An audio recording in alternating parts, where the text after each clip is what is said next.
welcome everybody to day 3 of the TraderLion Trading Conference. We're super excited to have you guys here with us on this Saturday. So thanks for taking the time to tune in. And before I get into the star-studded lineup and planned presentations for today, I just want to ask that if you are enjoying this conference so far, to please take the time right now to leave us a like down below on the stream. It just takes a few seconds, and go ahead and subscribe to the channel. As I mentioned, we've got an amazing lineup for you today, and we'll come right back tomorrow and close out strong with another amazing group of speakers.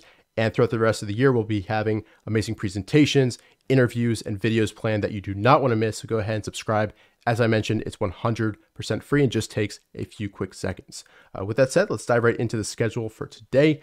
Here it is. So first off, we've got Jared Tendler, mental game expert, talking about building a system for trading psychology. Then we've got David Ryan, 3-time US investing champion, talking about a different perspective in trading the markets and kind of some personal motivations for doing so. Then we've got John Boik, market historian, Dr. Eric Wish, my first mentor, Justin Nielsen, Tom Basso, market wizard, Leif Soreide, US investing champion of 2019. A really amazing lineup from start to finish. So you do not want to miss any of these.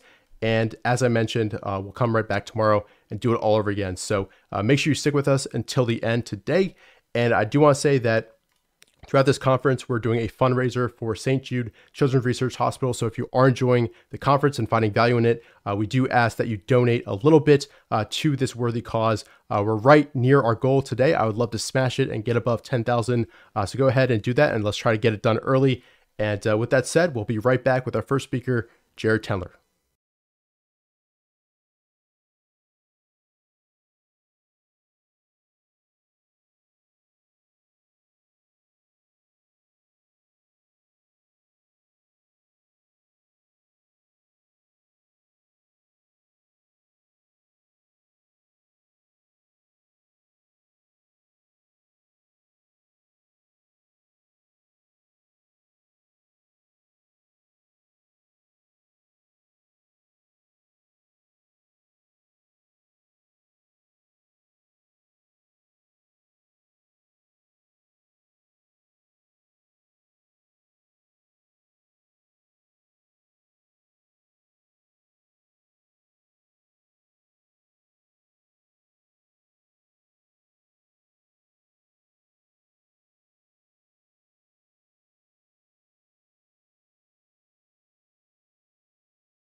All right, welcome back, everybody, and welcome to day 3 of the TraderLion Trading Conference. We're super excited to have you guys here with us. To kick things off, we have an excellent presentation from Tendler, who is the author of The Mental Game of Trading and has worked for over 16 plus years with pro poker players, pro golfers, and of course, institutional and retail traders. Jared, thanks so much for kicking things off today. Yeah, thanks, Richard. Good to see you guys, and certainly welcome to everybody from around the world who's here. I know some of you are probably up pretty early. Some of you may be up late on the Western front here. So yeah, let's kind of dive right in here. What I want to say first off, if those of you haven't already, if you could fill out the survey that's in the chat. I want to involve you all at the beginning of this, and we'll get started. So the title you can see is Building a System for Trading Psychology. That idea may sound a little bit new for you. You have a system for how you trade, how you invest. Question is, like, do you have a system for how you actually manage your emotions and are able to deal with them so that they don't cause the kind of problems that are quite costly? And so that is a bulk of what my work is really about. I consider myself to be a problem solver. And so as we're going through my presentation today, I want you all to be thinking about the big problems that exist in your trading today. And I'm going to try to convince you that a majority of them are actually more emotionally based than you may realize. And I want to say first off, there is a lot of good trading psychology material that is out there. Okay? The question is, though, does it help you to solve the key issues that you're struggling with right in the moment? Because it's one thing to know that you shouldn't greedily jump into another trade just because you see lots of other people making money, or greedily holding on to a position and not getting out of it at a time when you know you should. Right? It's one thing to know that you should have patience and be able to sit on your hands and wait until it hits your target so that you can, or wait until it hits your entry so you can get in, and then of course patiently waiting until your target to get out. But in the heat of the moment, FOMO can affect you. Right? Fear of losing can affect you. Anger, confidence, overconfidence, you name it. Right? So being able to trust your gut, being able to be at your best as a trader day in and day out is challenging because the live market is so intense, and that brings out a lot of the basic weaknesses that you may have, right? And so for a lot of you that have kind of made the transition from sim trading to live trading and have struggled, right, that's a big reason, right? Because in the live market, your emotions come out because your goals are on the line, your money is on the line, right? Your future is on the line. Everything you care about in this endeavor is on the line. So yeah, it's going to be intense, much like it is intense for athletes to compete at the highest level, right? Those playing in the British Open right now, right? It is intense to be in those positions. So what's natural to come out are your weaknesses.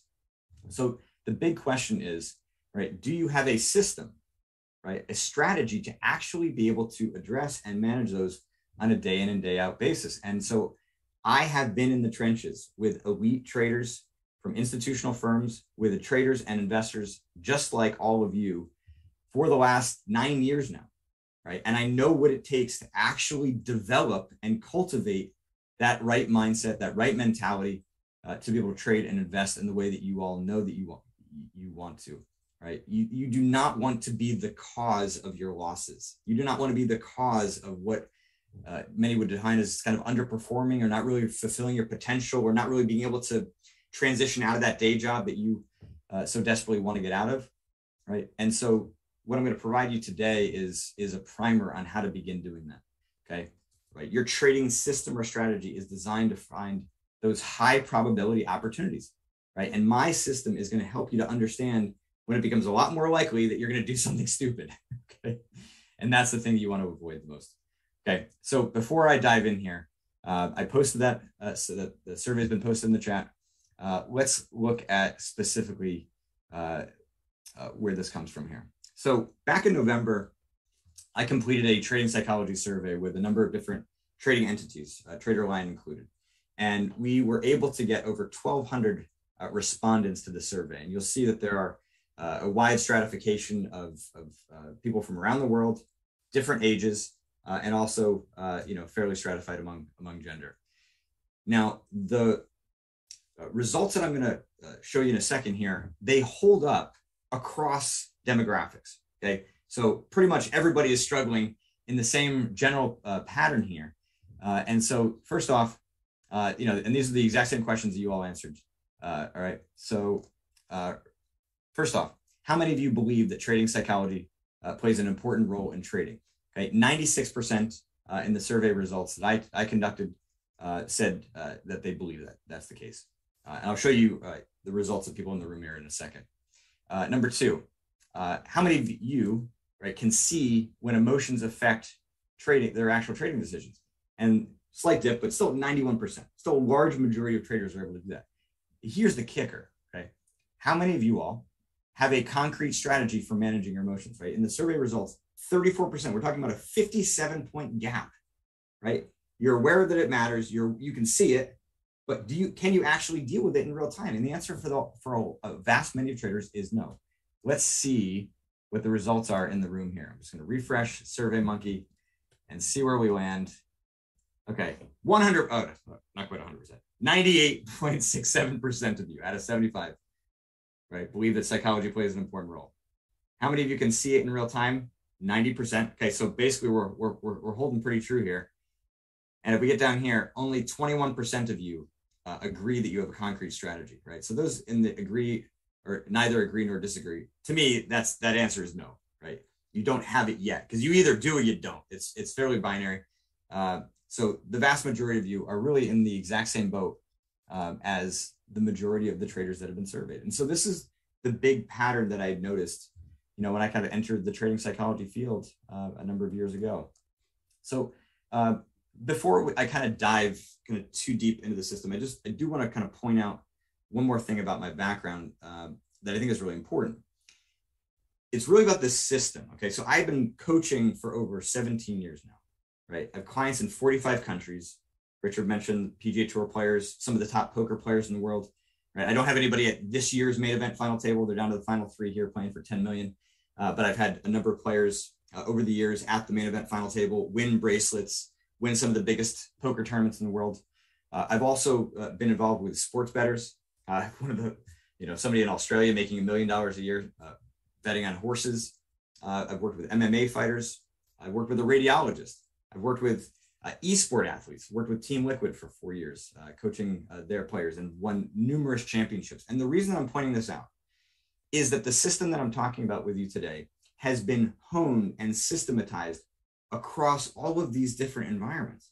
And it's not because I know, as much about all those different environments. It's that the system, right, is universal. It's kind of based off of how the brain works and how human beings operate. And so today we're going to go through the system. I'm going to give you some things that you're going to be able to actually take away and use on Monday, or if you trade crypto or trade futures, right, trade immediately. This is going to help you immediately to begin to address those big mistakes that are costing you a lot of money. All right, so let's get into this. Now, the biggest problem that I see with traders is not the greed, not the FOMO, not the anger, the discipline problems, the confidence problems. The biggest problem that I see is that your approach to problem solving is actually backwards, right? It's the way that you're thinking about solving these mental game problems that's actually the problem, right? Many of you think that emotions are the problem when emotions are not the problem, right? So in order to actually be able to solve the fear and the greed and the FOMO and the anger, right, you need to understand what's causing it, right? Much like a weed, right? If you're going to pull a weed out, you got to get the roots. You don't get the roots, the sucker's going to grow back. And that's what has happened for many of you, right? You've made attempts to solve all of those issues, and they may work for a short time. Kind of turns out to be like a placebo effect, right? You're taking a sugar pill thinking it's actually, curing you of some illness, and it's not. It's just a temporary reprieve, and the thing just kind of grows back. So number one, if you're going to actually solve these problems, you got to begin to change your thinking about them. And that's what the first chunk of my presentation is really designed to do, okay? Now, I'm going to say this again and again, okay? Emotions are not the problem, right? Emotions cause problems, right? That's why that's why you're here, okay? But they're more of a signal of what's actually the problem, right? And it's a signal of the underlying flaws and biases and illusions or wishes or hopes that are ultimately skewing your perspective about what you're trying to accomplish. And that is the real problem. Okay. So once your mind makes this shift, then the entire game changes, right? And then it becomes not about trying to control your emotions, right? Controlling your emotions is at best a temporary solution, right? If you break your ankle, a cast is a phenomenal temporary solution, but you don't want to just keep walking around with a cast after your ankle heals. Like, that doesn't make any sense. And so many of you that are relying on control as the long-term solution are basically walking around with a cast on your ankle, but now you're actually trying to play in the British Open, or you're trying to play against the best traders in the world, effectively kind of handicapping yourself.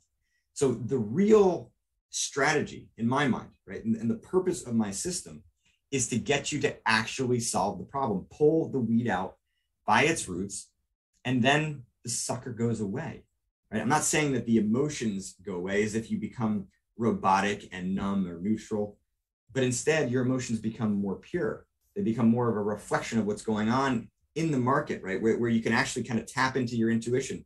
So excitement may show up as real kind of intuitive sense that there's big opportunity for you, or fear is real intuitive sense that your positions are, in a compromised spot, or the market regime is changing and you need to be a bit more worried about what's going on. That kind of purity allows you to use your emotions as a tool. Right now, though, your emotions get more compromised by those biases, by those illusions, by those wishes that you are imprinting into the price action, into the market. That's the stuff that we're trying to clear out, so you can be a better version of yourself, be a better trader for yourself. Right? And that is ultimately what the system is trying to accomplish. Okay, so just to kind of further drive home this change in perspective, here are a couple more critical points that not a lot of people know, let alone traders, okay? So here we go. Number one, emotional control is a mental process, and that part of the brain has a limited capacity, okay? So hear me out here. The part of the brain when you actually have a thought, okay, you're thinking in your head, that's called working memory. Working memory has a limited amount of space between 5 and 9 pieces of information. The average is 7, okay? So you get 7 pieces of data. Imagine them like puzzle pieces, okay? 7 pieces of data you can hold in your mind at one time. Well, guess what? Emotional control is one of those pieces. So when you're trying to weigh a decision, right, and you're looking at your different indicators and you're perceiving what's going on in the market, if you have to spend some of those puzzle pieces, some of that mental resource trying to be aware of, right, your emotions, and then having to control them, right, you're pulling mental capacity like kind of off the table. So it becomes fundamentally impossible for you to trade as well as you possibly can in those moments, because you do not have the bandwidth to be able to do that, because you've segmented out part of your mental capacity for emotional control and being aware of those emotions. So it's like you're going to be trying to be like a bouncer at a bar, well, at the same time where you got to actually be the one, kind of taking care of it. So it just becomes a misallocation of resources, when the alternative is doing a bit more work in advance to better understand what's really causing your emotions, so that you can solve them and work through them. And frankly, like when you do this, I have one client in particular who was a swing trader because he could not mentally and emotionally handle day trading. It was just too emotionally volatile for him. And when he went through this process, was able to start day trading as a result of a lot of that emotionality, a lot of that emotional volatility getting cleared out. All right. Number 2, the other reason you don't want to rely on emotional control, because emotions are more powerful than the mind. So that part of the brain I was just talking about can get shut down by your emotions, right? So here we're talking about, the prefrontal cortex, just to give you a little bit of brain knowledge there. The prefrontal cortex is a part of the frontal lobe. And in this region of the brain is where you think, where you plan, where you make decisions, where you kind of weigh different pieces of information. And it's cool when your emotions are easier. Like there's more kind of flatlined or kind of just in a better spot. You're able to access full capacity there. But when your emotions start to rise, they actually can have the power to shut down that part of the brain. So that 5 to 9 number, let's again go back to the average of 7, will shrink to 5. So now you've got 5 pieces of information you can weigh. 2 of them are being devoted towards being aware and controlling your emotions. Now you're down to 3. So from 7 to 3, again, you cannot trade as well as you possibly can given that dynamic. And the problem gets even worse because your emotions can get so intense where they shut off that part of the brain entirely. And you all have experienced that, right? Whether it be in trading or elsewhere, where you've been so angry, you're in like a blind rage, or you're so greedy, you're in like a blind euphoric state where you just think nothing can go wrong. And of course, this trade is going to make your entire career. It's going to be like winning the lottery. Or you're in a blind panic where you're so paralyzed, you're like a deer in headlights and you can't do anything, right? And you're either stuck in this position or you can't get into one that you know would be a monster. So in that spot, that frontal part of the brain has completely shut down. You cannot even come close to controlling your emotions in that spot because emotional control is a mental process and emotions are more powerful than that. So those are 2 basic fundamentals of how the brain works. And so if you're going to develop a strategy, you must take those things into consideration, right? Because otherwise your strategy is going to be is going to basically fail just because of that. And many of you unfortunately have been in this situation where you've sort of unknowingly thought that what you were doing was right. Your emotions steamroll you. And then of course what happens? Then you get pissed off or fearful or lose confidence because you sort of failed in that spot and you think it's down to you or the way that you're working.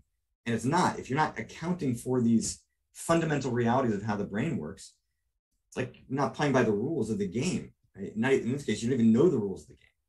Okay. So we've all been there. Right? Emotional control is a great short-term strategy, but it is not a long-term one. Right? I'm going to provide you the framework for how to actually get there. And again, the good news is once you understand these basic realities of how the brain works, right, it doesn't make everything easier, okay, but it does give you a sense of, practicality for how to actually progressively work through this. Because when I think about like the mental game, and I really like the term mental game because it does imply the dynamic nature of this, right? That there's rules, there's strategy that has to be developed. And, much like going to the gym, right? You could hear a presentation from a personal trainer and it all could make sense. Does that give you muscles? No, you actually got to get into the gym and do the work. So what I'm going to provide you today is not going to be the thing that's going to actually change everything for you unless it does that first thing that I mentioned, which is change your perspective. That can happen instantaneously. And that I do hope will happen today. But at the end of the day, you've got to do the work.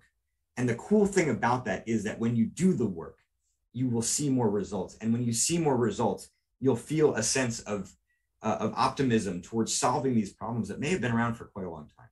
Okay. And I can tell you that from the clients that I've worked with over the years, from the people that have, read my book or gone to the TraderLion Masterclass, the Trading Psychology Masterclass, you can see the optimism and the hope, even if the problems haven't been solved yet. Just knowing that you're on a path, knowing that you're on a road that is different from where you were before, can really change a lot and actually remove a chunk of emotions. All right, so let's keep going on here. So now that you understand why you cannot rely on emotional control and why your goal needs to be identifying and correcting the cause of your emotions, let's start actually doing that, okay? So whether you have realized it or not, the costly or repetitive mistakes that you make, right? The mistakes that you know better than not to make are not a consequence of your lack of skill or experience. They are caused by your emotions, okay? And we know that because you don't need to learn anything more about trading. You don't need to improve anything with in terms of your indicators or your system or your strategy to get better in those spots. Of course, we can always get better, and I would want you to do that. But in these situations, right, the FOMO, the greed, the anger, right, you know that when you lose, 2 trades in a row, you should not triple down on the third, and yet you do in that moment. And you might even be aware in the moment that you shouldn't do that. But I hope you now understand, right, that being aware that what you're doing is wrong in the moment, right, is a consequence of that emotionality being too high. And that actually can be one of the worst spots to be in. It's kind of like you're 80% of the way towards that blue screen where your emotions have completely compromised you, right? But you're now in the spot where you're aware that what you're doing is wrong, and yet you cannot stop yourself. And that can cause a lot of, fear and anger, loss of confidence, when you can, feel like you're just like kind of self-sabotaging yourself and undercutting yourself. Like, why would you possibly do that? And it's not, you are not the problem again. It's your perspective that's the problem.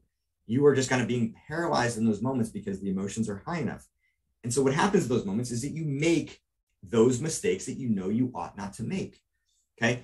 So once you understand that, the goal becomes less around trying to gain control in the moment. And now it ought to be trying to understand what the heck is happening.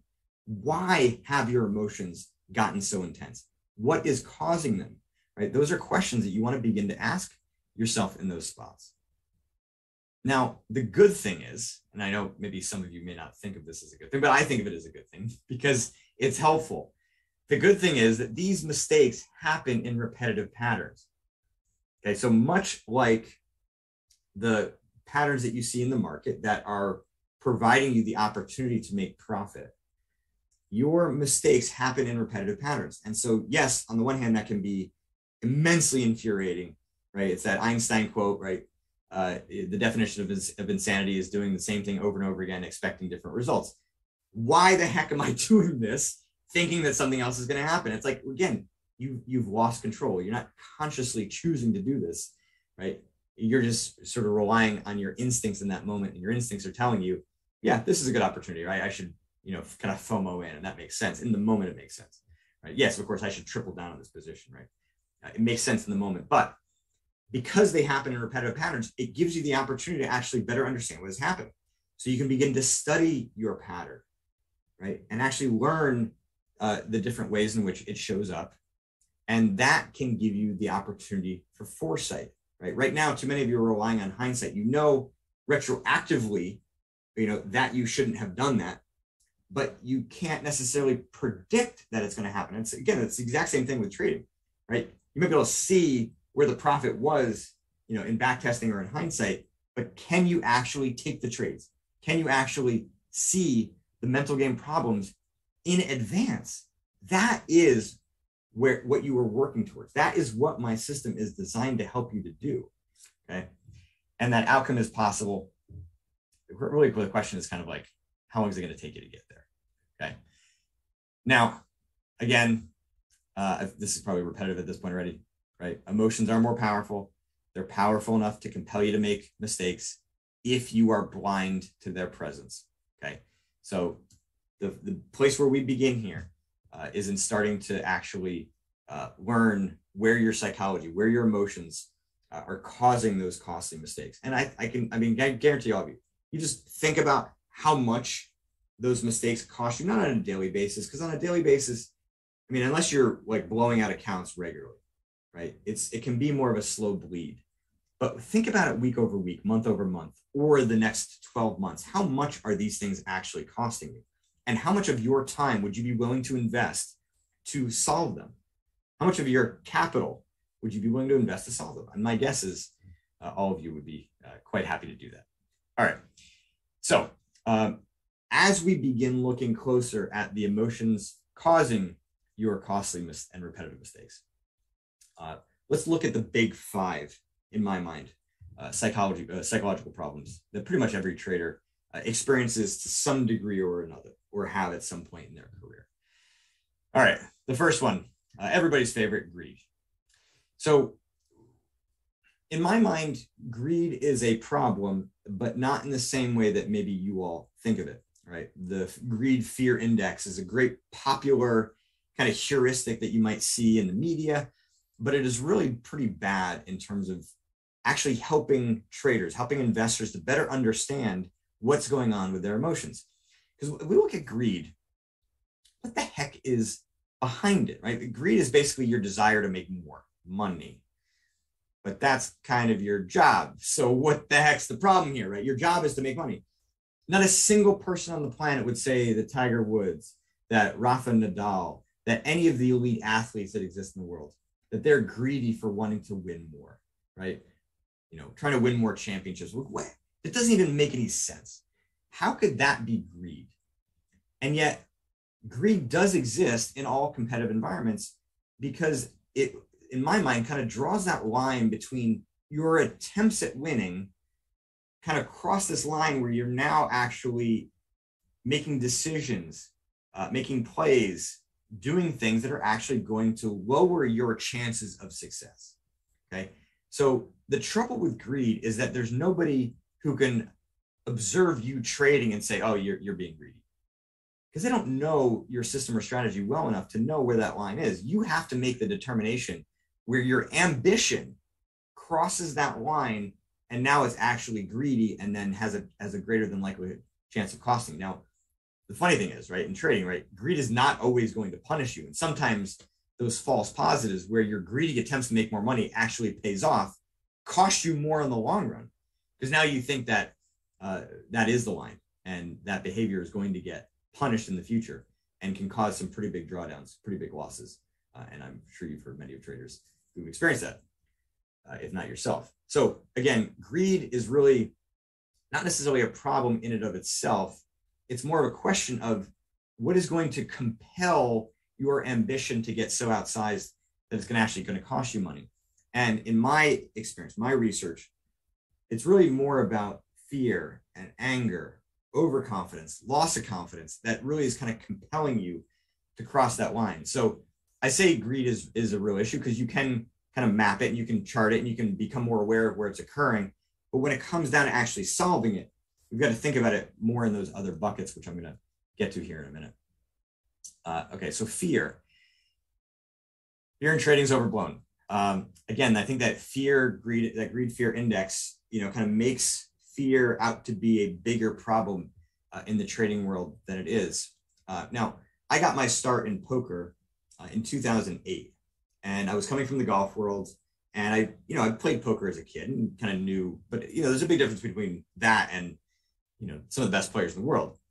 And when I came to poker, what I found was that anger was a far bigger issue than it was anything else.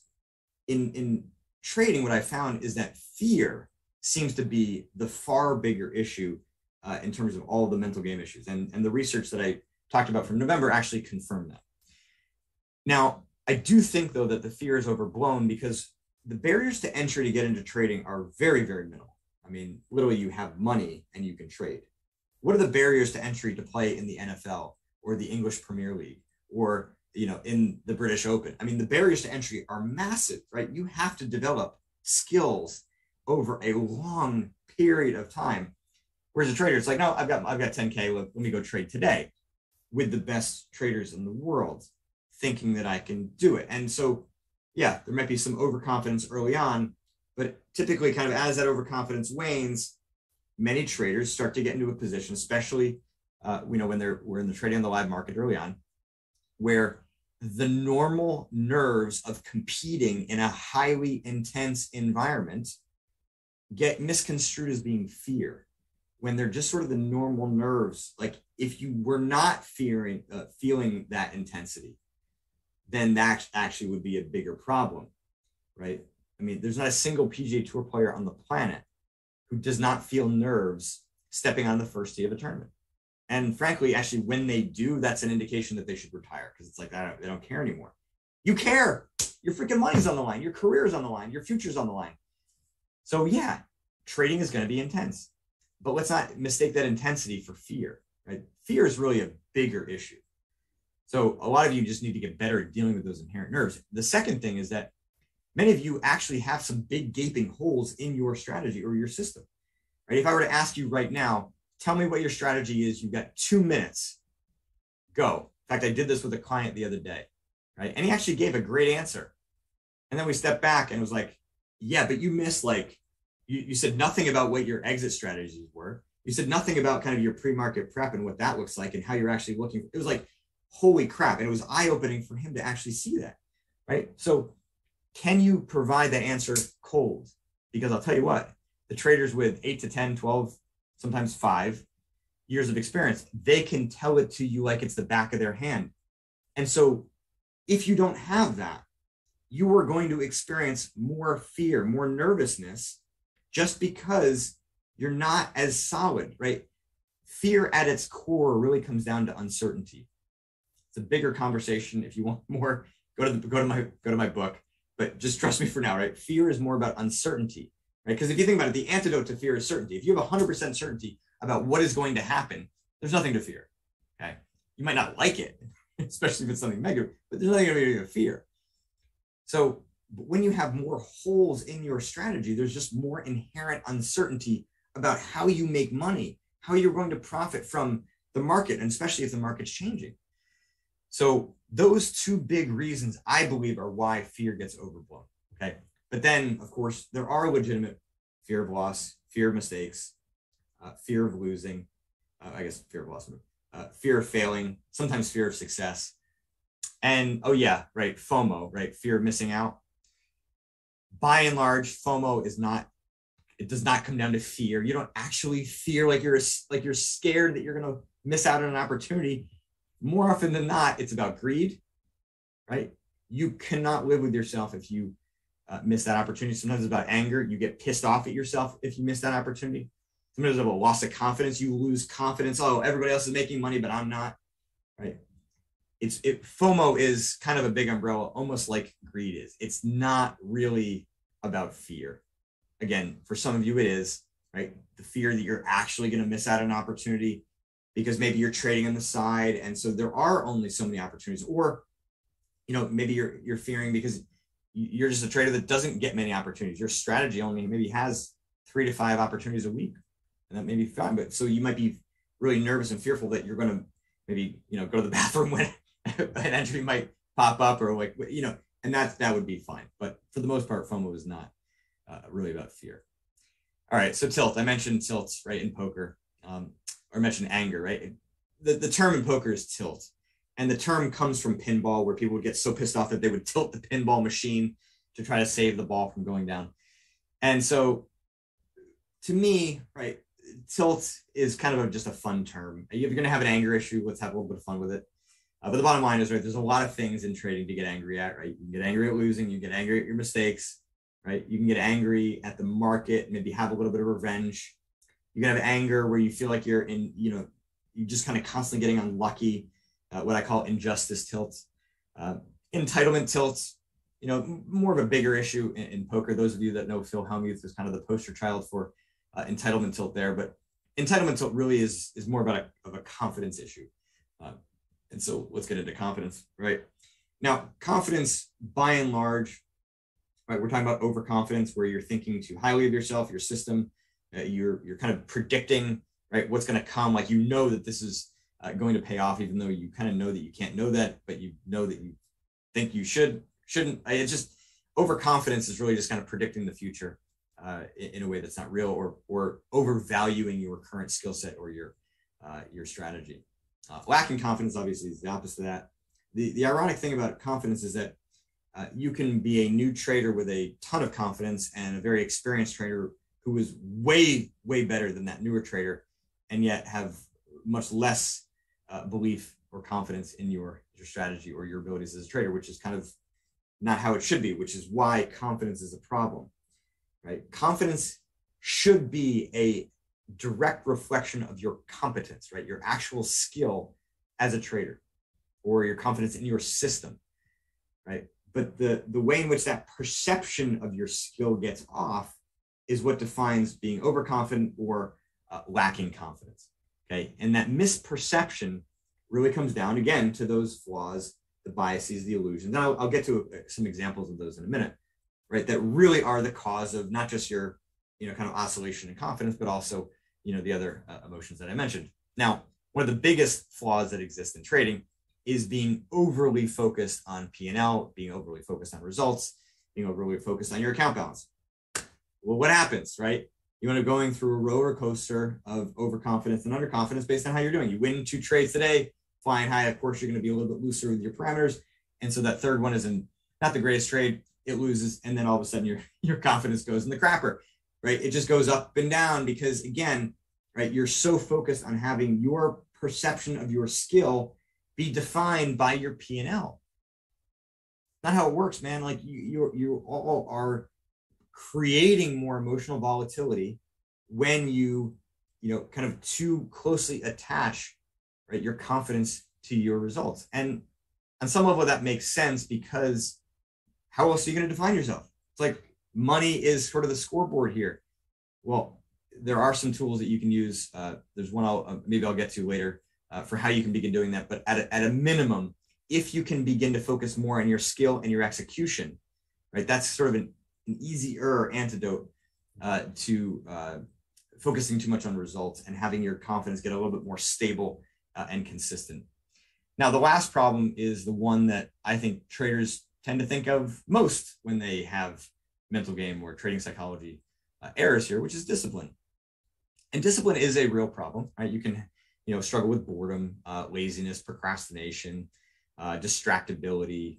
Of course, you can be a little bit too loose, right, at times in your execution. But by and large, discipline issues that you all think you have are really caused by any of those 4 other emotions compelling you, right, to violate your strategy, your system, your rules, whether that be actual trading decisions or even, your pre-market prep or your post-market wrap up. Those weaknesses that exist at any points in your strategy system operations or your trading operation, like think of it like as a business, right? The looseness in that, yes, it can be down to some weaknesses that maybe we define more of like a mental strength kind of thing, right? Training yourself to adhere to a system. And yes, that is real. Much like a golfer has to train his golf swing. Yeah, many of you do have to actually train the procedure, train the system with which you are ascribing to. And yeah, that gets a little bit harder when your maybe energy is a little bit low, you're a little bit tired, you're a little bit lazy, right? Okay, fine. But more often than not, the mistakes that I hear about that are kind of defined under this umbrella of discipline or lack thereof is really about, oh no, I violated it because of FOMO, I violated it because of greed or anger, right? It's more the emotions that are kind of driving and compelling that. Okay, so I've talked about this a bunch, right? What are some examples of the hidden problems that exist, right? The flaws, the biases, the illusions, right? These are the roots of the weed, right? This is what we are trying to pull out. Now, in the mental game of trading, I write about maybe 40 of these guys, and I'm not being comprehensive. In the Trading Psychology Masterclass, we get to a lot more of these, but I want to give you some idea of what we're talking about here. Expecting perfection is by far one of the biggest issues that I see with traders, right? Many of you are high achievers. Many of you have been successful in other arenas. And so you just expect a lot of yourself. And those expectations in and of themselves are not a problem, okay? They are a driver of your success. But by and large, I've seen this sort of flaw emerge because it's great for motivation, but it's really, really rough for fear and anger and confidence. Okay, and it can cause all of those things. So, again, in and of itself, not a problem, but when you expect perfection, right, you fall short of it, all of those emotions, that emotional volatility is going to come out quite dramatically. And the question is that actually helping you to climb as a trader? And from my experience, the answer is maybe, but it's at least slowing it down because there's so many ups and downs that get created. And there is a better way of doing it where you can kind of have the best of the upside without having to tolerate as much of the downside. The illusion of control, right? Basically, you think that you're in more control of your results in the short term than you actually are. But for many of you, trading might be the first instance where you're dealing with a highly volatile short-term kind of feedback mechanism. Like you're doing all the right things and losing money. Like where in life does that really happen at such high concentration as it does in trading? It happens that way in poker, which is why for me, the transition from poker to trading was quite natural. like, yeah, I kind of get all this stuff. And what's been cool is that, talking with golfers now, really helping them to understand the amount of luck that exists in that game, right? And getting them kind of bought in. It's like, you don't have full control. You hit the shot, it's out of your hands now. The wind's going to blow, bag bounces, right? Same thing with the trade, right? Your job is to execute to the best of your ability based on your strategies, your system. And the short-term results, they ain't in your control. And if you try to, out comes a lot more emotional volatility. Expecting to make money from every trade or every day. Like, I mean, some of you see the like elite of the elite who are just seemingly like turning on a printing press and just making money every day. And yeah, I do know that there are a few people out there that are doing that. But some of them are actually, maybe not. Okay, I'm not going to get into it.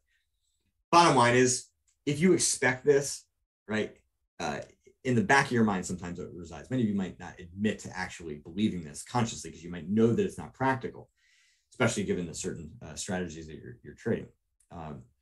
But if somewhere deep down you believe that, right, what's going to happen when you lose? You're going to overreact to it, and then you're imprinting bias in the market, and you're going to see things that aren't there. You're going to think that there are opportunities, and you're going to think that it's your gut that's saying, yes, we should jump in right now and double size. When, in hindsight, you're going to realize that's obviously not the case. Hating luck, right? So now we're taking the element of variance, that element of luck, and expanding out to something that you actually hate, right? And that is really not usually about the hating of the luck. It's that you hate the emotional volatility that comes as a result of that. And you hate the mistakes that you make as a result of that. You don't really hate the luck, right? You need to embrace it, right? All right. Why would you hate the rules of a game? Don't play the game if that's the case, if you really actually do hate it. Black and white thinking, one of those kind of that resides in the deep recesses of the mind. If you are one that kind of defines yourself as either amazing or garbage, right? Have these very kind of binary ways of seeing the market, seeing opportunities, seeing yourself, see other traders, right? This sort of black or white thinking can really, again, cause a lot of emotional volatility because there are a lot more gray in reality. And we want stability in the way that you're perceiving yourself and the market. Okay.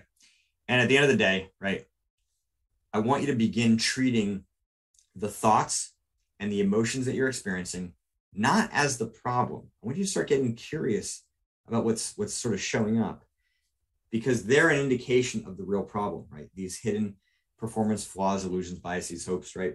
Wishing that you could make easy money, right, would be another example of one of these flaws. All right. So trading psychology system. I want to give you just sort of the four steps to this. Okay. If you want more, right, mental game of trading goes into very precise detail. The trading psychology masterclass with TraderLion, right, goes into even more detail. We got 12 hours over 5 webinars where I'm kind of pouring through lots of examples and lots of anecdotes, lots of stories around each of these steps. All right. So number 1 is called mapping your pattern. We're actually going to do this today. Like I said, I want you to have something tangible that you can do immediately. Number 2 is getting to the root of your problem, right? Dig out those underlying performance flaws, biases, right? And I've got tools that can help you to do that. Number 3 is to correct your problem. So once you can train yourself to have the vision to see it in real time, right, which comes from mapping the pattern, once you then understand what's forcing that, what's causing that in the moment, you can develop a strategy to help to contain it in real time early, before your emotions get too big, before the problems get too big, right? And be able to actually prevent those mistakes from occurring. I mean, that's what this is all about, right? And eventually get to the point where those problems are actually solved, right? FOMO is not a problem for everybody, right? Greed and anger, right? Not a problem for every trader, right? So you can get to a point where your emotions are stable enough where, really they can become clean and more reflective of what is actually happening versus what you think or wish or perceive them to be happening. And the 4th step is kind of a fun one because it's just repeat and adapt.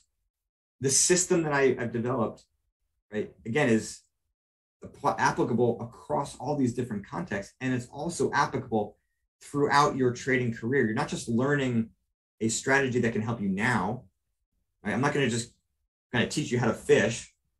I'm sorry. I mean, I am going to teach you how to fish. I'm not just going to give you fish. I'm going to teach you how to fish. That's what the system is really all about. So, as you continue to evolve as a trader, there's always going to be something you can fix, right? No trader is perfect. Everyone has a proverbial C game as part of their competence. And so this system can kind of go with you along the way throughout the entirety of your trading career. Okay. So the first step here is basically collecting data around each of your trading mistakes. Okay. So at this point, you should have a couple of them clearly in mind. Okay. And so when they happen, these are some examples of the kinds of data that you can collect in real time and then be able to kind of better understand, kind of the full scope of what's going on so that eventually you can map that pattern, which I'll get to in a minute. Okay. So the instrument of the situation, what's the trigger, what's actually causing the emotion. Okay.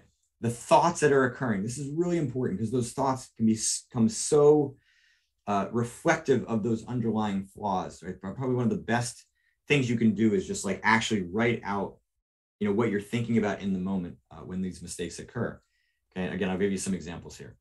What are the emotions? What are the behaviors, actions, mistakes that you make? Sometimes these can get a little bit confusing. Again, some people have different thoughts about what these can mean. For me, the behaviors kind of tend to be more about like kind of internal or external like actions, right? So you might like kind of slam your hand down on the desk or punch the monitor, or maybe you kind of get hyper focused on one chart or another. Maybe you kind of feel like heat in your head or nervousness in your stomach, right? And then actions, would be actually maybe more examples of the ones I just mentioned, where you're kind of slamming your hand down, hyper focusing, and of course then kind of capturing the actual mistake that you're making too. Change in decision making, change in market perception. Basically, here you're trying to get into like from a more technical standpoint. How are you now maybe thinking about a particular indicator in the wrong way or failing to even consider it? Effectively, kind of how does your perception of the market or your strategy start to alter? Okay, here's an example. Okay, bought Apple, got stepped out by a tick, right? The thought is, I can't believe this is happening again. And so I want revenge. I'm going to get hyper focused on finding a new entry. And then maybe I'll take them several times repeatedly. Then I get overly focused on getting my money back. That's the change in decision making. The decision is not about taking an optimal setup. The decision now is based on getting my money back. Okay, the change in market perception. Now I'm reading too much into price action, basically like looking for an entry rather than the entry kind of coming to me. All right, one more example. Opening bell, seeing stocks make a move out of the gate. The thought is, I need to get involved and make money. Let's get a quick trade off the bat and get a winner under the belt. The emotion is the sort of hasty nervousness. Behavior, right, is the heart racing, closely monitoring price action, staring at the spread, not sticking to initial plan, quickly booking profit to avoid it turning into a loser. Change in decision making, watching ticks instead of executing my plan, and the change in perception, not looking at chart structure with an objective mind, letting my focus on making money skew my judgment. All right. So my advice here is that you take this worksheet, which you can get from my website, and I'll show you where to get that in a minute, and print it out. Or you don't even need the worksheet, just write down these things while you're actually trading. The interesting thing is that actually doing that for some of you can help to disrupt the momentum of that pattern. Like I said, these mistakes happen in repetitive patterns, right? What's the first law? Einstein's first law or Newton's first law of motion, right? Object in motion stays in motion until acted upon by an outside force. These mistakes are so ingrained, right, that they're going to naturally go to their conclusion if the conditions in the market are ripe, unless you become the force to act against it.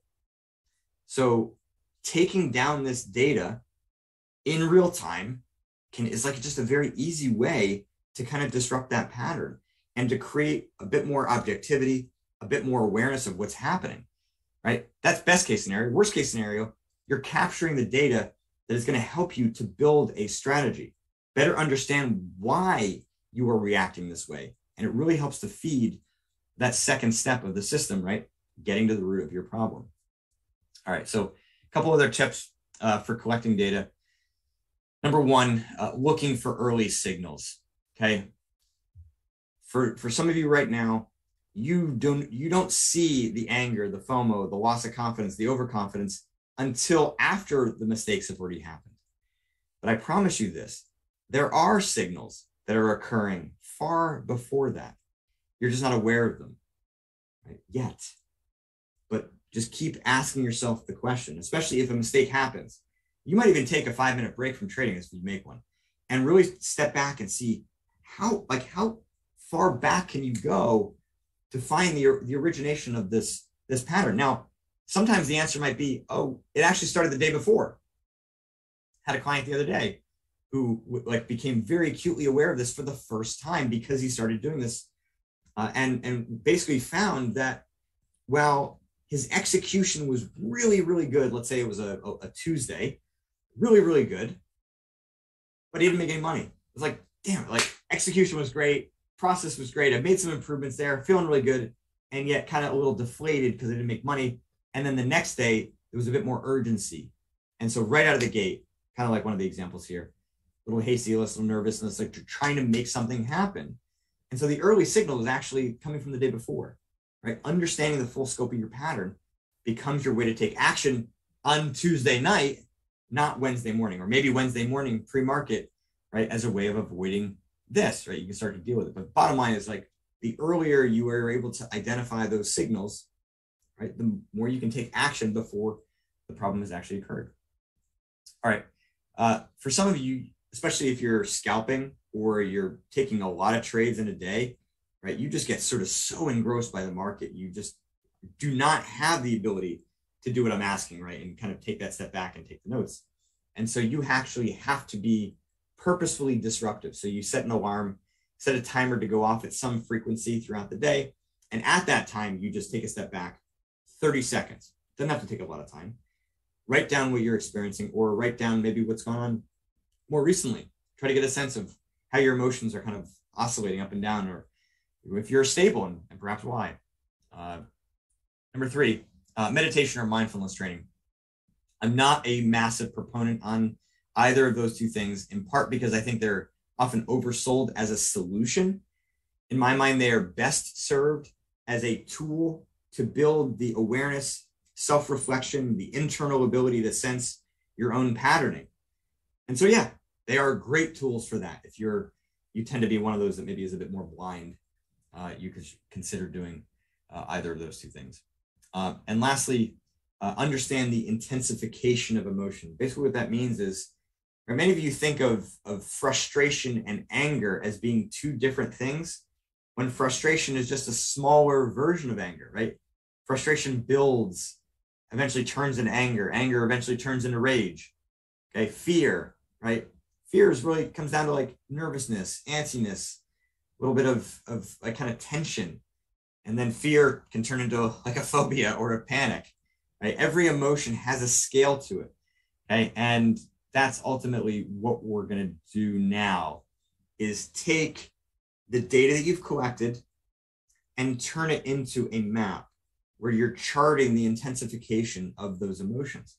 And that becomes really, really critical to consistently kind of nailing this first step of the system, where you can see before the problem, right, occurs, when your emotions are still small. Because if you're going to do that step 3 of correcting your problem, again, we need mental faculties to use that, right? Emotional control, right? And that part of the brain needs to be strong enough in order to have some impact. If your emotions rise too high, right, you can't do that, right? Even using my system, right? We got to work within this parameter. So catching the early signs is so critical, because you do have kind of full mental capacity, and you kind of tilting the scales of probability of success here kind of in your favor, and that's really what you're after. Okay, so basically what you're going to do is you're going to take the data you've gathered, right? So basically do the data collection for a couple of days, maybe a week. Ideally, right, you could go back kind of retroactively to maybe mistakes that you've made this past week or others that you've made that are very well known, right? You don't have to start from scratch here. But what you're going to then do is put them into order based on severity, okay? So here's what this looks like. This is a map of greed. Now we're using all of the data that you've collected, right? All the examples, and we're just going to split it in half. You don't have to do this. Just becomes a way of maybe kind of segmenting things a little bit, right? On one side, you're kind of putting all the mental, emotional, physical, action-oriented stuff. And then the other side is more of the kind of technical data that's more kind of, again, kind of trading oriented. Okay. And we're doing it on a scale of 1 to 10, right? 1 being the most basic level of, in this case, greed that you could identify, all the way down to level 10. Okay. And I'm going to give you some examples so you can kind of understand what this looks like. Okay. So now this comes from the mental game of trading. This is from a real example. So at level 1, this client started thinking about the utility of money, wanting to lock up the gain, wanting to have that big trade to secure the profit and achieve better returns to see progress, right? And at this stage, right, there was actually no technical mistakes that are occurring here. This is a very kind of sophisticated sense that there's this greed has popped up, right? And this came, I think, probably about 2 weeks in, right? So we had our first session. This was this first attempt at a map of greed based on the data that was collected. Now, what you can see here, right, there's a gap, right? Between level 2 and level 4, there's just nothing here, and that's fine. Especially in the early stages, you're going to have these big holes. But as you work on this, eventually you're going to kind of capture more of the data. All right, so at level 5, wonder if I should move my profit target. Really close. I could secure it now, but I could move the target farther away. If I push the trade farther, I'll be secure for longer. Okay, let me jump to number 10. Number 10 is highest level of greed. I want to make the absolute best returns right now, give up all control. I'm going to only focus on making money right now, and there's no longer term thinking. Okay. Now, after another 2 weeks, this is what happened. Okay.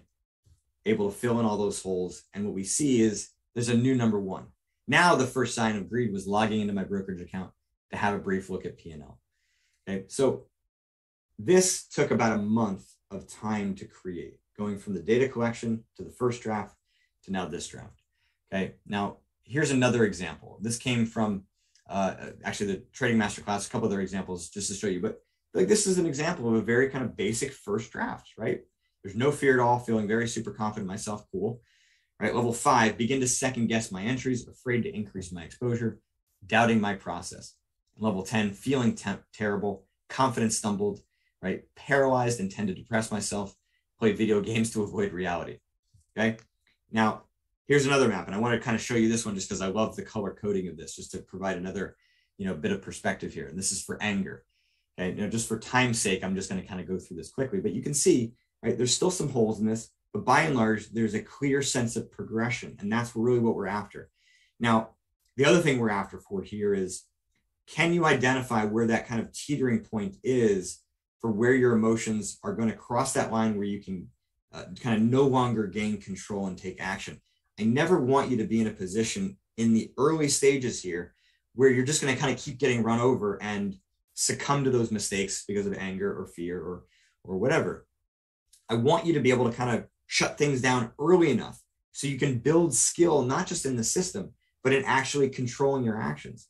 So it is a good thing for you to lock up wins, lock up a successful day early on to build that competency. For some of you, this is a bit like going to, physical therapy where you just, again, let's go back to that broken ankle analogy, right?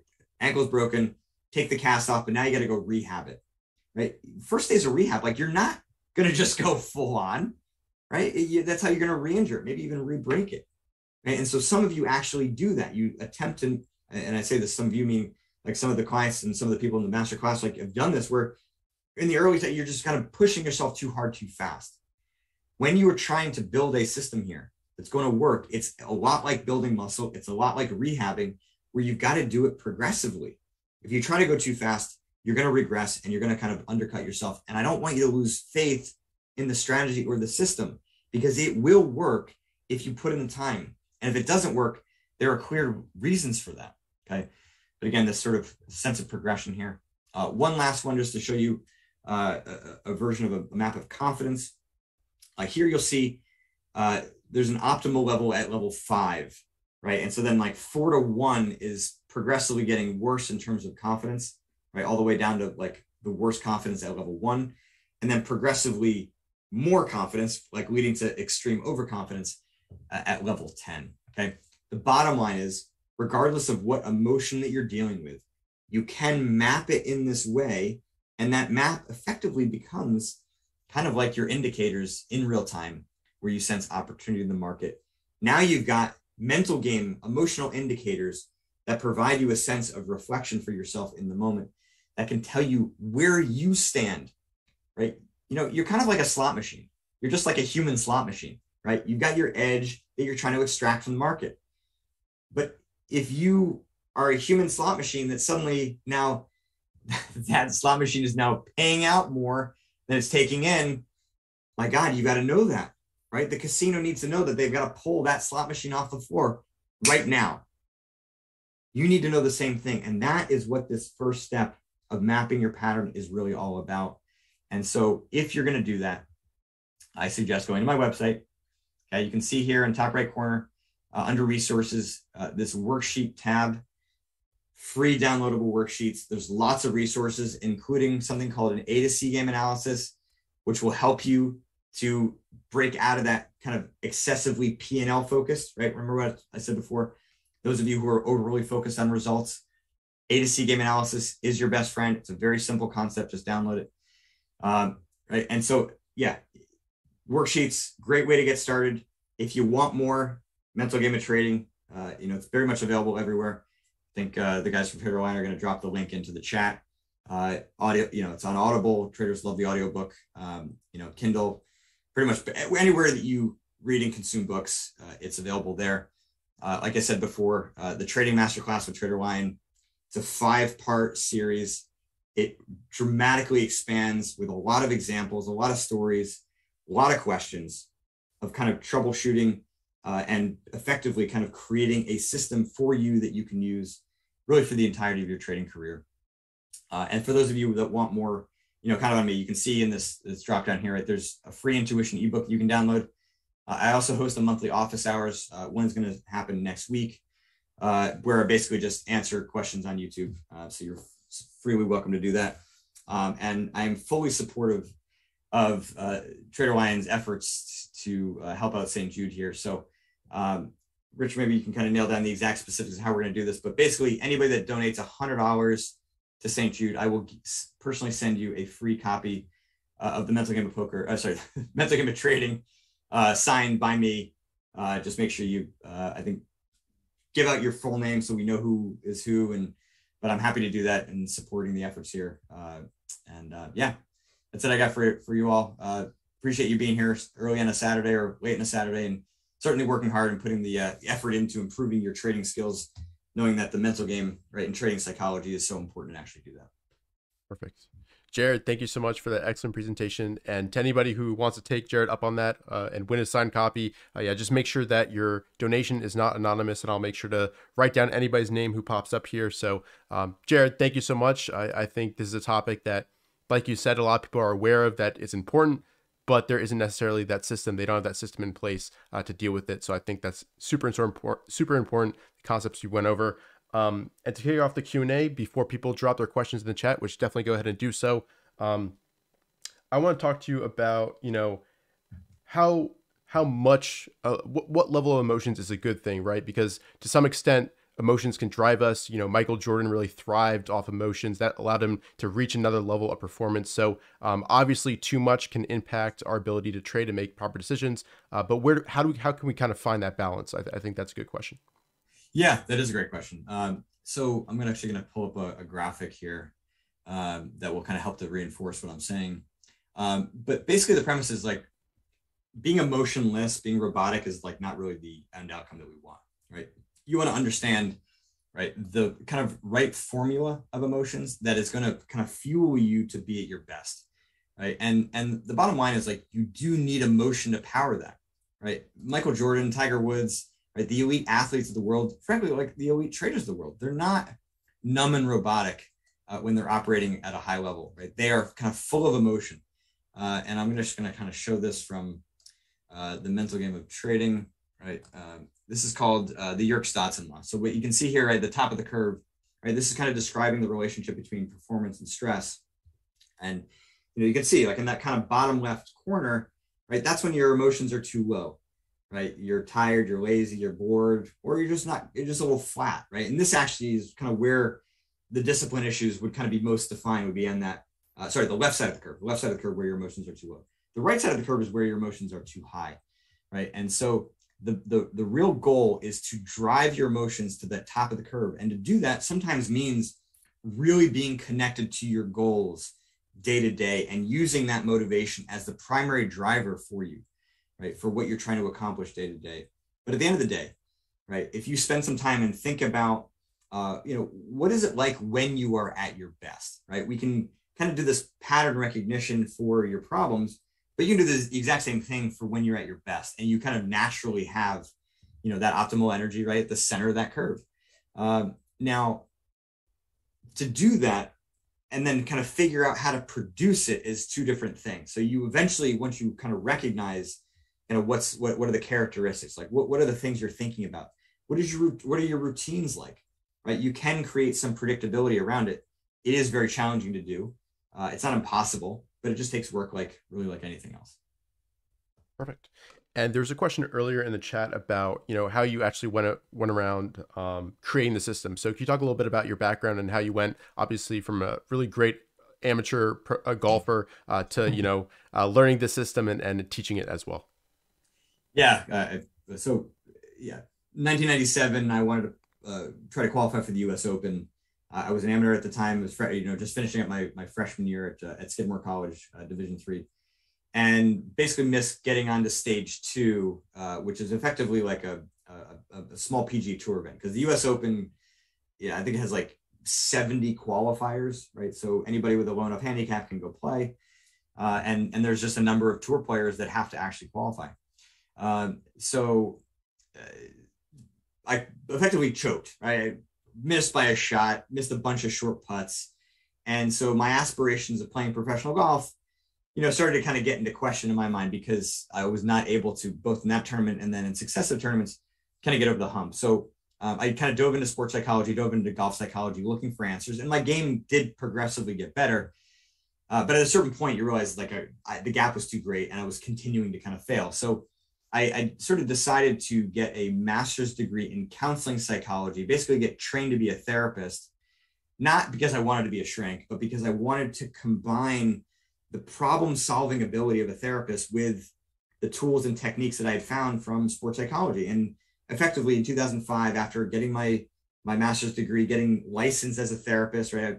I actually technically could be a licensed therapist or a practicing therapist, but I wanted to combine those two things to kind of bridge the gap between what I saw was missing from sports psychology and golf psychology, and combine it into a more robust program. So in 2005, began doing that with golfers, eventually met a poker player on the golf course. And that then kind of transitioned in this huge opportunity within poker, wrote The Mental Game of Poker 1 and 2. In 2013, traders started picking up the poker book, kind of seeing how much it applied to them. And writing the poker book was really kind of the first iteration of the system. But then over the next 8 years before I started writing The Mental Game of Trading, I had learned a lot. And so The Mental Game of Trading really kind of expands and systematizes my system, in a lot more precise detail. And so the bottom line is it's just a byproduct of my education, my experience, as a high level golfer, who is still competing to this day, right? I tried qualifying for the US Open again this year. This year I was 3 shots off that qualifying, but I'm kind of just getting back into it after having a family and, work and all the rest of it. But, and so I kind of really systematizing it, as a player, as through my education, and then through my experience. I've worked with thousands of clients in a variety of different fields, and it's just kind of like, you just kind of figure out what works. And because it's important to me to there's only like so many hours I can work with somebody one-on-one. So for me, writing the books was an opportunity, and doing the masterclass and doing presentations like this is really about helping more people at once. And so I'm kind of forced to systematize it in a way in order to accomplish that main goal, and not kind of be like everybody else. And the other thing is that when I went into poker, I couldn't kind of bullshit that audience. I mean, you're talking about like sophisticated people who are, whose brains are designed to spot out bluffs and spot out people who are full of it. So it became more of like, or how can I not just provide a lot of advice, but actually provide them a roadmap, provide them a system that they can use, themselves and kind of use their knowledge. And ultimately that's kind of what it's turned into, which has been a lot cooler for me because I don't have to know everything about what it takes to be a great trader. I need to know enough about what you all go through to be able to kind of reflect things back in a way that maybe you hadn't seen them before. But ultimately the system is the system. And it's pretty cool that it's been so well received over the years by so many different audiences. Excellent. And it looks like Michael Dominguez donated $100. So thank you so much, Mike. Awesome. Yep. We'll Happy make to sure send it off for you, man. Yeah, we'll make sure that gets to you. There's some great questions coming in as well, so keep those coming. Jared, having worked with so many traders, what are some of the common mental game problems that people deal with? And what are kind of some of the solutions? Obviously, it's very, each thing is an individual problem, but what are some of the common mistakes that you see a lot of traders go through? I mean, it's kind of across the board, right? You're dealing with, entries and exits. How are you getting in? How are you getting out? I mean, I think obviously there are lots of reasons to get in prematurely, lots of reasons to not get in at all, right? And I think that's where you're looking. I'd say one of the bigger surprises for a lot of traders is just the actual stress of being in a trade, right? How emotionally volatile it is. And so that often kind of can fatigue you in a way, right? And then you end up kind of taking suboptimal exits as a result of that, or moving stops as a result of that. But I think the emotions and the problems that I've described already thus far, I think kind of cover, kind of the big mental game problems. From a trading standpoint, I mean, there's so many different varieties of trading, but the mistakes are kind of endless. And ultimately, right, it's kind of up to you to know where you are actually bleeding money. And if you can do that, then you can start to identify the emotions that are helping to drive that. Perfect. And kind of along those lines, exactly what you're talking about. There's a question from Santiago. Question for Jared: how can I control anxiety while holding losses? Before that stop is triggered, even with small share sizes, it hinders my sleep. I'm checking my P&L way too often. Yeah, I think the A to C game analysis is really the beginning of the antidote, right? The more that you can create this sort of feedback mechanism that is more geared towards execution than it is towards P&L. Right? P&L is never going to go away as a priority, but when you fully understand that P&L is a byproduct of your execution, and if you're not making as much money as you could, it could be that your system needs to evolve, it needs to adapt. And so is the anxiety related to that, or is the anxiety related to you defining yourself as a trader and not being able to identify whether you're winning or losing in this game other than P&L? But if you're winning or losing based on execution, and you know that it is profitable, and you know that your execution and your strategy is sort of correctly defined, then that is how you should be measuring yourself day to day, really week over week, right? Month over month, we're going to start to get a little bit more P&L focus, but you can have kind of bad months with your execution being pretty good. I mean, it's rare that you're going to have like kind of a perfect execution month and have your P&L be awful. So, but by and large, like when P&L is, you're having going through these drawdowns, it weighs so heavily on your execution that you end up kind of shooting yourself in the foot in a lot of instances. So I think the key is, how do you define how you're doing, right? Because if you're playing basketball, you're playing golf, you're in these sports, right? You're basing, your sense of the game flow and how you're doing based on your results. Poker players struggle with this. Again, golfers struggle with this too. I've had, some of my PGA Tour players come off the golf course shooting 74 going, oh my God, I could not have gotten more bad luck. I actually feel pretty good. Did I play great? No, but no way did I play as badly as I did. And then on the flip side, they shoot 66 and they actually are not aware of how much good luck they got in their favor. And so, what's more important, right? Accurate perception or P&L. In the short term, it's accurate perception. In the long term, no. We're not going to be deluded here in thinking that you can make money, that you can not make money and somehow it's all about execution. It's like, no, it's both. Kind of yin and yang sort of situation. They both matter. It's just about time frame with which you're emphasizing, one versus the other. Perfect. And we've got another person who just donated $100. So thank you so much. Awesome. Make sure to shoot me a DM on Twitter, and we'll make sure to hook that up. And Jared, I think this is an important question. how can traders and investors as well differentiate between a problem that's, mental game related versus just, something with their trading system that they need to work on? How can they kind of make that distinction? Yeah, I think the easiest way is, again, kind of the repetitive nature of it, right? And Mhm. and the like, if you kind of know that you shouldn't do it, right? If you know that you shouldn't make that mistake, then and you can't stop it, 100%, like there's no question it is mental and emotional. If you're making repetitive mistakes, then yes, it could be something with your system. And I'm a firm believer that you should check that out first. I mean, you can do both at the same time, roughly, but I mean, my system works a lot better when you know clearly kind of what your system and strategy is, and can kind of gauge, again, where those biases, where those flaws, where you're imprinting into the market, some sort of misperception, and you can define that, you can identify it. So, I mean, if you're not 100% sure, you certainly can kind of jump into my system, because sometimes you'll become more aware of, some of the technical gaps in your strategy. And that happens to a lot of my clients very often. So, and certainly, we saw that in the Masterclass, right? People coming back saying, oh my God, I realize how many holes there are, because the mental game can kind of maybe excuse it, right? Sometimes, right? You can maybe jump too far into this point. I mean, a lot of people think, right, trading is mostly mental and emotional. And it's like, no, it's both, and it depends on where you are in your evolution Journey, as a right? trader. And so we don't discount either.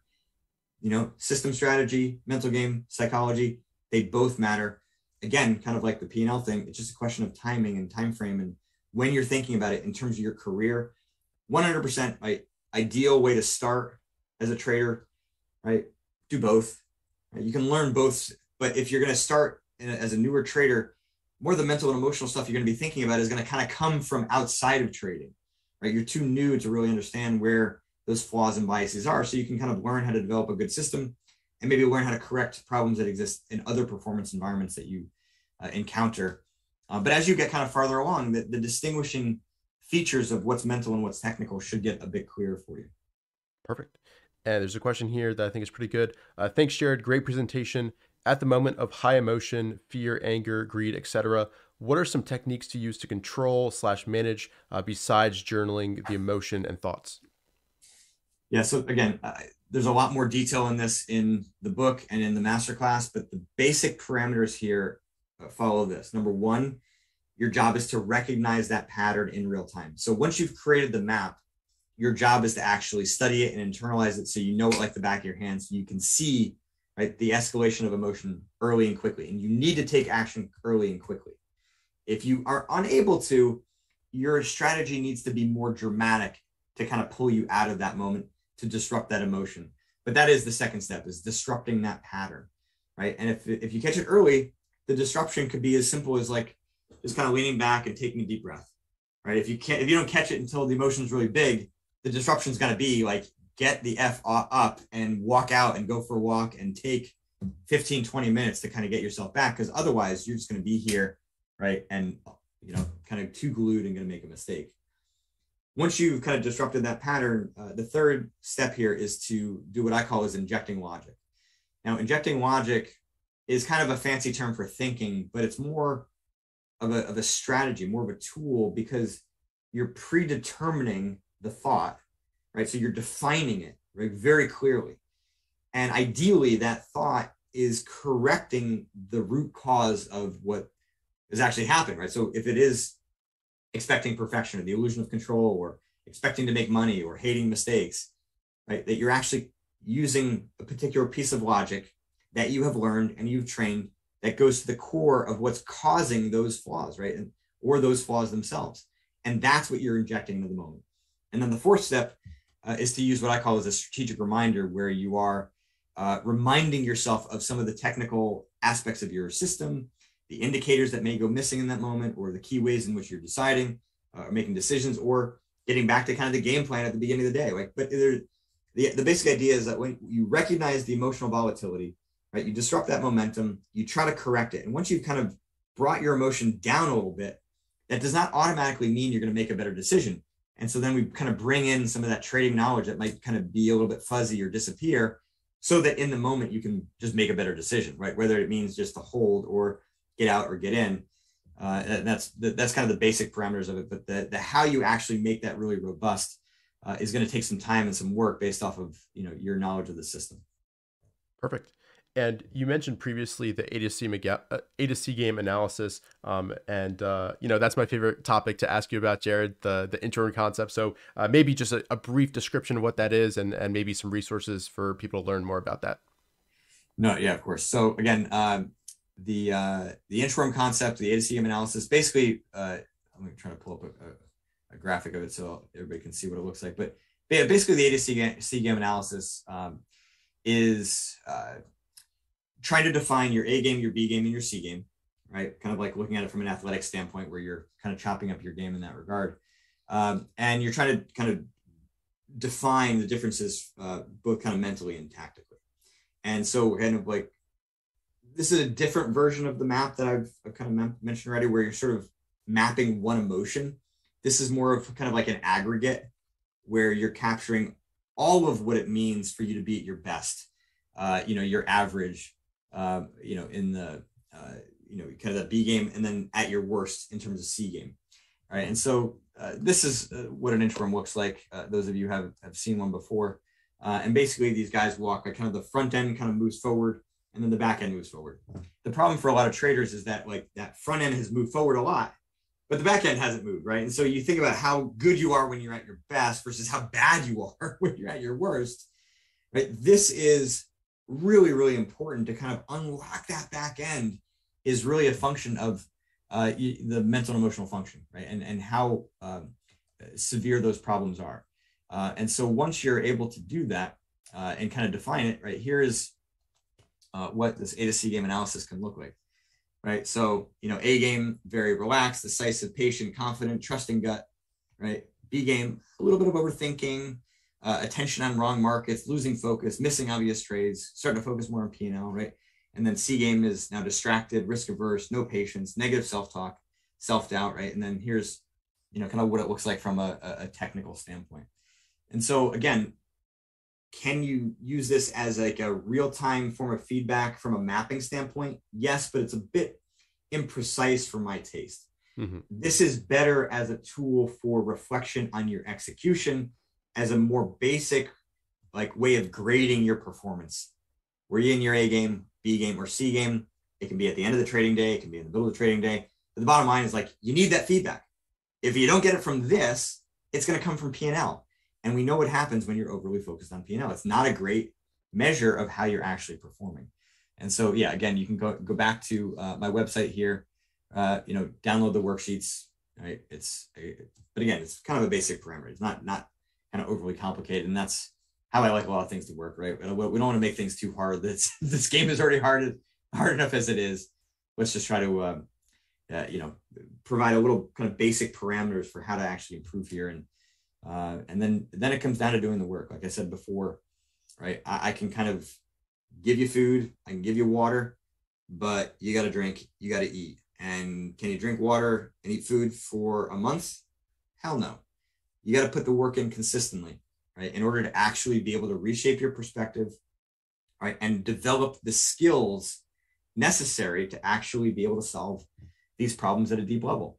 And so if I've done my job well, then I've made that process a lot easier for you all, right? Whether it's the book, whether it's this, whether it's the masterclass, right? That's what it's designed. But it never should be automatic. I mean, I promise you, if I had the magic pill, right, it would cost a lot more than I'm selling it for. So you got to put the work in. And at the bottom line is like, you want to be able to like get on the other side of this. You want to become the kind of trader you want to be from your own work. Yeah, of course, the money's great, but the self-satisfaction. I've worked with a lot of miserable people that are worth a lot of money, right? And the money is not going to make you satisfied in the long run, right? When you develop skills at a deep level, right, there's something very tangible and powerful about that for you, right? That will expand not just within trading, but throughout the rest of your life. And so, yeah, bottom line is do the work. There's no other way around it, and there shouldn't be any other way around it. That's how it should be at the end of the day. Perfect. And I think we've got time for maybe one last question here, Jared. I'd love to hear your thoughts on kind of intuition. I see the intuition ebook that you're giving away for free on your website that people can check out. What are your thoughts on intuition, and how can kind of traders work to build that up as they gain experience?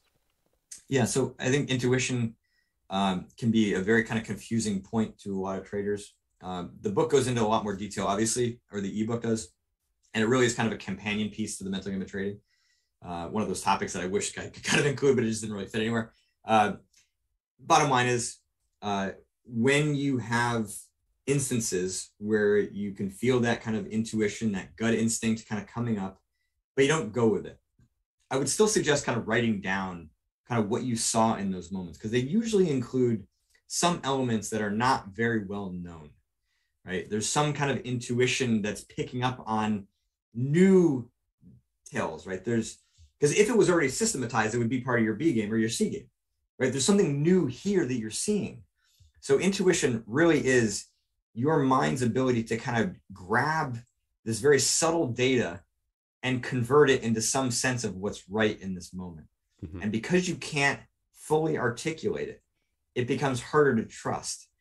But if you take some time to define what that is and really understand how it fits with your strategy, right, then you can start to make use of it a lot more. I kind of often use the analogy of like, if intuition or your gut feels like a stranger, right, you don't really know what it is or what it's based on and who it is, like, of course you're not going to trust it. You wouldn't, walk down the street and just like ask some random trader like what you should do with your Tesla position. Like, it doesn't make any sense, right? Instead, you want to become more familiar, become friends with that intuition. And, in order to do that, you got to study it, much like a lot of other things. And, that ebook that you can download, goes into a bit more theory in terms of like where that unconscious data comes from. But at the end of the day, if you can write more about it, understand more about what's going on, your ability to utilize your intuition will get a lot better. And more importantly, your ability to distinguish from the fake intuition will become a lot greater too, because all of the emotions that I've talked about today, they can connive you. They can manipulate your mind into thinking, right, that the FOMO is justified. It's not, no, this isn't FOMO. No, this is a legitimate opportunity. No, this isn't revenge trading. No, there's a legitimate opportunity here, right? Those emotions can kind of masquerade as intuition. And if you can't spot the differences, you're going to have some trouble. You're going to lose quite a lot more and go through more pain. But again, right, writing and tracking and detailing become your way of ultimately profiting more. Perfect. Well, Jared, thank you so much for your time and for kicking things off today on day 3. I think everybody watching really enjoyed it. I'd highly recommend to everybody to go check out Jared's book. We pasted the link a few times in the chat, and I'll also paste right now the masterclass we just did earlier this year, which I think really, if you have any questions about trading psychology and about Jared's system, we go into that. We have so many examples, so many, live workshops with students who are just, in the same boat that you guys are in. So definitely check that out. And Jared, thank you so much for your time once again. And yeah, thanks so much. Thanks, Richard. Yeah, thanks to you guys all at TraderLion, and hopefully the fundraiser goes really well. I see a few books that have come in, and yeah, I'll keep it open for the next few minutes here. So yeah, anybody else that wants a copy of the Mental Game of Trading, donate $100 and I'll send you a free copy of the book signed by me. Perfect. Yeah, I just saw Allison Bethia just donated 100, so I've got your name down. So, awesome. Yep. Thank you guys so much, and we'll be right back with David Ryan at 10:45 a.m. Eastern Time. You don't want to miss that. So we'll be right back, and see you guys there.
All right.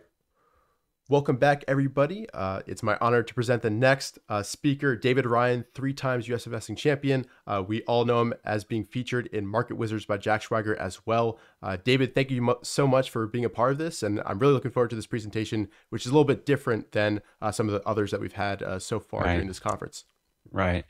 Yeah, I think I don't know if anybody is when they're entering or looking at the markets that there's ever a perspective that I'm bringing into it, but I think it's at least for me, it really influences how I look at the markets, how I trade in the markets, and how I view my results in the market too. So it's a much different perspective.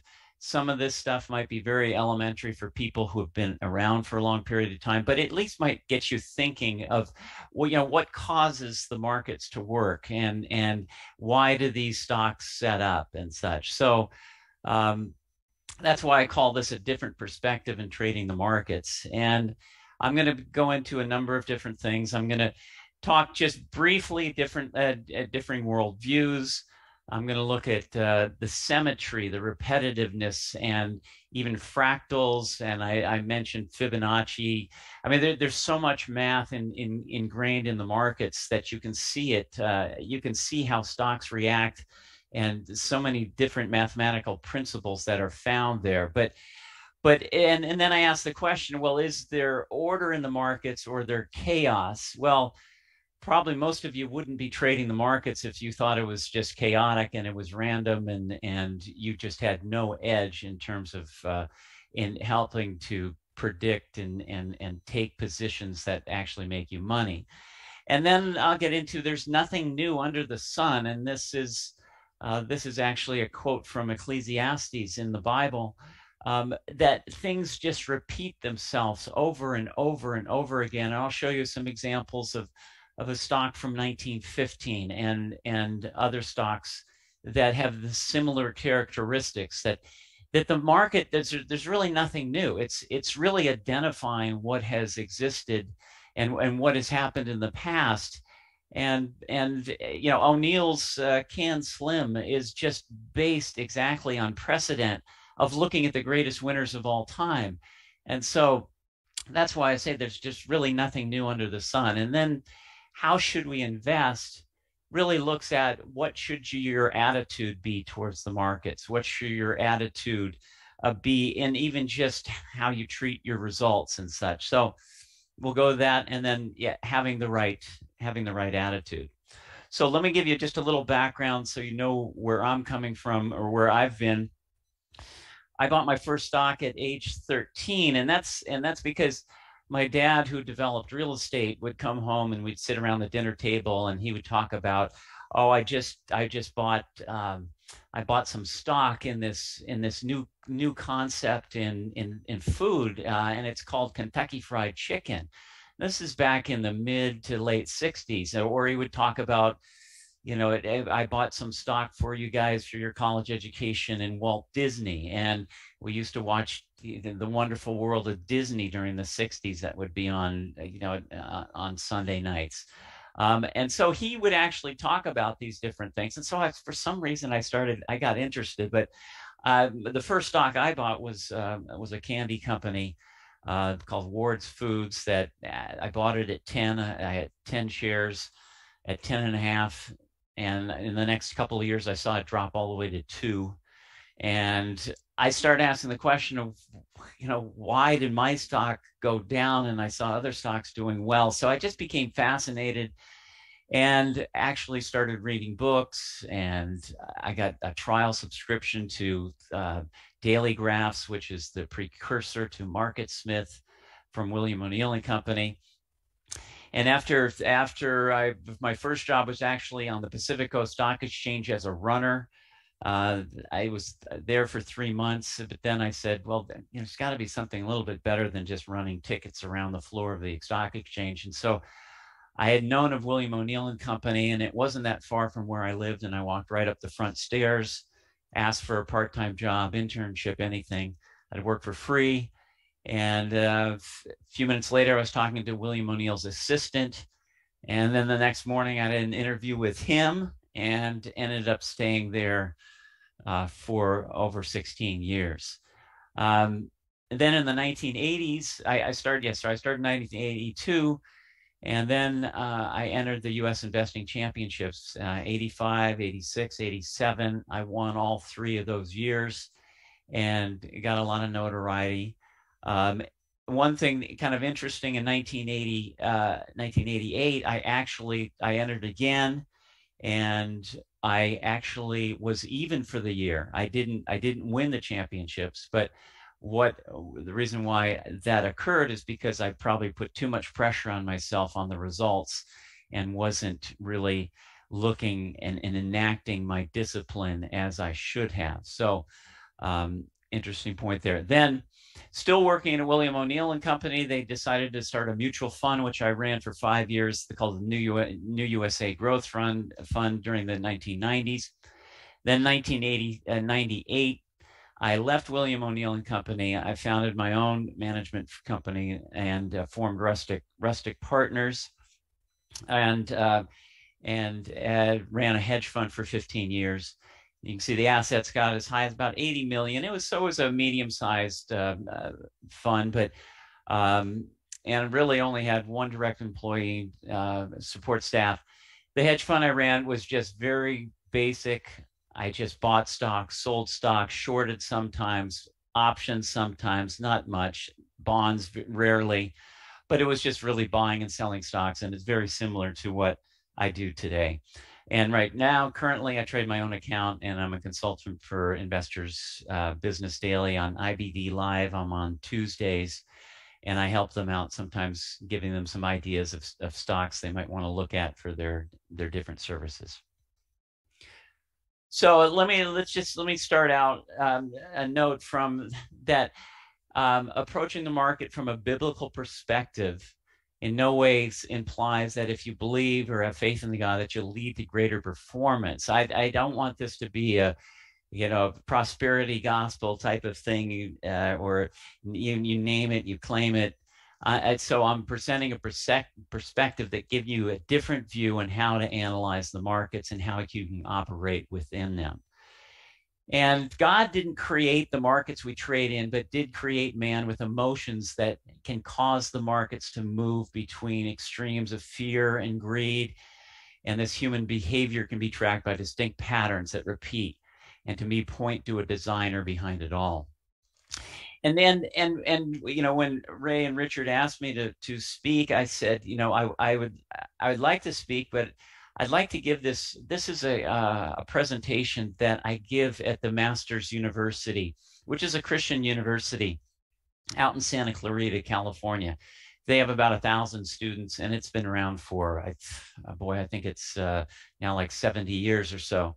But I could have given you a presentation that just talked about the technical things. I look at the market, but that would really be only half of my approach to the market, because I come at it with a you call it a biblical perspective, and in how the markets act and what I think about when I'm trading in the marketplace. So this is kind of the complete approach. It gives you my sort of somewhat a technical view, and then also my thinking behind how I think the markets are acting. So here's different differing worldviews, and this is not a place where I'm going to talk about the differences and the between creationism and is the world just by chance, or here by God creating the earth and all that's in it. My perspective is that the God of the Bible is behind all of creation, the world around us, and everything that we find in the world points to harmony, design, purpose, and intelligence. And I'll show you some examples of that. And then here's a great passage. This is again from the Bible in the book of Romans. For since the creation of the world, his invisible attributes, his eternal power and divine nature have been clearly seen, being understood through what has been made. So if God created the entire world, shouldn't we also see that creation somewhat in the markets and how the markets act. But in regardless of the stance that you take, if there's a God or no God or how the world was created and such, I think we all agree that that the world operates to fixed laws of chemistry, physics, mathematics, gravity, mass, et cetera, and that we wouldn't be able to operate if there weren't laws.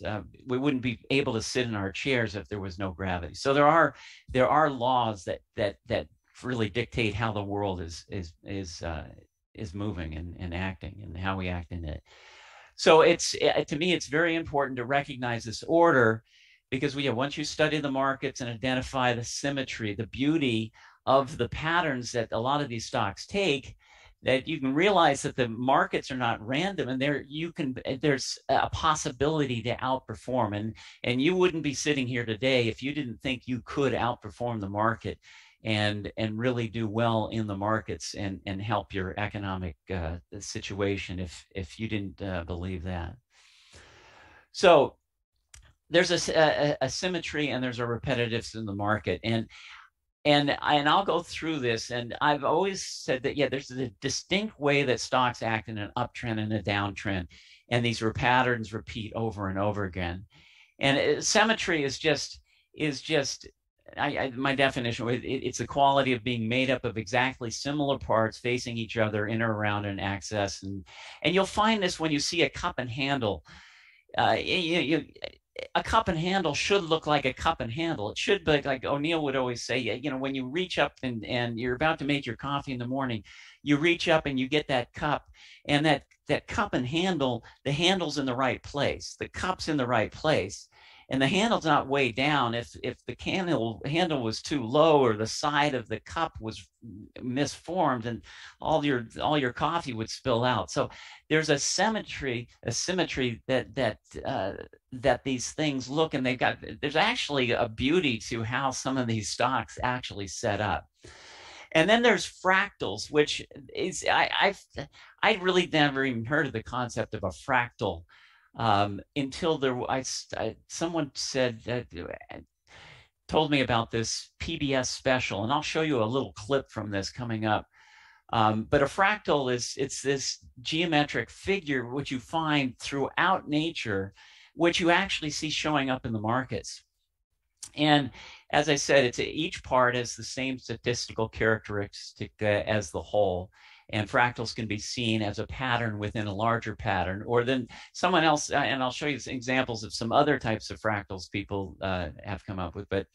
And then, I'm not even get into Fibonacci retracements, but boy, there's a lot of math. And I mean, so many different computer programs for trading the markets have, where you can track Fibonacci retracements. And sometimes it's uncanny how sometimes a 50% retracement or a 0.385 retracement actually is the spot where the stock stops or the index stops and starts moving in the next direction, in the other direction. Okay, so got that. So here's an example. I mean, here's symmetry and fractals all around us within nature. And some of the mathematical principles just in how a shell is formed, or a sunflower is made, or there's fractals in trees, and even in a fern. The one little section of a fern is an example of the entire fern itself. So these things are all over nature, all over where you see them.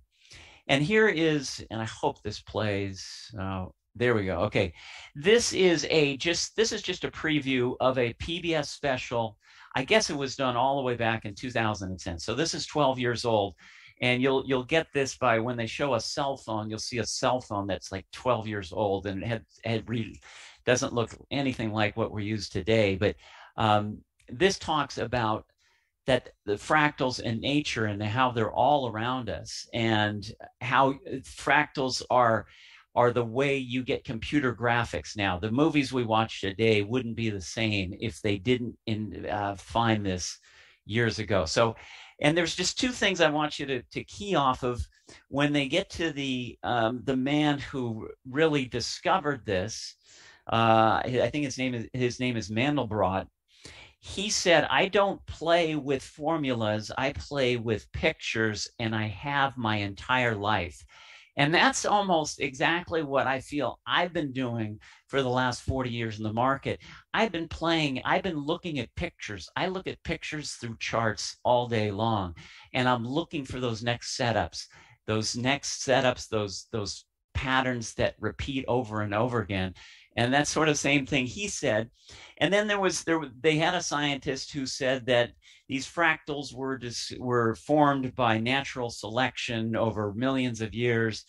And I disagree with that. I feel that there is a God who created this. But again, that's a time for another discussion. But hopefully this plays. Let's see.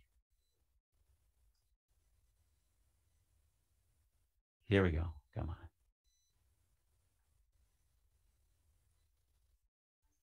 On the frontiers of medical research, in the movies, and all over the world, wireless communications. One of nature's biggest design secrets has finally been revealed. My God, of course, it's obvious. It's an odd-looking shape you may not have heard of, but it's everywhere around you. The jagged, repeating form called a fractal. They're all over in biology. They're solutions that natural selection has come up with over and over and over again.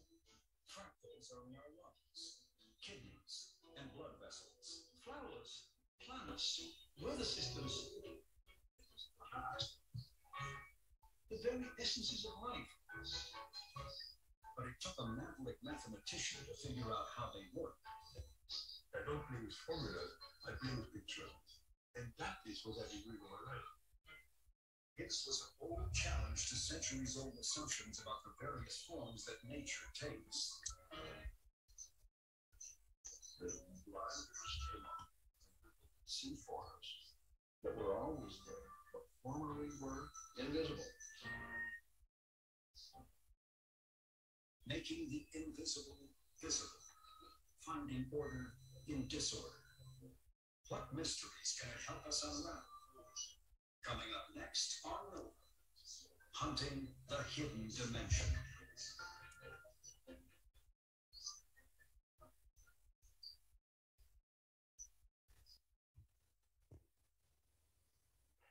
So,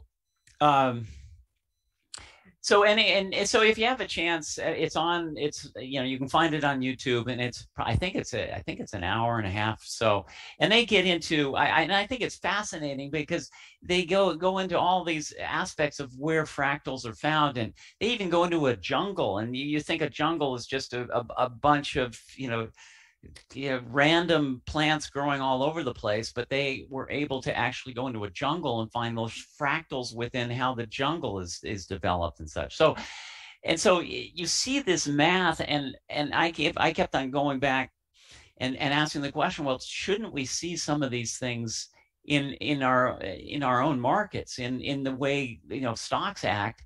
And here's a great example of that.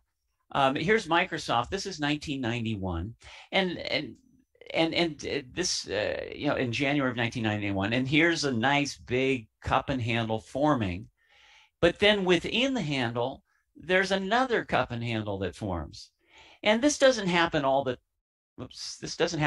time, but it happens.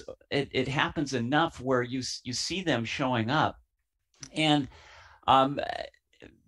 so then the next example is Ollie's Bargain Outlet, which is a recent example. This is just from just a few days ago, and this is a stock that I did well in years ago, which I have actually come back to, because they have a great growth story. They have 431 outlets right now. They're going to 750 over the next 5 years, and they have a great concept. And But here's a cup and handle that was actually forming in the bottom. Now, cups and handles are usually best after an uptrend. But here's a cup and handle that formed in a bottom. And you can see I pointed out, and we'll get into this a little bit more. Yeah, there's some very big volume characteristics that are showing up as the stock is moving higher. Anyway, you got a cup and handle going there. But then if I take it down into a 60-minute chart, you're seeing really this is the right side of the cup. I couldn't get it back going, but the whole cup started many days before it came down. And then you got within the handle of that, you got another cup and handle, and the stock started off from there and has made a terrific move.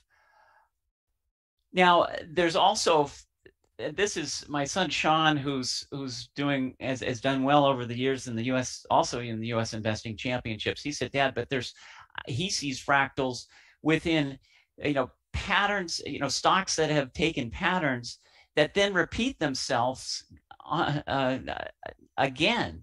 And here's Pharaoh, and this, you can see how this had really, example one, it had a top, it came down, it made 1, 2, 3, 4 lower lows, and then turned and went higher. Then if you see in example two, it did exactly the same thing months ahead of time, and then repeated the whole thing over again before it went back up into another uptrend.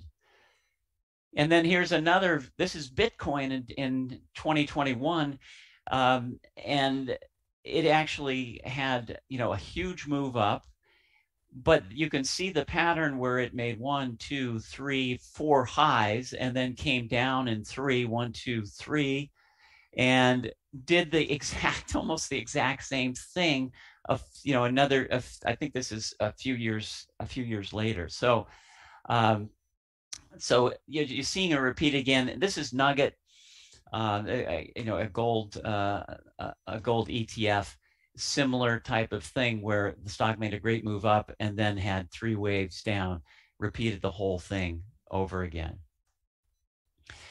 So yeah, one of these main points I like to make is that nothing new. There's nothing new in the market. These patterns repeat over and over again. In Jesse Livermore's book, How to Trade in Stocks, which he wrote in 1940, he says right there, my theory and practical application have proved to my satisfaction that nothing new ever occurs in the business of speculation or investing in securities or commodities. And then you can go into the book of Ecclesiastes, which is in the Old Testament in the Bible. And Solomon says, and this is written more than 2,000 years ago. I don't know, 3,000 or 4,000 years ago. He says, what has been will be again. What has been done will be done again. There's nothing new under the sun. Is there anything of which one can say, look, this is something new? It was here already long ago. It was here before our time. And nothing changes, even in the most successful stocks. They've had the same characteristics, and that's what Can Slim is based on. It's based on the greatest winners of all time and the common characteristics that they have, that they had the same earnings.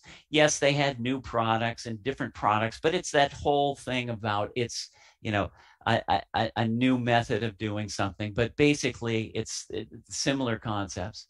So that repeats over and over again. And then pattern differences in uptrends and downtrends. And this is very, very basic, but I don't think people really key in off of this. And I know it's very simple. This is my stick figure picture that I drew. But an uptrend versus a downtrend, an uptrend has the characteristics are 180 degrees different than a downtrend. Everything that happens in an uptrend is exactly the opposite of what happens in a downtrend. And you'll see when a stock moves higher, it moves higher on higher volume. When it pulls back, it does it on lower volume. When it moves up again, the volume increases. When it goes sideways to down, it decreases. And this just continues on and on until the whole thing reverses. The stock starts down on big volume. It goes up on light volume. declines on big volume again, and then repeats over and over again. And I know it's so basic, but if you can just identify an uptrend versus a downtrend, you put your odds in your favor of being on the right side of the market. And I hate to say this is so simple, but the things I use in the market are very, very simple. I don't get into too many indicators. I just have a few basic indicators. A lot of them, if I was going to cut everything down, it would really say, if I could add two things, it would just be the price and the volume. Eliminate everything else, and I could probably do fine in the market. And here's an example. I wrote down these characteristics just so you can see. The left side is the uptrend. The right side is the downtrend. An up day, you have higher volume. Down day, lower volume. And it's just the opposite on the downtrend. And then moving averages. Moving averages are in an uptrend, and the price is above the moving average. Gaps occurring to the upside. Relative strength line in an uptrend. Group strength strong and other stocks confirmed.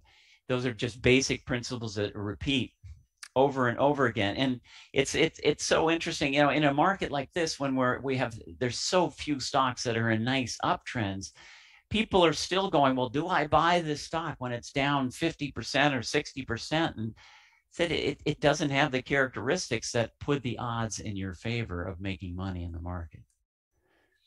So now here's an example of Zoom video. And you'll see the different lines I draw. This uptrends, when a stock is in an uptrend and then it consolidates, it just drifts out. It drifts sideways. And then when the stock moves up and goes sideways again, you can see this over and over again. But then when you get to the high at 588, the whole picture starts changing. What happens is you start getting wedges to the right. You get uptrends that are weaker, and they're rallying on weaker volume and lighter volume. You'll also see the volume spikes and the gaps start occurring to the downside. Huge gaps in volume. I always key off of volume spikes is when you get the biggest volume spike that has been traded on the downside. To me, that's a big warning sign. And when you start seeing that show up, then it's time for the market's probably going in the different direction. See, and then the stock has it has a decent rally in here, but as you start getting towards the end of the rally, volume starts weakening. Here's another. The stock rallied from 300 to 400, but check out the volume, and that red line below my black bar is just showing you, look at the average daily volume has really dropped off. Much, much different than when the stock was in an uptrend. The stock had rising average daily volume for most of the move, and there were still big volume spikes coming in. Now the thing has really started changing its characteristics. Here's another. This is a little bit longer in the move. You see the same thing happening. Weak rallies on light volume, big gaps in price, and then the thing just comes all the way down. And even recently, I could have drawn this in, but even you had another weak rally from 102 across. You can just draw those trends, and the stock is still in a downtrend. So as I already mentioned, CanSlim, the stocks are, CanSlim is entirely based on past precedent. And here's a quote that I just took out of O'Neill's book. There's an enormous amount that you will learn from studying these great historical examples. You'll see chart patterns that are repeated year after year with huge success. From these observations, you'll be able to recognize the types of price and earnings powers these stocks develop just before their spectacular price advances. So what you can do, and I always recommend this, is just always, every year, go back and study the biggest winners. Look at the different characteristics they've had and memorize those. Get those ingrained into your mind so you can recognize them when they come again. Now, here's some examples of great winning stocks, and these are all from the technical side. I'm not even going to go into CanSlim. You can get O'Neill's book and really get the details about this. But here's Bethlehem Steel on a weekly basis that is back from 1915. I guess there was no trading during World War I for about an 8-month, for at least a number of months, or yeah, for a number of months. But then when it started trading again, the stock started breaking out, actually formed a new base. And you can actually, if you look to the bottom of the chart, you'll see how the volume was drying up as the stock was consolidating. And then the huge volume spike as the stock started up again, came up, built another base. Volume started to come off. You got a few weeks that were down, but it didn't continue. And then the base built again and then took off and made another move. There was a climactic top, but then the stock actually based again and had one more move. Very similar to, this is Monster Beverage. This is also a weekly chart. This is going back to September of 03. I drew in the lines again. The different consolidations that occurred was on lighter volume, but every time the stock moved higher, it was on big volume. And it, long basing pattern, there was really no volume as the stock was basing, but you can see I'm always comparing the volume that was happening 1 week or 1 day with the previous to see what the comparison is. Here's Monster Beverage. This is a daily look, and you can see the similar different patterns showing up over and over again. Here's Franklin Resources. Now, Franklin is a stock that I actually did very well in. This is one of the stocks I had in U.S. Investing Championships. This is one we used in a seminar I did for Investors Business Daily. And you can see my buy spots coming out of long bases, and you can see how the volume dried up. And if you look to the right, you'll be amazed. And I can't even remember that it's this small. Look at the volume that was actually trading during the mid 80s on some of these great winning stocks. Their average daily volume at one point when I was first buying the stock was 25,000 shares. That was a big day. But the interesting thing, some people say, well, I never buy stocks that are so, that don't have a certain amount of volume. But sometimes the biggest winners start out fairly small. These days they start out fairly small, and they're maybe trading a few 100,000 shares. But by the end of the move, a lot of these great winners are trading millions of shares. So, because if you also look at Franklin's Resources and the move that this thing made over the years, the volume just kept on increasing. But similar, again, similar principles. And even the 4 stages, and this is something that, that Stan Weinstein's talked about, Mark Minervini's talked about, and very basic, but these 4 stages of a market leader repeats itself over and over again. This is Generac, which had a great move. And you can see number 1 is the base period, number 2 is the uptrend, number 3 is the top, and number 4 is the downtrend. And so if you can recognize these different patterns that repeat over and over, son, it's, you can get onto the right side of the market. And when it comes down to it, identifying the leadership in the market or identifying if we're in an uptrend or a downtrend is not that hard. But the hard part is when it comes down to you enacting this and being swayed by your emotions, going from fear to greed. And so, I'll get into that in just a minute. But here's one more. Here's the Ollie's bargain again. I want to show this. It's showing this is the 4 stages of a base, or 4 stages of a move. I highlighted all those huge volume spikes as the stock was building the base. In most cases, you can find that the stock is setting up, and you'll see these characteristics set up before the stock actually makes a move. And then I actually, in my very basic drawing there's a cup and handle within the handle. So you got a bigger cup and handle, then a smaller cup and handle forms, and then the stock just takes off and breaks out. And here's the move. Here's the up move, the stage 2. Very same thing. I mean, I hate to be repetitive, but it's the market. It's very, very repetitive. Volume spikes occurring to the upside as the stock's moving out. But then as you start getting towards the top, things start changing, and you'll start seeing on the right side of this chart. Look at how the the red spikes actually start dominating. You even had a climactic move here when the stock went from the mid 70s up to the 90s. And it actually did it on some lighter volume. It really, I guess you got a few good days there, but as you started getting to the top, the whole picture just starts changing. And if you can just identify colors, you'll be on the right side of the market. Then here's the downtrend, and see the whole picture changes. Look at that 6.4 million shares traded to the downside, a huge volume. And you can, this even gapped before the high. You can, the stock back in December before that, 5.4 million shares traded the downside. It came back for one more little move, but it really didn't have much left. And then the whole thing started down. So gaps in price, huge volume spikes, weak rallies on lower volume. So then, okay, so you got this repetitive, you got this, that the market is really the same over and over again, and it's just identifying what side of the market that you're on.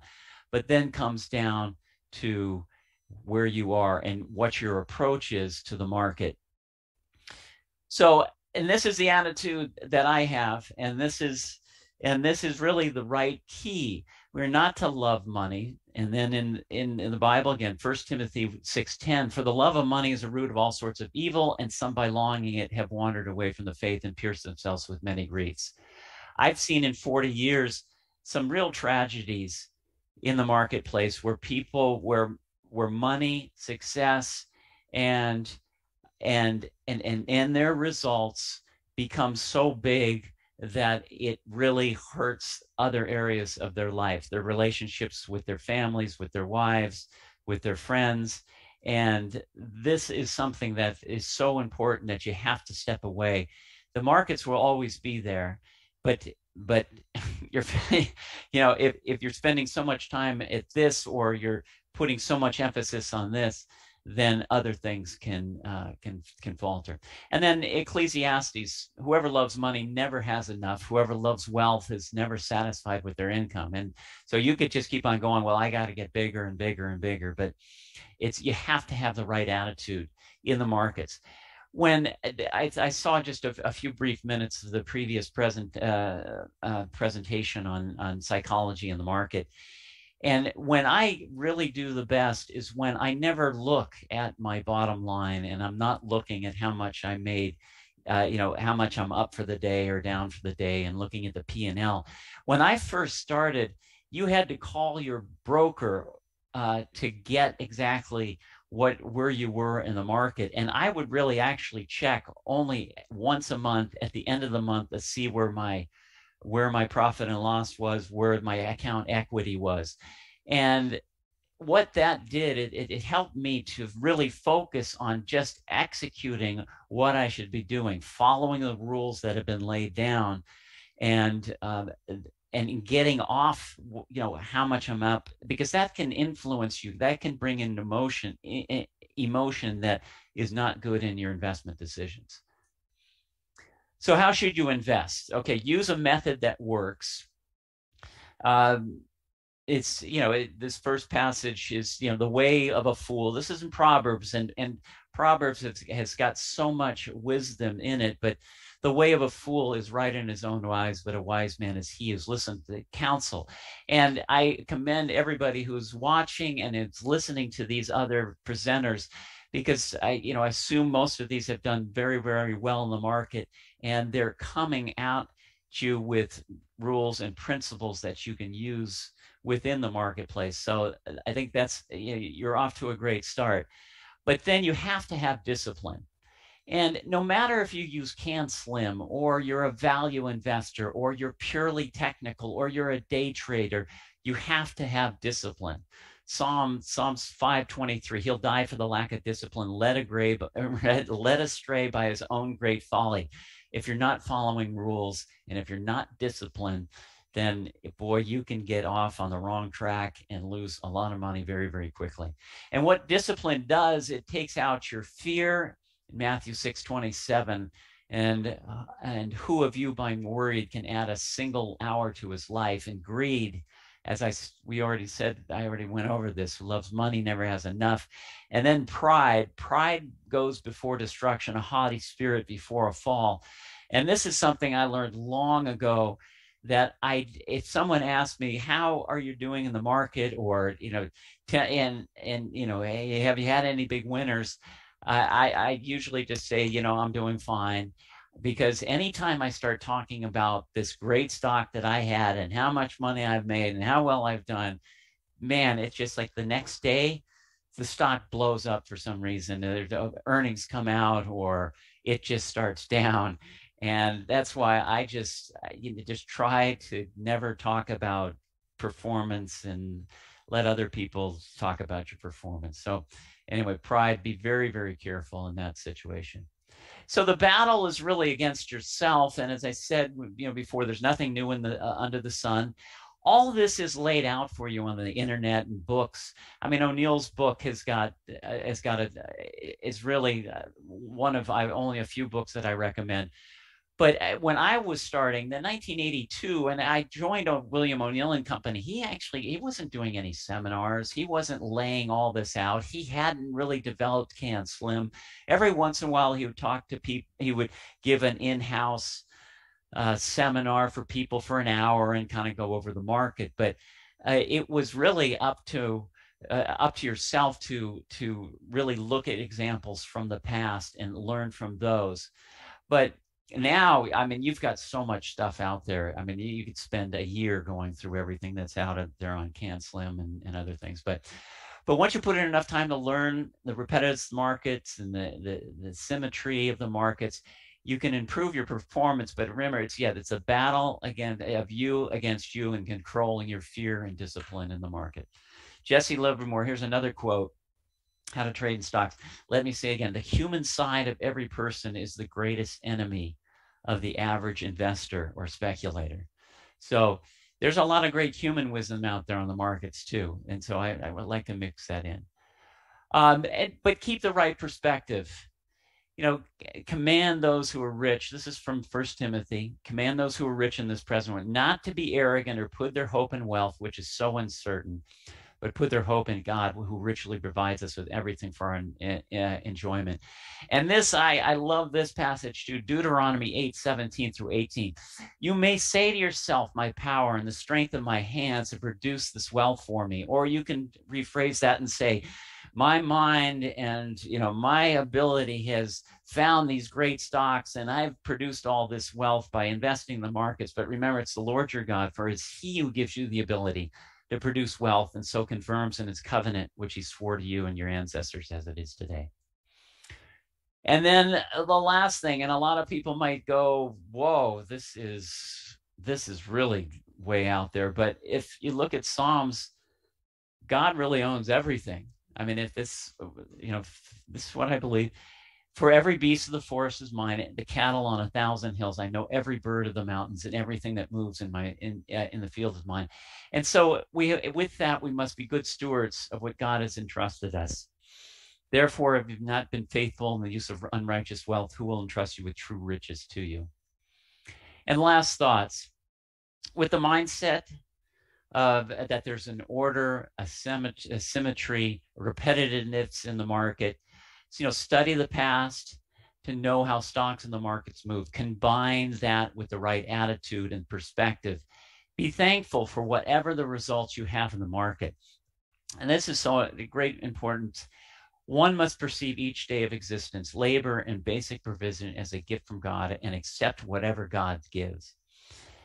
And then lastly, recommended books. How to Make Money in Stocks. Probably a lot of you have that. William O'Neill. How to Trade in Stocks by Jesse Livermore. How I Made $2 Million in the Stock Market by Nicholas Darvis, which is a great, written in the 1960s. And then I have a book, if you have questions about faith, the Bible and such, Reasons to Believe by Nathan Busenitz, has a lot of great talk about why believe. And then also the Bible. I mean, there's a lot of you probably have it sitting on your shelf, gathering dust, but there's so much wisdom about the markets, about life, about, our future life and death and such. Highly recommend you taking that out and start start cracking that open. So with that, I guess we can get to some questions, and we can get into the current market and anything they've got on their minds. Perfect. David, thank you so much for this presentation, really giving insight into, your motivations for trading and how you view the world in general. So thank you so much for that. And we've got plenty of questions coming in that are really excellent. But first, why don't we just hop over to Market Smith, David, and I'll switch back to the other screen just in case. And we'll be right back, everybody, and cover the market. Okay.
All right, welcome back, everybody. We'll go ahead and take a ton of questions. Keep them coming in the chat. We've seen some amazing ones. To kick things off, though, David, I just kind of want to set the scene here.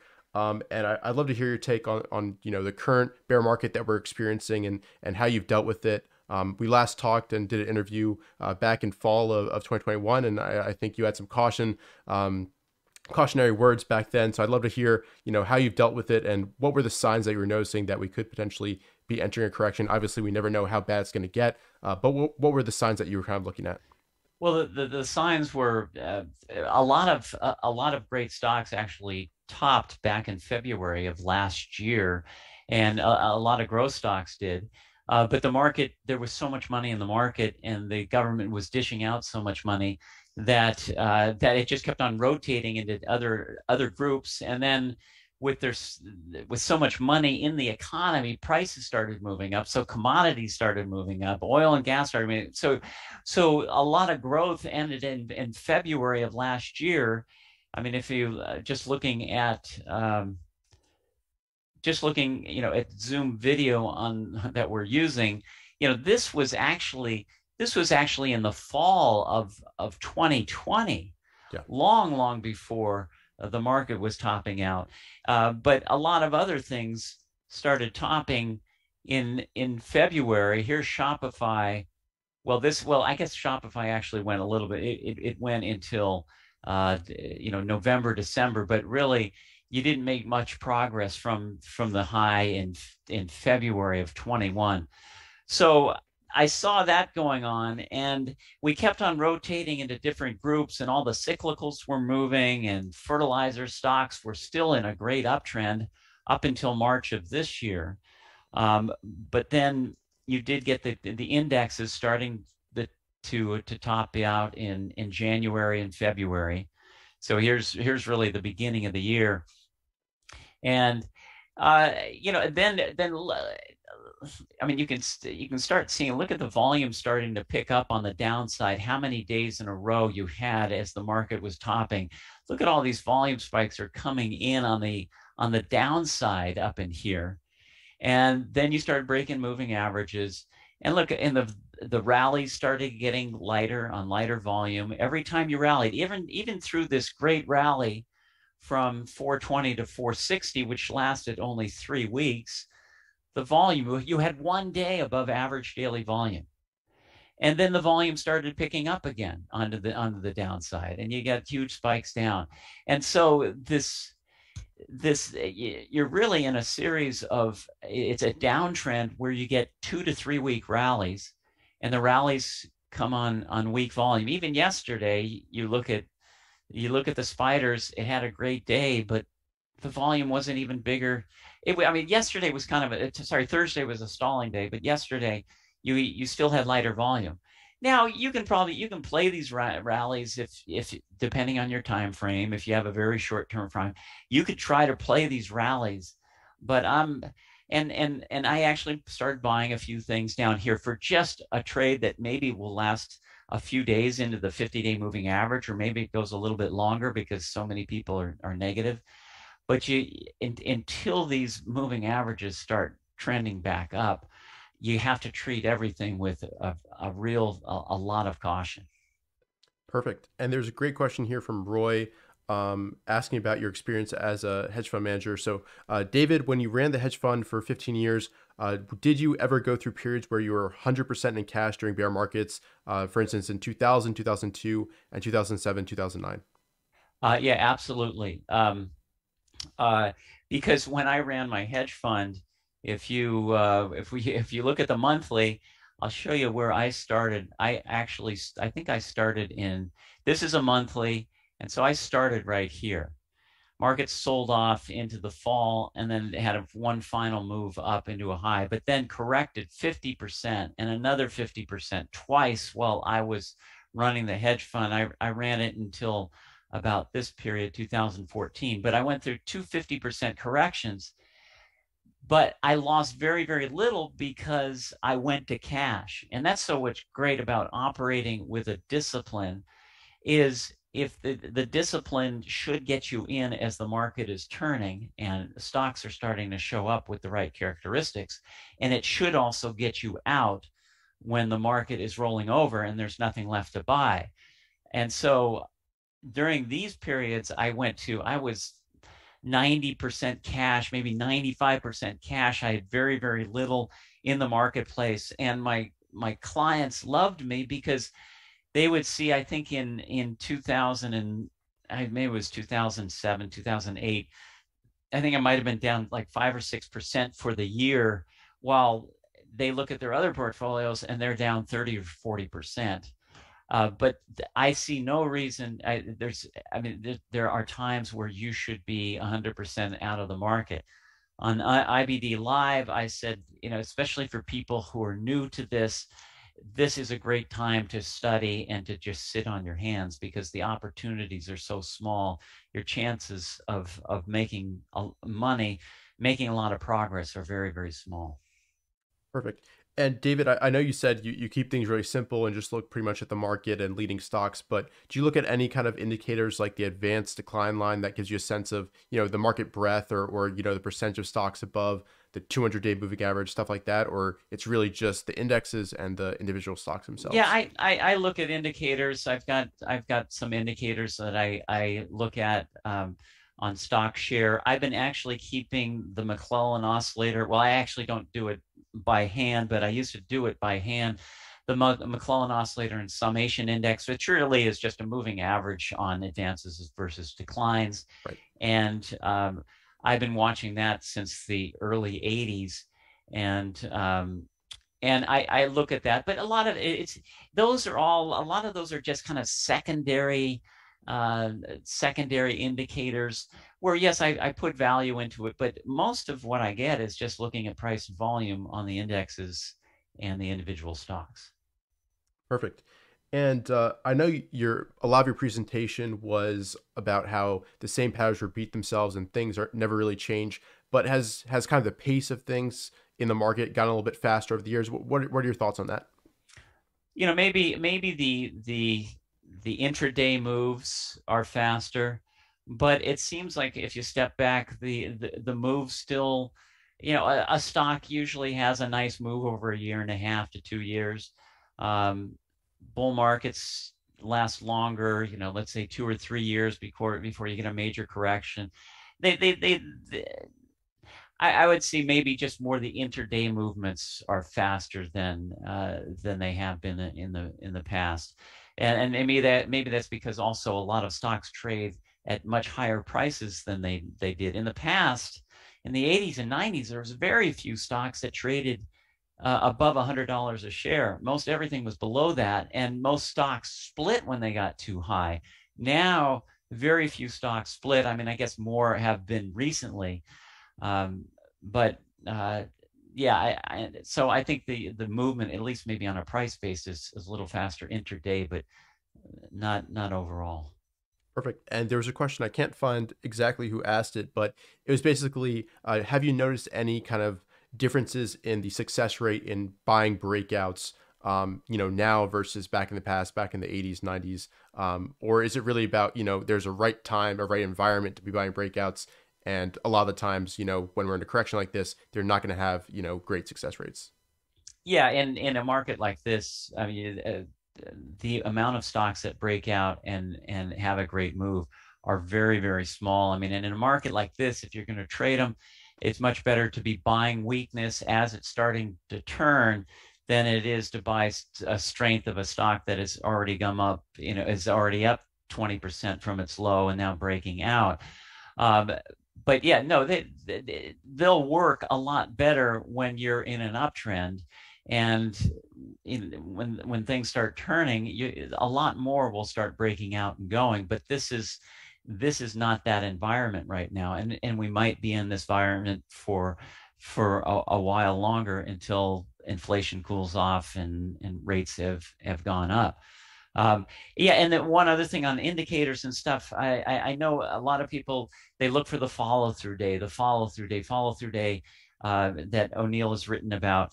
And when you get in a market like this, a lot of those follow-through days don't work. And I don't put that much, I say, I look at the follow-through day, but I put so much emphasis on, can I find the individual stocks to buy? And if I see the market following through, but I look around and there are no setups, then I go, how far is this really going to go if I can't find individual stocks? So you have to combine the two and get the whole picture of what's happening. Perfect. And I want to ask you about your process and routines for tracking rotation and identifying the groups that are seeing accumulation, that are seeing an influx of capital from institutions, because you seem to have a great pulse on that, transitioning, to fertilizers, more cyclical names last fall, and also, paying attention to when the growth stocks were really falling out of favor. So I'd love to hear your process. Do you run any screens? What's kind of your ways to identify which groups are leading at the current moment? Well, using MarketSmith, I look at here's industry groups. I look at this every week, and I sort them by by the rank for the industry group rank for this week. And I actually, and you'll see a number of oil and gas groups, but those are actually starting to slip back. Yeah. It used to be entirely oil and gas, but now those are starting to underperform because prices come down.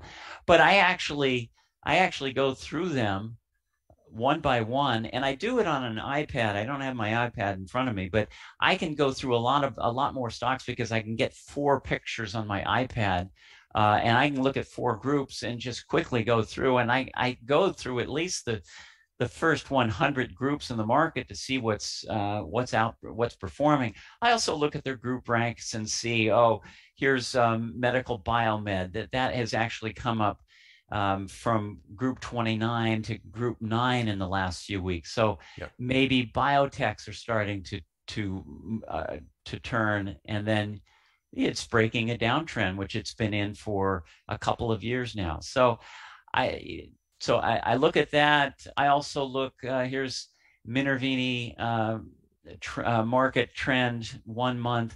This just shows me stocks that are starting to turn. These are stocks, I guess it's it's showing the 200-day moving average that's turning up for the first time in a long time.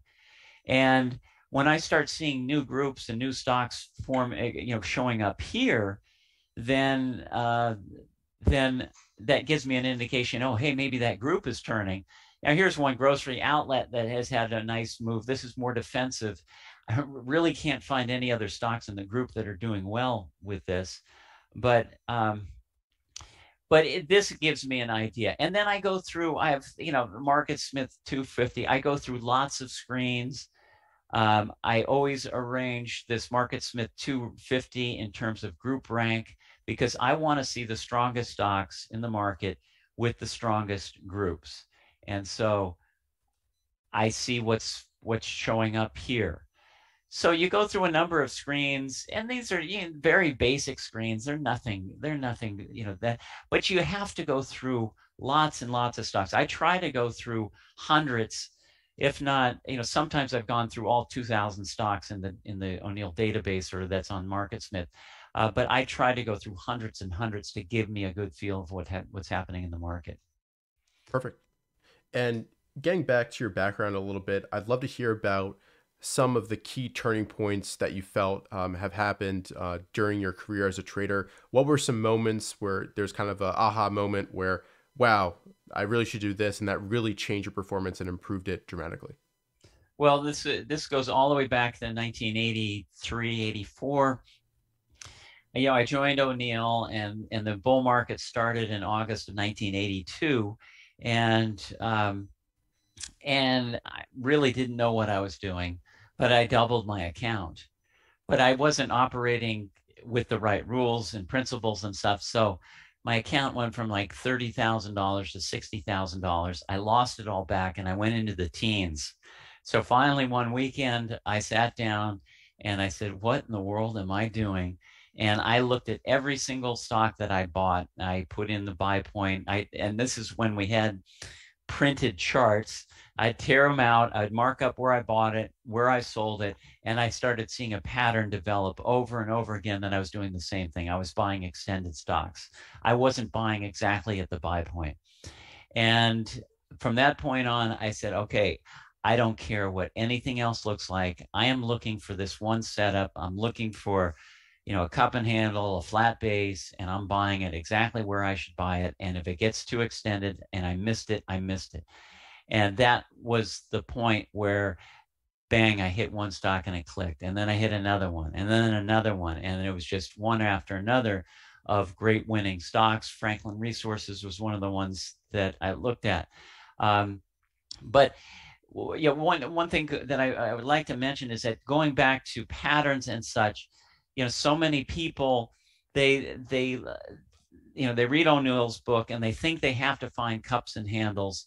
And I've finally got to the point where I got so I don't know, I'm not upset with the questions that people had. Oh, where's the cup and handle? Or where's this W pattern? And where's this?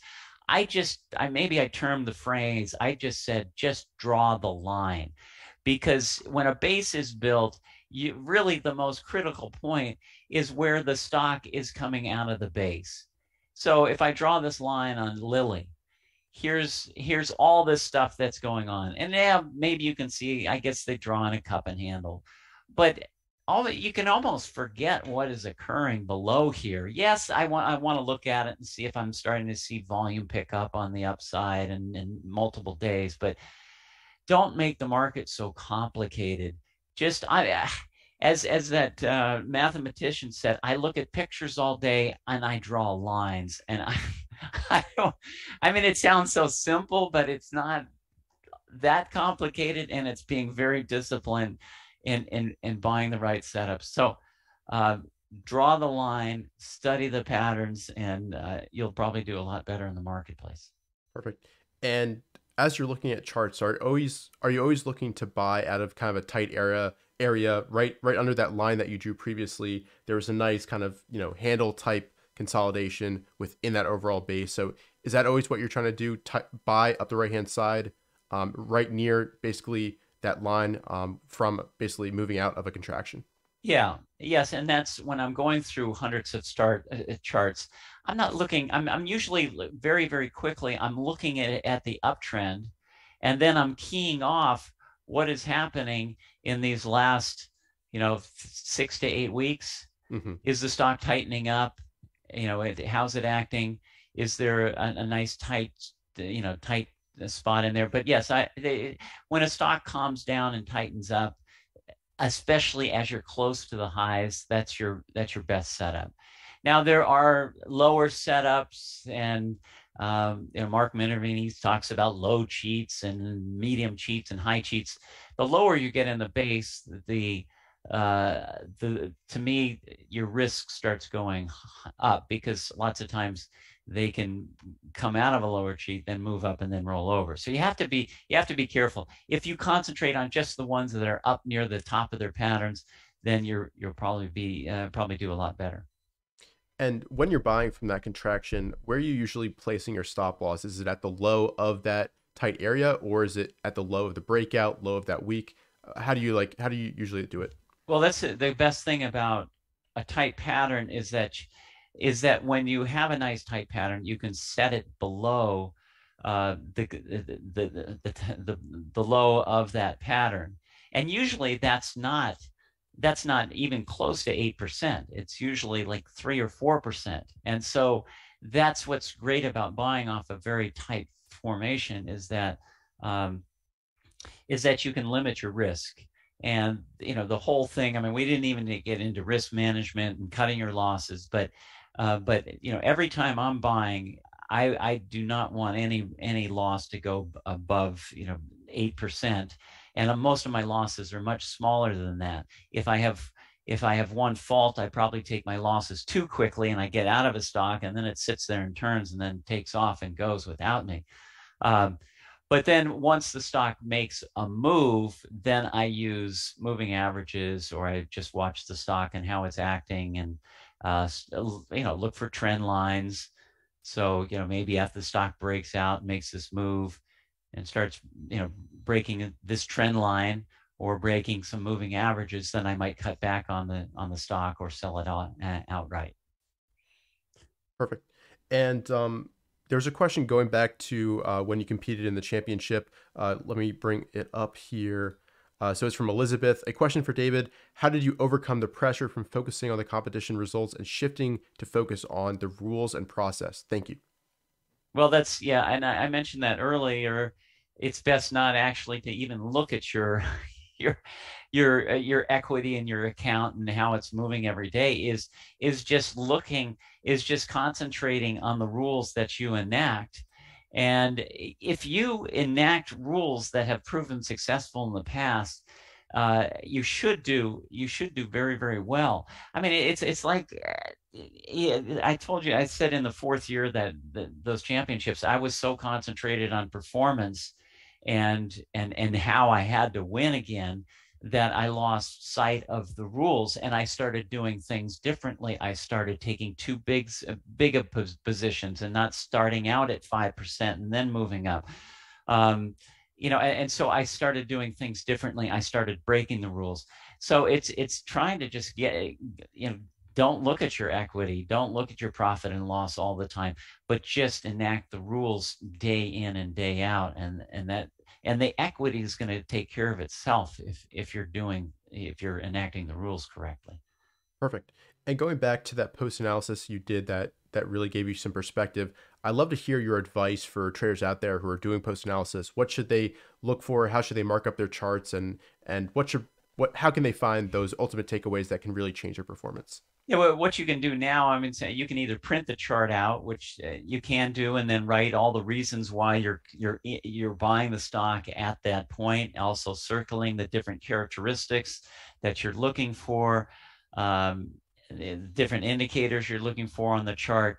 You can do that, and then put it into the book, or you can screenshot it and then mark it up, and then put that into a file. And then after you sell it, then also print out a chart or screenshot a chart of the move that made, and then you go back and you study. Okay, well, did I make money in this? Did I lose money? and jot down maybe the reasons of, oh, it's amazing how you can go back months later and look at a stock and go, I can't even believe I bought that stock. What was I thinking? And so, and then lots of times patterns will start developing of the same thing you're doing over and over again, which is wrong and why you're losing money. So that's why it's, as you know, almost more important to study your losers than it is to study your winners, because it's actually painful, but you have to go through that. You have to, or have somebody do it for you, and be able to have an ego that's small enough that somebody can actually tell you, hey, you might be doing something wrong here. Right. But most people don't want to do that. Perfect. And there's a question here from John. William O'Neill used the weekly charts more than daily. Which do you look at most? And I'd also love to hear, along with that, if you go into any intraday timeframes, at those buy points, or it's really sticking to weekly and daily charts. I usually look at dailies, but I'm looking at every single time frame. First I might find it on the daily, or I might find it on the weekly.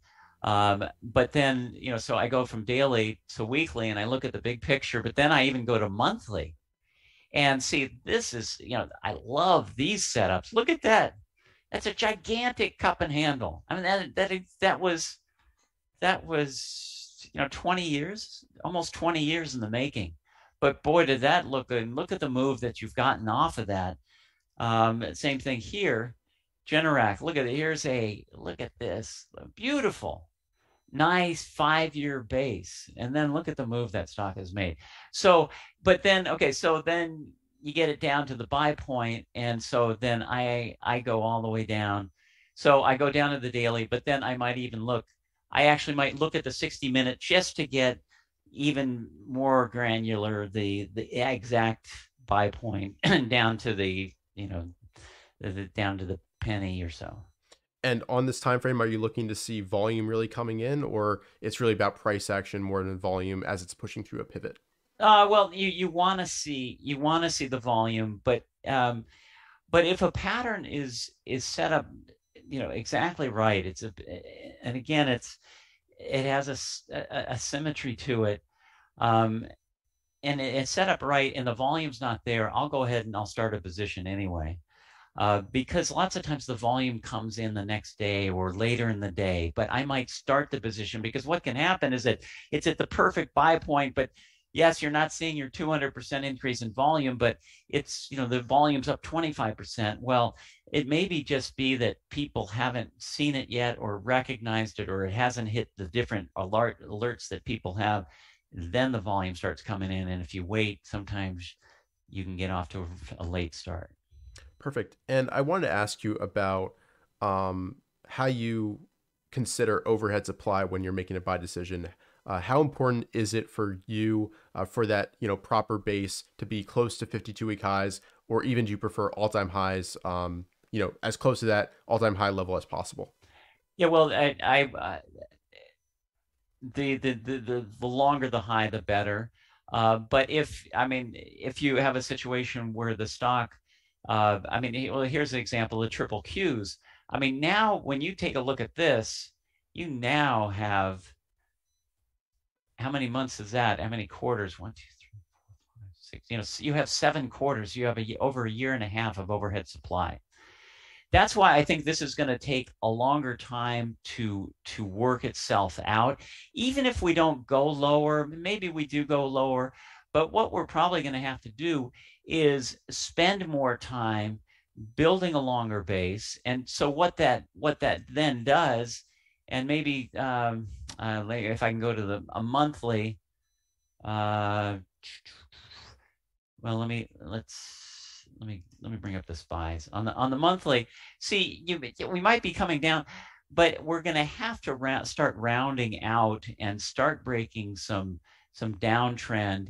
And the farther you get away from that overhead, and I'm saying, I think you want to get at least a year away from that overhead, and actually give it some time and see it, let it burn through it, and see if it can get through it. See, and I think Mark Minervini said this. The ultimate is not to buy the bottom. is to buy when your risk is lowest and when you have the greatest probability of you making money in the market. So yes, you might have to give up some on the upside, but it will tell you that the market is strong enough to get through some of that overhead, or you've given it long enough time for that overhead to kind of just fade away, because people usually as time goes on, either sell out, or they give up, or they're just never going to sell. Perfect. And how important was that for O'Neill as well to buy, near all-time highs versus 52-week highs? Which would he prefer, and is he always looking to buy near that high level? Well, and I think on individual stocks, he's definitely looking at 52-week highs, but on the overall market, he's looking more for a follow-through day, which could occur, down here. But that's why I say you have to combine it with the individual stocks, because if you don't have individual stocks to buy, they're not major stocks, they're not leaders that are moving the indexes, the rally's not going to go that far. So you have to combine it with the two. And if you are going into a favorable market, you should have a number of stocks to buy. And usually they're these stocks where you're going, what in the world is that? I've never seen that name before. Why is that leading? Right now, you really haven't gotten that yet. Perfect. And there's a pretty good question here that I'll bring up. David, what would you do if you're not a full-time trader to be able to transition successfully from, working a career and trading part-time into a successful CAN-SLIM trader? Any advice or steps to make during this transition? Well, I would think you would have to have, before you make that transition, don't give up your day job. Make sure you've had success, and you've had success over not just since March of 2020. There are a lot of people that had a lot of success, but then there are a lot of people that are now giving a lot of it back. I would say you should have success over a number of years if you're going to do this part-time, and you have to, and this is what's going to support you and possibly your family. If you are going to go into full-time trading and you've got enough of a nest egg to rely on, then I would start slowly. I would start with a smaller percentage of your money. I wouldn't just go in with everything you've got, especially in this market. I would start slowly. And then as you've had success over the months and over the years, then you continue to add money to it. I think too many people start out with they want to be fully invested right away. But especially if you're starting out and a lot of this is new to you, you take 90% of your money and put it in an interest-bearing account or some, inflation-protected bond, and you use 10% and trade with that. Perfect. And there's a question here, also going back to, that 1980 and 1990 period when you were in the championship. Great insights and wisdom, David Ryan. If you look back to your 1980 to 1990s, what is one thing you would like to do differently? Also, what is one aspect of trading that you are proud of? Let's see. One thing I would do differently. Well, hindsight is always 20/20, and there were probably there's a lot of stocks that I got pieces of moves on. I got like a 40-50% move, and then I moved to another one, but then I came back to the other one. Some of them I would like to have held longer. And yes, it is so easy when you look back and said, oh yeah, I should have held that for 2 years. I should never have sold that stock. So I don't day trade. I look more swing trade, but I like to hold things for a long period of time. I like to find companies that have concepts and that are going to be lasting, and concepts and earnings and all the characteristics, they're going to last longer than a few days or a few weeks or months, but can last for a few years, and get aboard that, because then I don't have to relearn a stock. I guess if you're day trading, fundamentals don't matter, and it's just really all technicals, but I combine the two. And so I like to get longer term moves and try to stay with them longer, and even trade around a core position and stay with it that way. I mean, even just like on Lilly, I've been in that for I've been in that for all the way back. I think all the way back of June of last year, I've been in it, and I've traded I've cut back on my positions, but I've stayed with it. It's bigger and slower, but it's been a good mover. What am I proud of in my trading? If I feel good about one thing, it's taking the market and trying to explain the market in a simple way, not making it so complex. When it comes down to it, all these things that I've covered today and just price and volume, you combine those with the earnings, but then you combine it with your life. Where are you shopping? What are you eating? What are you buying? What car do you drive? Very simple things. And just taking that puzzle and piecing it all together, trying to make it simple and so everybody can understand, that would be something that I feel, hey, maybe I've contributed to people's knowledge and helped them out.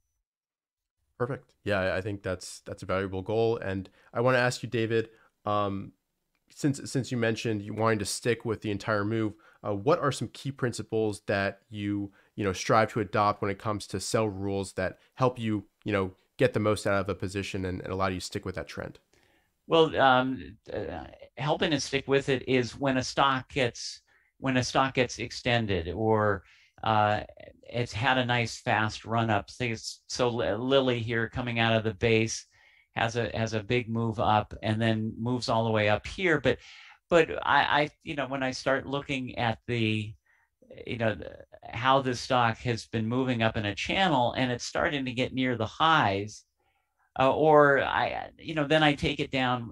Well, I could take it down to you can't see it on this, but a 60-minute chart, and seeing the stock making 3 moves into a high, and and then maybe seeing the volume starting to dry up on these highs and it's starting to break, taking part of the position out, because then if I don't have my full position, then I can ride through a 20% correction. Or up in here, the other thing you can do, and I just did this with Ollie in the last week, I sold some calls against the position. So it protected part of the position so I could stay with it longer. So decreasing the position after the stock has made a great move, but not losing the position in something that I feel has probably got a lot farther to go. And how do you use the moving averages on your chart to also help decide your if you're going to keep the position or you're going to lighten up as it breaks those? Well, sometimes, again, the simplest rules are the best. I mean, when I think of NVIDIA, I mean, some of the best stocks, as long as that stock stays above its 50-day moving average. Yes, it came down to it a couple of times and went through it a little bit, but I mean, look at the volume that traded when the stock came down. There really wasn't a huge increase in the volume, but just staying on the left side of that upward trending 50-day moving average can keep you in a lot of stocks. And then when they get excessive, then you can go down and look at that 20-day moving average, how it's hard for a stock to maintain that for that long. But a lot of it, is studying when a stock is getting ahead of itself. See, right in here, it starts going in through the climactic move. Those don't last long, usually 3 weeks. So when you start seeing that, you start looking for an exit or looking for some reversal. But so much of it is studying this over and over again, seeing these examples of the greatest winners, and back to the beginning, how they based in the first phase, how the up move occurred, how the top moved, and just get those memorized in your mind and be able to recognize them as they're happening. Perfect. And given that we are, in a corrective phase right now, and we're potentially setting up for a huge bull market whenever it does occur, we don't know. What is your advice for everybody watching that will help them basically identify the next big true market leaders that have the potential to 5x, 10x, double, triple in a short amount of time? Yeah, it's it's just recognizing the change. You're really an observer. You're observing the characteristics, the movement of these markets, and it's observing the characteristics starting to change. And what will happen is, as the market comes down, you'll see that there'll be stocks And I'll go back to, let's go back into 2001, 2000. The market comes down and usually makes 3 moves into a low. But after, everything comes down in 1, and most all come down again, make lower lows in 2. But as you start coming down into your 3rd low, the best performing stocks, the leaders of the next cycle, have already made a bottom and have started to turn up. And going back, the first example I showed, Microsoft made its lows months and months before the rest of the market made its lows. And the same thing happened. I remember studying the 1982 low in the markets, that a lot of retailers had bottomed and were turning and hitting new highs long before the bottom in August of 1982. So you'll see the greatest winners turn many times before, and there'll be new names where you're going to go, I don't know that stock. I have no idea what they do. That's usually going to be your big winner. It's not going to be, yes, you're probably going to get some good performance out of them, AMD or a Microsoft or an Apple, but you're not going to get gigantic performance because they've had huge runs and they're gigantic companies. It's going to be that one where you're going, gosh, I just don't know what they do. And you're not comfortable with that. Well, get comfortable quickly, because that's probably going to be your big leader, the one that's already turning. Perfect. And I'd also love to ask, what is kind of some of your favorite William O'Neill stories, or what are some key lessons that he passed on to you that you think are really important for newer traders to learn and veteran traders to remember as well? Key stories.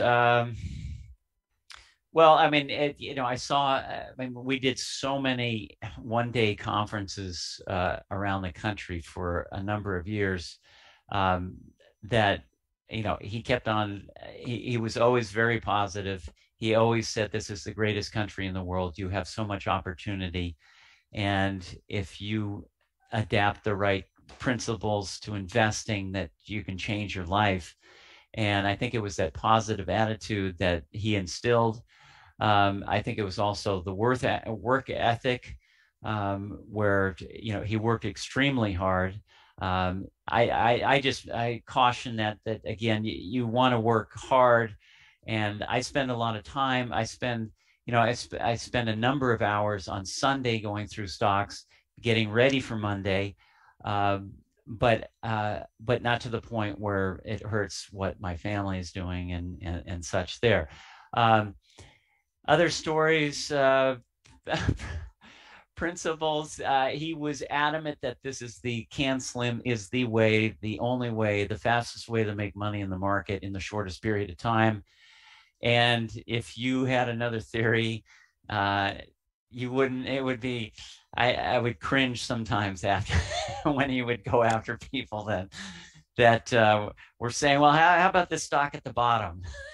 It wasn't pleasant. So that was, I would always start laughing when that would happen. But he was a great guy to work for, always positive, always encouraging, and he would, if you were doing something wrong, he'd tell you about it. So, but just a great person to work for, and I owe him a lot. Perfect. And Ray wants to know, what are some of the current industry groups and areas of the market that you're watching right now that could be a source for some of those leaders going forward? Well, I go to biotechs. They haven't performed in a long time. They've come down for the last 8 months or so. I see some of these starting to move, some drug stocks. Now that might, they might be moving because healthcare usually does well in a tough market. In terms of other groups, I really don't have a lot. Oil and gas has pulled back, and maybe some of these will come on again. I would be very surprised if we came too much lower in USO. I mean, yes, it's had this pullback, but I just think the price of crude, there's still demand that's going to come out of China when they come back online again. The policies in the United States aren't good for oil and gas drilling. I don't think Biden's going to get the Saudis to pump that much. And what's really interesting too is, I guess a month ago, Biden had executives of the oil and gas industry into the White House and said, "Hey, you guys got to start increasing your production." Well, what's happened is I think one of PXD pioneers actually said, the CEO said, "Well, look, we can increase our production by maybe 5%, but we don't have the refining capacity in the United States anymore. They've shut down so much refining capacity, and they're not letting us build any new refining capacity. It's going to be hard to increase that supply." So that's why I think the price of oil and gas will probably stay up for a while. And so there might be continued opportunities in that group. Perfect. And I've just got a few more questions here for you, David. First of all, once we finally do get a sustained new uptrend where, groups are really moving together, there's a lot of stocks breaking out, the signs look good for a new bull market. Can you describe your process for moving from cash to fully invested, how quickly you go about it, and also your process of progressively exposing yourself to more and more risk as stocks start working for you and you get positive feedback from the market? Well, it's really, you're letting the market tell you how much you should be invested. And so, it starts with that first stock that starts breaking out or that has the characteristics. And then if I start seeing another and another and another, well, then I increase my exposure. If I buy one or two stocks and they don't make much progress and I don't see a third or a fourth stock or so, then I just keep my invested position small. But what starts happening in a really good turn, a really good uptrend, you start seeing stocks breaking out all over the place. And then it becomes hard because then you start going, okay, well, what do I buy this and this and this? And, I say it all depends on the size money you have. But I usually start with, in this market, it would be 2.5% position. Then I go to 5. And then if it really starts doing well, then I'll go 10%. If it's a really strong bull market, I might start at 5, go to 10. And then as the move goes on, that could become, 20% or more of my portfolio. But a big position should earn a big position. You shouldn't immediately go to a big position. That's where I got into trouble in 1988. The positions were too big off the bat, and what that does, it puts so much pressure on you for your timing to be so precise that it's got to go up immediately. If that thing falls back 2, 3, 4%, and you've got a 20% position, that starts hurting your equity very, very quickly. So that's why you can't. Don't get that big. Now, if you have a small amount of money, if you don't have much that you've got to work with, I'm saying if you've got hundreds or you've got 5,000 or in the tens of thousands, then you've got to bring it down to fewer positions because it's going to be hard to make a lot of progress. When I really do well, I am concentrating, and I'm concentrating fairly big, but the concentration has, again, the stocks have earned that concentration because of what they've done. What else? I don't know. What else was your question?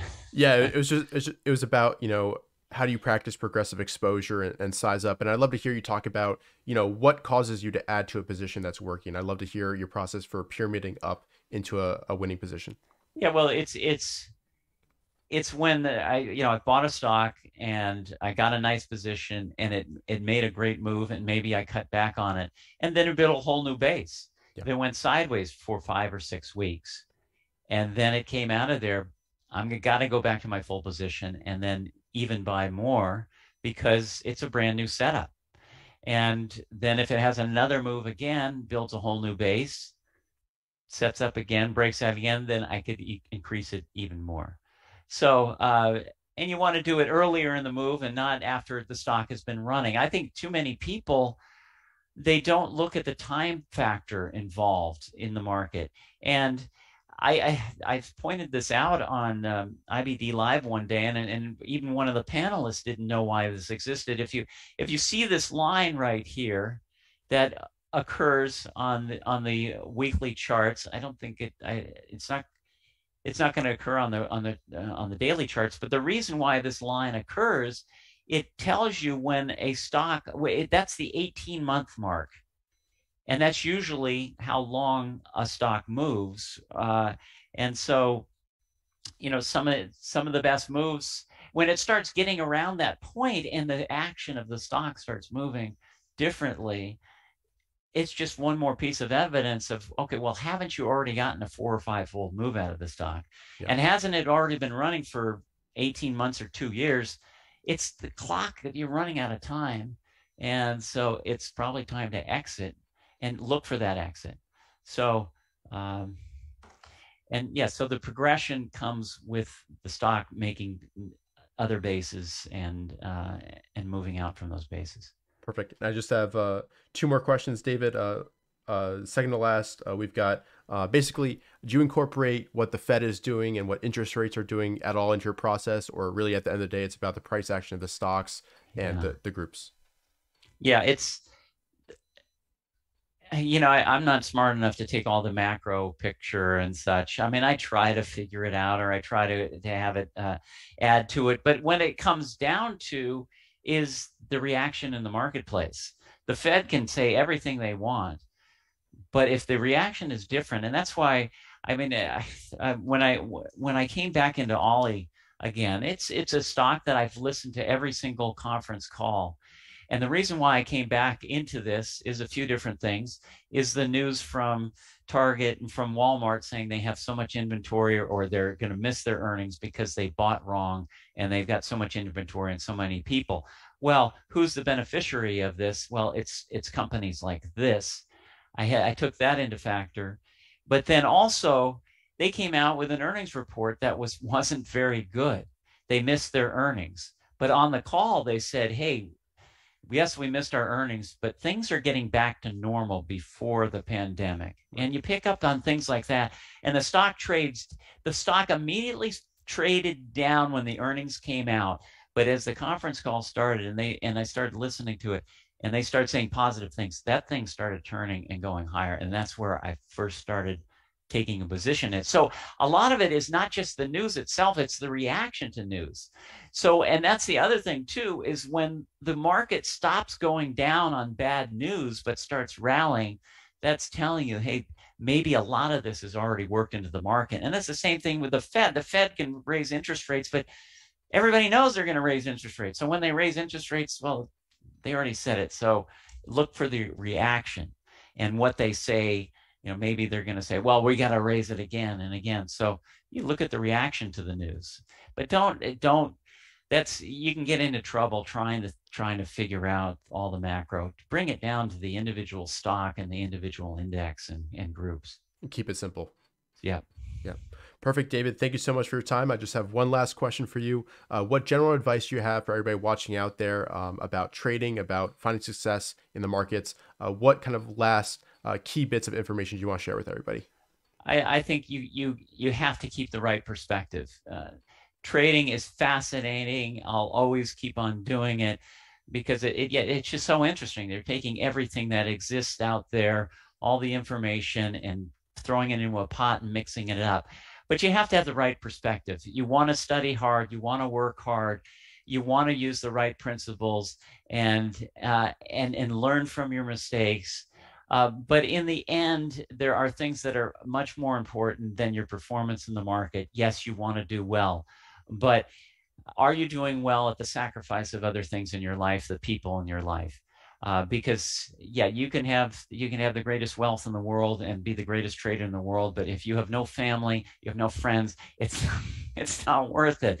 So keep that big perspective. I keep an eternal perspective, and I use the biblical principles that I believe in to keep my head on straight and keep the right mental attitude. Perfect. Well, David, thank you so much for your time. And I think a lot of people have gotten a lot out of this presentation. So thank you. We'll be running over to lunch now for a few minutes. I'll be popping up pretty quickly for a quick message, but we'll see you guys at 1 p.m. For John Boik, market historian, which I'm really looking forward to. So thanks so much, and stick with us until then. Take care.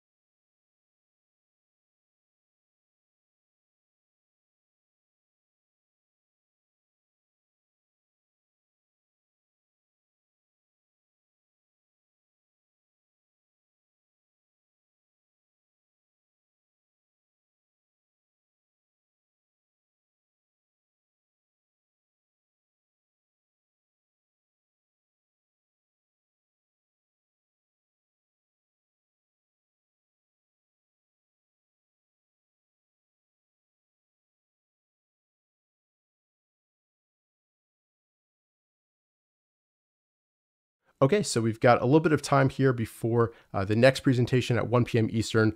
So make sure you guys get some food, get some water, get some rest. So you're basically ready for the rest of the presentations today, which are going to be absolutely fantastic.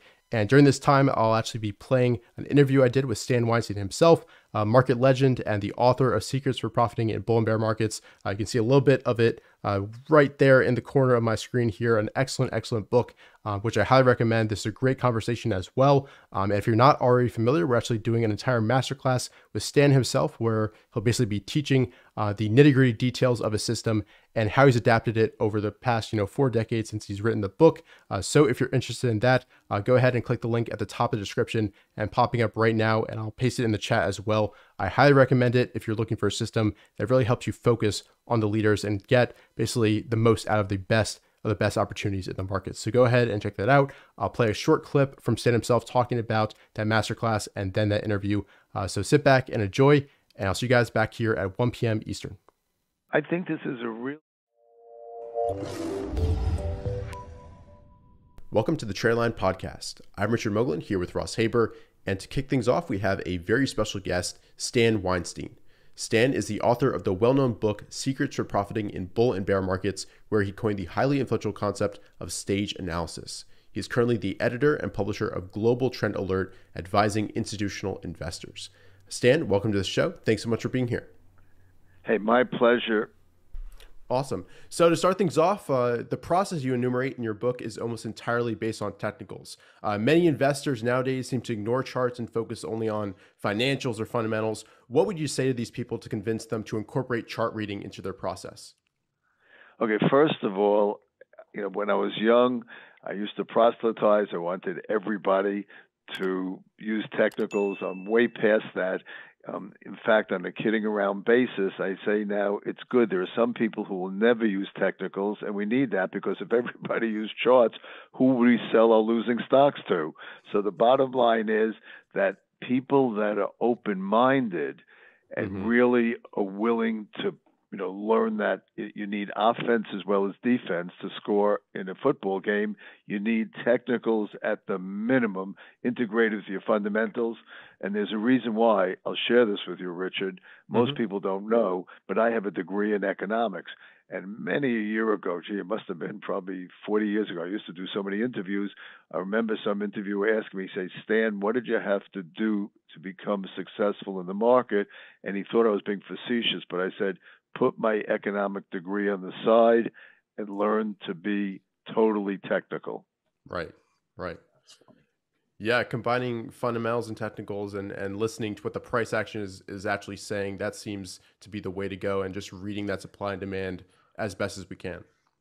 Definitely, Rich. And let me give you a perfect example, timely-wise, what's going on right now.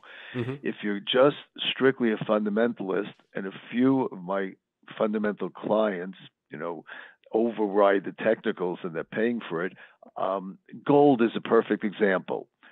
If you just take a look from a fundamental point of view, we all know the government is irresponsibly no longer talking billions but trillions, and they're spending money like crazy. And you'd say, oh my God, gold is a buy, and long term it probably will be. But right now, we put out a sell several weeks ago on gold, and it's been going down and paying no attention to what the fundamentalists would expect. So again, I always listen to the action of tape. I wrote that in my book many years ago. It's not the news, but how the market reacts to the news that's really important. 100%. And for listeners out there who have not yet read your book, first of all, I highly recommend it. There'll be a link down below in the description. But Stan, could you briefly discuss the kind of 4 different stages within a stock's life cycle, and also how you kind of differentiate between them? Sure. I think that's a relevant thing. And it's so straightforward, and it sounds almost too easy to be really a success part of the equation, successful in the market. But here we go. Stage 1, a stock, let's use numbers just to illustrate what I'm talking about. Sure. A stock has had a big decline, Richard. It's fallen from, let's say, 25 down to 8 over many, many months. It's been bad. Now it starts to finally dig in and build a base. And just like a house needs a foundation, a stock before turning around, people think, oh, if I catch the bottom, it'll immediately go up. That's just a short-term wiggle and jiggle. A stock needs to build a base, Right. a foundation before it starts to. So we go into stage one. It starts to move sideways, but let's make believe now it's going between $8 and $10. And let's use a 200-day moving average. And let's say the 200-day moving average is still like at 14. Even though the base has started, you're still too premature. You want the 200-day MA to be close to the base. Now it's a couple of months later. It's still bouncing back and forth between 8 and 10, but the 200-day moving average, let's say it's at 10.5. Now you're ready to talk turkey. It's in the stage one base. Boom, it breaks out not only above the resistance at 10, but it also now goes above the 200-day moving average at 10.5. You've completed the base and gone into stage two, which is the advancing phase, and that's the ideal time to enter a stock. Interesting enough, when you're still in the base, the news will usually be bad, but it's no longer going down on the negative news. That's a positive indication. Now you're in stage two, and obviously stocks don't go straight up, but let's say over the next 6 to 9 months, the stock goes from 10 to 20, and you have corrections along the way, but all of the short-term corrections happen and hold above the rising 200-day moving average. Short-term wiggles and jiggles aside, you're still in stage two. It's great. Eventually, now let's say it's a year later, the stock has gone back up to 20. It starts to roll sideways between, let's say, 20 and 22, and the 200-day moving average is maybe 19.5. You moved into stage three. Interesting enough, Richard, at this point, the news will usually be good because there's a reason why the stock had this big move. Now people first pick up the Wall Street Journal and other newspapers and say, oh, everything is terrific, and they'll buy it. That's a mistake. The stock is no longer going up on the good news. You're now the mirror image of stage one, where the news was bad, but you didn't go down. It was basing. Now the news is good. It's no longer going up. It's rolling sideways. You're in stage three. You start doing reducing. To make it simple, eventually you break below that floor of support at 20. You break below the 200-day moving average, which is close, let's say 19.5. You've gone into stage four. At that point, irrespective of what you think fundamentally, I'm a seller. I think now you've seen the high for the cycle. And if you look, well, obviously it's not perfect. There's always going to be one or two exceptions now and then. In general, when you study charts, you'll see this pattern repeats over and over again. And if people learn how to play it, I'm not going to be facetious, say it's easy, but the market becomes straightforward and much more profitable. Absolutely. And in your book, you talk about the ideal buy point for both investors and also for traders. Could you talk about what those are and also what you're looking for in terms of volume, price action right at those levels? You've obviously done your homework, Rich. You're doing a great job leading me. So here we go. Like we just said before, the stock, when it was in stage one, I have some of my institutions, and that's basically what it says, institutional product, although I do have some high-value net worth individuals also in here. But basically, institutions, because they're not buying an odd lot or two, they'll start doing early accumulation, knowing they're early while it's still in the stage one base, but never when it's still in stage four. Then eventually, as you just alluded to, you break out, you go topside above the 10.5. It's going to stage two. That's the ideal time both for traders and investors to buy. But now we're going to become even more sophisticated. If a given stock breaks out into stage two, it's kind of like eggs. They're not all of the same quality. All breakouts are not of the same quality. So let's say chart A breaks out. Yeah, it's good. It moved into stage two, but the volume doesn't pick up. That's probably just going to be a so-so stock, and you don't want to do aggressive buying there. Conversely, we have stock B, which not only broke out above its resistance at 10.5, but in addition, the volume picked up significantly. And I like to see at least twice the normal volume of the past 30 days. That's a good sign. And even better, in some cases, it'll be triple the volume. A stock that breaks out in heavy volume usually has a tiger in the tank. And those are the ones that, again, we're playing a probability game, never guaranteed. Those are the ones that will usually end up being the big winners. And now I'm going to give you a subtlety, a third one, which I wrote in my book many years ago. If those two things happen, but we're still going to become even more finely tuned. One is in just a so-so group, and another, which we should talk about later in this interview, another is in a hot group. I'd always go with the one in the hot group. That puts all of your odds in your favor.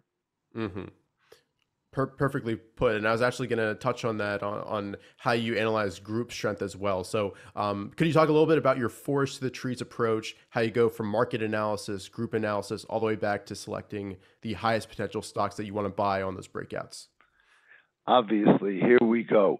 First, again, we're playing a probability game. Anybody who tells you, oh, I know the market is going to do this, or I know this stock is a definite winner, is a liar. Only the liars are always right. In fact, I wrote in my book, which most other people don't do. They only tell you about the good stuff. I put a chapter in the book where I spoke about losing positions, and I remember writing even though it was like 40 years ago, I remember writing the words that how you handle a losing position will make you a winner in the market. Right. So it's very important that you blow out. If something doesn't work, I honestly think if we really do our good work, we can be right 75, 80% of the time, but only the liars are right 100%. And when you're wrong, hey, it's like you get another taxi coming along, you get out of that one, you pick up a good taxi. It's the same thing in the market. Now, to go to your question, the forest to the trees approach. One, again, we're dealing in the ideal world. You want to have the market behind you. So you start with, are you in a good, healthy market? Which until a few months ago, it was terrific. Now I've downgraded it in the last 2-3 months from a rip-roaring bull market to now only moderately favorable. It's basically an even Steven market, which we should talk about in a moment. There's good and there's bad stuff here. But anyway, you want the market behind you. Then you go down to, what are the best groups? Like right now, for argument's sake, this is a very split tape, but there are some groups I like we've been having clients in the last several weeks buying stocks like in the building products area, coal stocks, aluminum. In the more conservative area, I've had them buy a lot of REITs, which have been great, a lot of utilities. And for more aggressive players, even though short-term they're extended, I like some of the crypto stocks, the cryptocurrency stocks. At the same time, there are a lot of bad groups we want to stay away from, even though they're rallying short-term. I don't like the airlines, cruise lines, restaurants, et cetera, et cetera. But anyway, so you want a good group. So you go from the market is in your favor to the groups that are the best. Then within those groups, Richard, you look for the best darn-looking stocks, best risk-reward characteristics within those groups. And hey, it's a filtering process. And if you do that, like I told you, you're never going to be 100% right. But first of all, this is an interesting thing that most people don't realize. I've seen over the years, clients who play the game right can be right less than 50% of the time. Focus on that. Less than 50% of the time. And you can make tremendous amount of money if you let your winners run and you quickly get rid of the losers. And I think we can do a heck of a lot better than that. I think that, as I said before, we should be able to bat at least 75%. And again, you got to be realistic. Most people don't realize, hey, you're playing a game of probabilities. Don't forget the last person to hit 400 many a year ago was Ted Williams when he hit, I think it was 406. Hey, that still meant he made out 6 times out of 10. Right. Perfect. And how should investors size their positions? Does it depend on the quality of the breakout? And kind of what are your thoughts on concentration versus diversification? You're asking so many good questions. There's no one magic answer, Richard. I always, when I used to be on the seminar circuit, which I no longer do, I used to say you buy and sell to the sleeping level. Some people, will go very aggressively and they just want to hold a few positions. There are other people that take a look at, oh my God, you're turning your account into a mutual fund and they want to have 100. I don't think there's a magic answer. I would just say that for me, I think that it's a mistake, even though some people swing for the fences, to just have 3 or 4 positions, because if you turn out to be wrong, even though you win, when you're right, you win big, you get hurt significantly. Conversely, you can over-diversify. So I would say, something like 15 or 20 positions that are all good positions, maybe 4 or 5% for each position. And then if one or two don't go your way, you're not going to be blown out of the water. I think makes sense. I'm a little more conservative that way. But again, each person has to decide what their risk level is and how averse they are to risk. Wonderfully put. And I think this is a really good question too. On the other side of the coin, once you're already in a position, say you bought a breakout right at 10 as it's moving into a stage 2 uptrend, how should traders and investors manage the position using your methods? And do you wait for a stock to break certain key moving averages and sell on weakness, or do you also kind of look to sell some into strength and sell proactively at all? You're asking so many good questions, and there's really a lot of answers there depending on who you're talking to. But let's start out with the investor. For the investor, it's really easier. He should, or she, depending who they are, they should buy initially at least half the position when it breaks out. Then when you see it's not a false breakout, let's say you bought it when it went through 10.5, and hey, it only went to 11, then it fouls up and it breaks back into maybe 9.5. It's not working right. You're not going to buy any more, and I'd start reducing. Conversely, now let's be optimistic. It broke out to 10.5. It ran up to 13. Okay, you're very happy. Now it pulls back, and it really, the old ceiling of resistance, Richard, should now be the floor of support, roughly. So it now pulls back 10.5, 11. It holds where the breakout was. Buy the other half of the position, you know it's good, and especially the volume came in the breakout, and the volume should decline as it pulls back. You're now done. Boom, you're fine. Now the investor just basically rides it. But even an investor, because what I'm saying now is very different than when I wrote my book in the late 80s. We're dealing with the new norm. This market is no longer the markets I played in the 70s and 80s. This is, oh my God. I kid around with clients. A lot of times they say you can't go to the bathroom and come out without being surprised here. This market is moving at warp speed. So even in an investor who bought the stock at 10.5, and let's say it becomes extended and it runs up to 16 in a hurry, and it's 50, 60% above its 200-day moving average, I would then not be looking to sell. That's the wrong word, but the right word is trim or reduce. When something gets very extended, I would then say, let's take some off. I always kid around with my institutional clients, and I say profit taking is not a dirty word. You take a little off, and again, it depends on the individual market player. Some will take off 20%, some will take off 30, 40%. You take some off when it becomes extended, and you watch for things like, remember, I'm talking as a trader now. The stock has run up, it's extended. Now it's starting to churn sideways. It's no longer advancing on good news. You take a little bit off, and hey, you'll put, let's say you took 25% off, it pulls back ideally toward the 50-day moving average, which is a short-day moving average. It holds there. You start putting it back on. So that's how the investor plays. The trader plays a whole different game, and the trader has to be on top of it night and day. When he sees it, the stock is extended, boom, he should take off much more than the investor does. And then if down the road, Richard, at any point, I'm talking for traders now, at any point the stock breaks below its 50-day moving average, the trader should be 100% out, while the investor should be cutting back further. Perfect.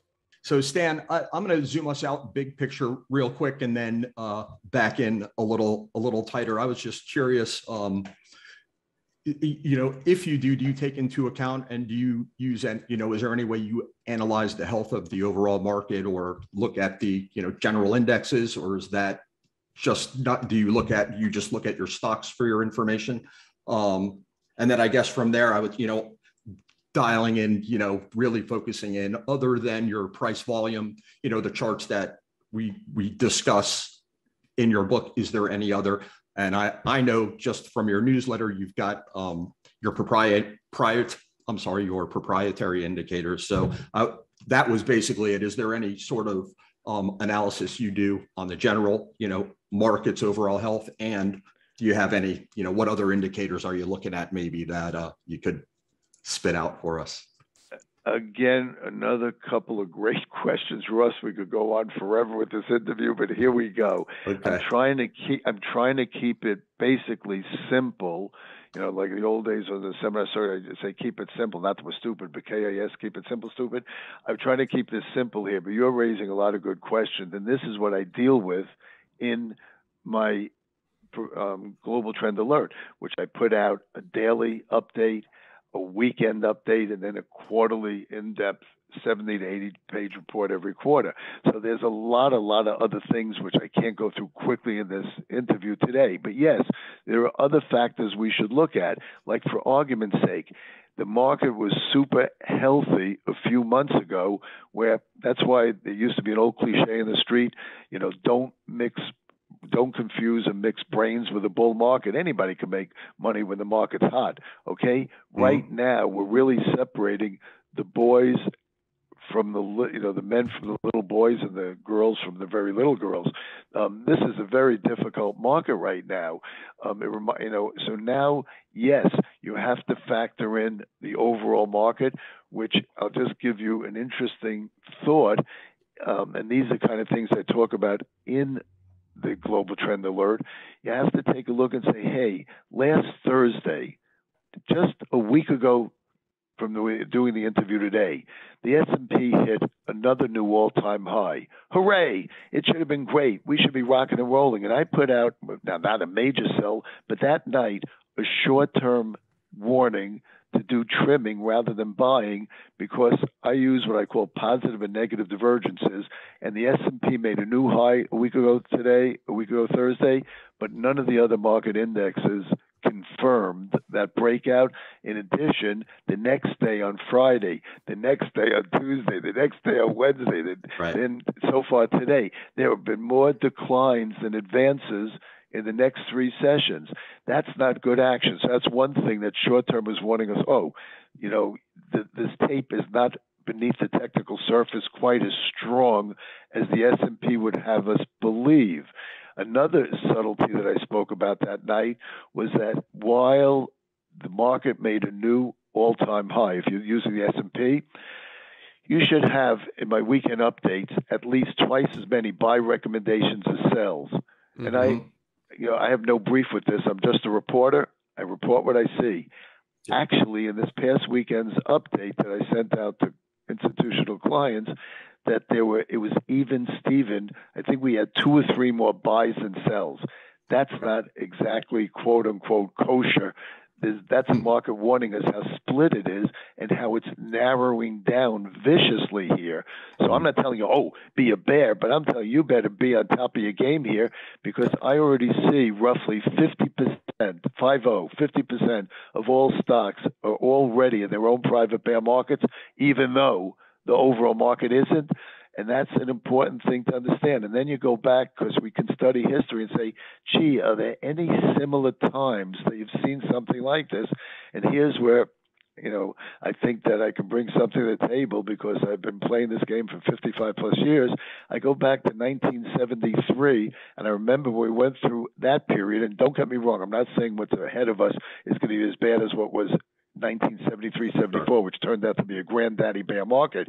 But in 73, I remember vividly, the Dow made a new all-time high at that point in early January of 1973. But so many stocks had already narrowed down and started their own private bear market at that point.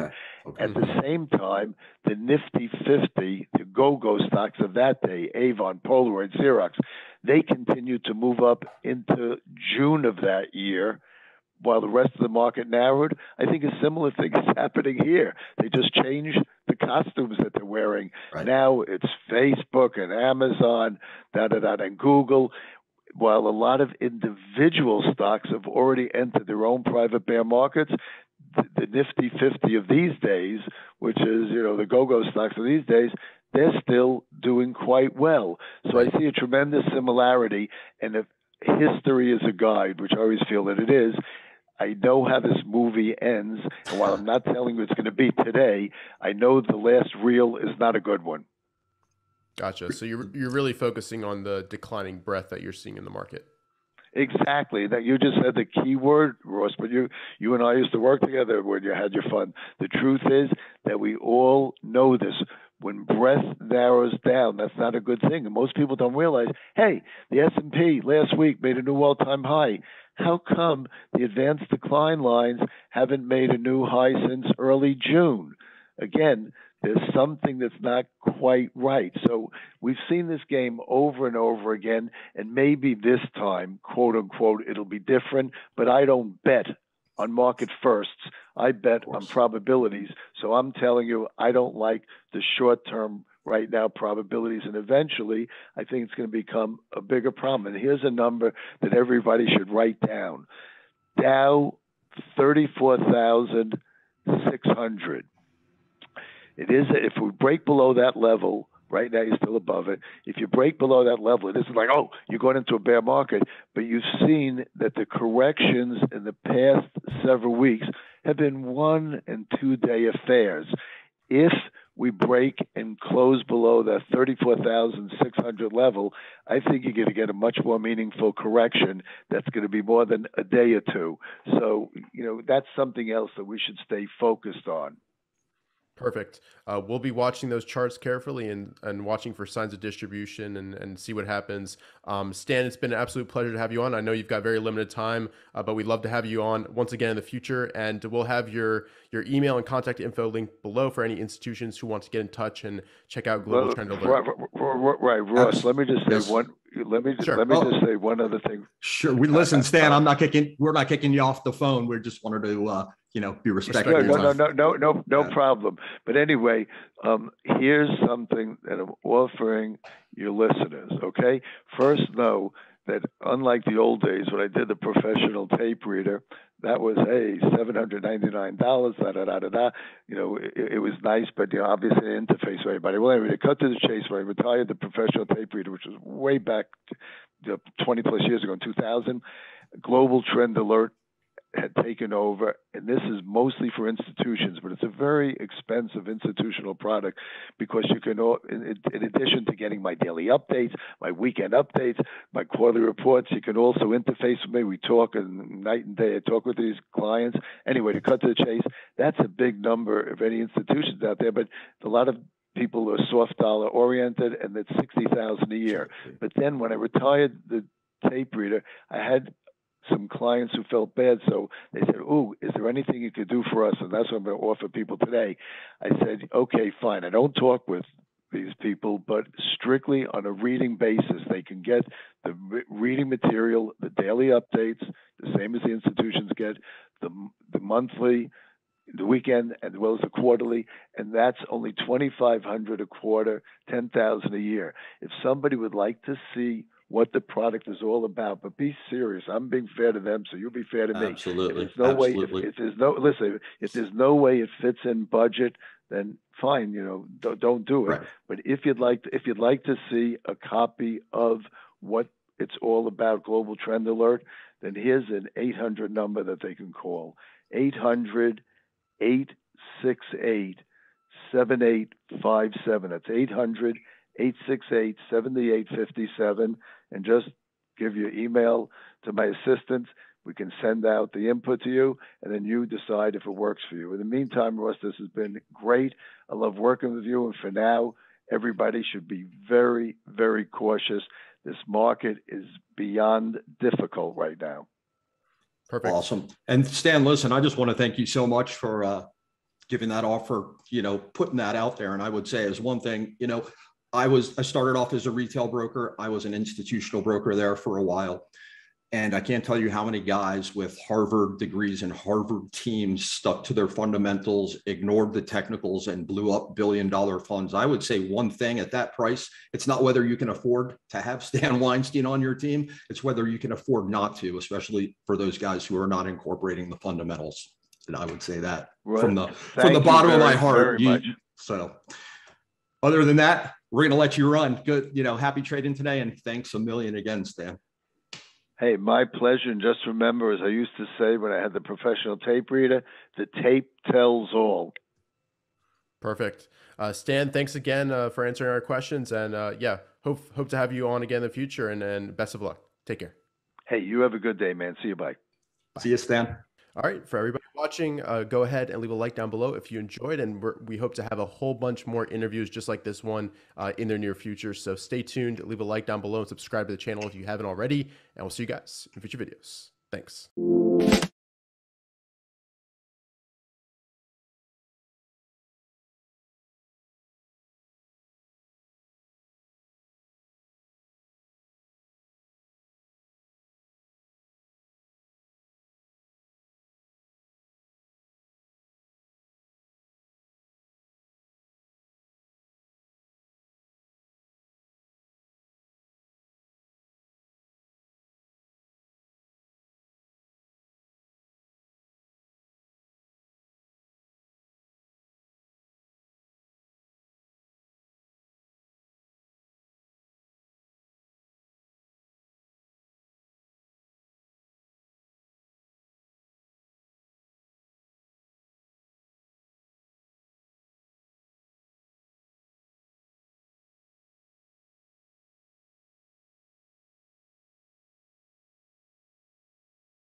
All right, welcome back, everybody. It's my pleasure to introduce our next speaker, John Boik, who is an author of several excellent books on trading, which we'll get into, and also one of my favorite market historians, always bringing up some amazing quotes on Twitter, which I really enjoy.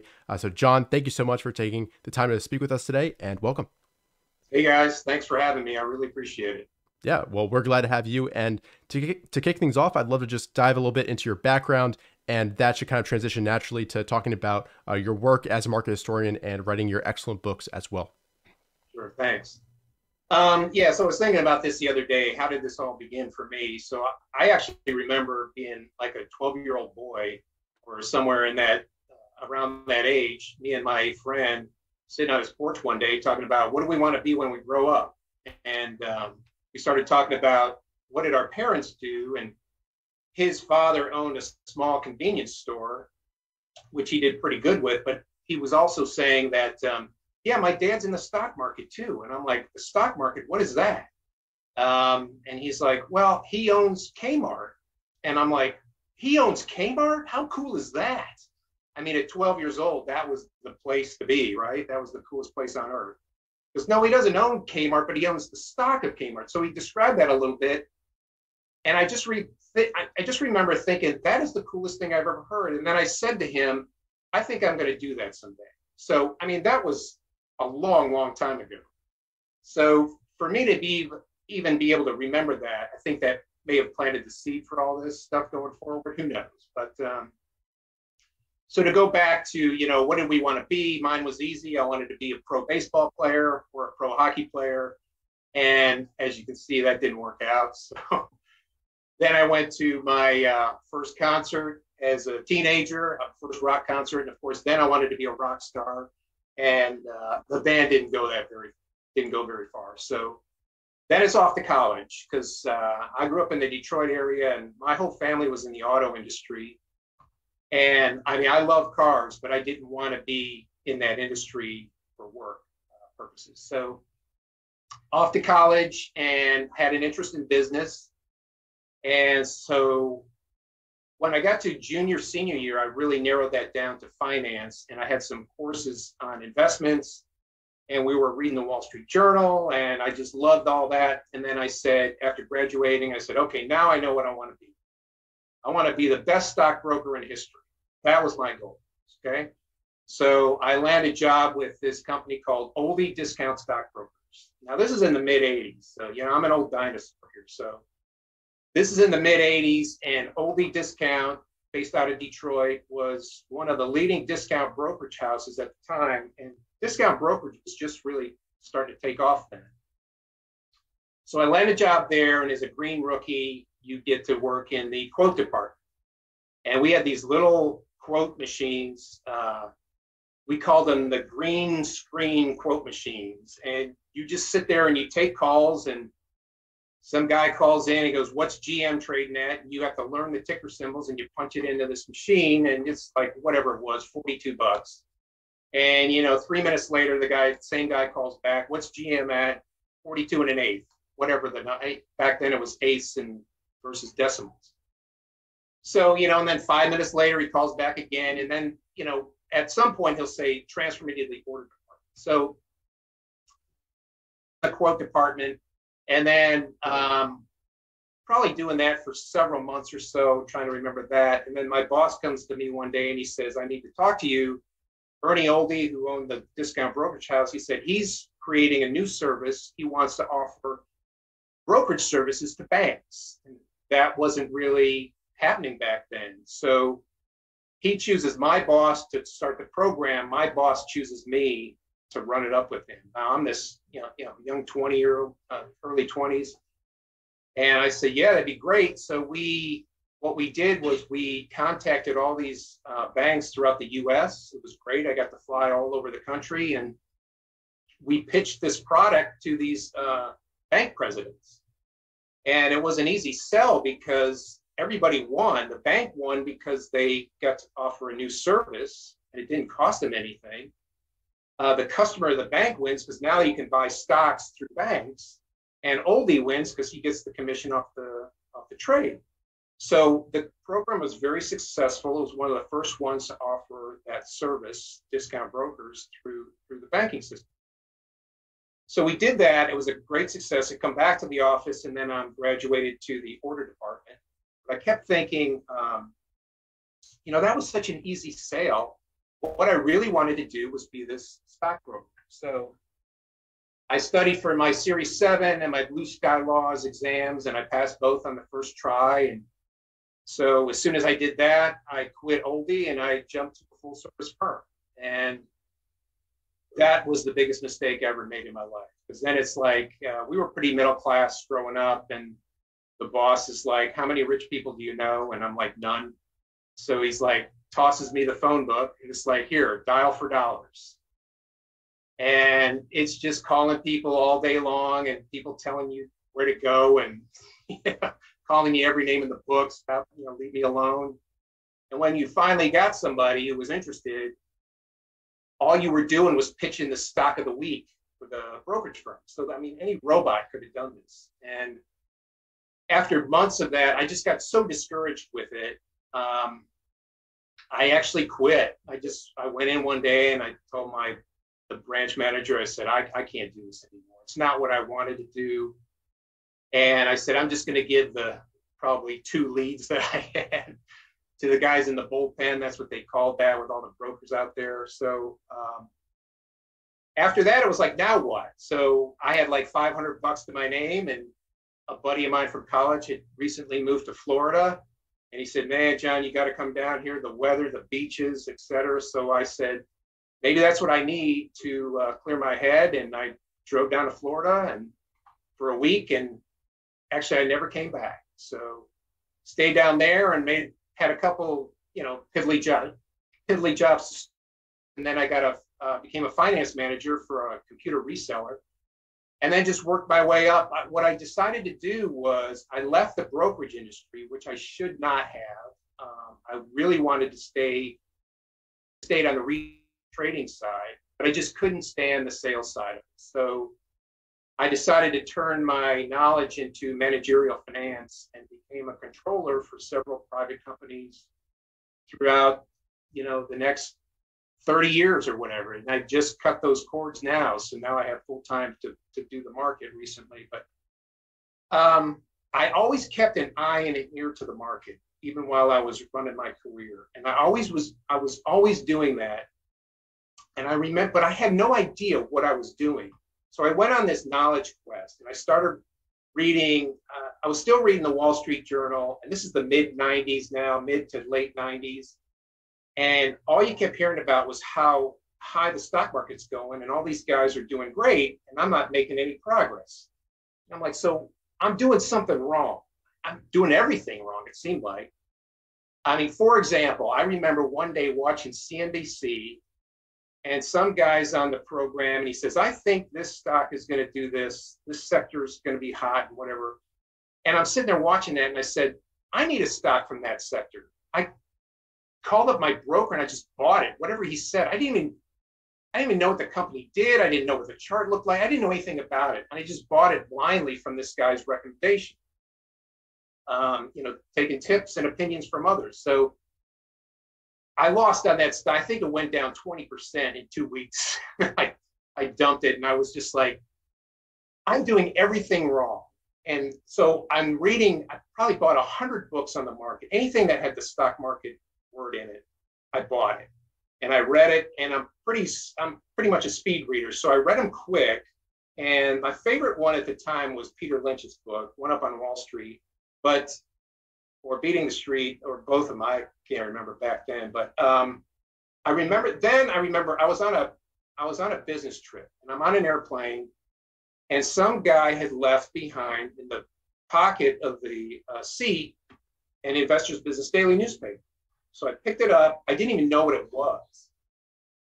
I read that thing from front to back, and there's pieces in there, of course, if you don't know IBD, that proprietary to them. So I didn't know what everything meant, but they had the charts and everything. And I just said to myself, this is completely the opposite of what I've been doing. So maybe this is it. So I get home, I do a lot of research on IBD, I find out William O'Neill's part of that. Who's this guy, William O'Neill? I mean, I didn't know any of this. And now we're like late 90s. So I buy how to make money in stocks. And I read through it very quickly. I didn't study it enough. So I read through it, and I got a subscription to IBD. And now we're like, it's 1999, and the market is just ripping. Once it finds out, Y2K, I guess the lights will come on and all that kind of stuff. So I'm buying stocks out of IBD, but I still don't know what I'm doing. There's no timing, there's no sell rules, or nothing. But I'm making money, and I'm like, wow, this is completely opposite than doing all those other years. But what happens is in 2000, then spring 2000, the market starts to correct, and it comes down pretty hard. And I round tripped that whole thing I did in 99. I had no sell rules. I didn't know what I was doing. So I was like, well, I made some money, but then I gave it all back, and that's not the right thing to do. So classic boom and bust. And I probably had 5 or 6 of those high-tech stocks. And they came down, and I just gave back everything I earned plus some others. So I was like, but I never blew up my account because I never wanted to go to zero, of course, nobody does, but I was like, I had to get out of this. And then I said, I'm still doing something wrong. So I went back and I reread How to Make Money in Stocks, and I took my time this time. I was like, oh, there's all these other parts to it, sell rules and everything else. And then I started doing research in O'Neill, and it's through that book, he's like, he recommends Darvis's book and Livermore's book, and Gerald Loeb, he was a big, fan of his. And I was like, when I was reading those 100 books on the market, I didn't come across any of those really. So I went on this second massive knowledge quest. I went and read all the old books that those guys read. So the next one I read was Darvis's book, and that just hit a home run for me. I was like, this makes so much sense. And I made all the same stupid mistakes that Darvis made. And so we all go through that learning process, and it's just like, but I couldn't seem to get out of it. I mean, I think I mentioned this the other day, Richard, when we spoke for a little bit. I actually wrote a letter to, I think I still have it. I was so frustrated. It was like, it kind of went like, Dear Stock Exchange, please don't accept any more trade orders from John Boik. He's a total idiot who has no idea what he's doing. Sincerely, John Boik. So I never sent the letter, but I still have it as a reminder. It's like, stop making these mistakes.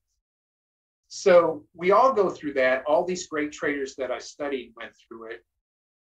But I went on this second knowledge quest, reading Darvis, then reading Loeb, and I kind of went backward to the beginning and read Baruch and read a little bit on Dreyfus and read Livermore and just swallowed up everything. I was just bought all these books, I read them more than once, and it hit me that it was like, look, these guys all wrote these great books, and they all had these great successes in the market. And what intrigued me the most was this went back over 100 years. And I was reading on Wyckoff, and that this is the 1890s when Baruch started. And I'm like, O'Neill uses a lot of these same things. These guys are doing the same type of strategies. They tweaked them a little bit to match their personality, but I was like, how come I didn't know this before? And I was just astonished that these commonalities in their strategies were all similar. And it didn't matter what time frame it was. It went back over 100 years. So as I'm getting a little more knowledgeable on this, I kept pulling those books off my shelf and going, what did he do again? Hey, Loeb did that, or Wyckoff did that. And I was just, why isn't there a book out there that combines all these, just short profiles? I mean, their books are phenomenal and everybody should read those. But why isn't there, I was looking for the cliff notes of the stock market. I'm looking for the Holy Grail. I mean, I searched and searched, and I was like, there's got to be the Holy Grail answer in here somewhere. And so I said, why didn't somebody put a book together that showed this timeline of these guys and their similarities? So I researched that. I couldn't find anything. And then I said, I'll do it.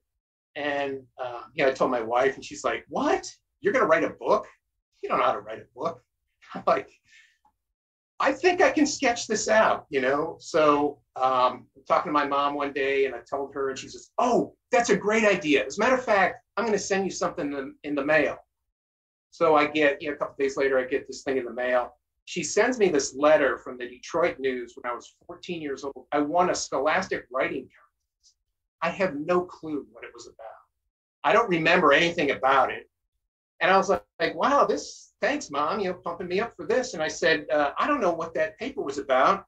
I can guarantee it wasn't about the stock market. Maybe it was about being a baseball or hockey player or being a rock star. I don't know. But anyway, that gave me the confidence to put that book together. And so let me back up to the slide you're showing here, the learning the lessons from history. So I'm taking all this history knowledge in and finding out all these commonalities.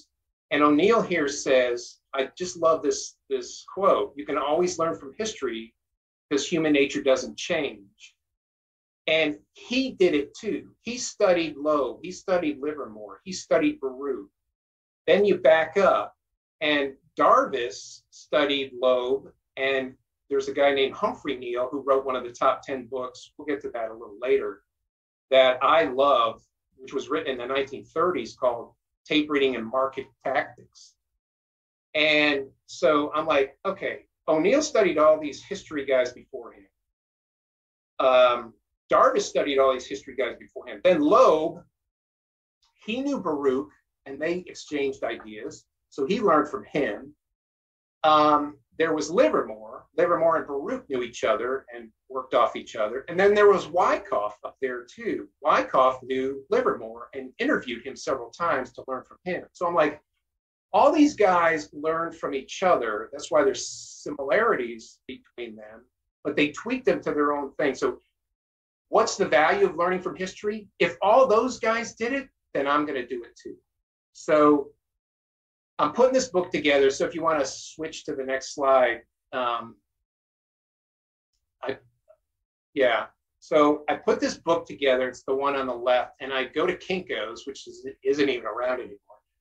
And I said, I want you to make this like a paperback book. And so I designed the cover. Look at that thing. But so I made it like a book, made a couple copies of those, and I found out that O'Neill was doing advanced seminar out in California. And I said, well, I'm going to go to that seminar and I'm going to give him a copy of this book. I just want to see what he thinks of it. So I wrote a little letter, put it in the book, and I fly out to California and get ready for the conference, the registration desk for the IBD people. And they're like, what's that? And I said, this is a book I want to give to William O'Neill. And they're like, well, you can give it to us. We'll give it to him. And I'm like, no, I didn't fly halfway across the country to do that. I'm going to give it to him myself. And they're like, well, good luck. You won't get access to him. Not like he wasn't accessible, but back then, so this is 2003 or something. And, he had a little bit of security. And this was a big seminar. It was probably 300-400 people there. And so I said, no, I'm going to take my chance. So and here I am stalking the goat, right? And first break, I see him. He goes around, backstage or wherever he was. And so I take off down the aisle thing. And then I'm running backstage. And I think there was a rope back. I hop a rope and I'm like, I'm going to find him. Couldn't find him, but there was like one security guard in the back. And I'm like, where'd he go? And I turn around and there he is. And he's like, hi. And I go, hey. I go, Mr. O'Neill. I said, I know I have 2 minutes of your time. If I can have that, please. I said, here's a book I wrote. I gave it to him. I said, you're in it. All your heroes are in it. And he looked at the cover and he's like, God, this is kind of interesting. And I said, if you have 2 minutes of your life, could you please just look through it and tell me if it's any good, what you think? I have a letter in there. And, by that time, the security guard was like, what are you doing here? He was kicking me out. And so I'm like, okay, fine. So back to the session. It was a great session. After the whole session, I kind of followed him again. He's the stalker here of the traders. And I noticed he still had the book in his hand when he left. So I was like, oh, good. He didn't burn it during lunch, so maybe I got a shot. So I go back home. A month to the day, I'm at work. My wife calls me. She goes, John, some guy's looking for you from McGraw-Hill. So I'm like, okay, McGraw-Hill. I'm like, McGraw-Hill? Oh my gosh, it's got to be about the book. So I call this guy up and I said, hey, I'm John. You were looking for me. He called my house. He goes, so you're John Boik. You wrote this book? I go, yeah. And he goes, well, William O'Neill sent it to us and he wants us to publish it. Whatever he wants, he gets. I mean, his book was sold, a million copies or so. So I was like, oh my gosh. And he's like, so who are you? And I said, I'm a nobody. Like, yeah, we know that. So, but tell us how this all got started. So I told that story again. and then that's how that came about. So I got an editor, and the book came out. It did really well. Barron's chose it as one of the top 25 books of the year. And because of that, McGraw-Hill calls me back, and they're like, okay, rookie, this is like you went up to bat for your first major league at bat and you hit a double. So you got lucky. You got any other ideas? And I'm like, actually, I do. I said, I want to dig in a little further. Instead of just focusing on these guys, let's focus on, let me dig a little deeper and look at the time periods, what the market was doing while they were active in the market. So if you want to flip to the next one. What I did here was I took each chapter and I made it a decade in the market. And all the of course, every decade is going to be different. But for this one, I had to go back and I read a bunch of history books on Wall Street and found these common denominators that move the market all the time. And we'll get to those in a little bit because we're seeing the same thing happening today. It's going to happen all the time. But inside these decades of the chapters are those guys. I put Livermore in there, and I added Richard Wyckoff, and I added Jack Dreyfus because O'Neill studied Dreyfus, and Wyckoff was close to Livermore and Baruch. So every chapter in there talks about these guys and how did they sidestep the declines in those periods, and how did they jump on those uptrends, and what did they do in the sideways markets, and how did they do it, and what stocks did they learn? So while I'm putting that thought together, I'm reading IBD, and there's it's a whole one-page story on this guy named Jim Roll. And I'm like, oh, what a story this guy has. You know, he struggled for this first 7-8 years. He was a broker, et cetera, et cetera. He read O'Neill's book like 30 times, he said, and then he lost everything. He had to take an inheritance. And most of these guys did that. Loeb did the same thing when he started out. He lost everything he had, and his mother had to sell her jewelry to give him money to get back into the market. So, I mean, all these guys, you have to lose to know how to win. That's how I always say that. So it helps to go through some tough times and then turn yourself around. But I'm reading this story on Ropel, and I'm like, this guy's story needs to be told. And then it talks about how he really hit it big in 99 and into 2000, but he saw the top coming in March of 2000. And he went from 200% margin to 100% in cash in like 2 days and sold right at the top, multi-million-dollar account, and then retired. And I'm like, gosh, this is the modern day Darvish story. So I need to get a hold of this guy. I want to put him in this other idea book I have. So there was another O'Neill IBD workshop. And I said, I know he's going to be there. I'm going to go to that one. I think it was in California as well. So I fly out there again, go to another shop, and I come in. And this is like just months after this article came out. And I walk into the auditorium where it is, and it's another big show. And there's a bunch of people around this table, and I'm like, oh, Ropel's got to be there. And so I zip my way through there, and yep, there he is. And here I am stalking a trader again. So I'm like, you're Jim Ropel. I loved your story. I said, I came out with this. I had a business card with that first book's cover on. I said, O'Neill helped me get this book out, and I want to do the second one. I want to dig really deep into history and how these traders made this, and you need to be in this 1990s, 2000s chapter. What do you want to be in? He's like, and I think a lot of you know Jim. He's so upbeat and optimistic. He's like, heck yeah, man, I want to do it. And I said, that's great. And I said, can we meet after the conference? He goes, yeah, let's go to the bar and have a couple beers or whatever. And I said, great. So we did that, and he agreed to do it. So I said, well, I need to fly up to Chicago from where he's from, and I want to interview you while you're working. I just want to observe you and see how you do all this. So I get up there, and he's just the greatest guy in the world. You know, I meet his family. I go to his home. He shows me everything. We go to his office. The first thing I noticed when we walk in, he had this huge wall chart of the market, all history, I think it was back to 1900, marked up of all the uptrends and all the downtrends, and the stocks that led it, the stocks that let it back down, et cetera, et cetera. And then the office is filled with these old chart, daily graphs chart books from IBD when they used to do them in paper.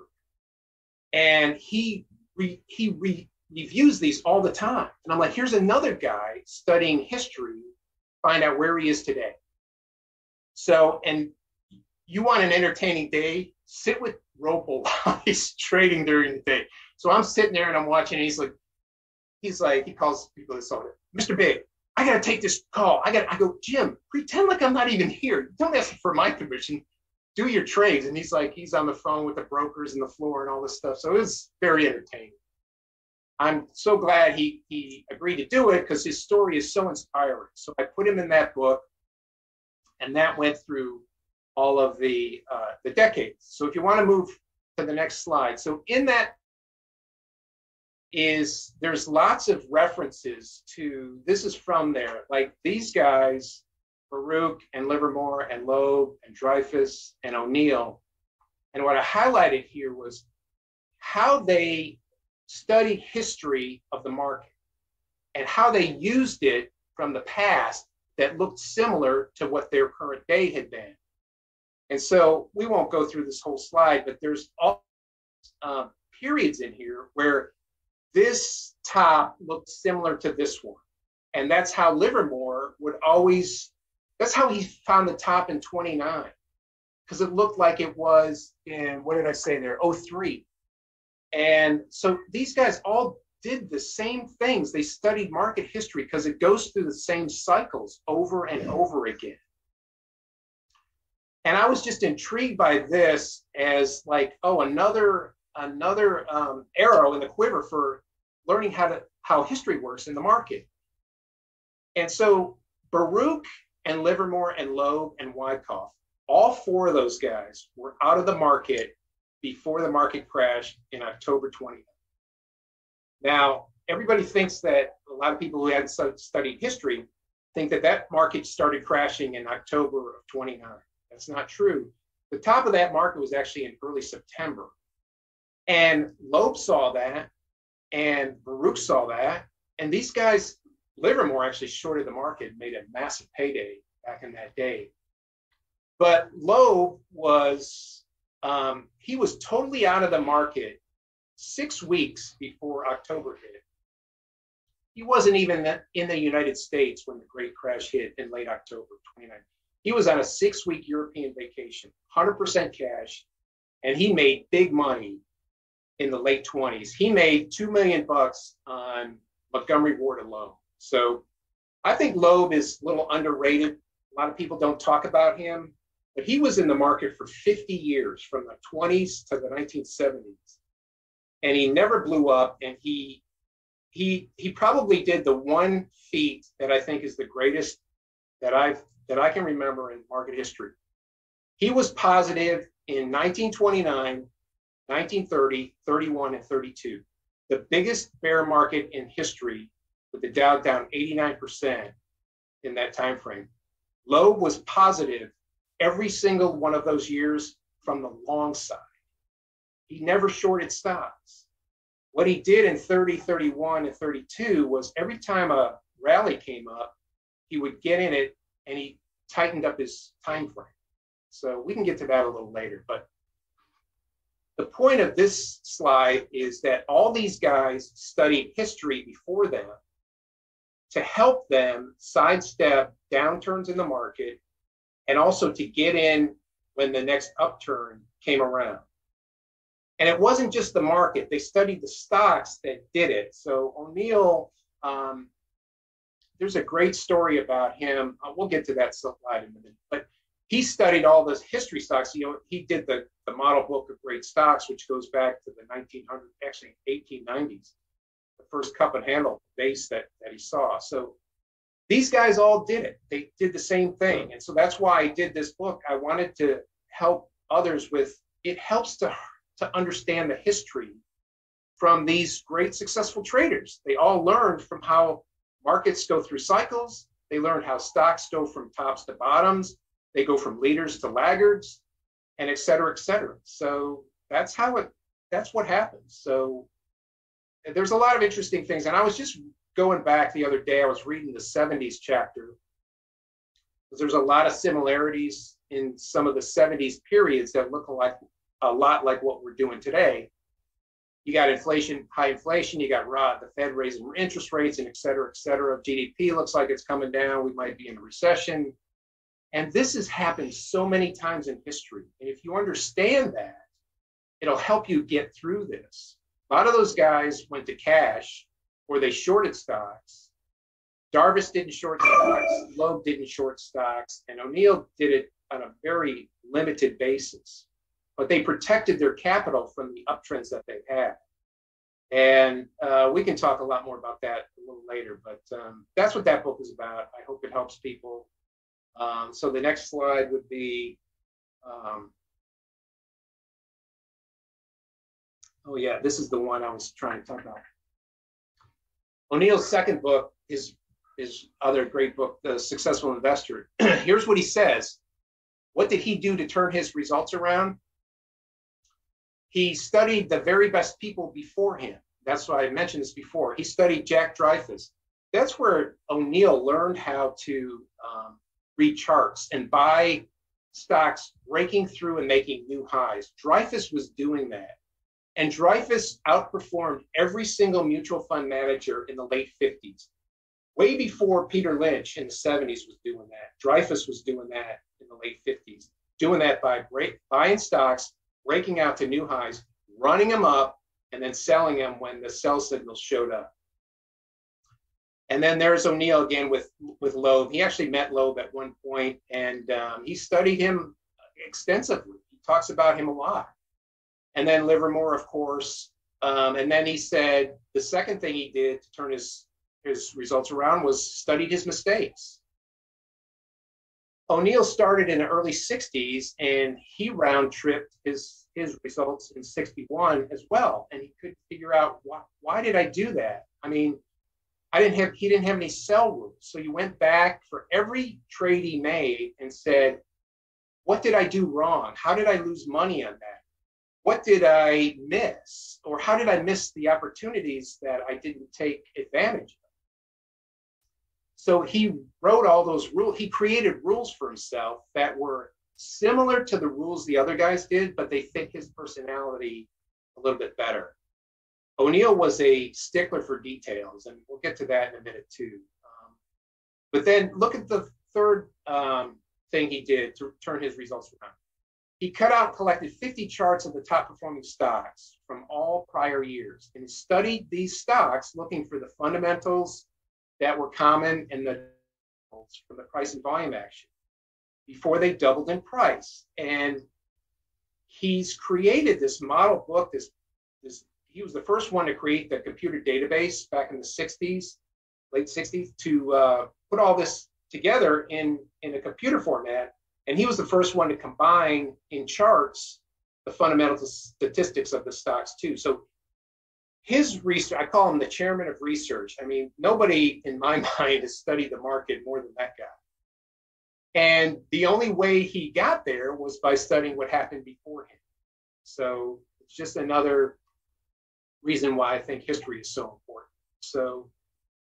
So then after that, so my books are a progression. I profile these 5 great traders over 100 years that at least one of them was active in the market every year for 100 years. And some of them overlapped each other. So it's a progression from who they were and their commonalities to then diving in a little deeper and what was the market doing in their time frame. And if you go back to that second book, all those chapters, there are, I think I mentioned this already, there's uptrends and downtrends within each decade. And how did they do it? So it maneuvers them through those market errors. So then I said, I need to take this one more step deeper. And so we did who they were, what the market was doing. Now let's focus on the stocks. And how did they find these stocks? And how did they handle them when they had them? So if you want to flip to the next one, That's when I came up with the next chart or slide rather.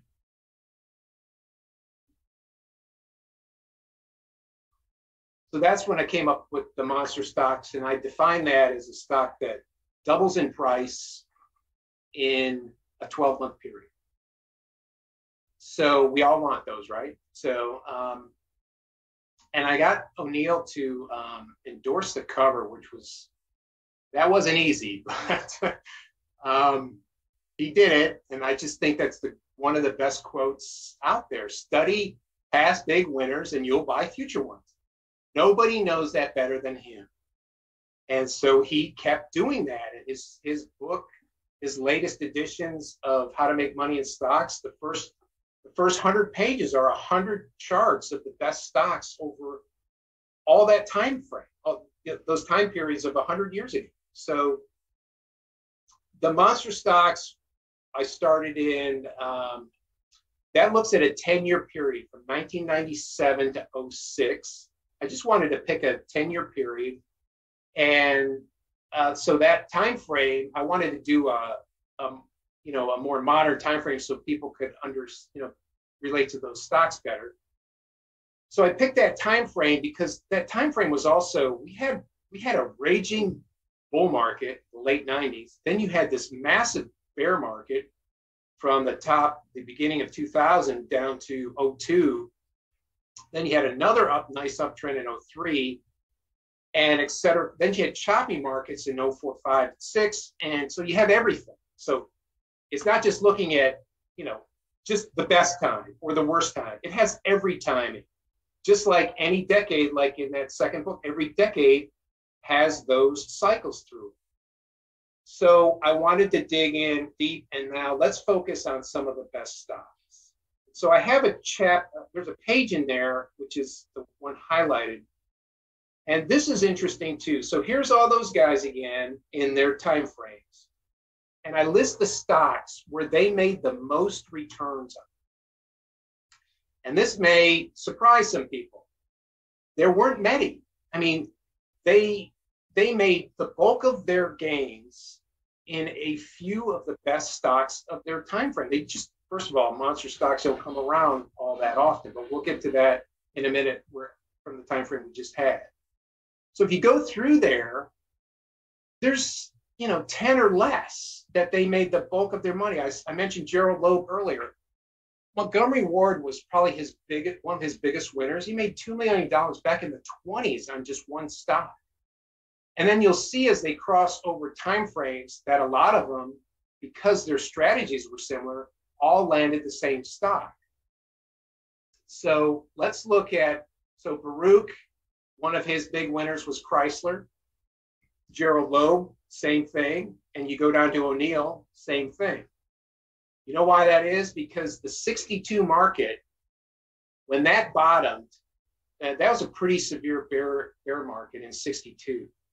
That market turned up in October of 60, and Chrysler formed this beautiful cup and handle base. It had no overhead resistance to it. And it had a beautiful breakout right when the market turned up and started to take off. All three of those guys bought that stock on the exact same day, right through the breakout, right through the resistance point on volume. The stock, I think I have the charts in the book, but it's in the book too. But they rode that up. That was a leading stock coming around as the market came off a big bear market, and they all landed the same one. Now, O'Neill sold out his earlier because he was just starting out then. Loeb and Baruch had been around a long time already. So O'Neill sold his Chrysler stock while it was up and sold it in the strength because he saw Syntax and it looked like a better opportunity for him, and then he killed it on that one. So he took a great winner and made an even greater winner with Syntax. So the point is, these guys all saw the same thing because they knew what they were looking for. They knew coming off the bottom. I think Baruch was probably the best at that. He would wait out corrections. He was he did some shorting in his day. But when the market is bottoming and coming up and off a correction, and he's looking at leadership coming in, and if it's strong, he buys into that. So he's buying off of a bottom, not at the bottom, off of a bottom when he sees an uptrend coming around the corner. So, and we can get to that a little later too. And then Ropel, of course, I got him down there. Broadcom's the one that really threw him over the top. But those are just winners for him. That was when that book was written in 2007. He's had many other big winners after that up to the present day. So, he just continued chugging along doing that. So Monster Stocks was that book to now drill down into the stocks that these guys did. And it talks about, in that book, it's O'Neill and Ropel, because that's the time frame they were active during the time that book was written, that it looked at. And you could see them weaving in and out of these monster stocks.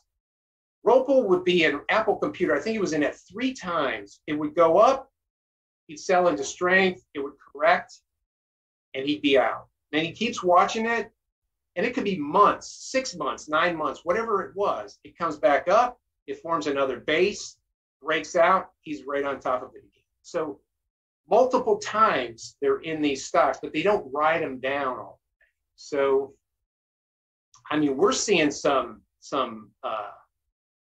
mutual funds or hedge funds these days, all those gains in 2020, just riding them back down, round tripping all that money, 50% down or so on and so forth. These guys didn't do that. Once they got on track, and they created rules to keep them in the game, and also importantly the sell rules, that's how they made their successes. So that's monster stocks. So what's the next slide is what? Okay, well, we can talk about this now. So researching all of that, what has been learned from the legends and the market history and the historical stocks. So here's just some bullet points that we'll go through each one of these.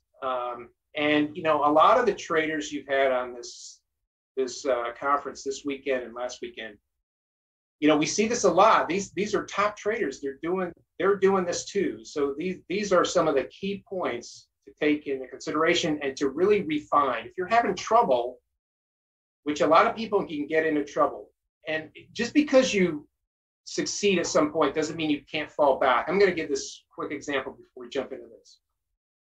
I was looking up this the other day. So Baruch, 1927, 1928, the market is ripping higher. Baruch is like, he's in GM, and he says, I think GM is too high. Okay, now what's he doing wrong here? The market is ripping, and he's making a personal opinion about GM, and he's been in the market for what, 30 years by now? Made a lot of money in the market. And he's like, no, this is too high. What does he do? He sells his position out and he shorts the stock. It goes against him, he shorts more. It goes against him again and he shorts even more. He lost 400 grand on that transaction when he finally realized, what am I doing here? I'm breaking all my rules and I'm not following the market. I'm going against it. So even if you're Bernard Baruch at that stage in your career, you can still make mistakes. We all do. This is a tough game. This is, Gerald Loeb called his book The Battle for Investment Survival. It is a battle. And it's not easy, but, you learn from your mistakes and create rules that don't break, or that you don't bend or break them. And that'll get you back on the right track. So back to this. So risk management is job number 1. Limit your losses. Hope is not a strategy. I had that, when I bought this stupid stock on CNBC, I just kept hoping, it's going to come back. The guys on CNBC said it would. So hope is not a strategy. Take your loss and get out. Accept the fact that you will be wrong more times than right. O'Neill was, when I was doing monster stocks, And I had to send my edits back to William O'Neill because I wrote about him. And of course, he had to approve what I wrote about him first. And I was like, I wonder how many times he's been right. So I put in there a number, I think. And he came back with the edits. He sent it back to me and he corrected it. He said he was right like 65% of the time. Wow, that's pretty impressive. I mean, 50% is impressive. 65, I was like, you're the GOAT, man. I mean, that's what I thought. So, but you're still going to be wrong a lot. And it's to fix those times when you're wrong by taking your loss, going to the sideline and thinking about what you did wrong, et cetera, et cetera. So, of course, stay in sync with the market. We're seeing that today, and we're going to get to that in a little bit because there's a great example coming up. So make sure the wind is at your back. And then this is something that I talk about a lot on Twitter. Check the new high, new low levels to help determine the strength or weakness of the trend. Some people dismiss this, and that's okay. But this is not something I made up by any stretch. This goes back decades. There was a book written in 1965 by Gilbert Haller. It's called The Haller Theory of Stock Market Trends. And Richard, I got that book from an interview you did with Williams. And he said that book was the first book he ever bought that influenced him. And I was like, wow, I don't know about that book. So of course I go find it, and I have to find the original. So I don't want to, I like the original copies. And he has in that book, he's got 20 years of the Dow from 1942 to 1962, every year, tracking the Dow average with the new high, new low numbers right below it. And they're totally in sync with each other. So he tracked that. Alexander Elder, who has written some tremendous books on the market, trading for a living, etc., he wrote a whole ebook on this called the New High, New Low Index. And I highly recommend that. Gerald Loeb, in not his books, there's a book on Loeb called The Wizard of Wall Street that was written by somebody else about him. It's a great biography. And that's where you get more of his trade secrets than from his own personal book. Loeb talked about that in that book, where he would check that all the time. He would see if new lows are exceeding new highs by X, that's a bear market, or that's a correction market. And so in the new book that I wrote that just came out this year, I correlate the 2020 and 2021 markets with that new high. I calculate this every day. And I just posted it last night on Twitter. I usually show it. I do it by hand on a calendar.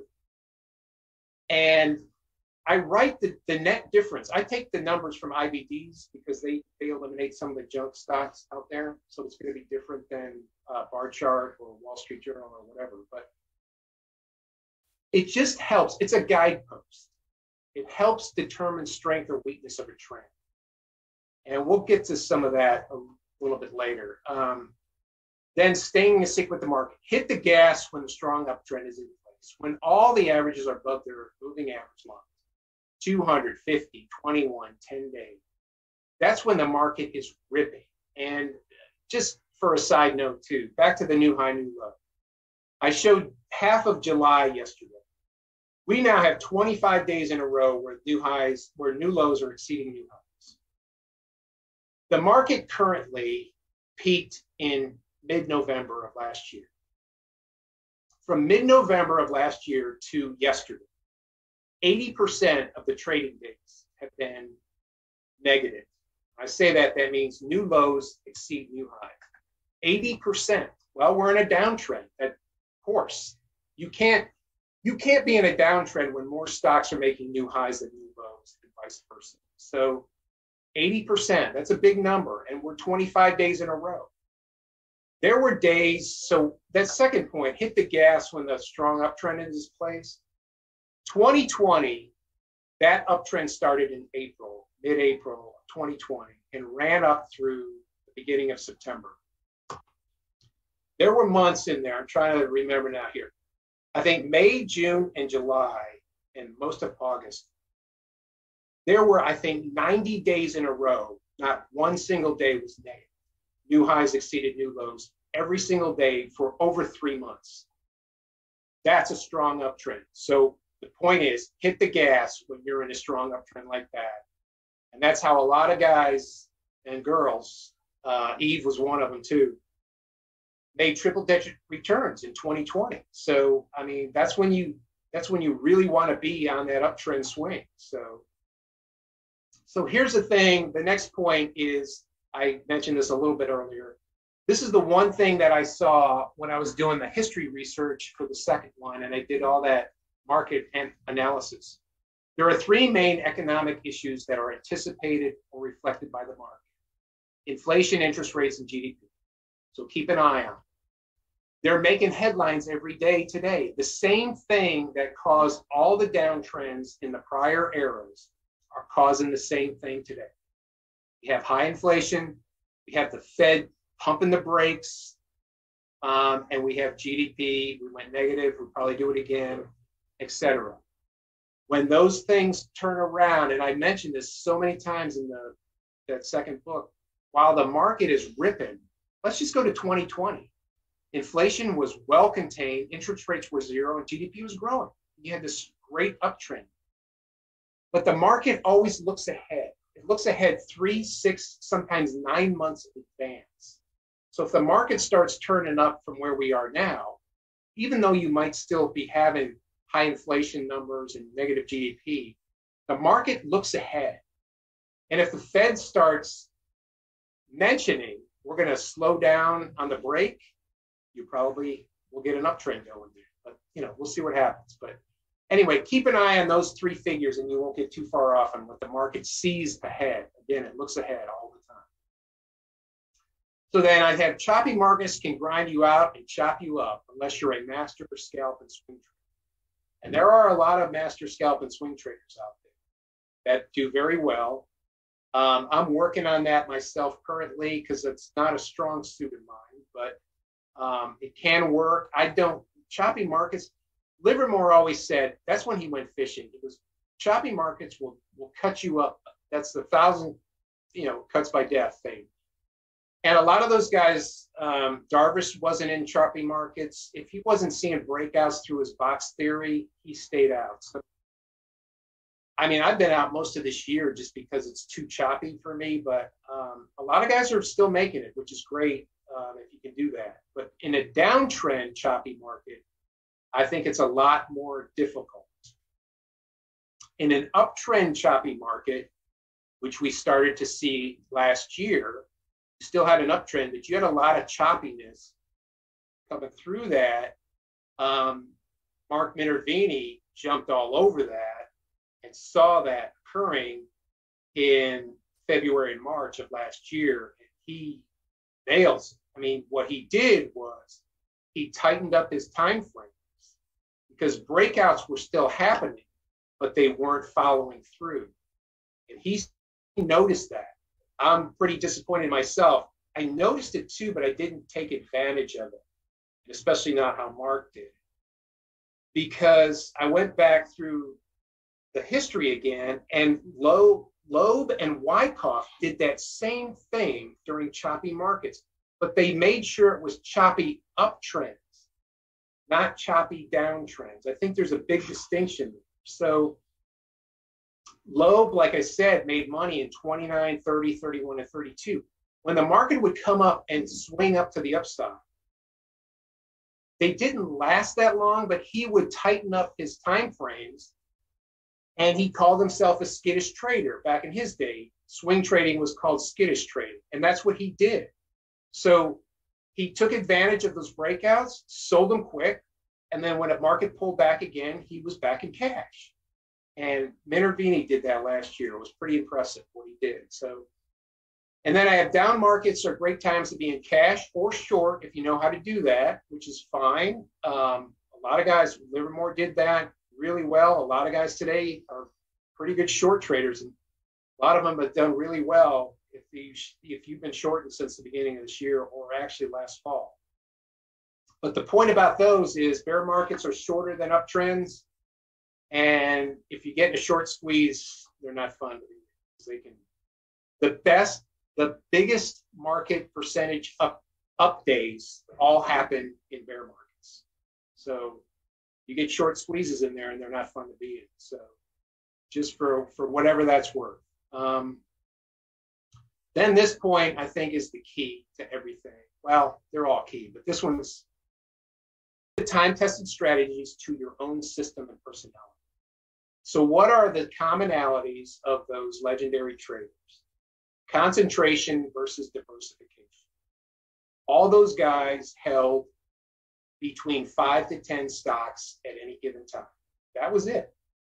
If you want to really see a textbook example of a great stock trader, read the Darvis's book, How I Made $2 Million, the end of the 50s, 58 and 59, when he made most of that money. There was a time in 59 where he had his first $500,000 in profit. So he had some capital to work with. What he did was he took so the market's now ripping in 59. And he sees that, and he sees stocks breaking out and going to the upside. He buys 4 positions, 4 stocks. He puts tight stops on those. He gets stopped out of the first one, I think, within like a week. The second one wasn't acting how he wanted to, so he cut it. So now he's down to 2 stocks, and those start taking off. What does he do? He takes the money from the 2 he sold and piles them into. I mean, he pyramided up the whole time at 59. And those 2 stocks were it. That was the bulk of the rest of what he did. So concentration, Loeb with Montgomery Ward, Chrysler with in 62 with Baruch and Loeb and O'Neill, same thing. Look at O'Neill in 98, 99. Man, he made some 300, 400% returns in those years by being concentrated in, Charles Schwab, AOL, Qualcomm. Those were massive leaders for him. And in 99, you had tens, 30, 40, 50, 60 stocks racing. But he concentrated in just, a handful. And another great thing from him, so after Richard, I'm all over the place again. I'm jumping if I'm, pull me back in if I need to go somewhere. But in 03, after that bear market from 2001 and 02, that market came up off of the bottom in October of 02. But it still had some choppiness in November, December 02, and then January, February of 03. But O'Neill bought eBay in October of 02. When it was coming, the market was seen to bottom out. And eBay just was a perfect pattern for him. So he buys into that. It didn't kick off any sell rules. In 03, then, when the market really takes off, what does he do? He piles into that. I think it was his biggest position ever in one stock. And he killed it with that one. So concentration over diversification. I think Loeb was this one who said diversification is, hedge for ignorance. So they all did concentration on the very few top leaders that were racing up in uptrends at their time. What else did they do? They pyramided up on the ones that they were winning with, like the Darvis example I just gave. That, to me, that Darvis thing in 59 is textbook how to trade in stocks. It's never taught in any school. And it's just, he did everything right. That's that's how he nailed that.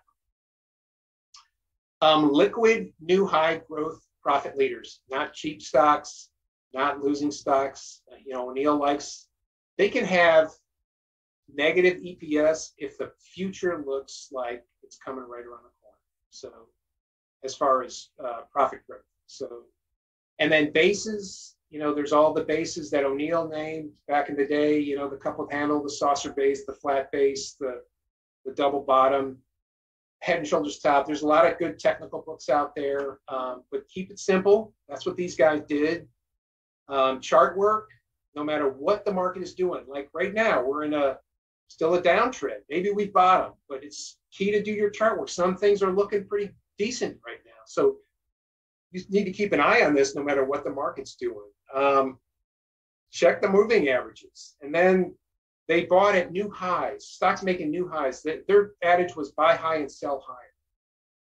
And also sell into strength. That is something, one of my bigger weaknesses that I'm working on always, selling into strength. It's tough to do, but you need to do that. Then get your mind right. That's the key. This first line, the battle is not you against the market. The battle is you against yourself. So if you think about that, that's really true. When you're losing, it's not because of the market. It's because of you. What you did. You didn't cut your loss. You didn't do this. You didn't do that. You don't have to be in the market. So you need to get your mind right and make sure that it's you against yourself. And then learn to trust your intuition and control or stifle your fear, anxiety, elation, and recklessness. I got that from Wyckoff. Those were the 4 key traits that he said, those are the ones you need to control. So, all these things, get your mind right, strategies, fit your own system. And then I love this one, make sure the trio traits, the 3 main traits are in balance. This comes from Mark Douglas. I think Trading in the Zone is to me, that's the master psychology book on trading. I know some people think it's a little difficult, but there's so many good nuggets in that book. So the trio traits that he talks about are discipline, patience is the key, create rules that don't bend or break. So here's the thing. You're in the market. There's no boss in the market. There's no restrictions on what you can do except how much money you have in your account. So I worked for companies for, 30 years. Every company, there's rules. You can't do this, you can't say that, you can't do this. And you know what those rules are, so you don't break or bend the rules or they'll fire. Well, in the market, there's no boss. You can do anything you want, which is pretty dangerous. So that's why you have to create rules and stick by them. But what happens is, because we're all human, we bend them. And then we break them, like Baruch did. After all that, what a huge loss that was. But he broke his rule. He knew that was wrong. But we do that. So you got to stick to those rules. And one thing that always intrigued me was, How to Make Money in Stocks by O'Neill. That was a turning point for me and lots of traders. It's a great book. But I always kept wondering, how come in that book, O'Neill never really talked about the psychology side? He really doesn't. He talks about the fundamentals a lot. He talks about the technicals and all those other things, but he doesn't really get into the psychology and the mental attitude of it. And I figured out why. It's because on that slide I showed earlier where he said, what were the things that turned it around for me? He studied his mistakes, and then he made these rules. He was just such a strict disciplinarian. I think his adage was, if I'm going to make these rules, then I'm not going to break them. So it's hard to do that, but he was a master at that. So he's like, why create the rules if I'm going to break them? I think it was just easier for him. So there's the point. Create rules that don't break or bend. And then focus. Another one of the key traits from Douglas. Shut out all the noise and opinions. Price and volume will speak to you. Listen up. And then I put over here, charts should jump out to you in seconds. If you've been looking at charts for years, decades, and you scan charts, if it doesn't jump at you within 2 to 3 seconds and you're trying to find it, you're probably forcing yourself. And I think Minervini said this too. Stocks and charts come to him. He doesn't come to them. That's a great quote. It's so true. We're going to get to one of those in a minute where I saw a chart in 2020 just scanning the weekly charts and went, oh my gosh, where'd this come from? This is perfect. And we're going to get to that in a second. And then confidence is such a key. Leave your ego behind and be aware of euphoria creeping in. Euphoria, to me, and Douglas mentions this too, is the enemy of all stock traders. I think it has ruined more traders in history than any other thing that's out there. And the problem with it is it doesn't announce itself when it's creeping in. And it always shows up when you're winning big. And so I say here, reduce the baseball bat days. So what do I mean by that? I don't know how many of you guys have been flat-faced on the floor because you made a mistake, but I've been there more times than I care to admit. Like beating the floor. What are you doing? So, I mean, when you're in an uptrend and you're making it and you're hitting it big, there's a couple warning signs to tell you euphoria is creeping in. The classic one is when you start taking the calculator out and you're working somewhere else and you go, oh my gosh, I just made whatever the number is, 10 grand this week. Let's just use that. I make 10 grand this week. If I could do that every week, oh my gosh, I can quit my job next week. I'm going on. I could do this forever. Well, it doesn't really work that way. So what that means is euphoria is creeping in to tell you that you better be careful because a turn is coming right around the corner. So, I mean, just think of yourself in a race car. And when you're in a straightaway and you got your foot to the floor, everything's wonderful. But you better ease up off the gas when you come into a turn. In the market, when euphoria is creeping in, you're hitting the gas when you're coming around the turn. I mean, you're hitting it, your foot's to the floor. And that's what I call the baseball bat, because it's going to hit you. The market's going to humble you down and hit you like you felt like you got hit with a baseball. So I would call those the baseball. And I've had way too many baseball bat days in my life. And what I even took it a step further, I was so mad at myself that instead of into the strength selling it, you're hitting the gas even more. So maybe you double down or you pyramid up again on extended stocks that are just racing to the stratosphere. Well, what that does is that creates that climax top that these top traders use to get out, and the amateurs are piling in. And that's euphoria taking over. So when I've had those baseball bat days where I felt like I got slaughtered by the market, I have a little workout area in my house with a heavy bag and a speed bag. I've done some boxing and martial arts in my day. I'd actually get, once I got off the floor, I'd take the baseball bat and start beating the heavy bag. Now, talk about, if I had that on video, you would say, that is the most uncontrolled emotion you can have in the market. Yes, it is. So you got to stop those.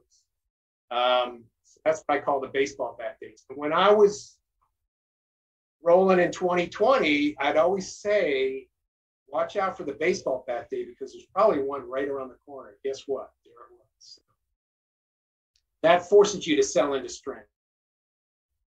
So I say add historical analysis to your technical, fundamental, and psychological analysis tool. You kind of do that a lot with technicals. A lot of people go back and look at history and how the base created and look like this, look like that. But history has such a way of repeating itself so many times that I just think it helped. It helped me, and I'm writing these books so I can help other people, hopefully. So go to the next slide.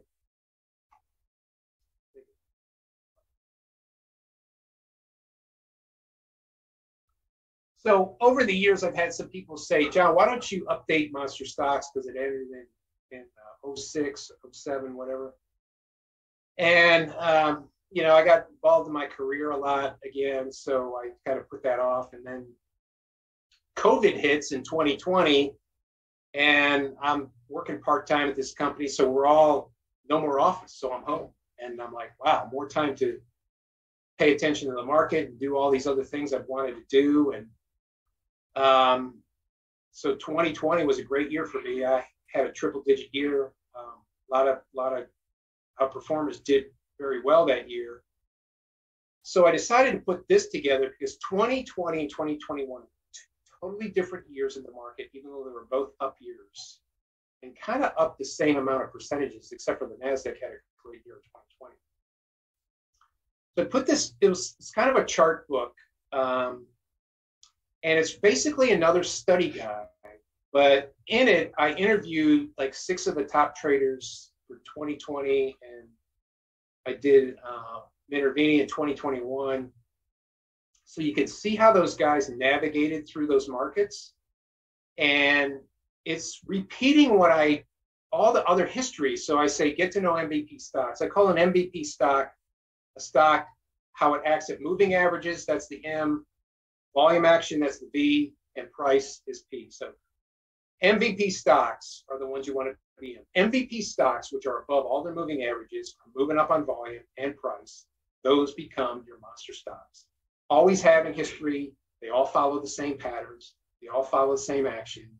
And the goal is to get in on a few of them. You're never going to get them all. You're never going to get the majority of them. But you only need a handful, 2 or 3, really. And if you do them right, you're gonna have great returns. So learn the similarities. I show those throughout there. Study their charts and see the trends change. Analyze price action. Watch for volume clues. Track those key moving averages. And gauge the new high, new lows. And you can't get too far off track. So in 2020, we had the swift short bear market, of course, with COVID in March, and I go through that in the book. And then we come up off of that in April, and I'm watching the market, and I'm like, God, this, there's some movers here. The early movers were Zoom and DocuSign because lifestyles were changing and work environment, etc. And so those charts looked just like the other previous monster stocks from all the other eras as they're coming off a decline. And they were in IBD, and I post every Sunday, I try to post a few leaders, what they're doing. And they were in there. And so I came into the market in mid-April, and that uptrend, I mentioned this earlier, that uptrend was very strong. And you could have made your whole year in 4 months right there and done it and walked away and had a triple-digit year for sure. And some of those guys that I interview, Oliver Kell, 900%. I mean, geez, read his story in there. And he did it on just a few stocks. Tesla was his big winner. And he piled into that. I mean, when I say pile in, he had 70% of his account in that one stock. And he was just, Tesla in summer and the fall of 2020 was just ripping. And he was all over that. Eve Bobach, who works with Ropel, she was all over that. A lot of these guys were in the same stock because those were the leaders.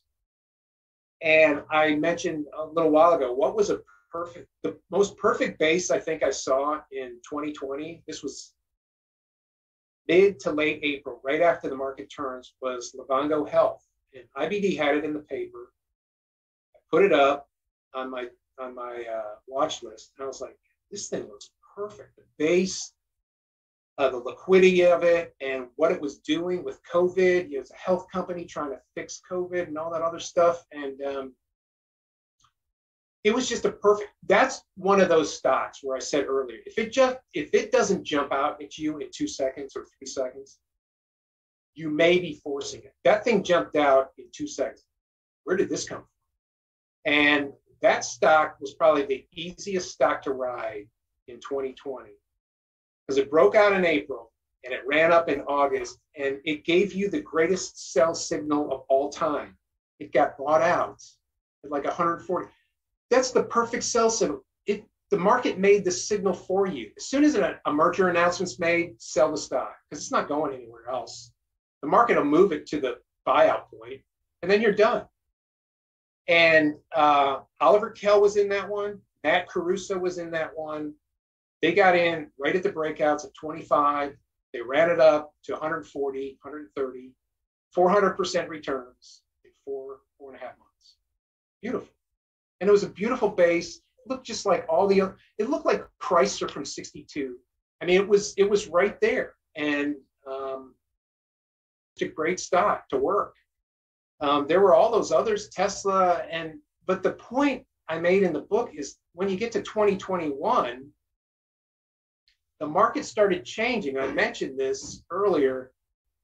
February, March, you started to get some choppiness, but it wasn't just choppiness, it was sector rotation. You didn't see that in 2020. So in 2021, now in the spring and especially the summer, you're getting these stocks rolling in and then they roll right out.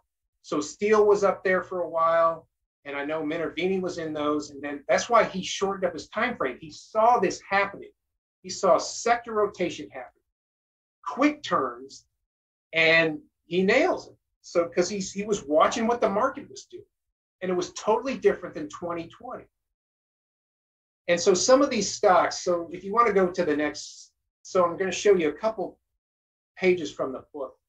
So this shows, in the back of the book, I have some of the monster stocks from 2020 that more than doubled in that year. And then the same stock under it in 2021. Now, these are calendar charts. So there's Zoom. That was a great run. And people thought Zoom is going to be great forever, right? Everybody's going to be on Zoom. We're doing it now. The whole world's going to be on Zoom. Well, the market didn't think so. And it gave off all these sell signals. Look at these breaks between these moving average lines. Look at the volume on these breaks. Then go to 2021. Look at this downtrend. Everything's under the moving averages. Go back to 2020. Look at that uptrend. Everything's above. Look at the volume kicking on the ride up. Look at the volume kicking in on the ride down. So you had that one. And then what's the next one there? Peloton? Is that right? Yeah, my old eyes. Yeah, right. Another one. And then Eve nailed that one. She rode that one straight up, sold it near the top, got out. When it cuts those lines, she's gone. And these stocks, these 2021 charts, they're way worse than that now. This was just the end of 2021. So you want to be in these on the ride up. You want to look for the sell signals and get out instead of riding them all the way back down, because, like I said earlier, some of these big funds they're still sitting on these things. Why do you want to round trip that? So the next slide, I think I showed two more. So same thing again here. Who's this? There's Roku. Look at these. The point is the same pattern. So April of 2020. Look at these stocks coming out of those bases back at that point. They flatten out. Perfect times to pyramid your position up right off a moving average line. Volume comes in. There's earnings announcements. You can pull back before an announcement. Then if it gaps up, you're back in, et cetera, et cetera. Ride this up. Then they start getting choppy. Look at the choppiness. Look at the difference between both of those stocks in 2020 and then the beginning of 2021, especially when you get to February, March. Look how choppy they get. That's what was happening in the market. Choppiness coming all over from sector rotation. Then these two both break down by the summer, and they're gone. They're way worse today than you just see on these charts. So why do you want to sit with that? These guys, all the guys I mentioned, they were out of these things. If they were trading today, they would not be riding these things down. That's not how they made all their successes. So it pays to pay attention to what these stocks are doing. It pays, and you don't need all, in my mind, some people disagree with this, that's fine. You don't need all those technical pieces. I mean, moving averages, just look at what the difference of a moving average is. What's the stock moving on average? Well, that's what I want to be. I want to be moving with it in an average that's either going up, or I want to be out of it or short it if it's going down. And that's all moving averages are. And the 50-day, a lot of guys are using 21-day moving averages these days. They weren't that popular back then, but I mean, there's a lot of short-term traders using 10-day lines. So let me just make this one comment too. O'Neill used the 50-day. Ropel says this a lot when he does his webcast. that O'Neill never used the 21 days. So when I was writing monster stocks, I was putting I put the 21 day in those charts, and I had to send them to O'Neill. I was like, he's going to kill me. He never used the 21 day. He's probably going to reject the whole book. Well, I got his edits back, and they were all. He's like, great job, John. And he was like, I was like, oh, thank you. It's like, so I kept it in there, and it's popular. I mean, it's been popular for a while. A lot of traders use the 21 day line. I have them on all those charts in that book, and you can see when they cut that, especially when they cut through that 50 day, the trend is over. The uptrend is over by then. So that's what those guys did. And I didn't invent any of this stuff. I want to make clear that I didn't create anything. I am just studying history. What did these guys do that were successful? What was the market doing? How did they navigate through it? What were the stocks doing? They're very similar depending on what the market, what stage it's in, what's going on, et cetera, et cetera. And these things repeat themselves. So I didn't create anything. I'm just taking the information I found and putting it in book form so people can have it and you can reference it and look back on it. So that's what I've done. So if you want to flip to the next one, I know we're getting late on time, but so this is my top 50. I put this on Twitter the other day in Word format. Here's the view of it. So my books came from a lot of these books, and those books on the right, those two stacks are, in my opinion, just my opinion, the top 15 trading books ever.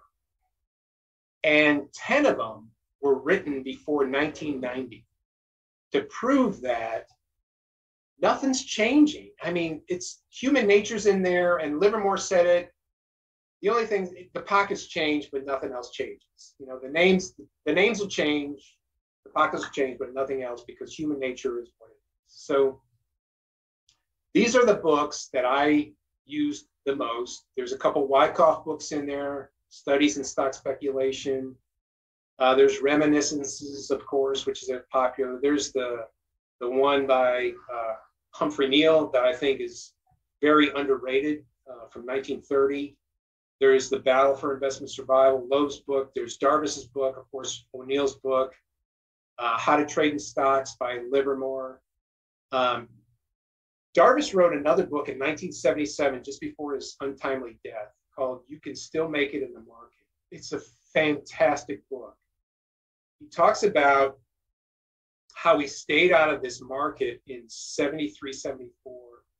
The mid-70s were a disaster. And how he stayed out of that and just waited. And then 75, 76, the market's coming up and he's back in it, just like he did back in the 50s. So just a great story.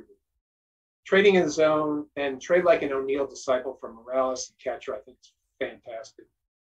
Mark Minervini's books are just great books. And then Weinstein's book is just a classic that stands the test of time. And then another unknown or not as known much, The Perfect Speculator. It's just a great short read. It's a fictionized story, so you need to know that. But he wrote it to say, this is what a perfect speculator would look like. So the more you can read that and adhere to that, probably will help you out.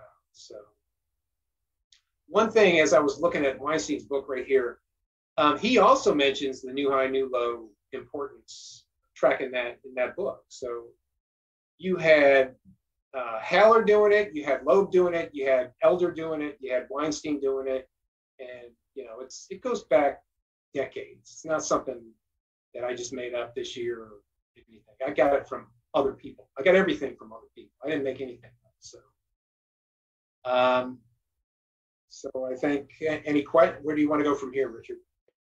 Well, John, first of all, I just want to. Oh, let me mute you real quick. John, first of all, I just want to thank you so much for that amazing presentation. We've got so many great comments in the chat just saying you're a wealth of knowledge. So thank you so much. And like thinking back when you're talking about O'Neill, losing money in that bear market in 60, I was just talking with Stan Weinstein, and he was getting started right in that same time. And also he lost a lot of money, and that convinced him to look for a technical method. So it's interesting how the parallels line up. We don't have too much time for questions. I think there were just a few about if people want to go out and do this for themselves and study history, what would be kind of your advice for people who want to do that? Well, I think, O'Neill's book talks a lot about that. I think his recent editions, his last editions of How to Make Money in Stocks, the first 100 pages are just, you can learn so much just by looking at that. I think that's key, I don't like to pump my own books, but there's so much history in there I got from all those other ones. So I kind of condensed it down if you don't want to. I read probably a couple hundred books on the market, and I was just like, why can't we just have them in a clean, concise, little handy guide? So that's kind of why I did it. But they're all good. I mean, Reminiscences is just the story style talk, but it's just fascinating to read through that. And there's tons of history in there about what he did right. Livermore was probably the greatest boom trader ever, but he was a bust trader too. So he did the boom and bust cycle. And, these other guys didn't do that. So you got to know how to control that. And that comes from each individual. So I'm getting off track again. Anyway, there's lots of history books. If the whole bibliography from my second book lists a bunch of history books on Wall Street that I used as references to write that. So, perfect. And where can people find your books if they're interested in reading them? They're all on Amazon. So they're all in ebook and paperback, so you can get them there. Perfect. Unfortunately, I want to ask a few more questions. Maybe we've got time for one here. I'd love to hear what you're looking for now, given all this historical analysis of full market cycles. What are some of the indicators that you're looking for to suggest that we might be starting a new bull market? You mentioned new highs, new lows, what leaders are doing, all of that. What would all of these great traders be looking for? Well, I mean, there's so much talk about, are we at a bottom? Have we found the bottom? We may have. I mean, it's been choppy recently along a bottom type of thing.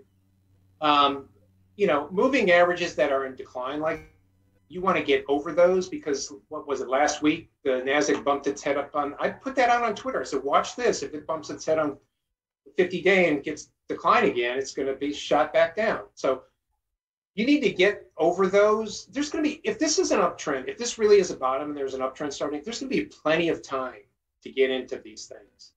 I want to see the indexes get over some of these resistance moving averages that they keep running up into. I want to see new highs get over new lows. There should be a trend there of at least 3, 5, 7 days in a row and then build on that. That helps. But more important, you got to see these stocks building bases. There's some interesting things out there right now. So, which I don't think we could say that a month ago. So some things are starting to form. Maybe that's it. What would really help is if the Fed said, we're just going to raise 1 or 2 more times and we're done. Right. I mean, history, if you go back in history, man, that really fuels gasoline to an uptrend. So there's that all. Can I get one more thing in? I don't know if you're. Yeah, I think one more thing. We've got just 1 or 2 more minutes. So this was interesting. I put this out on Twitter a little while back. Go back 1942, 1962, 1982, and 2002 and 2022.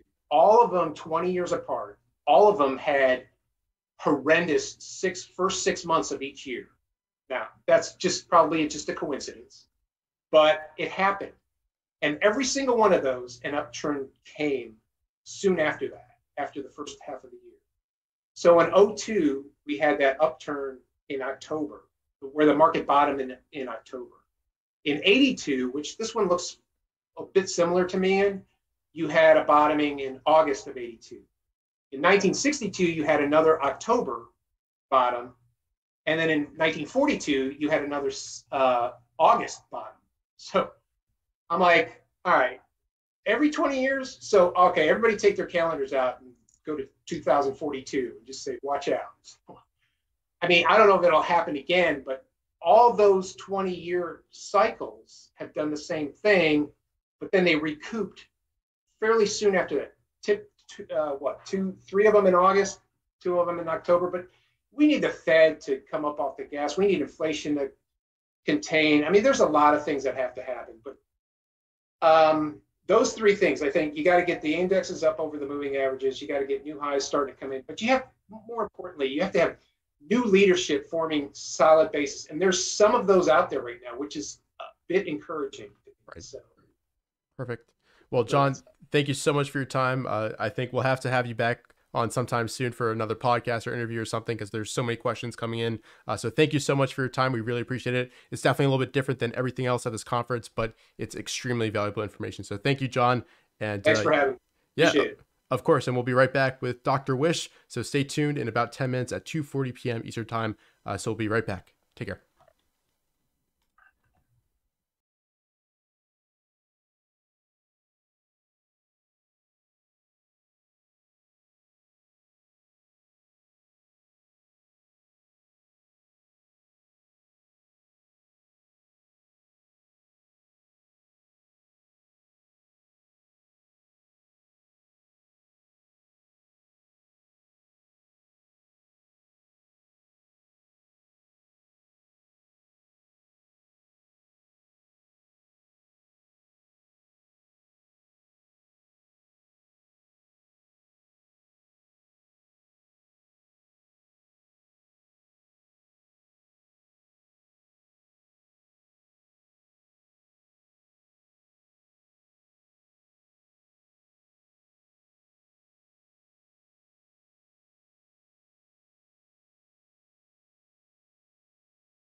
All right, welcome back, everybody. It's my honor to introduce my former professor and good friend, Dr. Eric Wish, who basically got me started learning about stocks after I took his class at the University of Maryland, the introduction to the stock market and technical analysis. Dr. Wish, thank you so much for taking the time. I'm really looking forward to this.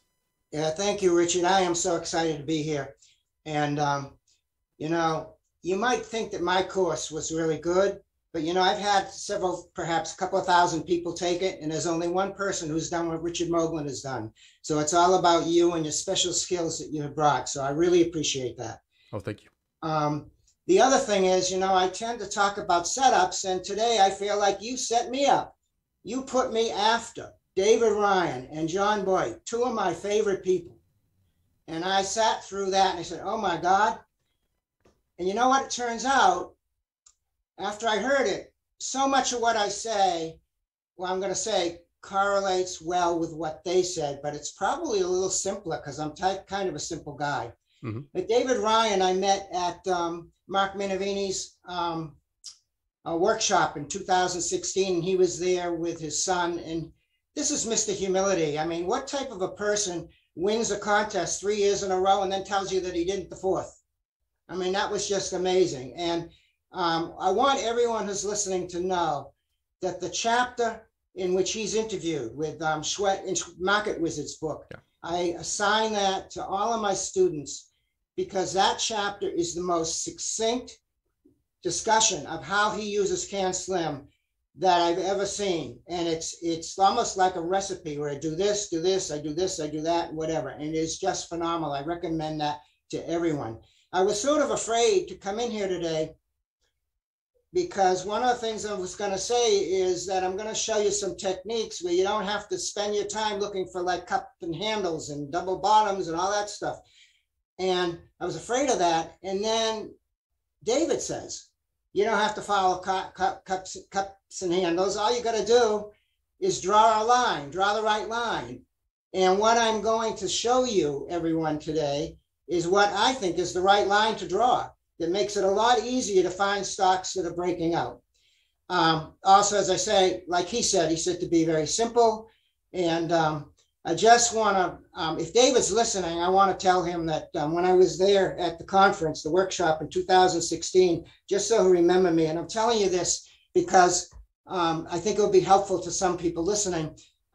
David wanted to know how to get in his watch list a variable that would tell him where a stock was in relation to its bar that day. So if he's looking at a daily bar, you know, can I sort my watch list by stocks that are very close to the top of the bar versus low?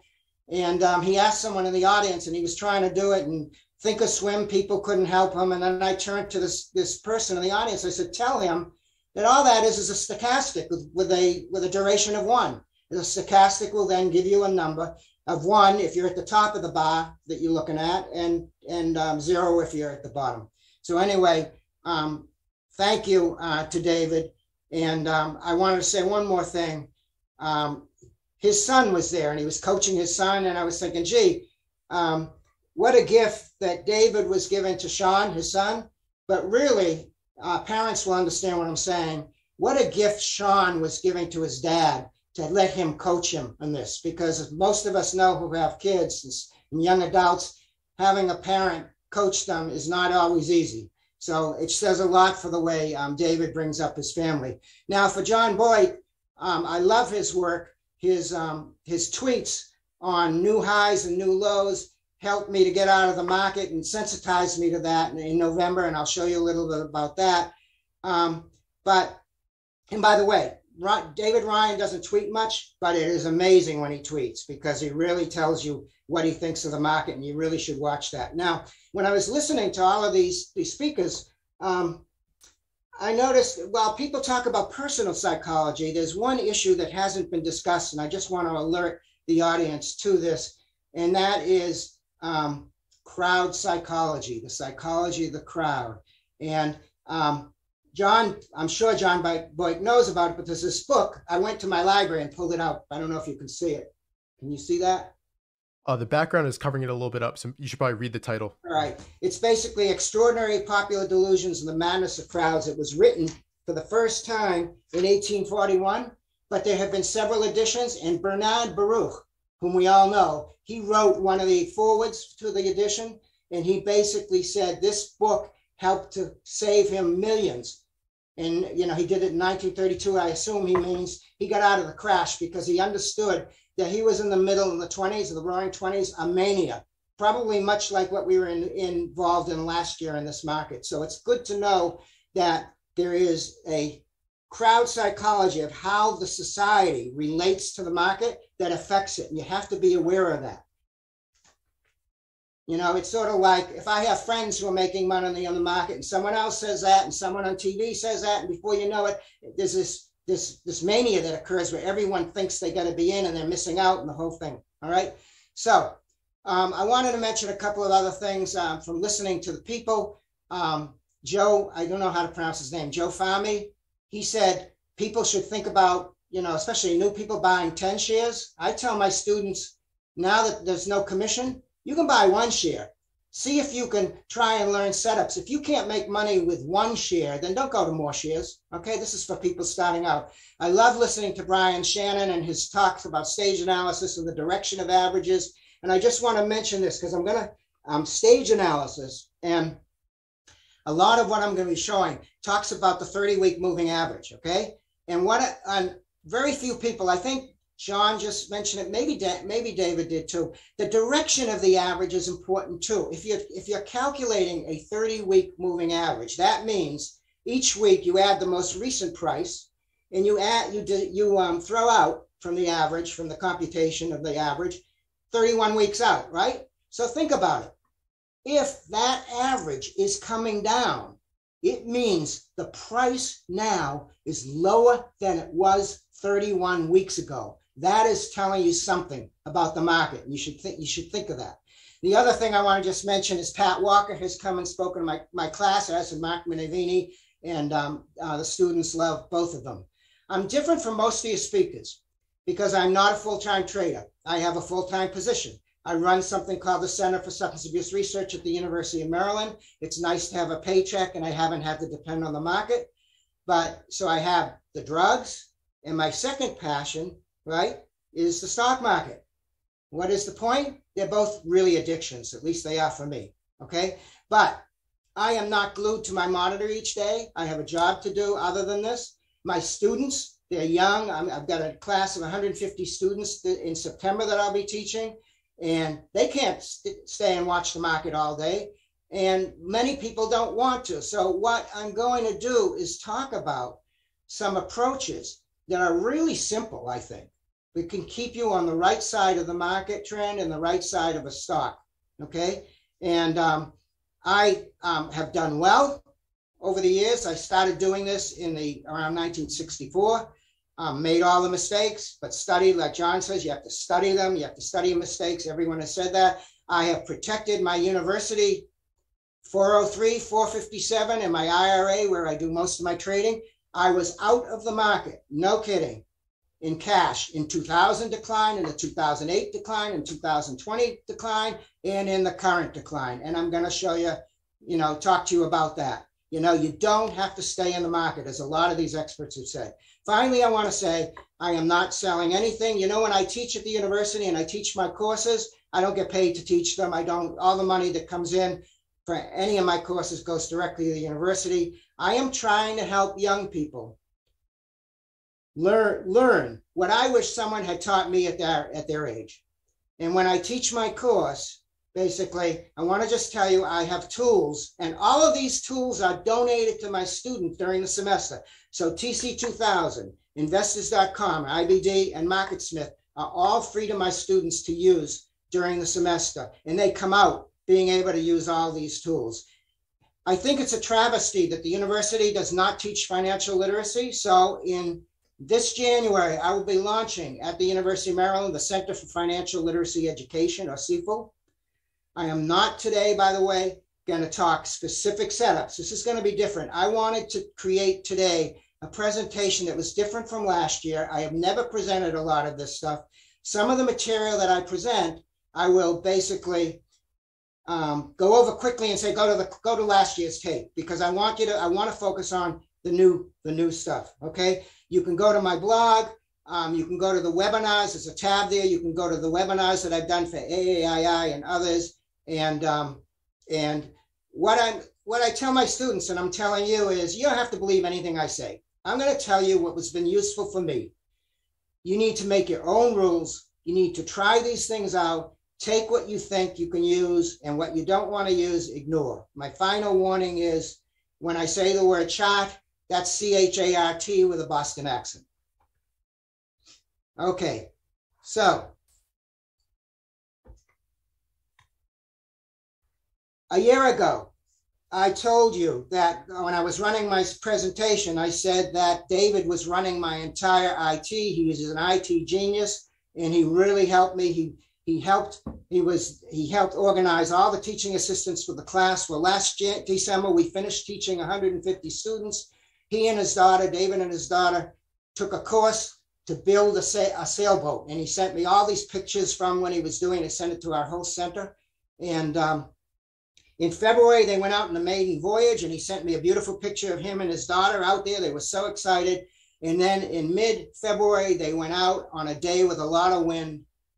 The boat capsized, and they tried to swim to shore. She made it, younger daughter, but he died of hypothermia. So I didn't know if I was going to be able to make this presentation today, but with your help, Richard, on some of the things, I've been able to pull things together. I will be offering the course again.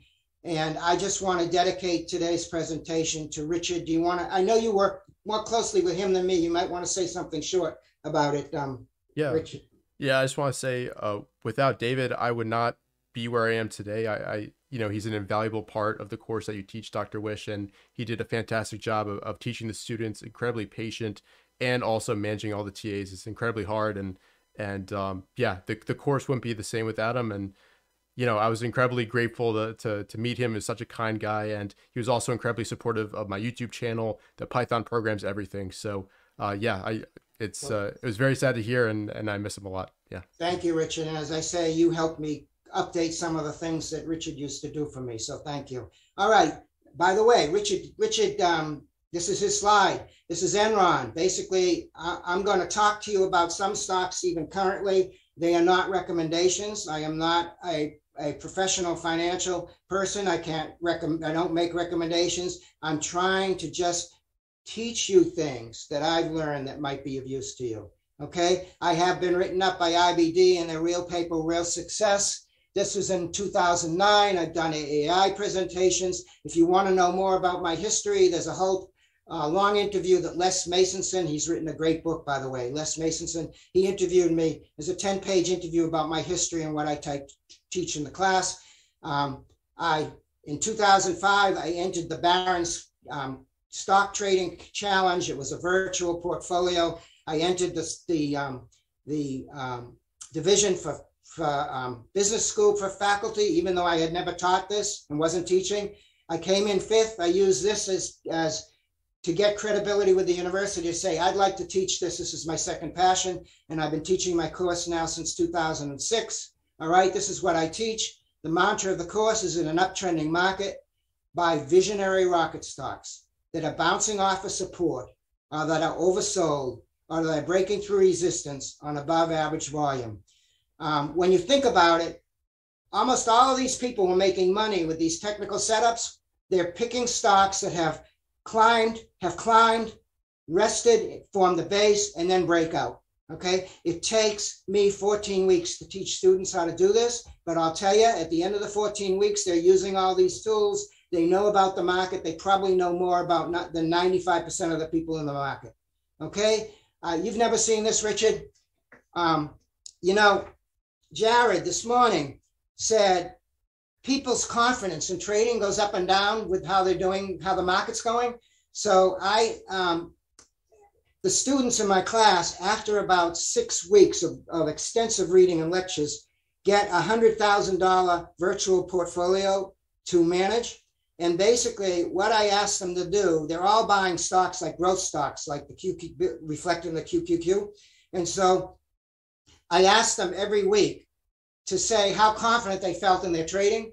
And this shows, the blue line shows how, right here, how confident they are And the red line is basically the QQQ here. And basically, when you do a correlation, the correlation between two is 0.92. And you know, in social science, you don't get much higher than 0.9 as a correlation. What that means is people's confidence in their ability to trade went up and down with the market. And I would suspect there are quite a few people out there who feel the same way, because I know when I have a real bad period, I'm questioning, you know, what do I know, you know? All right, I'm not going to go over all these books. These are on my blog. I just want to tell you a couple. Stock Investing for Students by Alan Ellman, who also has 2 books on covered calls. That's what he's known for. That book I assign to the students. It's a wonderful book to give a young person in high school or college who knows nothing about fundamentals or technicals. He covers the jargon of investing. He has a great chapter on technicals as an introduction.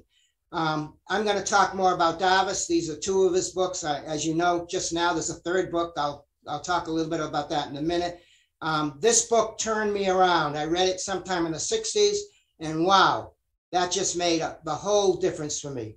I also had Stan Weinstein's book, which made a huge difference. And then so my students read Davis, because Davis, you don't have to know anything about the market. You learn about the market as he did. Then I have Weinstein, and then I, of course, have O'Neill's How to Make Money in Stocks. I never made money in the market until I got IBD in the 80s and started trading stocks in their IBD 100 at that time. Phenomenal newspaper then and today.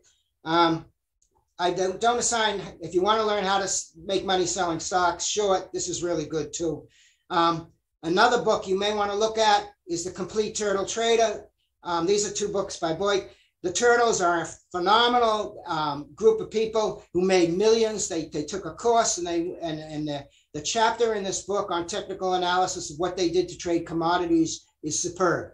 Finally, Mark Minervini, I told you I met him in 2016 at his workshop. When I told him that I teach this course, he was just so amazed. And he said, let me help you. And he basically comes to my class a couple of times. He came to my honors class. I don't remember if you were there, Richard, and he gave everyone a copy of his book. He's an amazing guy. And this is his 2nd book. Mark likes to say he only had an 8th grade education, but you know, if you talk to him and you listen to him and you read his books, he has a brilliant mind and a very sharp mathematical mind. He uses trading. He approaches trading as a business, and his risk, his formulas and his approach to risk are just amazing. Okay, and this is when David and I there thanking him for when he came to the class. All right, this is my outline for today.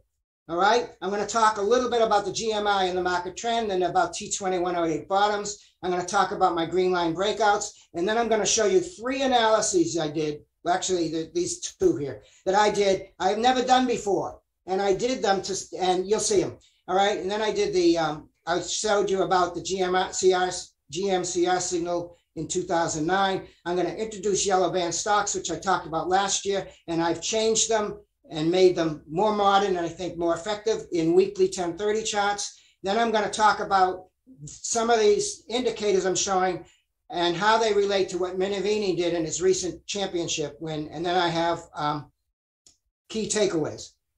Now, I hope we're going to have time, because I want to show you a couple of demos and how you can I'm using TC2000 to find basically the types of stocks I'm talking about. Okay, this is my blog. I do it every night after the market closes. It tells you here the GMI, which I'm going to talk about in a minute. It also tells you T2108. Every Sunday, every weekend, I publish the GMI table, which consists of 6 indicators that I rate every night as yes or no. By the way, one of them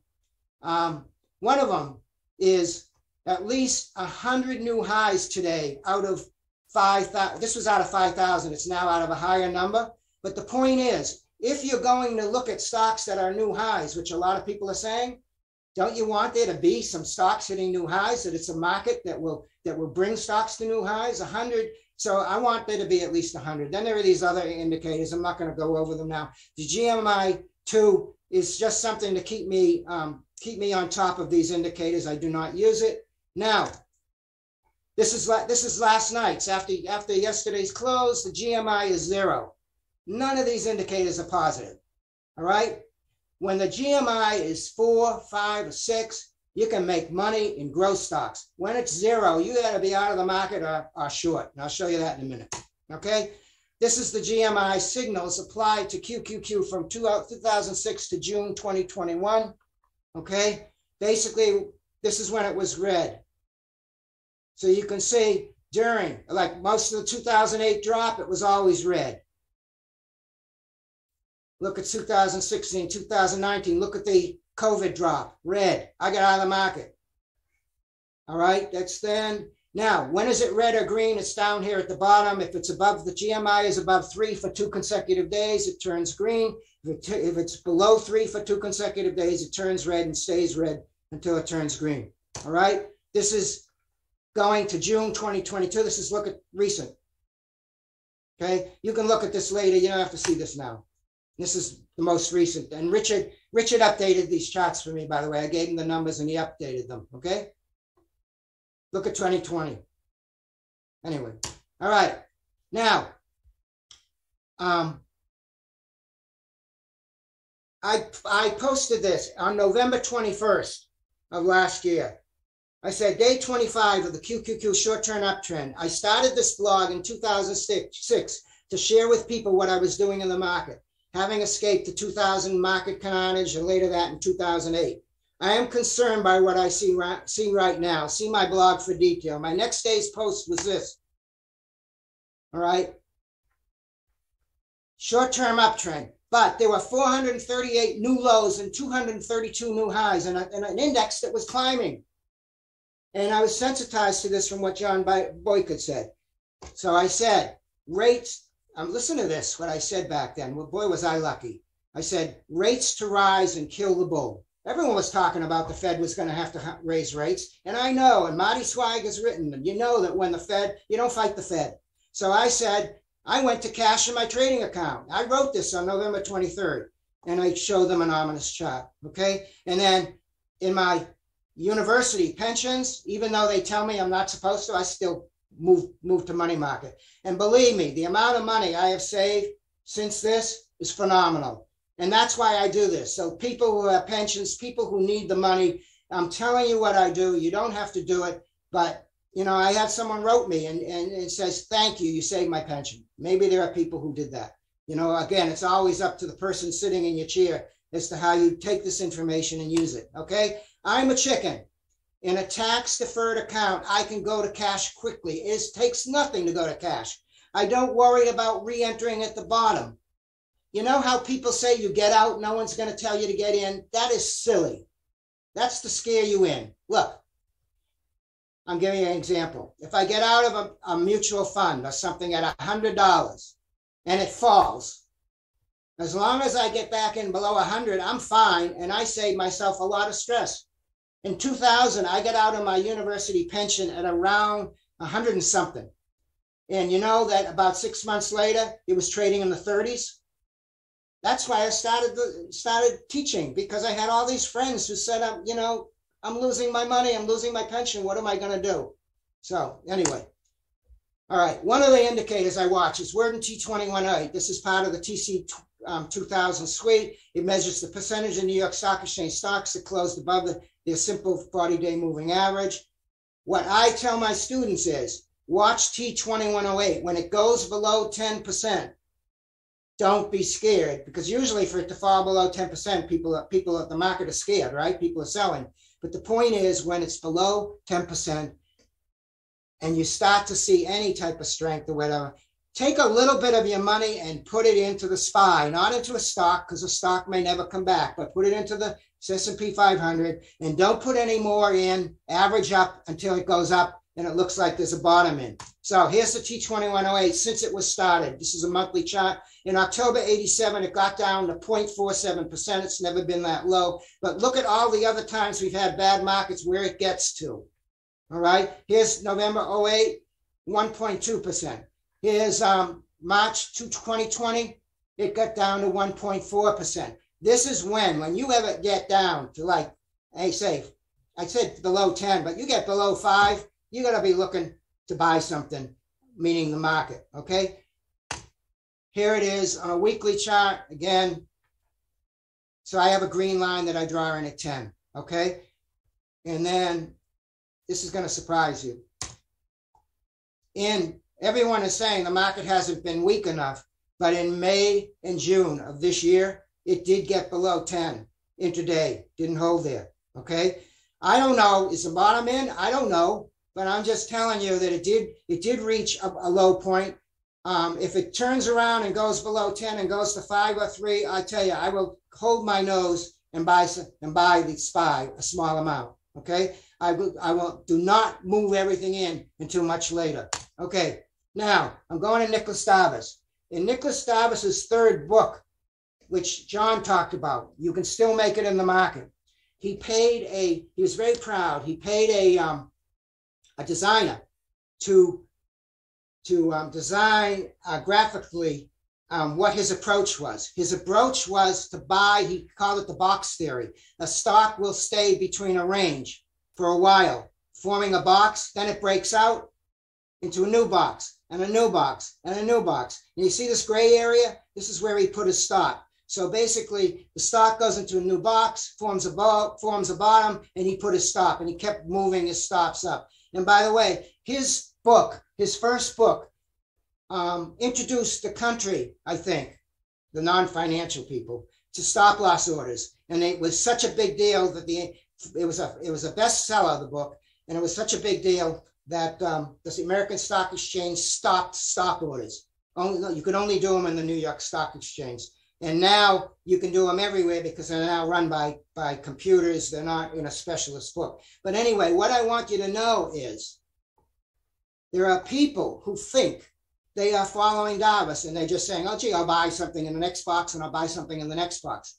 But there's two incredibly important things that I think people forget, and I did for a while too.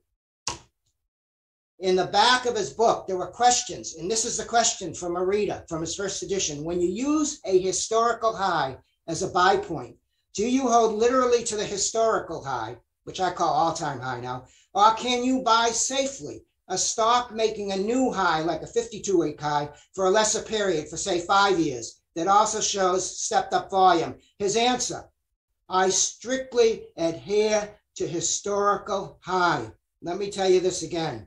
I strictly will only buy stocks at all-time highs. How many people think they're using Darvis? Now, let me just tell you, O'Neill, Ryan, a lot of people say they love Darvis and they followed it. But a lot of people, even today, I'm watching and they look at bases that are nowhere near the all-time high. I'm going to show you that I don't think that's the way to go. Okay, so keep this in mind. The other thing I want to tell you that most people aren't sensitive. Do you see this monthly chart of the Dow? Here's your 29 top. Here's your big drop in 29. Everyone talks about the 29 crash, but look what happened after that. It bounced up and then collapsed all the way down to here. Now, the thing I want you to know is the Dow, you know how people say, oh, the market always comes back? Yeah, sure it does. Can you wait 25 years? Here's when the market came back, the Dow. Okay? So I don't have 25 years to wait. I tell my young people, buy the SPY and you can wait 20 years. You have 20 years, you'll be fine. You'll probably make money. Now, here's the important thing. You see this right here? This is when Darvis made his fortune. The stock market was at all-time highs. And I'm going to show you that is true now. Last year, the market was hitting all-time highs almost every week or every month. All right? That's when you make all the money. And everyone's expecting to do it when it's not. Well, I'll show you. So that's Darvis. And here's a better thing. The 58 bear market, he talks about in the book. He says that this is a bird market. I told my broker, why should I be in a market for birds or a bird market? Here's when he made his money. Look at this. And by the way, this is a weekly chart. Do you see this? 30-week average and the 10-week. We're going to get back to this in a minute. The market was in a stage 2 uptrend. That's what the genius of Weinstein. Okay. So people don't talk about it. So, you think, oh, I'm applying the rules and the approach that Davos did. But you know what? If you're not buying all-time high and you're not in a stage 2 market, you're not applying the thing that made Davos money. Okay. Next one. So I like this. John didn't mention this book. I'm sure he's seen it. I have this in my library. It's called The Sophisticated Investor. And I love this. This quote. There's no magic about buy signals. They are only devices by which we call our attention to stocks that have already begun to attract the attention of others. Pat Walker oftentimes says, when he looks at his bases, he says, I want a base that everyone sees because I want everyone to buy. You don't want to be a pioneer in a stock. You want to buy a stock that is already showing evidence that it's under accumulation, that the big guys are buying it. Okay, that's what this is about. All right, now, introducing green line charts. All right, the requirements for drawing a green line. Listen carefully because you'll be amazed how many people get this wrong. You do it on a monthly chart. It can show up on other time frames once you do it, but you draw it on a monthly chart.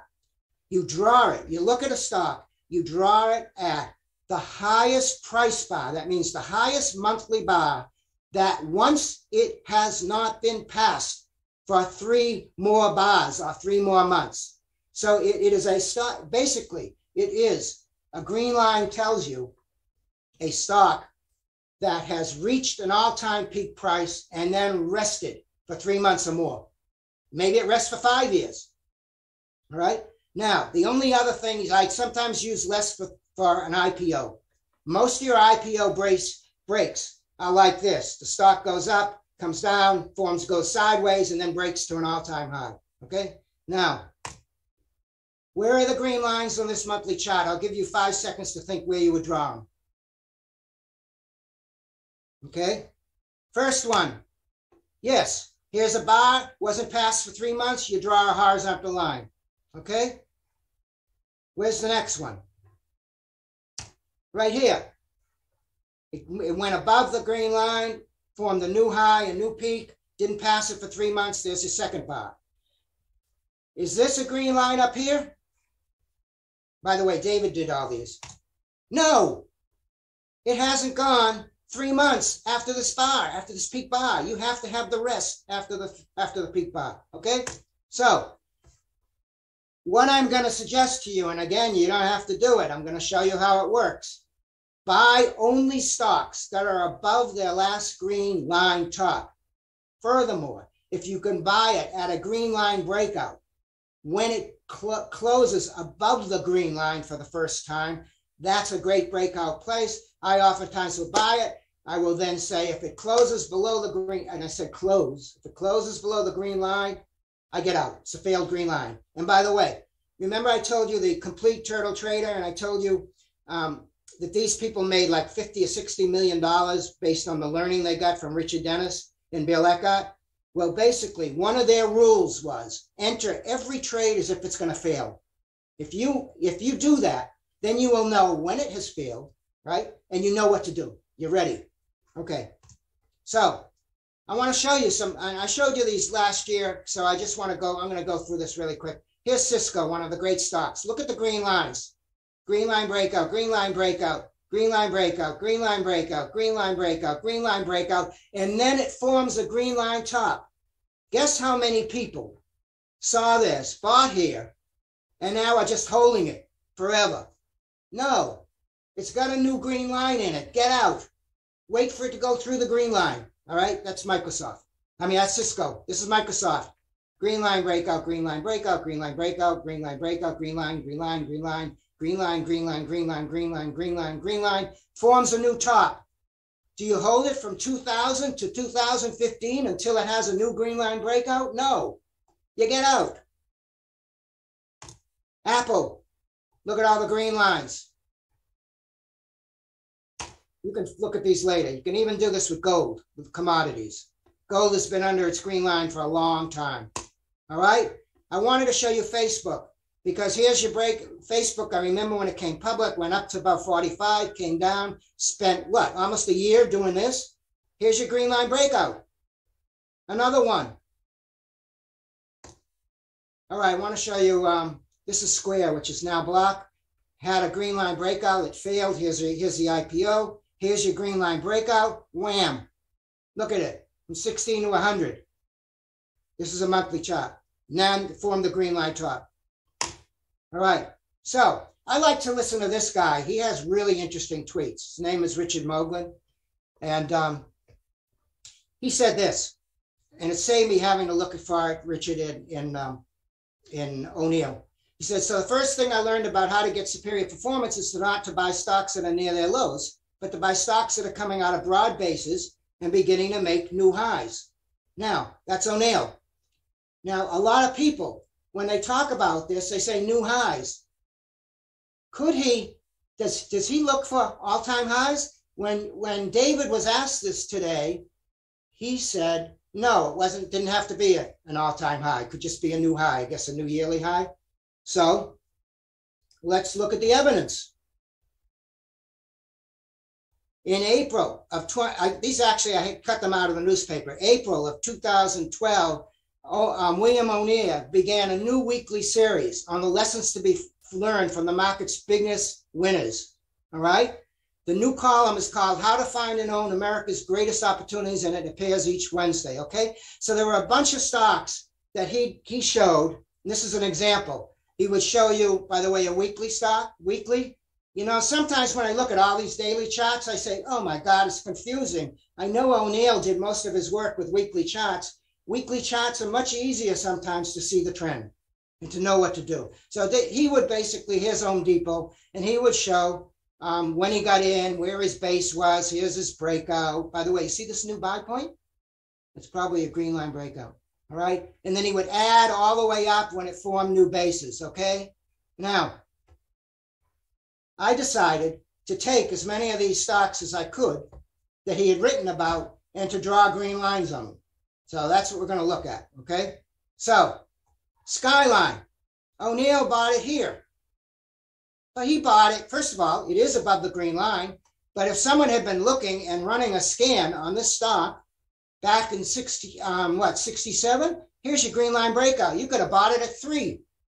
And I'm not criticizing him at all. I'm just trying to show you that the green line breakout worked, and the rule about only buying stocks above a green line seemed to work for that one. Okay, notice the relative strength, by the way.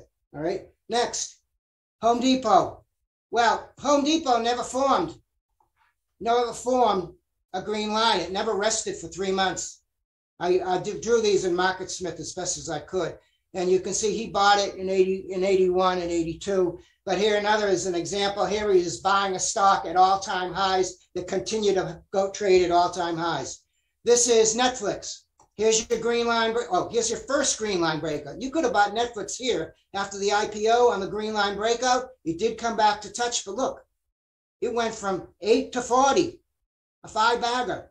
Then it formed a new green line top, broke above it, rode it for a while, then went higher. O'Neill bought it here when it was at an all-time high.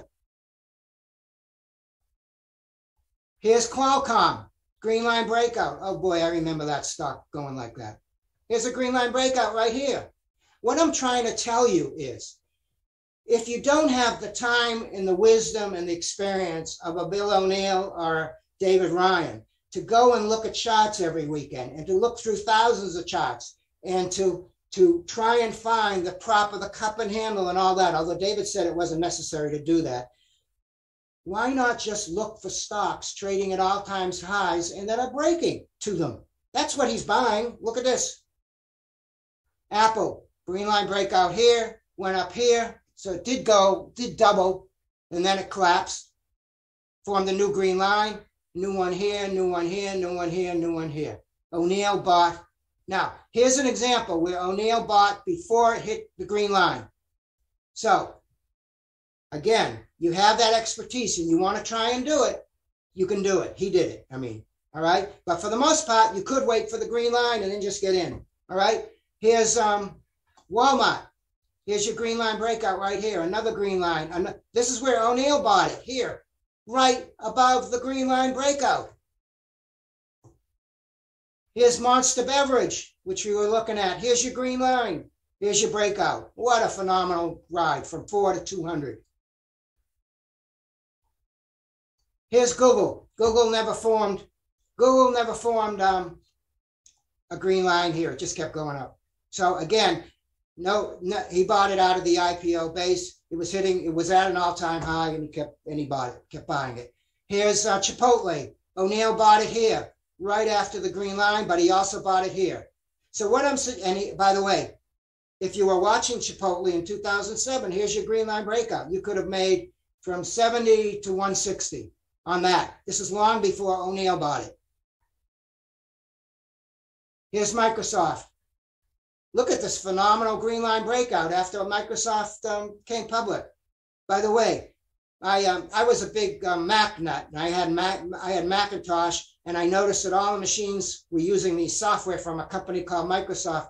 So when the day it came public, I think the inside price was 24, and it went right to 40 something. And first of all, I called my broker and I said, "Can I get any?" And he laughed at me. He says, "Are you kidding? That's hot. They don't give it to people like you. We give it to big people with deep pockets, big accounts. That's the way it used to be." So it opened at 40, and I said, I missed it.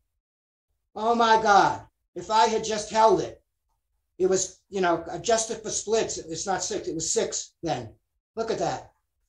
But look at all the places you could buy it. I couldn't figure out how to draw a green line in MarketSmith, so I did it here like this. Somehow I got it on here. I don't remember how. Here's another green line breakout, okay?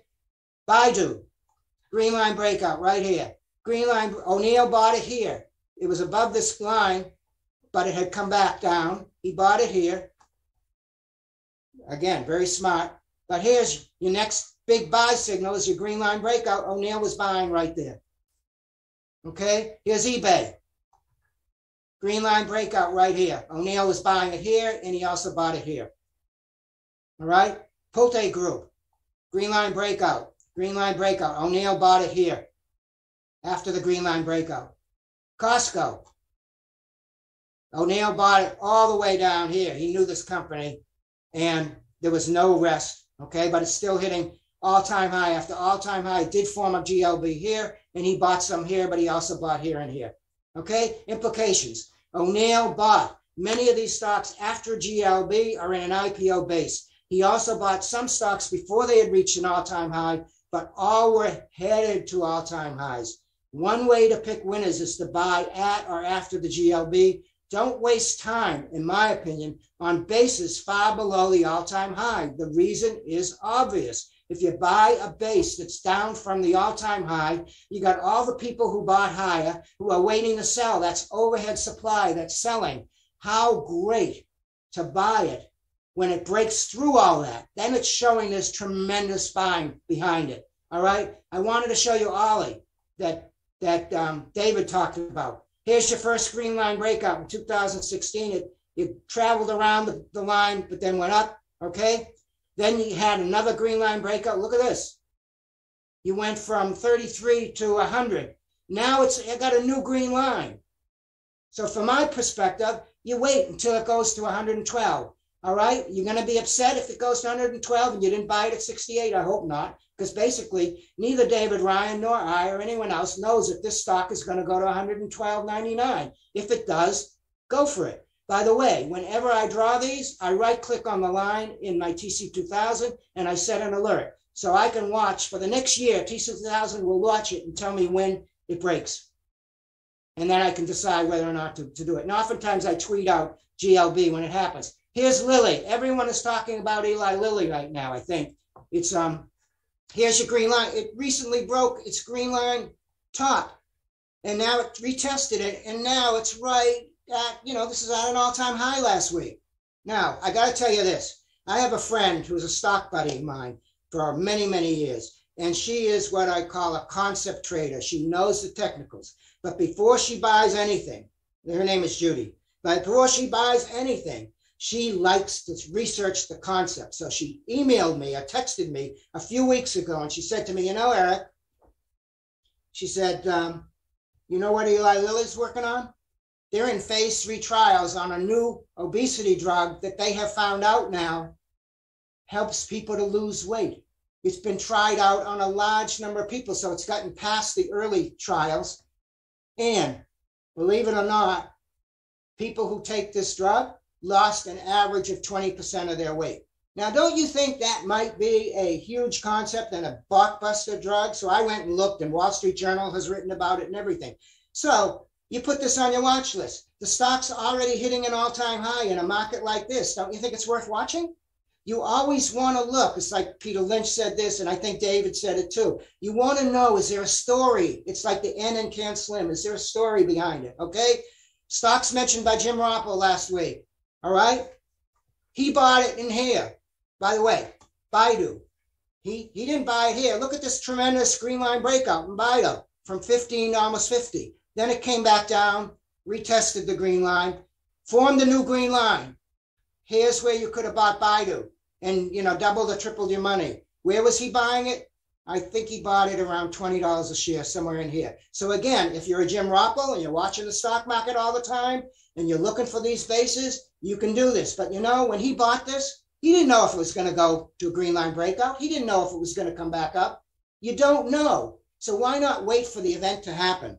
Then you have a much higher probability, I think, of success.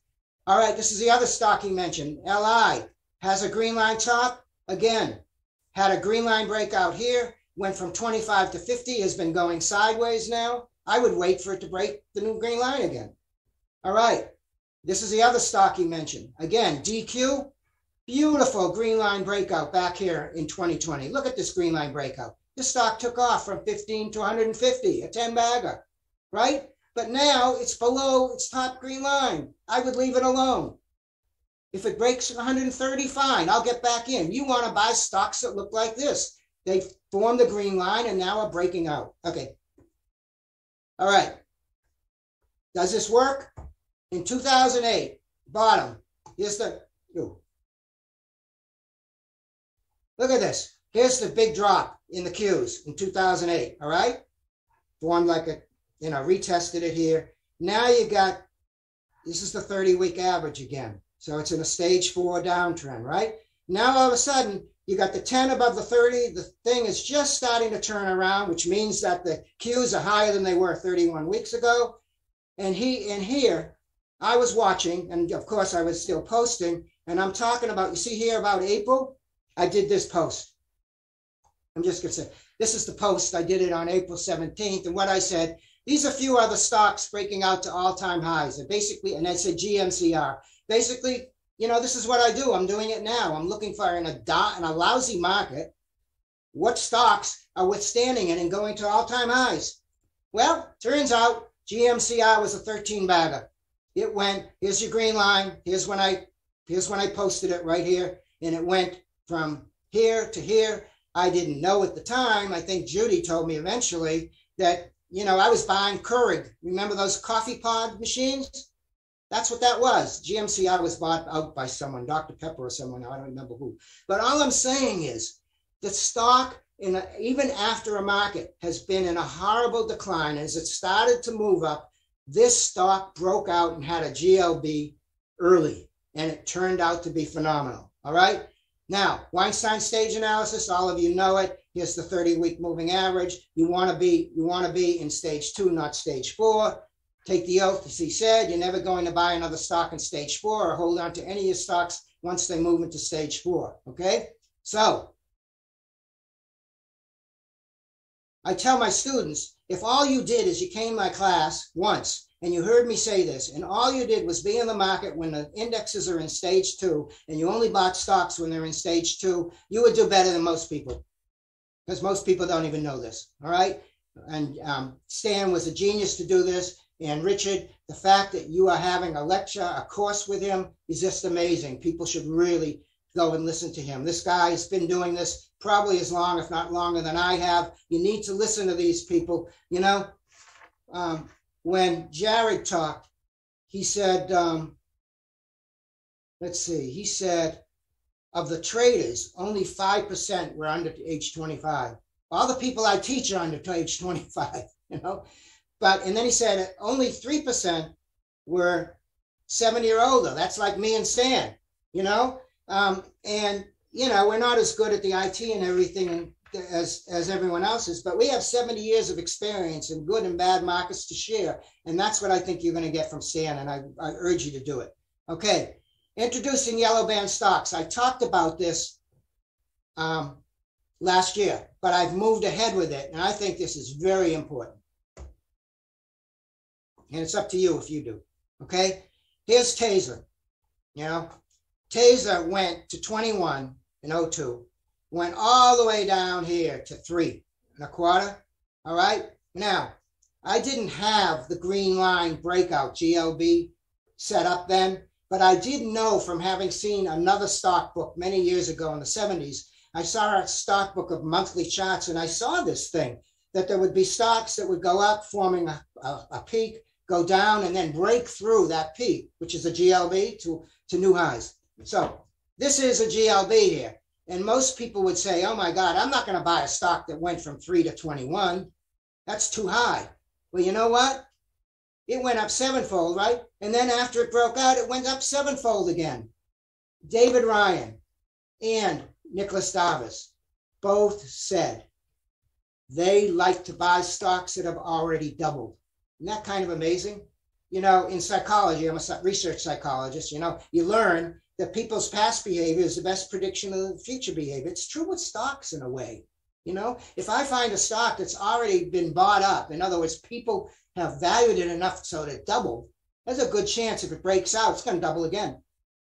All right. So here I drew this many years ago before I really had computers, and I drew this yellow line here. Basically, here's your 30-week average. So, right, it's a stage 2, right, students? It's all a stage 2. All right. Here's the closing price of the stock, the weekly close, and here's the 10-week average. You've heard a lot of people, you know, John talked about how everyone likes the 50-day average. Well, the 10-week average is similar. It's correlated, but let me just remind you something. The 10-week average averages 10 prices, like if it's Fridays, the 10 Fridays, right? Whereas the 50-day average is 50 prices.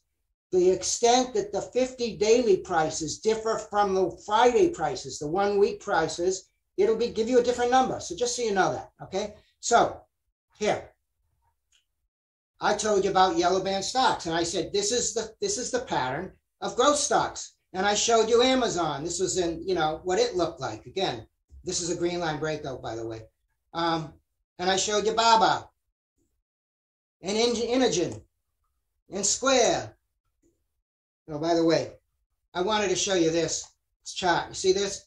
Here's your green line breakout here on Square. Look at the huge volume. Doesn't have to keep going. It will sometimes, some stocks find a lot of support. All the people who miss this, you know, it comes back down. The people who miss this breakout, they buy it here. It goes sideways and then it moves up. So not every 10-week, not every GLB is going to just take off, okay? But you don't want it to close below the green line. Next, here's Zoom. Everyone talks about Zoom. It was look, yellow band. I can't get into this with you now, but the third moving average that I show, you see this is the 4-week. One of my scans, a stock that's really climbing will have the 4-week above the 10-week, above the 30-week.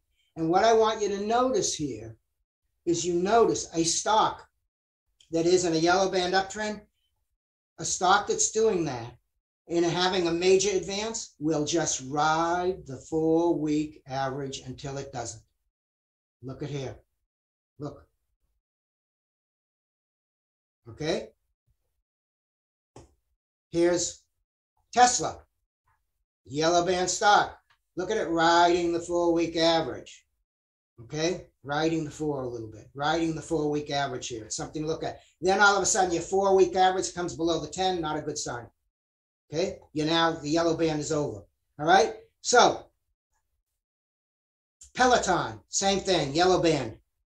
So Generac, people have been talking about it because everyone's trading. The ones who have made money trading these great ferocious stocks. Look at this trend. By the way, my friend Judy pointed this out to me, and it works more times than it not. as long as the stock is following in an uptrend, the 4-week, it's fine. If you get a gap like this, it oftentimes will at least not necessarily be the end of the rise, but the stock is extended. Okay, look at here. It's extended here, comes back to the red. Extended here, comes back. I suggest you look at this on your stocks because it's really good. Because if I'm looking at a stock and I'm thinking I want to buy it, I'll look at the weekly chart, and if it opened up such that it's way above the 4-week average, I know it's extended and I won't buy it. Anyway, so that was the yellow band stocks. Now I'm introducing today, I've had it in my blog for a while, the weekly 10-30 charts. So what I plot is the 10-week average, the 30-week average, and then the weekly close. How do you get the weekly close? All that is a moving average of 1, and it just shows you each week's close. These charts enable one to see the primary trend. At least it enables me. You're getting rid of all the extra stuff and all the prices and all the bars and everything, and you can, I think you can really see.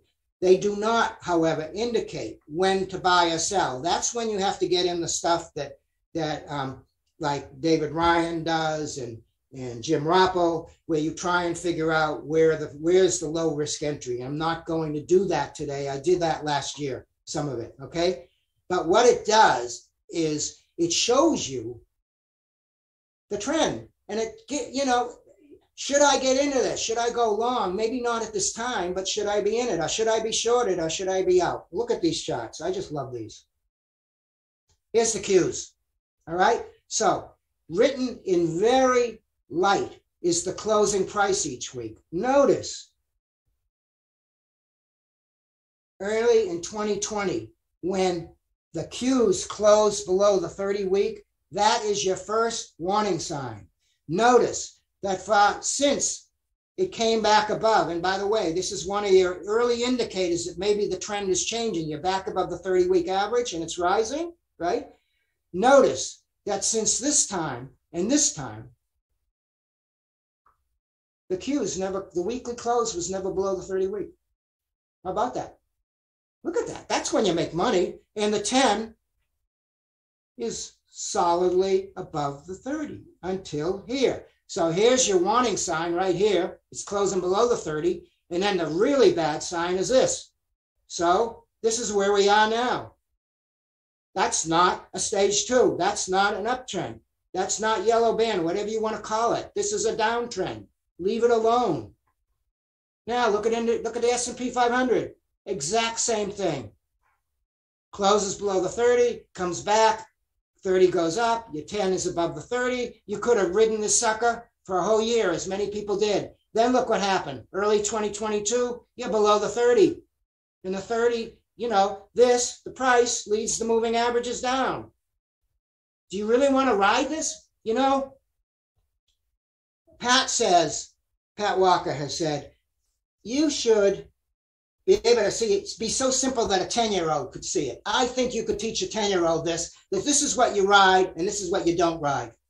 I think a 10-year-old would understand it. I don't understand how people got wrecked by some of these stocks when they broke down, like Peloton. Look at this. Here's your Peloton. Beautiful. Look at this. Now it closes below the 30, comes down. By the way, it's perfect time to short. For those of you who are in your IRAs, you can't short because you need margin, but you can buy put options if you want. I have bought put options in my IRA. Okay? So look at this. Is anyone holding this? I don't know. Did Kathy Wood finally get out? I'm not sure. Look at Zoom. Look at ARK. Oh, this is Kathy Wood's ETF. Look at this. You know how many people are throwing money into this? Why? Because they hope. It's sort of like what Kramer sometimes says buy and hope. They're hoping it'll come back. You know what? Instead of hoping, buy things that look like this. Next, here's gold. Gold again, people, at one point gold was fantastic. Now look at it. All right, NVIDIA. I put this in because people were talking about NVIDIA a little while ago today. Here's what NVIDIA looked like. Look at this. Price never came close to the 30-week. Then look what happened right here. January, closed below it. All right. 10-week coming down. All right. It's below it. So here's a whipsaw here. but the 10-week is still below the 30. And now look at it. All right. I wanted to just show you, this is Fidelity Contra Fund, which invests in growth stocks. You can apply the same thing to growth, to mutual funds. All right. All right.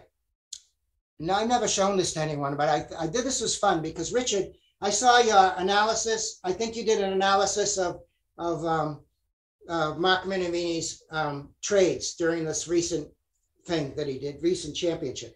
Now, Mark Minervini in 97 won it with 155% gain. And most recently, he won it with 334.8% gain.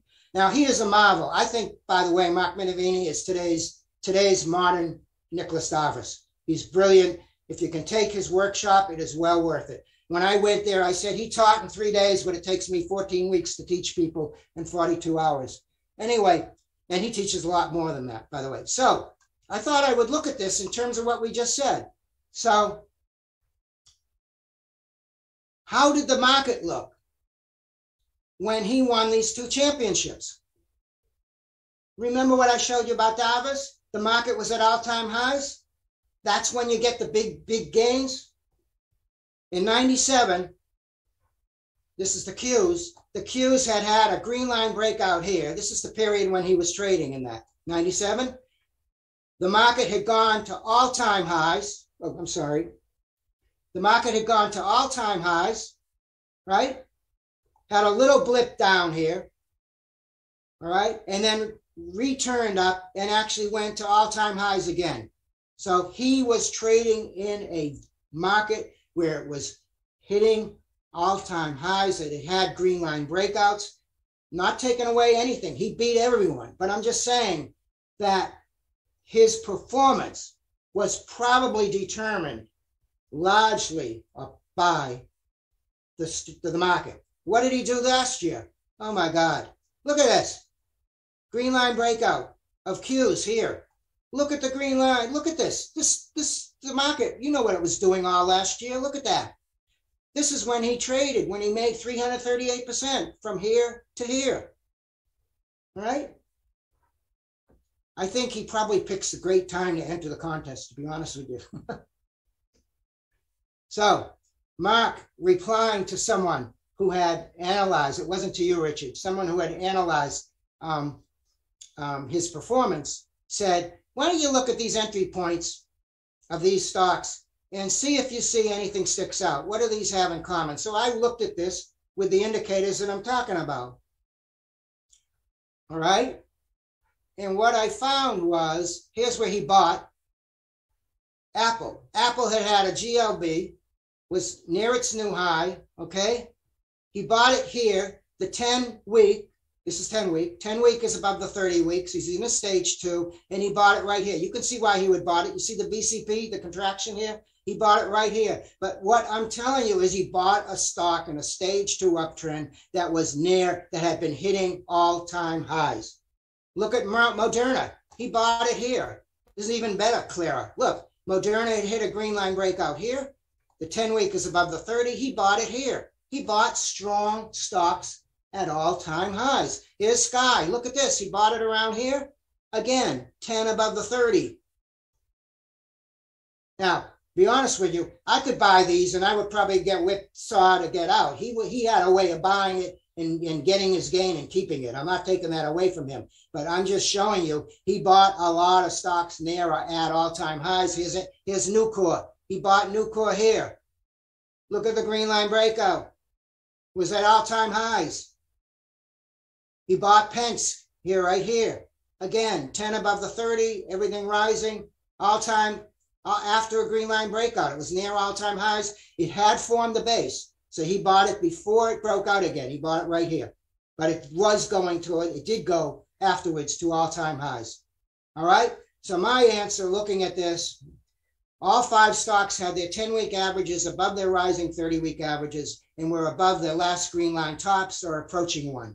By the way, in his first book, Mark spends a good part of one of the chapters going over stage analysis. So this is not surprising. You might not hear him talk about it as much, but he's buying stocks in a stage 2, the 10 is above the 30, and he's buying really strong companies that are hitting reaching all-time highs. Okay, so boy, I've raced through and I actually got through this. All right, so what I thought I would do is now pull up TC2000 because I use this. I've been using this 20 plus years, and I teach my students how to use it. And I'm learning MarketSmith, but you could do a lot of this in MarketSmith maybe, but I don't know how to do it all.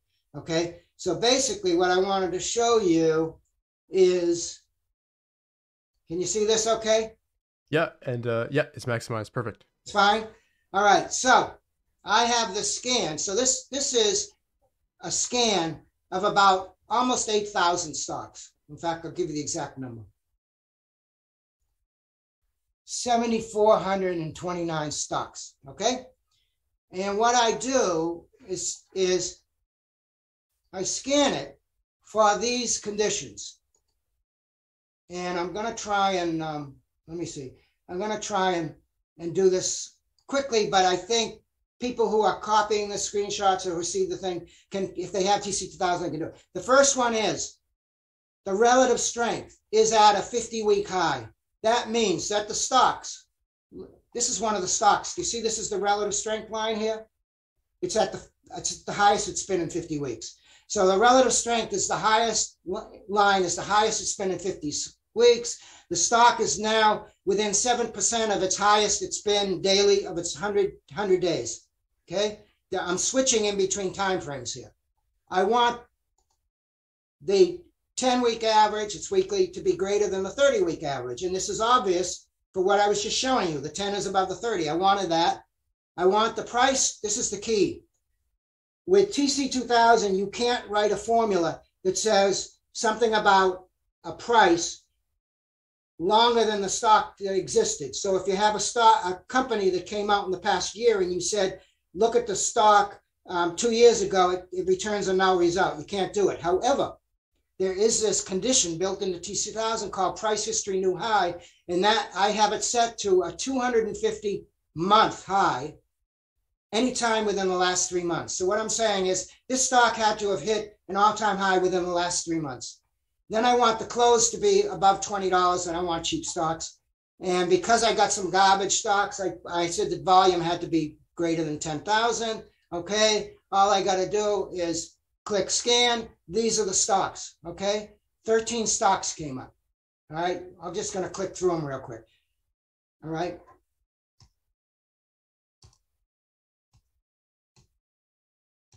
There's our friend Eli Lilly.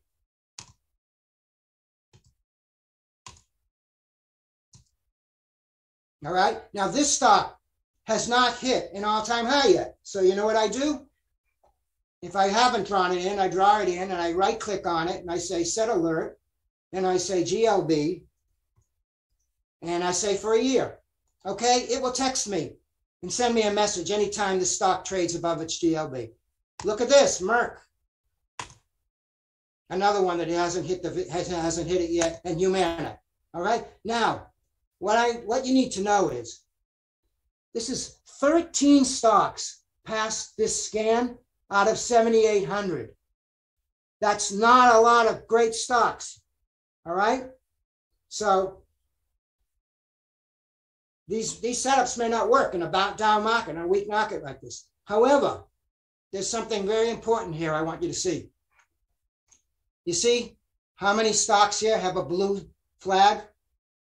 A blue flag means that the stock appeared in one of my watch lists from MarketSmith 250 or the IBD 50.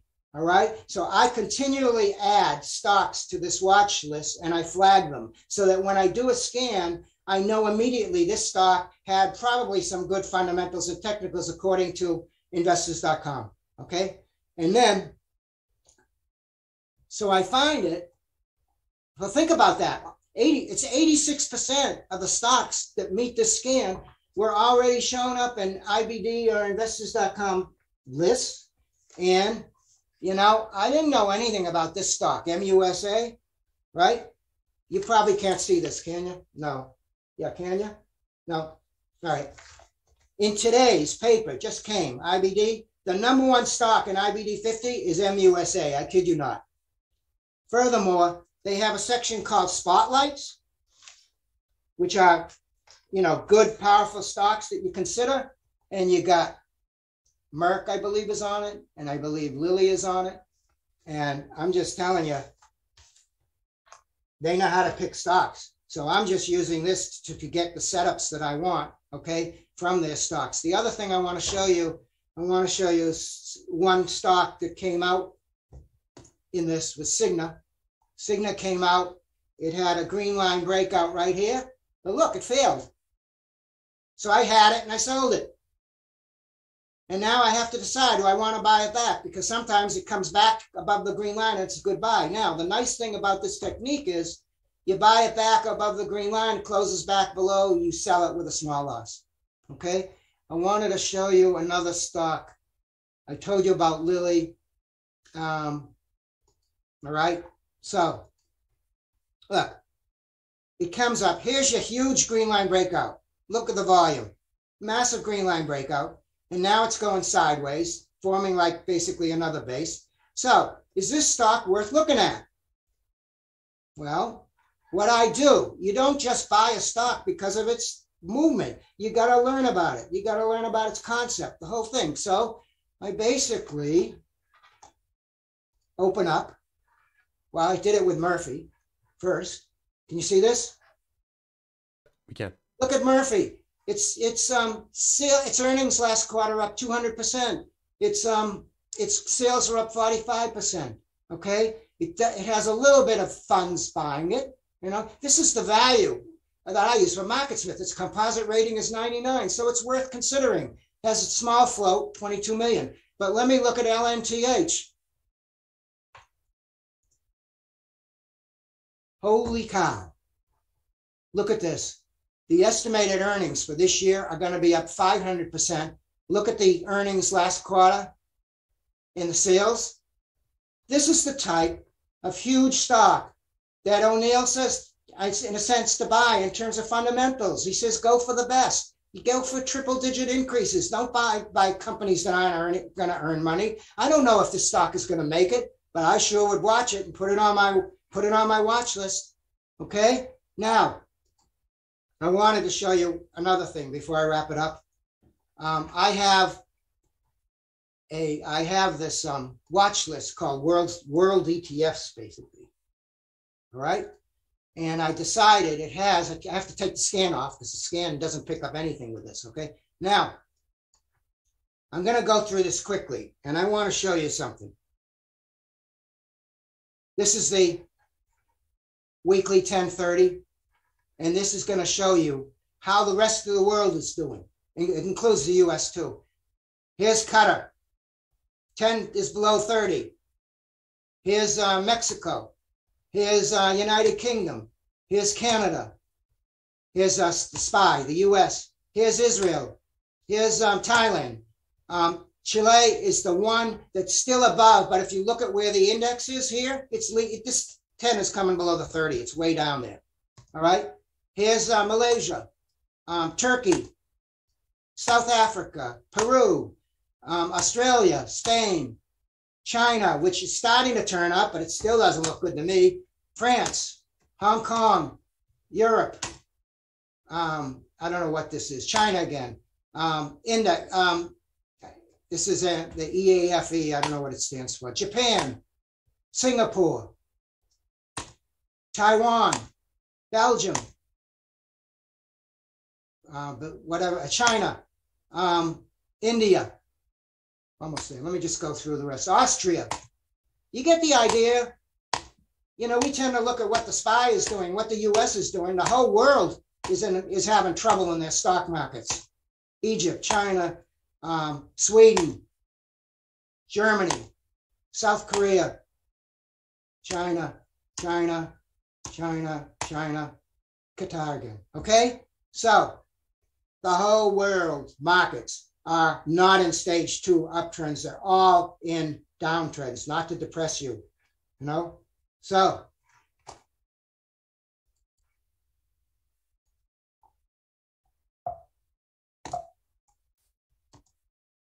the takeaways I hope you took from my presentation is you can track the market trend. You can go to my blog and look at the GMI. I did not talk about the IBD market pulse. I always check that every night. You want to know what the experts at investors.com and MarketSmith are saying about the market.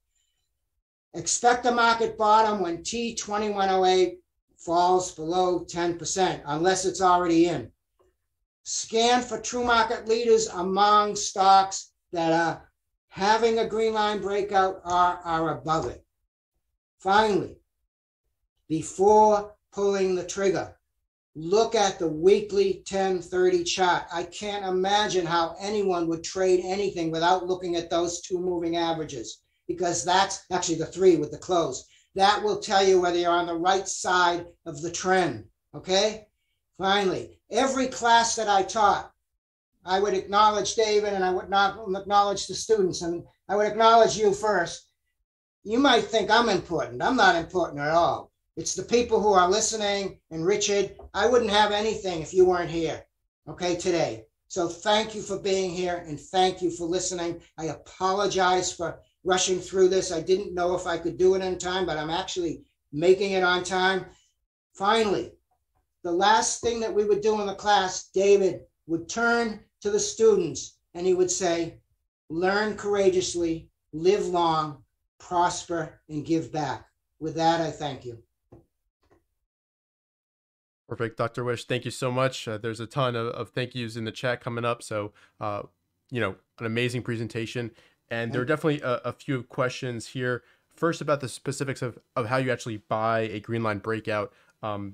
If you could talk about the time frame that you're looking at, as well as the volume requirement, I think that would be great to talk about. Well,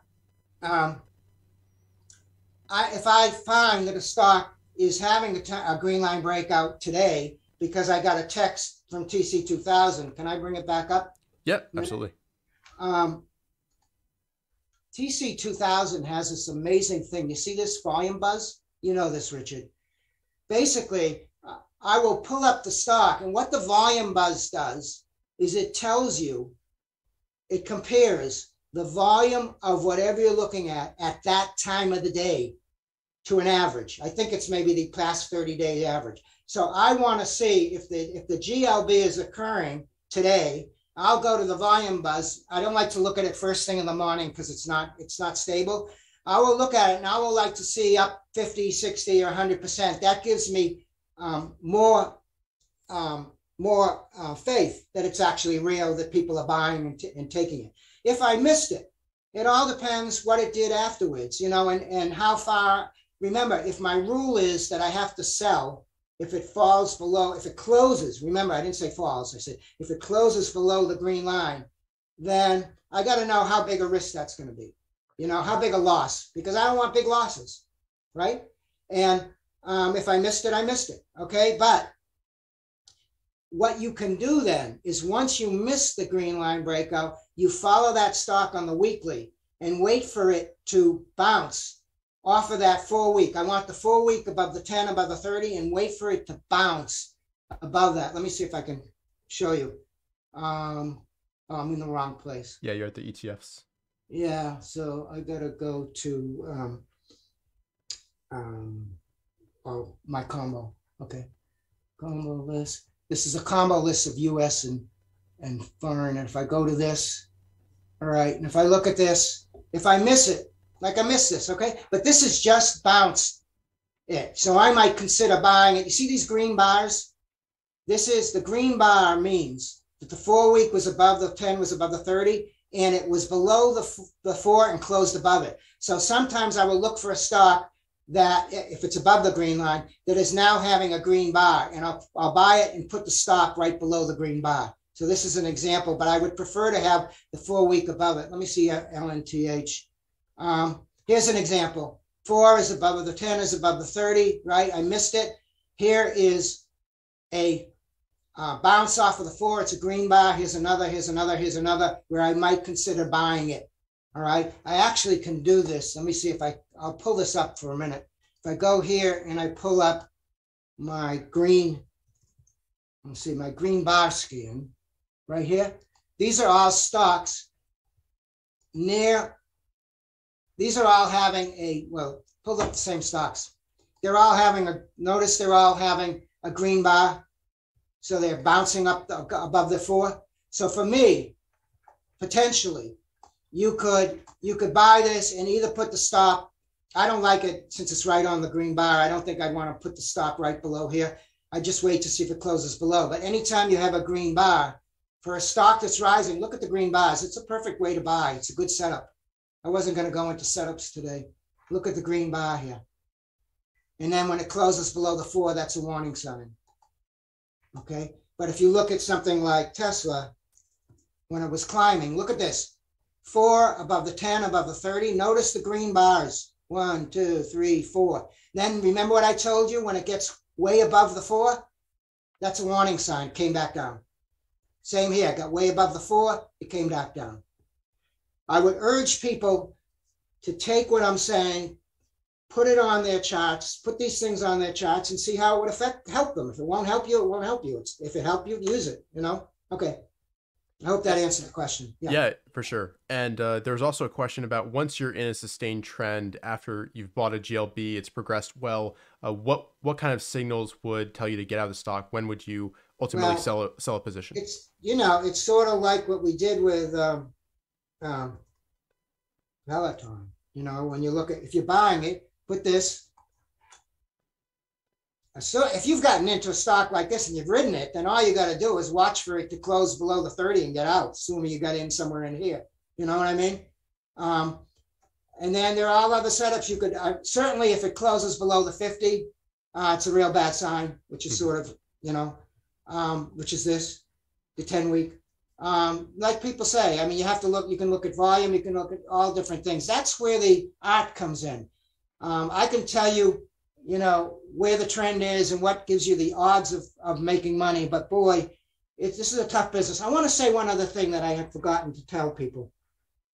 I once went to an IBD meetup and we had this really nice guy running the show, and he was showing us Apple, and he put up a chart and he said, every time this happens, I buy this and I do this, and I do this. And he was it was working out every time.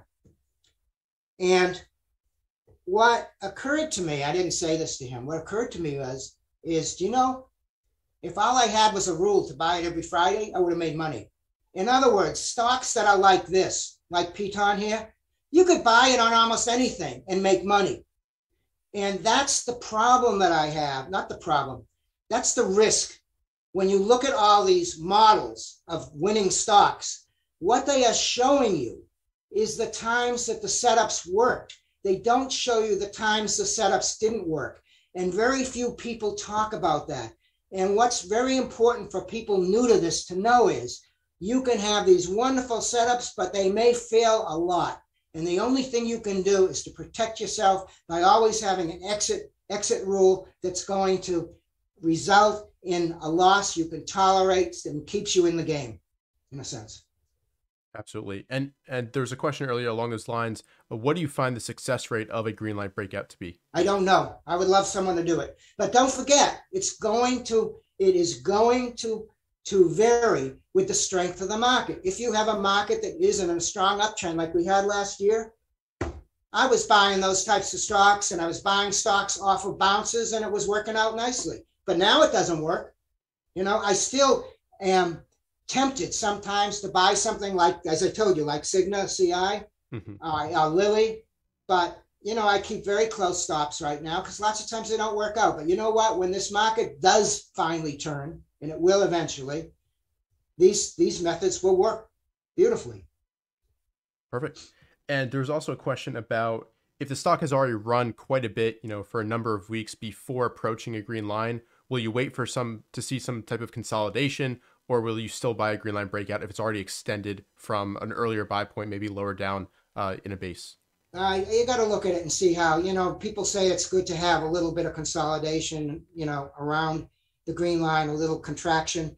I can't tell you now if a stock is going well and the volume is up and it's been moving and it can finally break through the green line, that means it's breaking through a top, an all-time high that hasn't been surpassed for at least 3 months. That's a phenomenal signal. So, you know, you don't go in all at once. You go in with a little and see you know, everyone says you go in and you see after the trade, how does it function? I mean, I think Mark Minervini is always saying that he knows his method so well, and he only has like a single method that he specializes in, that he knows when a trouble signal is, when it's not acting right, you know?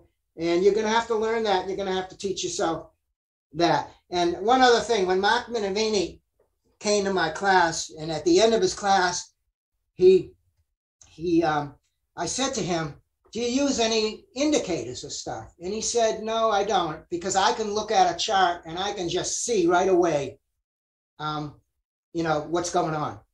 And I guess my point is, I didn't tell him this, but I'm saying it now. That works for someone like him who's been doing it for many, many years, and he's been fine-tuning this. But when you're trying to teach people how to see patterns, having these indicators, like the indicators I have on this chart right now, are really helpful for teaching people and having them learn how to visualize the trend in supply and resistance. Perfect. And yeah. I know you covered this in your first presentation, so we can just redirect people there, but there are a couple of questions about your green dot column and what that signifies. Yeah, let me see if see, in a downtrending stock like Peloton, the green dots don't mean anything. The green dot basically shows when this fast stochastic, the red, is crossing the blue. All right. However, if you look in an up, I don't know if I can find it when it was still in an uptrend, you can see times when it helped. It's not on a great uptrend then. What do I got in an uptrend now? LNTH maybe. All right, look at the green dot here. Look at the green dot here. Look at the green dot here. Doesn't always work, but basically when you have a stochastic, this is the 10-4 stochastic, the 10-4-4, when it gets down really low, so it's really oversold, and then it crosses, oftentimes that's a great signal. Now notice it's also crossing the 30 and the 21 exponential too. But I like the green dot, and I also have the black dot, which is based on the 10-1 stochastic, because, believe it or not, I wish I could show you some stocks where it happened, but most rises begin from an oversold stochastic, like the 10-1 being really low here. So I'm always looking at those, the stochastics, and I'm also looking for, you see this? This is the Bollinger Bands, the 15 average, 2 standard deviations above and below the average. You see this green? That green bar means that the stock traded below the lower Bollinger and closed up within it. So look at this here. See that? There. These are all setups that I have developed and used, and this is what I teach my students basically. You know, here's an example. Look at the green bar here. People don't use I don't like to use a whole lot of indicators, but something like a Bollinger Band set to 15 and 2 for me really is a good point of where is a stock maybe going to stop, because if it goes outside the band, and where is it maybe going to bounce because it got below the band. But what I urge people to do, again, is don't trust me, don't do what I say. Put these things on your charts and go back over your positions and see if it would have helped you. You know, the final thing I like to look at, this is my relative strength of the SPY versus the 30 period moving average of it. I like this red to be above the blue. And something that my friend Judy taught me, which really works well, you see the MACD histograms? When it's red, it means that your fast moving averages are below their slower, okay? But look, you don't have to know that. All you got to know is when you see these rising, it's showing strength. Look at the fact that at a time when this stock was going flat or going side, the histograms were getting stronger until it finally went black and went positive. Okay, look at that. So I look at that too, and it's especially good on an hourly chart. Perfect. Okay. And Dr. Wish, I think we've got time for one last question. So wow. Yeah, we're right there. I'd just like to ask what kind of general advice you have for all the traders listening. Maybe they're new to the markets. This is their first huge bear market. What advice from your 50 years plus of experience? I thought you were going to ask me my favorite saying. I gotta tell you well, I gotta tell you my favorite saying from William O'Neill: all stocks are bad unless they're going up. And my own personal favorite saying for me is every loss takes me to the new game. Okay.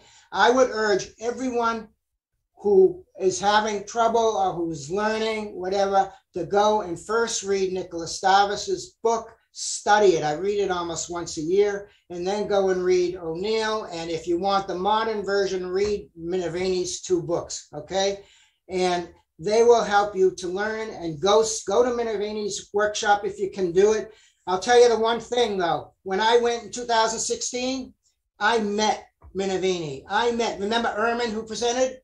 I met him there. It was a great place to meet traders. Now you're all online, so I would love to have it back in Myrtle Beach where Mark lives again. And I've tried to tell people that they don't have to trade. Sometimes people do this in my class, and I say, it's fine. If you're lousy at it, you don't like it, that's great. Then just don't do it. Look how much money you save. And it's the same thing here. If you're not good at it and you really don't have the staying power, then, maybe you learn just the stage analysis, and you go into your mutual fund or your SPY during a stage 2, and you protect it, and you do other things. If you really want to learn this, you got to study, you got to take a lot of time, you got to do the reading, and then you got to study your mistakes. Every great trader has said, and I did this too, is after you've got through especially a set of losses, go and write where you got in and where you got out, and it will tell you what you're doing wrong. Hopefully you're going to see a pattern. I saw a pattern. I was buying at resistance and selling at support, and I reversed, and it worked out really well. You've got to do that. There's a story about Livermore saying that he used to spend New Year's Eve in the bank vault with all of his records. I don't know if this is true, but they said with all of his records going over all his trades. And I especially I didn't have the slide to show you what some people did but I have a slide that shows the researchers at Harvard did a study of people who over their lifetime and what was most important to them, and it came out to be their relationships. So I think, as David say, promote your relationships, the rest will come, and you can have a good life. You know what I mean? And this is a crazy game. It's tough, and I got to tell you one other thing. I remember holding in the 90s Yahoo, and it went to 400, and I was making a ton of money. And then one day it happened like what David said. I just looked at it, and I had made so much money, and my little voice in my head said, this is too easy. Whenever that little voice says this is too easy, I sell. I mean it. I sell, because it means the thing that I bought went far beyond where I ever could have expected, and I got to sell. And one other thing, just so you know, because a lot of people say, "Can you take my class?" I even have faculty who say that. When I start, I'm actually stepping down from running the research center on January 1. And I'm taking a sabbatical, so to speak, and I'm going to try and finish the book I started in the 90s when I was trading and making money. And I'm going to come back in the fall, teach my course, and then I've been talking to the university about offering my course, a version of my course, for non-credit to the public. And if that happened, it would be wonderful. The proceeds we would charge, and the proceeds would go to the center to promote financial literacy education. If I ever do that, and it's going to take a while for me to do that, I will post it on my blog. You can find it on my Twitter account. And of course, I'm sure, Richard, that you will advertise it. Absolutely. Well, Dr. Wish, we're right on time. So thank you once again. It's a pleasure having you back on. It's like being back in class, which I enjoyed all those years. So thank you so much. I'm sure everybody did as well watching, and we'll be right back with Justin Nielsen. So take care, and we'll be right back. Thank you so much. Goodbye, everyone. Yep.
All right, welcome back, everybody. It's my pleasure to introduce our next guest, Justin Nielsen, who is the IBD Stock Market Research Director. He's also an Excel expert and also the longtime assistant to William O'Neill himself.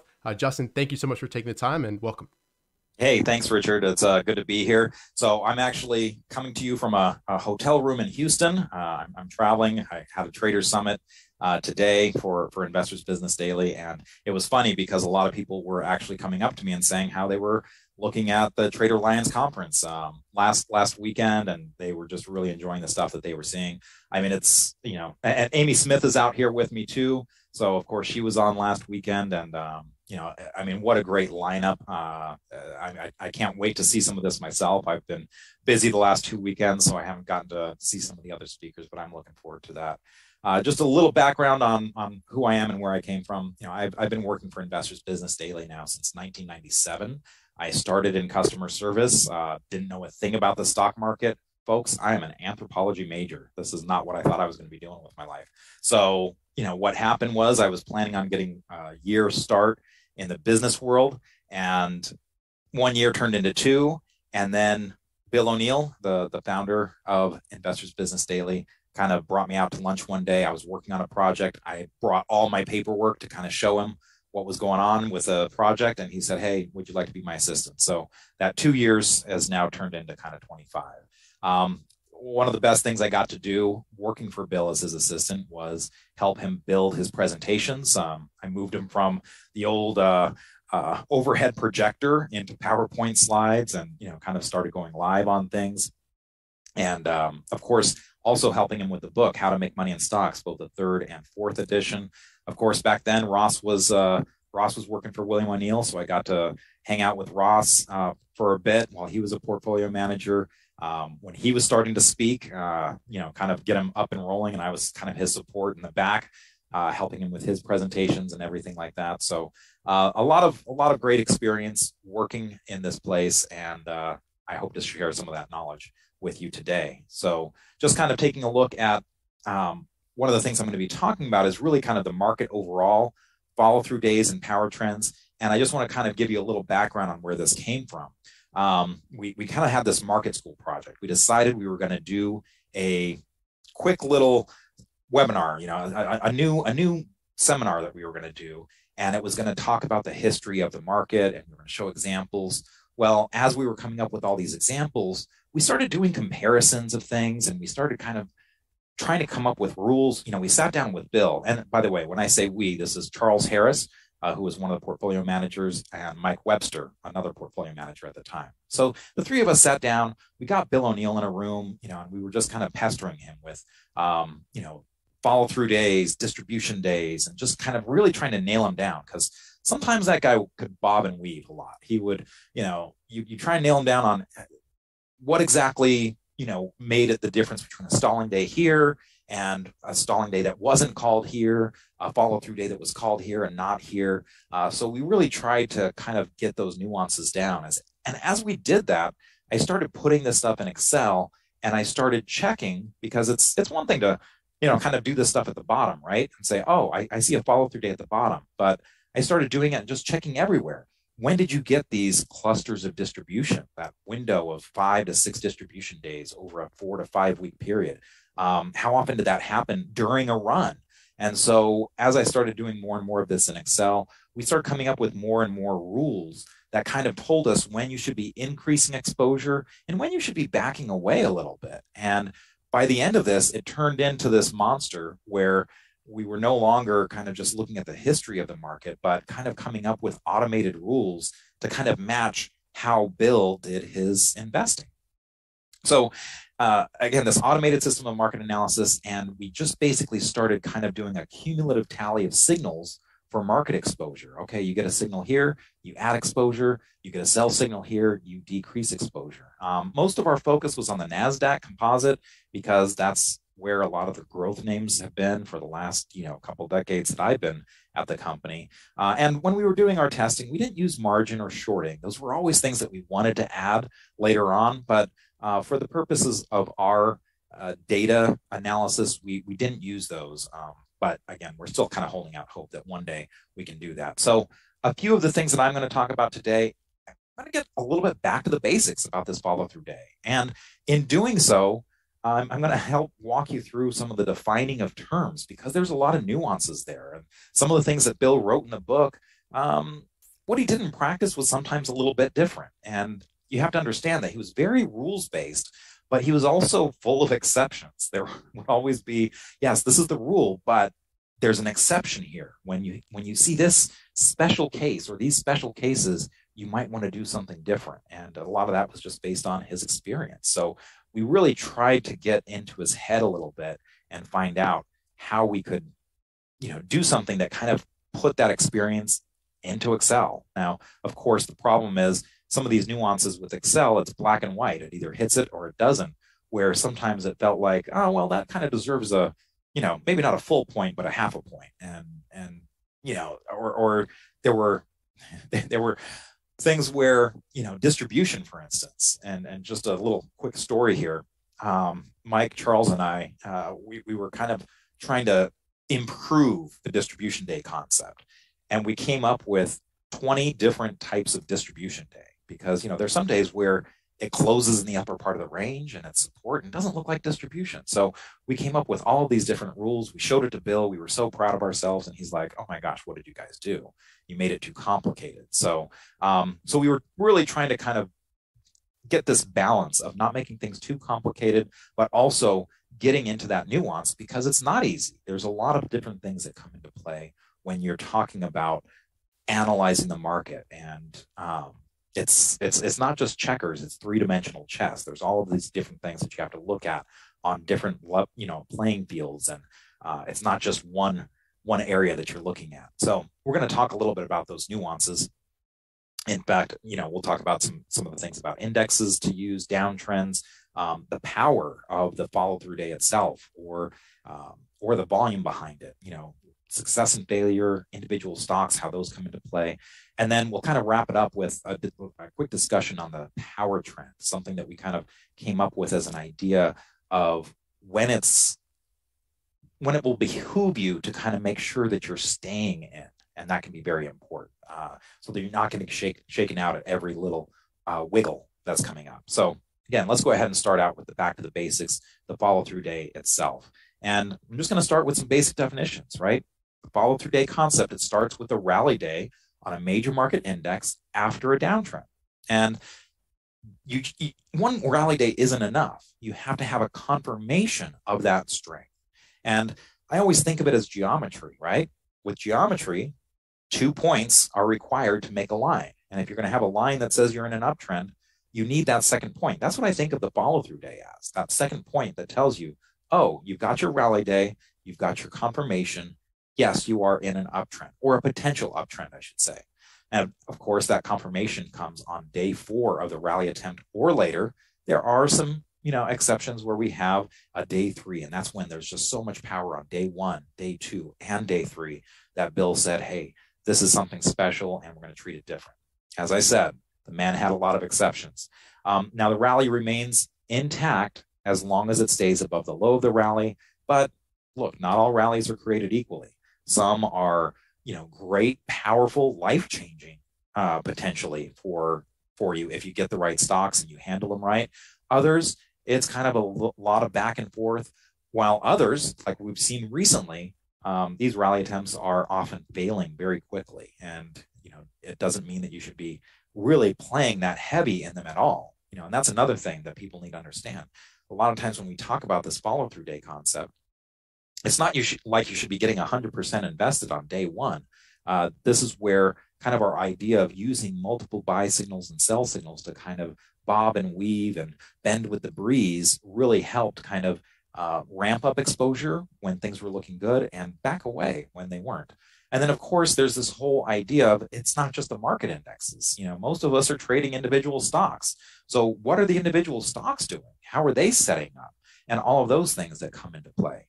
So we'll just real quickly take a look at this, 1974 example. And I think Bill O'Neill used this in his 24 Essential Lessons book, which originally was from the paper, a series that he did and eventually turned it into a book. So you can kind of see right here, we have a rally attempt and there's the low of that rally. We get a follow-through day on this day.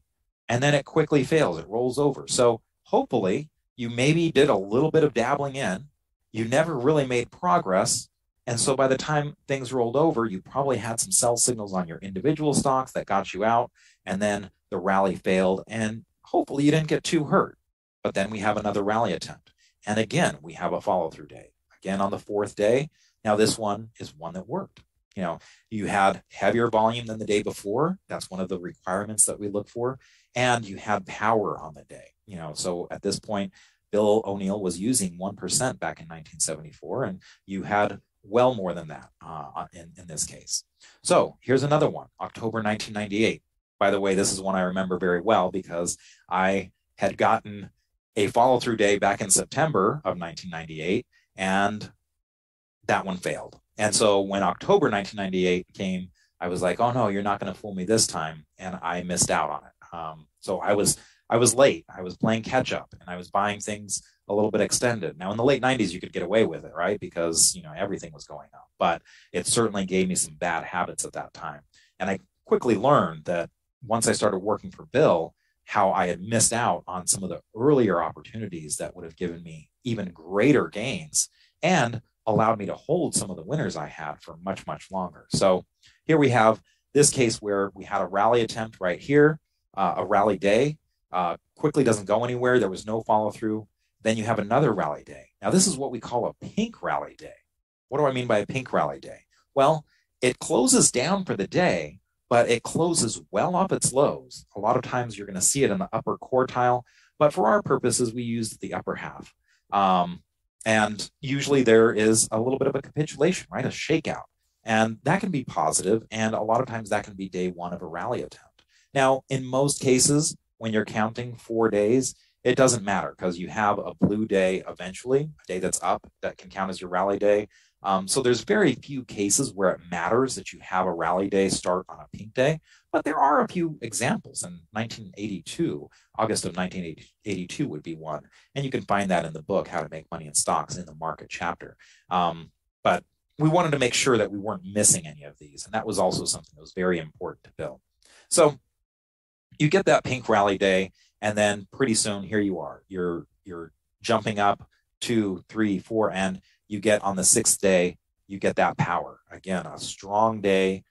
You've got volume heavier than the day before, and this was a great run. You had Charles Schwab coming out on the day of the follow-through day, and that had a 400% plus gain in the next 6 months. America Online came out I think a week later, maybe 2 weeks later.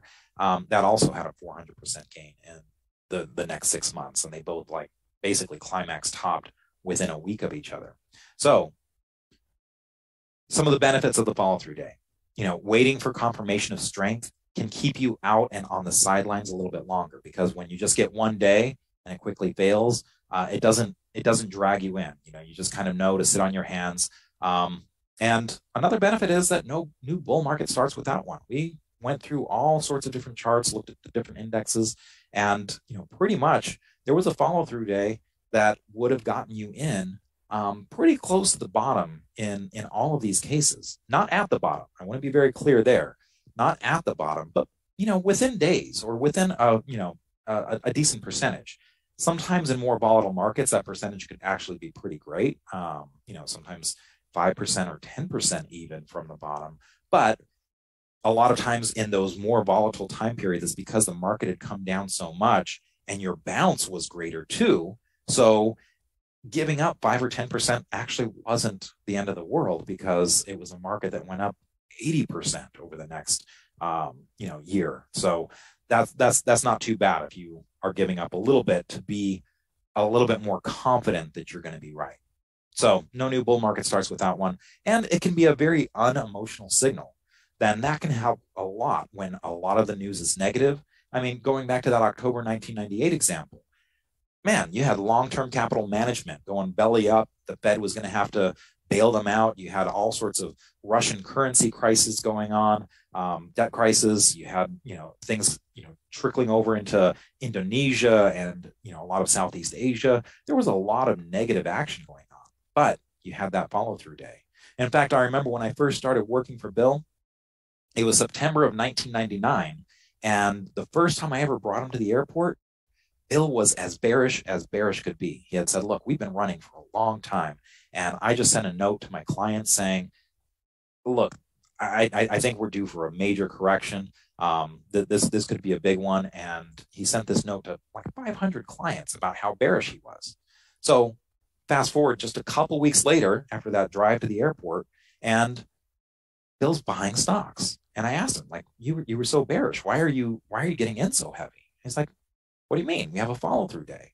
It was almost like he didn't even remember the conversation because it was just so ingrained in him to change with the market. So it can be very unemotional, no matter how negative you are. When you get that signal and you see things lining up, the individual stocks, you see more feedback coming from the market telling you that you can increase your exposure. That all is a way of telling you, hey, the market is shaking off this news. The market is looking forward, and things are, looking up for the market. So I certainly know that helped me in April of 2020 when the market had its follow-through day, April 2nd for the S&P 500, April 6th for the NASDAQ.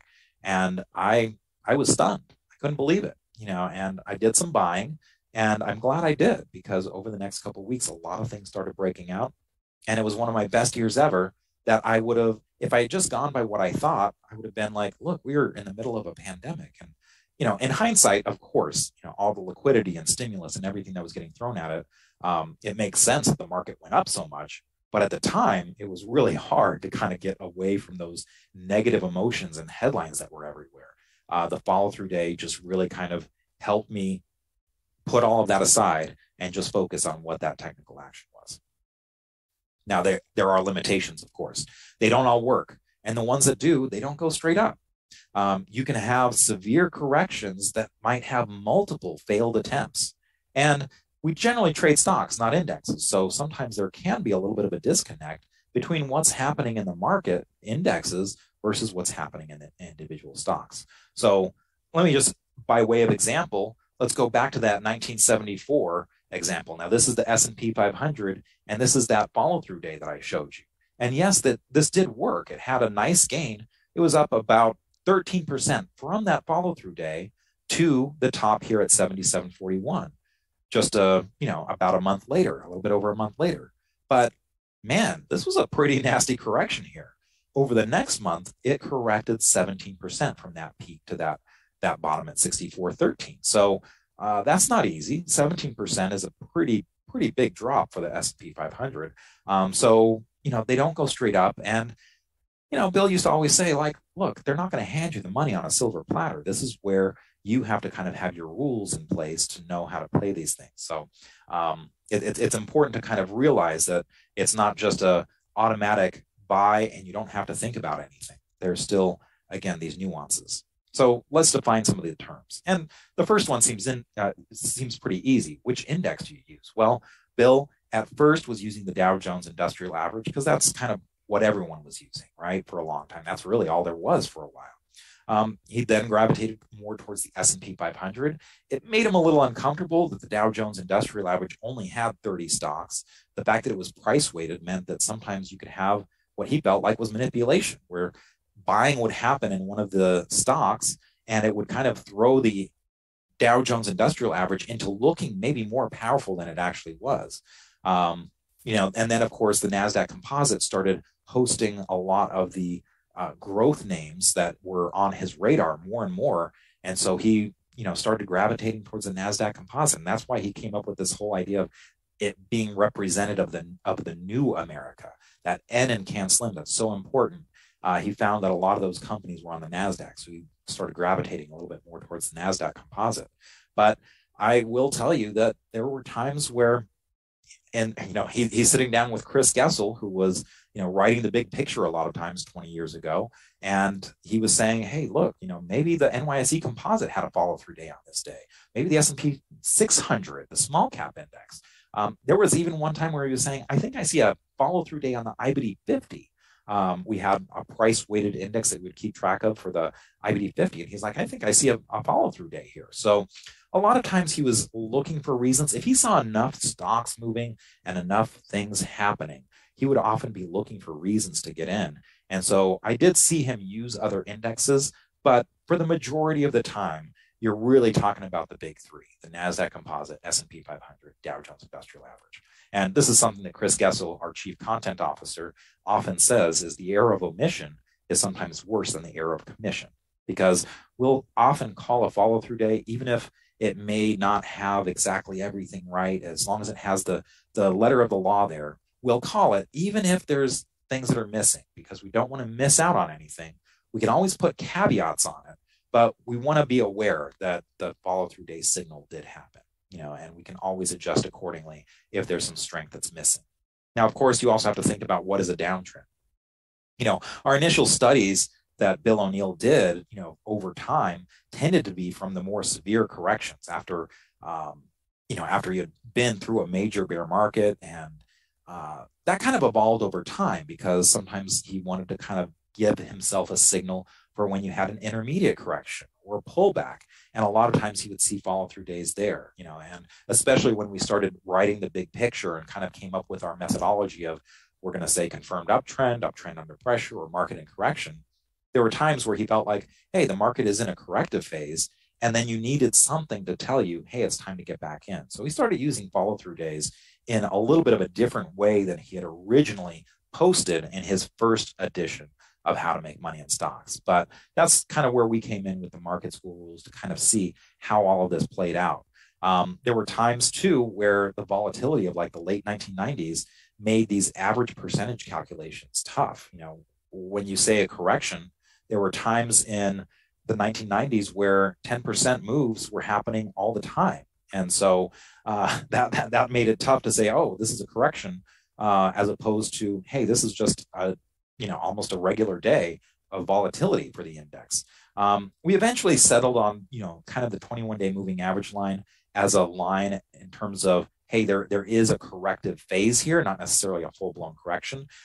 But even that had its flaws because, sometimes you didn't have that much of a pullback. The 50-day moving average line was a little bit better, but there were some cases where we wanted to use the 21-day. So, the downtrend, it's a little hard to sometimes say, is this enough of a downtrend to say that you need a follow-through day? That can be a little tricky, to be honest. Now, why do we wait until day 4? This is important because some of the most powerful days occur during bear markets. And that's why it was really important to Bill to have that confirmation.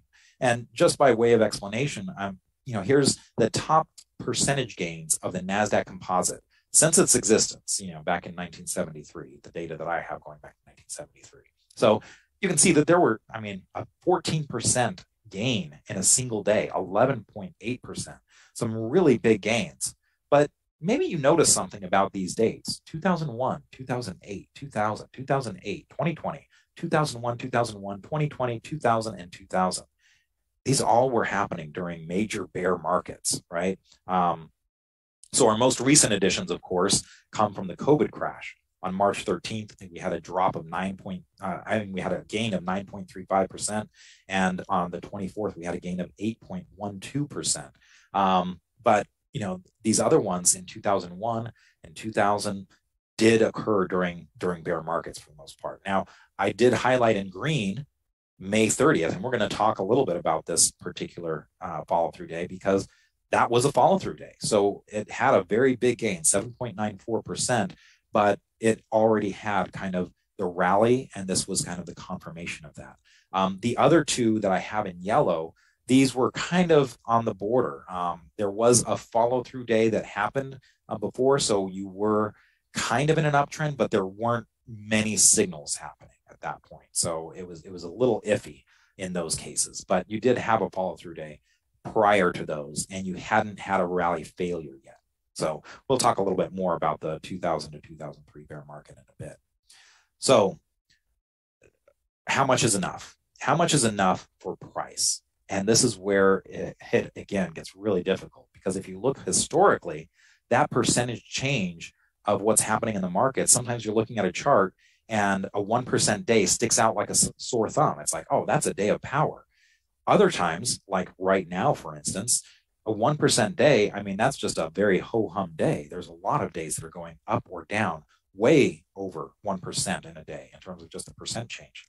So just kind of taking a look at the 50-day average price of the percentage change for the NASDAQ composite, and I just went back to 1995 because, again, 1990 is certainly the late 1990s. You had a lot of volatility, but there are still times where that volatility can get very low. So you have times like between 2% and 3% of the absolute percentage change, either up or down. And you had those in 1987, 1998, 2000, 2001, 2002, 2008. In fact, let me tell you, it was over 3% for 2000, 2001, 2008, and 2020. So that meant that the average day over the prior 50 days was over 3% in terms of the absolute percentage change, either up or down. That's a lot of volatility, right? Now, on the flip side, there were time periods where 0.5%, you weren't moving more than 0.5% on average. 2006, 2012, 2013, 2014, 2016, 2017, 18, 19, 20. All of these periods of time had these very low volatility moments where, over the prior 50 days, you just weren't moving that much. So the low volatility isn't something that was kind of just something of the past. We still have had some of these moments where there's been very low volatility, very low movement in the NASDAQ composite's price percentage change. So what do we do with that? Well, when we were kind of talking with Bill and trying to nail him down on, hey, what makes this a day and not this a day? We just really had him look at charts and say, okay, identify the follow through day for us. And he would, and then we kind of put it into our spreadsheet. And we noticed that a lot of times, for when it was lower volatility, like less than 0.5% that it was moving, the NASDAQ was moving, a lot of times he wanted it to be a little bit stronger, right? But if there was very high volatility, sometimes he didn't need it to be at average because he didn't want to miss anything. And during some of the worst bear markets, the volatility got so extreme that if you had said, okay, it has to be average, well, then you were looking at, oh, you're not going to call a follow through day unless you're 3%. And he was looking at some of that prior downtrend where it was like capitulation. And he didn't want to necessarily count that in the same way that he was counting the power up. So when we were doing kind of all these figures and everything like that, I was actually showing someone who was in one of our more advanced seminars, and he kind of was taking a look at it, and he helped me out with some things. So first, let me just show you what some of this high volatility looks like. This is a monthly chart of the NASDAQ, and I've kind of highlighted some of these high volatility, like 3% or more that you were seeing in these percent changes. And of course, the most recent was in 2020, but we're also seeing it get up there even today. So we've had some moments where it's gotten up to that 3% level for over the last 50 days. And then you had some of these low volatility time periods, like in 2006, right in here at the end of 2006 and 2013. And again, there were moments all along in here where you had this low volatility. And then this 2019 as well, there was moments in there. And this right here, this 2016 to 2017, a very low volatility time period. The NASDAQ, was not correcting much at all. The S&P 500 during this time corrected no more than 3.4% at any point. So that was a very low volatility where there just wasn't much happening on either way. But getting back to, okay, so what do we do here? Well, one of the people was an engineer, and he said, it looks like what you're doing is you're basically using a square root. So he ended up kind of testing some stuff out, and he liked using a root of 0.6, so not quite a square root, but a little bit less. And what that does is when you're below 1%, it kind of makes it so that you have to have a little bit higher. And as you get above 1%, that blue line is kind of, if you were just doing a factor of, okay, you've got to be the average, you could have some periods where you're requiring 3.5% for your follow through day. But again, that's not always realistic. So this was just one way of kind of adjusting it, and we kind of played around with it, because at the end of 2000, or I should say 99, is when we really noticed that Bill was changing that percentage gain requirement a lot. and sometimes it would be on a daily basis. He's like, okay, you know what? We don't need just 1%. We need 1.25%. You know what? I feel like we need 1.7%. In fact, we printed some books with that new figure, 1.7%. And then he quickly changed it and said, you know what? I think we need 2.1%, then back down. So here again, the error of omission is worse than the error of commission. So for our purposes, we ended up going with a lower threshold in a lot of cases because we didn't want to miss anything. And there were sometimes that was at the direct order of Bill. You know, I'll show you a little bit later this August 2007 example where we were taking a look and, you know, we came up with an idea that he wanted this in there, and we kind of had to say, okay, what would make it, you know, fit, because he identified it and he did it real time. But we wanted to make sure it kind of fit with our model. So there's that element, the price percentage change. There's also the volume power. You know, what kind of volume do you need? And, you know, you just listened to Dr. Eric Wish. He actually kind of wrote at one point, and he was saying, hey, why is Investors Business Daily calling some of these follow-through days that are on below average volume? And he was quoting the book, you know, because Bill kind of said, you know, you really should have power in both the price and the volume, and it should be above average. But in practice, this is where, again, he didn't want to miss anything. So there were a number of times where you could have below average. Now, he always wanted to see it above the previous day, heavier than the previous day. And he really kind of focused on that. And that's what he told a lot of us in the newsroom, you know, for the seminars, that it really has to be above that previous day. And there were these cases, a number of them, where less than average was still enough. And sometimes there was something going on, some caveats, but here were just a few that he wanted to count. So October 14th, 1998, this was what we use as our example. The NASDAQ composite actually had, and you can see it right here, lower volume than average. Now, the S&P 500, just so you know, it was actually closer to average. So this is where, again, it gets tricky, because one time one average might show something and the other average doesn't.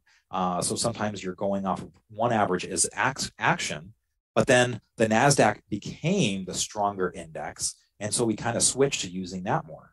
We've been seeing that many times where even the Dow Jones Industrial Average sometimes was having a follow-through day, and we were using that as our, you know, our confirmation. And then growth came on a little bit later, and we would switch to using the NASDAQ as kind of our market index that was telling us what's going on. Here's another one. You know, this was May 30th, 2000. And again, a lot of people think of the top in March of 2000 as being like that was it, but there were some tradable rallies, and this was actually a very powerful one. On May 30th, right after the holiday, you had this very powerful day, that Tuesday after the Memorial holiday, and it was below average, but much heavier than the prior trading day, which was a Friday before a holiday, but below average. And this went on to make some very nice moves. And you had SDLI, Keithley Instruments, a big move in fiber optics, JDS Uniphase and Corning. Sun Microsystems was, you know, having another run during this time. So a lot of these tech names didn't actually top. Many of them did top in March, but there was another run in a lot of these names in that May to like September time period. And then here's another one. This was in December of 2011. And of course, it was a holiday time period. You had Christmas right around the corner. But this was after you had a lot of these global recession fears going on, a lot of back and forth, a lot of sideways action over the summer of 2011. And finally, we got the follow-through day. It was a 17th day. It was a little weird because we hadn't undercut this day. But, you know, Bill started counting again because we had really kind of had so much destruction here. He started counting again. And on the 17th day, he said, oh, okay, this is a follow-through day. And even though it was below average volume, he still wanted to count it. So some other ways to achieve power, subsequent follow-through days. This is a big one where, again, if you start seeing days that look like follow-through days that happen after the follow-through day, that's just giving you more and more confirmation. So here's some examples. That May 30th, 2000 example, it had like six follow-through days, you know, within a 25-day window from the bottom. And in 2001, there was a very powerful rally in 2001, 7 follow-through days there. The actual bottom in October of 2002, there were 7 follow-through days after that. March 18th, 2009, this was after the great financial crisis. There were 6. And these are just a few. There's a lot more where subsequent follow-through days are scattered throughout. But keep in mind, they don't always work. And we saw that, pretty recently here, where we had some, subsequent follow-through days that failed. And I'll show you some of those a little bit later. But here's some examples that we can look at. But I want to just bring us back to this whole idea of balancing the scales. You're kind of taking the good parts and the bad parts, and you're kind of doing a count. This is what Bill often did with individual stocks. He would take a look at, and it was called the red week, the red week, blue week count, right? How many red weeks are there on heavier volume, and how many blue weeks are there on heavier volume? And then he would take a look at the weeks themselves and kind of paint a picture and say, okay, well, this week was red, it was down, but it closed in the upper part of the range. It was widespread. That looked like supporting action to me. Something could be blue with heavy volume, but if it was a downside reversal or stalling action, churning action, that would be a negative to him. So in looking at all of the weeks in a base, he would kind of form a picture of how much was positive and how much was negative going on in that base. And we kind of do the same thing with the markets. So subsequent follow-through days, those are generally good. Follow-through days, when they're undercut, those are generally bad. Early distribution after follow-through days, those are generally bad. But there are exceptions, and I'll show you some of those. So here's a follow-through day that we had back in that October 1998 period. So first, I'm going to show you the one that I played, and this was the September example, where I went into the market on this follow-through day and very quickly got distribution, and then it rolled over shortly after. So this is an example of where that early distribution was a signal that, hey, this might get into some trouble. Now, of course, we had the follow-through day that I pointed out, and though this was below average on the volume, it was still above the previous day, and you had multiple subsequent follow-through days. So these all counted as, if that follow-through day, that first follow-through day hadn't happened, any of these would have counted. So again, it's just kind of that confirmation over and over again of the power that's going on. Here's that follow-through day in March 30th, not March 30th, May 30th, 2000. So you had the follow-through day, and then you immediately had a distribution day, right after that, but you powered higher and had multiple subsequent follow-through days within a short window from that bottom. So again, this is one that worked pretty well. Here's one that surprises some people, is after the 9/11 tragedy, there was actually a tradable rally. So this is showing where the market was closed for 4 days as we were just reeling from the destruction that happened in New York and the destruction that was going on in a lot of the fiber optics and the trunks of communications in the city. And shortly after the market opened, of course, it did go down lower for a few days, but then we had a follow-through day. And it's not like there was nothing out there to buy. Defense names were one of the areas that were showing a lot of strength, a lot of relative strength. They were breaking out of patterns, and you had multiple subsequent follow-through days following that. Here's another one. This was in October of 2003. And this was actually a follow-through day undercut. So what do I mean by a follow-through day undercut? You had the follow-through day the follow-through day itself getting back above the 50-day moving average line. And then the next day, when you close below the low of the follow-through day, that is often a signal that rally is in trouble. But in this case, we immediately turned around. So again, if you're looking at these balancing of the scales, you're looking and saying, hey, there's a lot of power here, and that shouldn't be ignored. Here's just kind of a quick thing that I did, and I did this with Arusha on my podcast just a few weeks ago. We went through the 2000 and 2003 bear market, and there were about 20 follow-through days. Scott St. Clair one time on IBD Live mentioned this. He kind of threw a number out, And he said there were so many follow through days that didn't work during that bear market. And he's right. And in fact, a lot of times you got an undercut, a follow through day undercut pretty quickly, or you got distribution very quickly afterwards. You know, you got a distribution day within the first 3 days after the follow through day. And a lot of times that does lead to further destruction. This was something that Chris Gessel pointed out at one of our master's programs years and years ago. You know, there are those cases, like I showed in 2002, where that bottom did end up working. You know, you did have a tradable rally from there. But for the most part, you can see that there's 6 in 2000 where that undercut happened shortly after. There were a few in December even that had distribution in that first 3 days.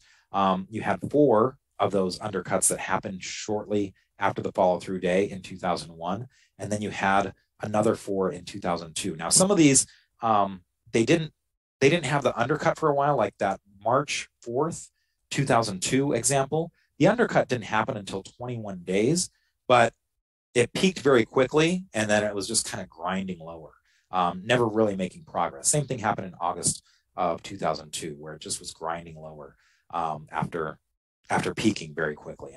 And the undercut eventually happened of the follow-through day within 13 days. And a lot of times that follow-through day undercut, when you close below the low of the follow-through day, a lot of times that does lead to a failure. And this is something that we, you know, kind of discovered in market school as we were looking.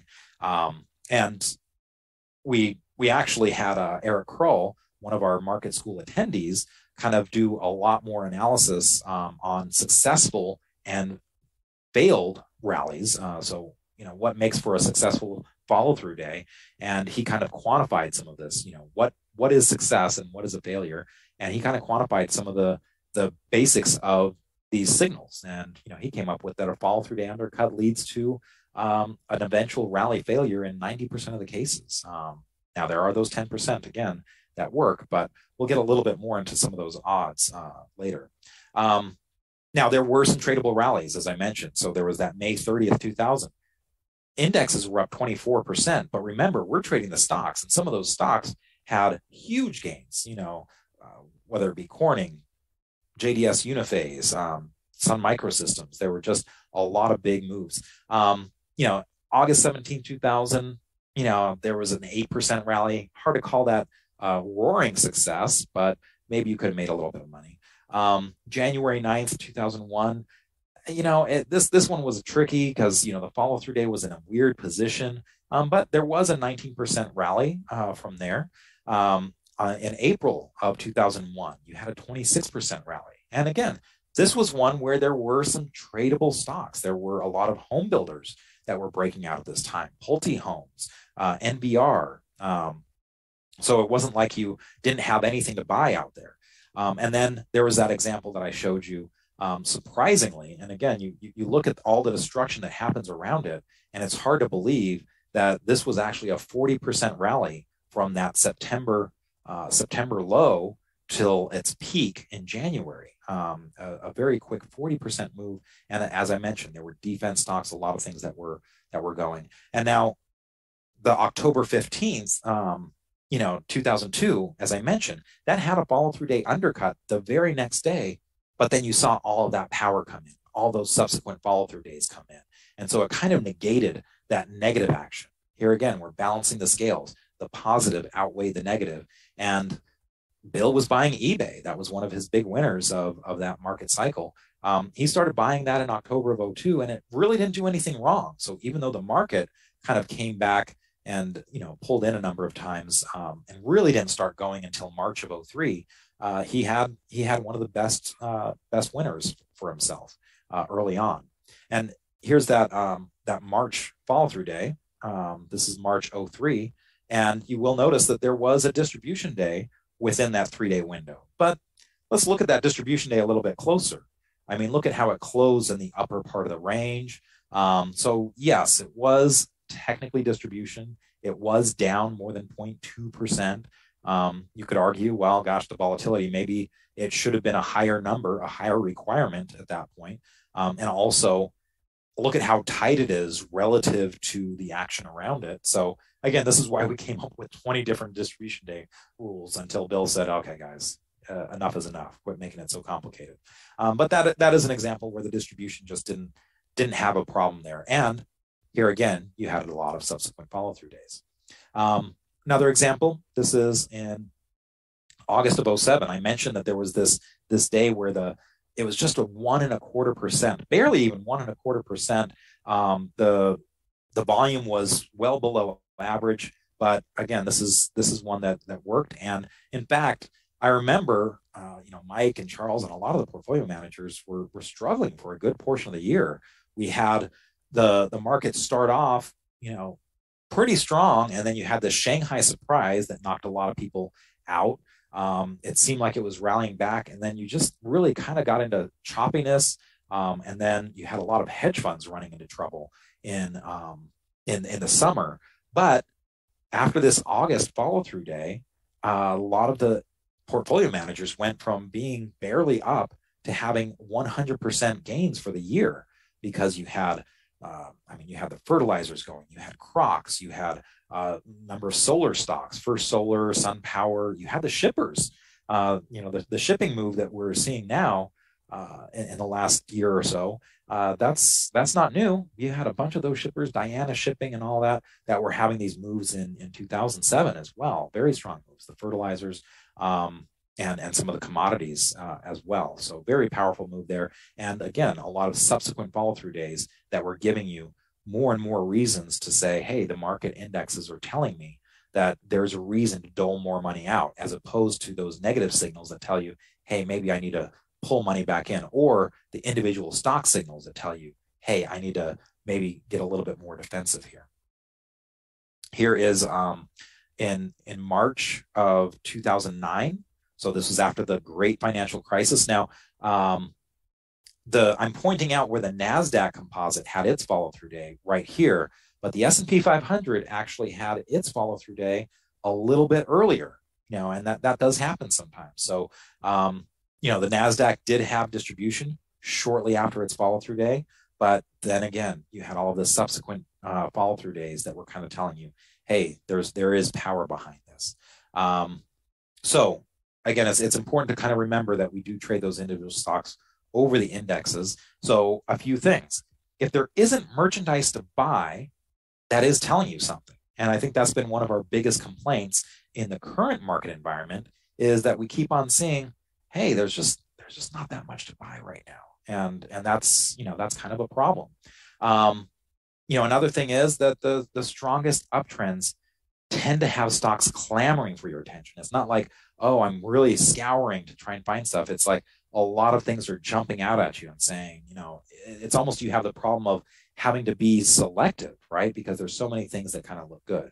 That kind of defines a stronger market. But again, that's hard to quantify, because each market is different. You have to have kind of what stocks were moving, and how many stocks, and how do you quantify that? How many stocks were breaking out of sound bases, and with the canceling criteria, the fundamentals, the current earnings, the annual earnings.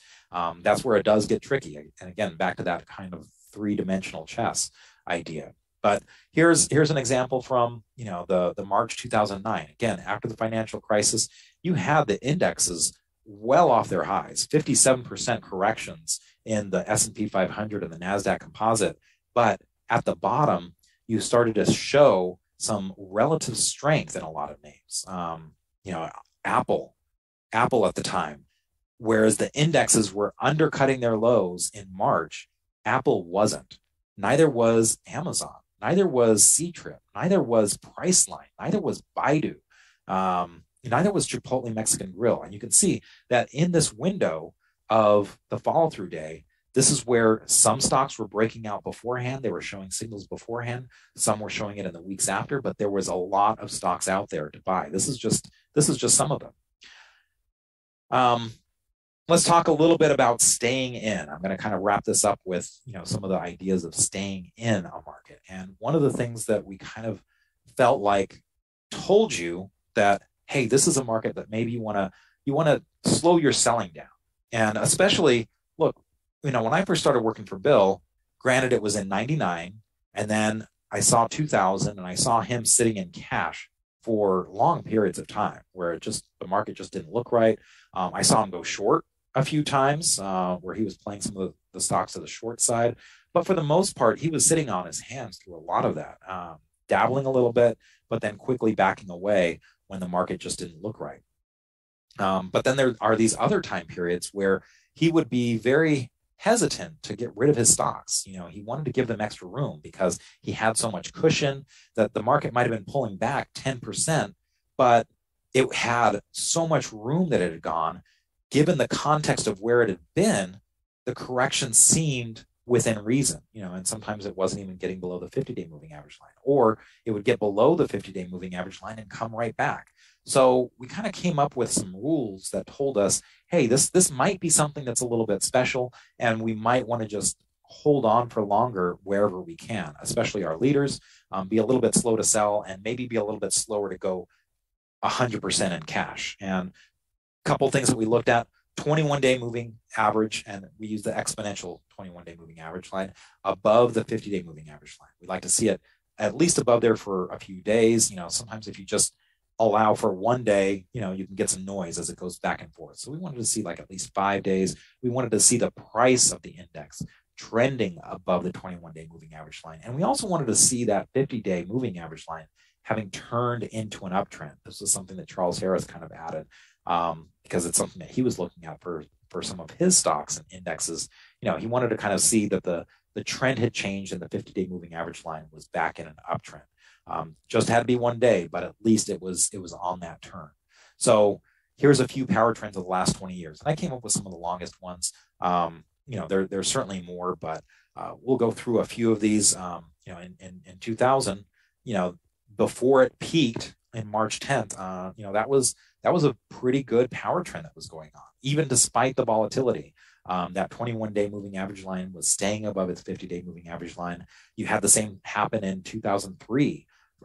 So I'm kind of showing the end date of when the power trend ended. That doesn't necessarily mean that's when your exposure would have gone to zero. Sometimes you got sell signals earlier that were kind of pushing you out. But again, these were some of the longer periods where that trend remained intact. After the March 2009 example that we looked at, you had a really great rally there. September 1st, 2010, there was a great power trend there. We talked a little bit about that December 20th, 2011 example. It was a very short rally, kind of peaked in March 26th, but that was a very quick power trend that happened. And there's more, 2012, 2013, 2018, this one was one of the longest that I've ever seen. From kind of the election in 2016, November of 2016, kind of turned the tide. The market was getting stronger and stronger. And that was that really low volatility period through much of 2017, where you didn't have the S&P 500 correct more than 3.4%. So that was a very long period. And we've seen some long periods, even more recently. Before COVID hit, going up into February, we were in a pretty decent power trend during that. And then it got really kind of extended. And then, of course, the COVID news came out. September 2020, from April or May of 2020, after the follow-through day, we had some really strong action going on. And then even in 2021, after the market kind of settled down after September and October of 2020, and then we had Vaccine Day in November, the election in 2020, the presidential election in 2020, you did have another power trend. So we'll take a look at some of these and just kind of show you what it looks like. So here's the one in 2003. This is the March 2003 example. You have, again, kind of a 3 waves down. This was the 3rd wave down after the October bottom. Here was your, distribution day that we talked about that didn't really look like distribution. And here was the power trend. At this point, we finally had the index trending above its 21-day. The 21-day was above the 50-day well before that, but you got all of the elements in here in that you were trending above that 21-day moving average line, and the 50-day had turned back into an uptrend. So this actually is one of the later starting ones because that dip below the 21-day there. But look at how powerful that was. It had a few dips below the 50-day moving average line, but not for very long. until this one is where the power trend finally ended, and you saw that 21-day moving average line fall below the 50-day moving average line. Here is the March 2009, after the great financial crisis. This one was pretty quick to trigger. And again, you had some moves down below the 50-day moving average line, but that green line, the 21-day exponential moving average line, really remained above that 50-day line until right there. So keeping you in for a longer time, or at least telling you, hey, give your stocks some room, try to hold on to them if you can. Here was that long period that I told you about. This was the election in November of 2016. And look at how this just kind of hugged that 50-day moving average line, never really corrected all that much. Very, very strong power trend until we had kind of that volatility crisis. Remember that with some of the ETFs that were trading on volatility. You had that issue go on in February of 2018 that kind of ended that power trend. Here's another one, the April 2020. As I mentioned, there was kind of this negative action here. This was actually a distribution day shortly after, but remember, we had the S&P 500 that did have its follow-through day earlier. It just wasn't in the right position for the Nasdaq, or maybe the volume wasn't there, but you did have it on the S&P 500, and the power trend, it did start a little bit later on the Nasdaq. Again, once you had that 50-day moving average line, that was kind of one of the final things it was waiting for. But that was pretty powerful there. And then here is that example from, just 1 second. Let me go back up real quick. I wanted to show a few examples of some of the stocks, because again, one of the things that we have been struggling with lately is that there weren't many stocks to be buying. I mean, yes, you had some setups in the utilities and in the food, confectionery and packaged food and the meats and a lot of these defensive areas. Now, certainly you had earlier in the year a lot of the commodities setting up. And again, that was a little weird, right? Because you had the indexes going down, but this whole area of the market that was, really coming on strong. But then eventually those started, getting the rug pulled out from under them. We saw a lot of those commodities, oil and gas, coal, the copper, really struggling, especially as recessionary fears, started taking hold and shutdowns in China and everything like that. So now we're kind of stuck with, not very many things setting up as we typically see. And that's very unlike what we saw after the COVID crash. That was something that was pretty remarkable, is once you had that follow-through day on the indexes, again, April 2nd for the S&P 500, April 6th for the NASDAQ composite. Look at this chart of NVIDIA. It's like a perfect cup with handle. And the follow-through day happens right as it's finishing its handle. Here's Microsoft that was finishing a double bottom. It was coming up on the right-hand side. So, I feel like, around April 14th is when we really started going very heavy in many of our products, leaderboard, swing trader, me and my own portfolio. I after having some success, things were working, a lot of these setups. And again, it's not just like it was Microsoft and NVIDIA. You had, Shopify, Adobe. There was just a whole host of these tech names that were looking so strong, and their relative strength lines. Look at the relative strength line on Microsoft here. It was soaring, so again, something special was happening with these. And it wasn't like it was the defensive stocks that you would expect if people were really, truly, going to be hiding in their bunker, during COVID. You would have expected a very different animal there. Now, granted, some of this was the work from home. You had a lot of stimulus coming. You had the liquidity being offered by the Fed. So in hindsight, it absolutely makes sense. But man, at the time, the charts were kind of telling you everything you needed to see. And then let's go ahead and fast forward to today. So this is Friday's action. What we're seeing today is a lot of these follow through days that are quickly failing, which is good because the quick failure kind of keeps you out of trouble, right? It means you don't have the temptation to be buying a lot. It's telling you very quickly if your stocks don't work and the market looks like it's getting into trouble, it's getting that follow-through day undercut. Unless you have some subsequent follow-through days come in to kind of counterbalance that, it is kind of keeping you out of trouble. So we had that recent follow-through day, actually 2 follow-through days in May. We had this March rally where, yes, we did get some subsequent follow-through days in this case, but then as soon as we got to that 200-day moving average line, we got turned away there. The follow-through day undercut came pretty late, but I think you were seeing early on in April that a lot of the stocks were really kind of getting the rug pulled out from under them. So again, the individual stocks was an important indicator.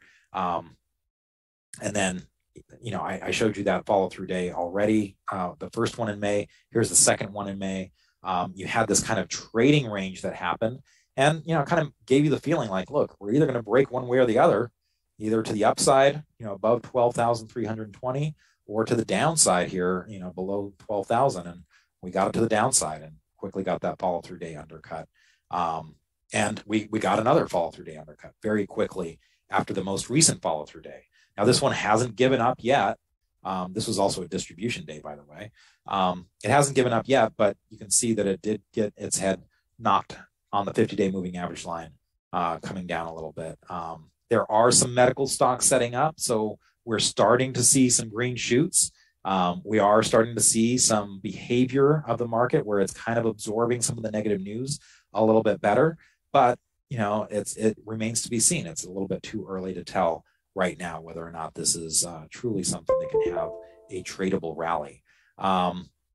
So I want to kind of wrap this up with a little bit of a new analogy for you that I'm trying out when it comes to like these follow-through days. Oh, before I get to that, one other thing I just want to mention, because you had David Ryan on earlier today, something that David Ryan and I are going to work on, and he's kind of got a lot of the ideas out there. I just have to kind of test them for him.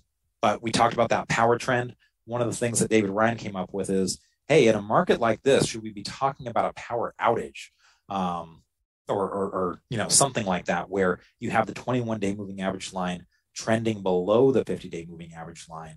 And it just means that, either you're on the short side and playing it that way, or you're just a little bit hesitant. You need a little bit more information before you go in too heavy. And that power outage might be something that helps keep us out of trouble. So that's something that I just wanted to kind of, tell you that we're looking into, and hopefully we can come up with some rules and some historical examples of that we can share eventually with our audience, because I know many of you TraderLion folks are also our folks too. So here's my new analogy that I was kind of thinking of. I was reading something just this week, and it was on a meteorologist talking about the percent chance of precipitation, and he was talking about how it's tough as a weatherman, right? You come up with your percent chance of rain, and you've got, let's say you say it's a 20% chance of rain. Well, if it rains, then you've got those 20%, the people that saw your 20%, it rained, they weren't prepared because they were like, well, it was only 20%. I didn't prepare for rain. How could it have rained if it was only 20%? Then if it doesn't rain, you have those people that prepared and they're saying, oh, look, you said it was going to be a 20% chance and it didn't rain. Well, there's a few things. First, what counts as rain? How much is enough to say, yes, we did have precipitation, and they have their levels. But what a lot of the meteorologists do is it's confidence times area. So for instance, if you have a 50% chance of rain in 80% of a particular area, then they will say, hey, there's a 40% chance of rain. So a lot of people kind of don't understand the way that they're actually referring to the math. Well, how does this work for the follow-through day? Well, you have to identify what that success and failure looks like, or what counts as rain, but also what does your area look like?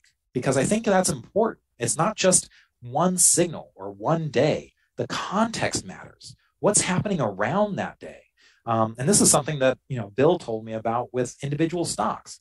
Sometimes I was very annoyed that there was a stock that was, setting up really great. It breaks out, but there's not volume on the day of the breakout. And then it goes up a huge amount, and I didn't buy it because it had that flawed volume. And a lot of times Bill would say, but look at what was happening around it. It had some volume the day before or the day after.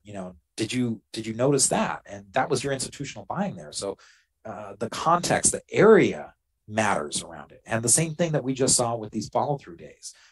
What's happening in the area? If you get a follow-through day undercut without any subsequent follow-through days, well, yeah, that's negative. What's happening in the area is negative, and it doesn't have anything to counterbalance it.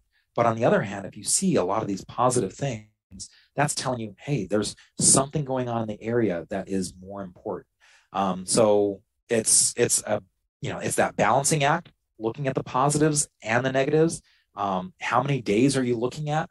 That overall, not just the follow through day, but kind of what's happening before and after, what's happening with the individual stocks, what's happening with the other indexes. I just showed you a number of examples where the S&P 500 was the one that had the follow through day first. And even though growth might have been driving it, you have to kind of look at all of the different indexes, and especially those individual stocks. So hope that kind of helps put some of the nuances of the follow through day, and again, that explanation of our power trend idea, that concept, and if I could just kind of end on a positive note. I know that this has been a tough market for a lot of people, but again, there's been a lot of this negative action and a lack of individual stocks setting up that has kind of helped avoid a lot of the turmoil. And hopefully that's something that if you didn't kind of follow this time, hopefully it's some lessons that you learn for the next time, because there will be a next time, just as there will be another market rally. The things have gotten very bleak before, and you can have long periods of sideways action, but then when it comes out of it, those are sometimes your most powerful rallies. So while 2020 might have been where a lot of people got in and were buying on dips and maybe didn't have the best rules in place, just like I didn't have the best rules when I was playing in the late 1990s. Hopefully this has kind of gotten you to a point where you're honing in your skills. You're getting a little bit better at identifying those proper areas, getting a little bit more precise, because this is such an unforgiving market, and that'll just make you that much better when the market does turn. And so I wish that for all of you, and happy trading, happy hunting. Thanks a lot. Richard, hopefully you were checking out in the chat to see if there were any questions. We have a little bit of time to take some questions if you want. Yep, absolutely. And Justin, thank you so much for this really in-depth presentation. I think it's cleared up a lot of people's questions about the fall through day and how, it's not just a black and white concept. There's a lot of nuance. There's a lot of gray area, which I think you definitely did an excellent job of covering. There were definitely some really good questions. One of them was from Greg Morton, who's asking about that power outage concept. So you already kind of talked about that a little bit, but I'd love to hear a little bit about your ideas for that. What do you kind of look for in your huge Excel sheet to try to decide whether that's worth incorporating as a full system? Well, the first question that David Ryan posed is, what if we just flip your rules on the head? On their head. And so that's what I did. I said, okay, we need to have the 50-day moving average line in a downtrend. We need to have the 21-day trending below it. We need to have the price action trending below the 21-day moving average line. And again, just like you saw with some of those power trend examples, sometimes you will get a late example. It'll kind of be pushed. And so one of the things that he kind of said, hey, let's test out just how quickly we can make this. Here again, it's a balancing act, right? How quick we can make it happen while not introducing too much noise, right? Because what happens a lot of times, if you kind of change one lever, it affects something else. And a lot of times, if you want to get out quicker, that's great, but it usually ends up creating more signals and more false signals. So you have to kind of be careful whenever you're doing that interplay. So again, it's something that we're testing, and he wanted to test it not just on the NASDAQ, because I was able to kind of run the numbers very quickly on the NASDAQ, but still want to run it on the S&P 500 and go back in time even on the Dow Jones Industrial Average. And once we kind of have something that David Ryan is comfortable with, we'll probably be sharing that on our IBD Live program, and I'm sure we'll be probably doing a podcast on it. It'll get out there. We don't tend to. That's one thing I have to say about Bill that I'm just so impressed with. he certainly could have just held all this information to himself, right? But that's not what he wanted to do. He wanted to share it. So that's certainly one of the things that we've continued to do. Is when we come up with information that we think is important for people to know and will help them, we like to share it as quickly as possible. Perfect.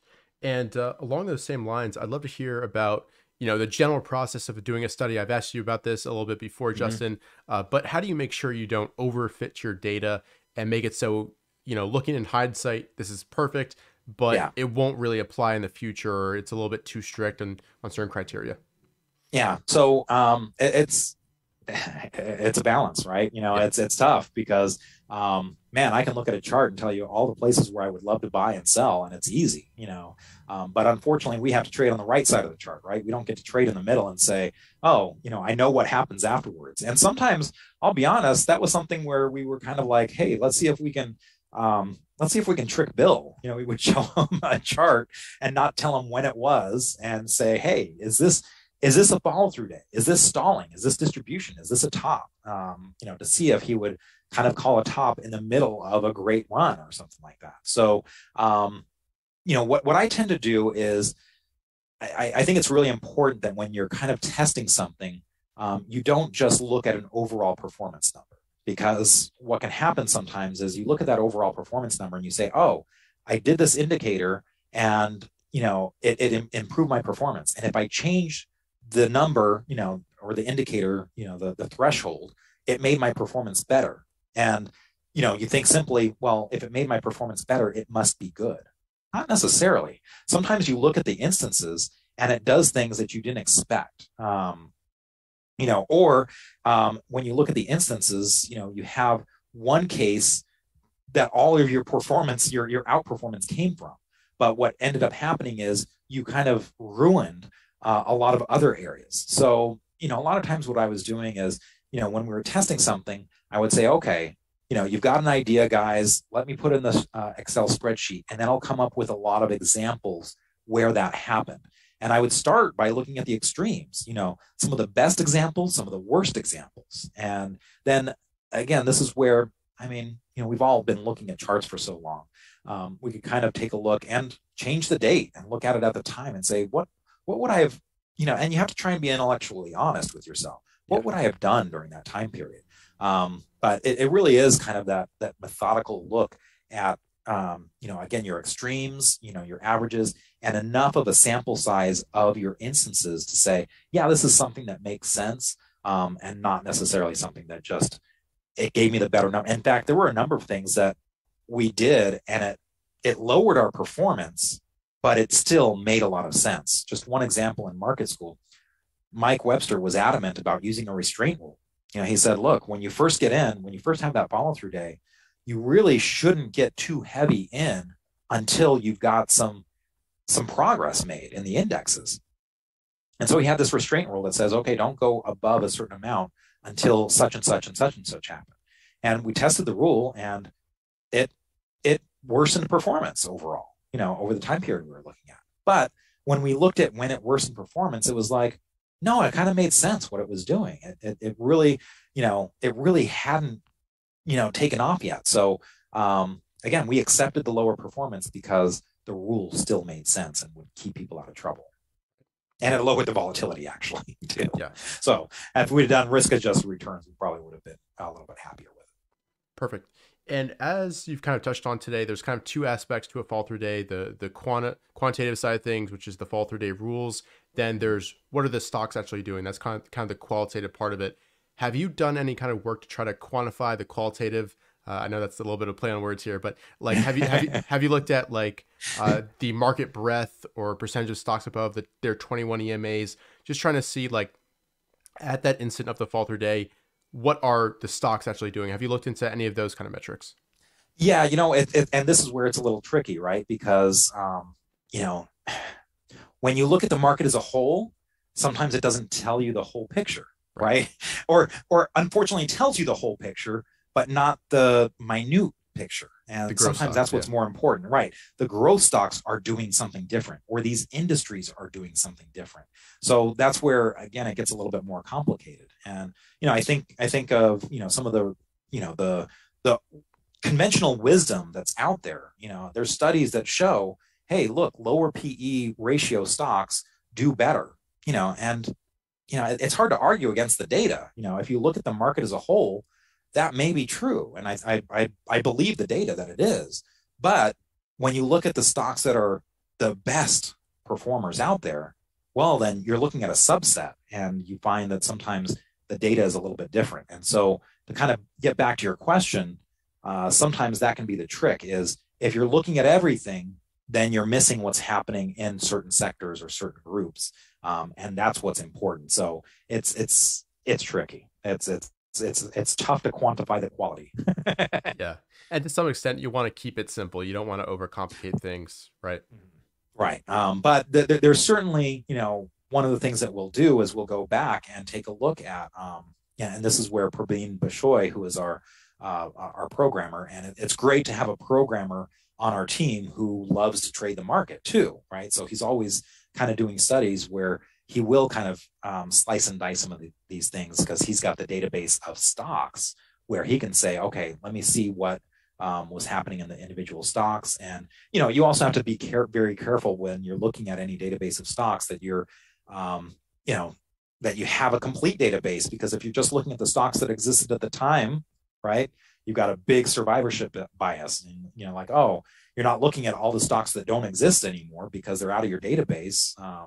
You really have to make sure that your database is complete. And so sometimes we'll even go back to old papers and take a look at, what are the IBD 50? What was the IBD 50 full of at that time, or what was in the 85 index, to get a little bit broader. So, and of course that's where things get pretty data intensive, right?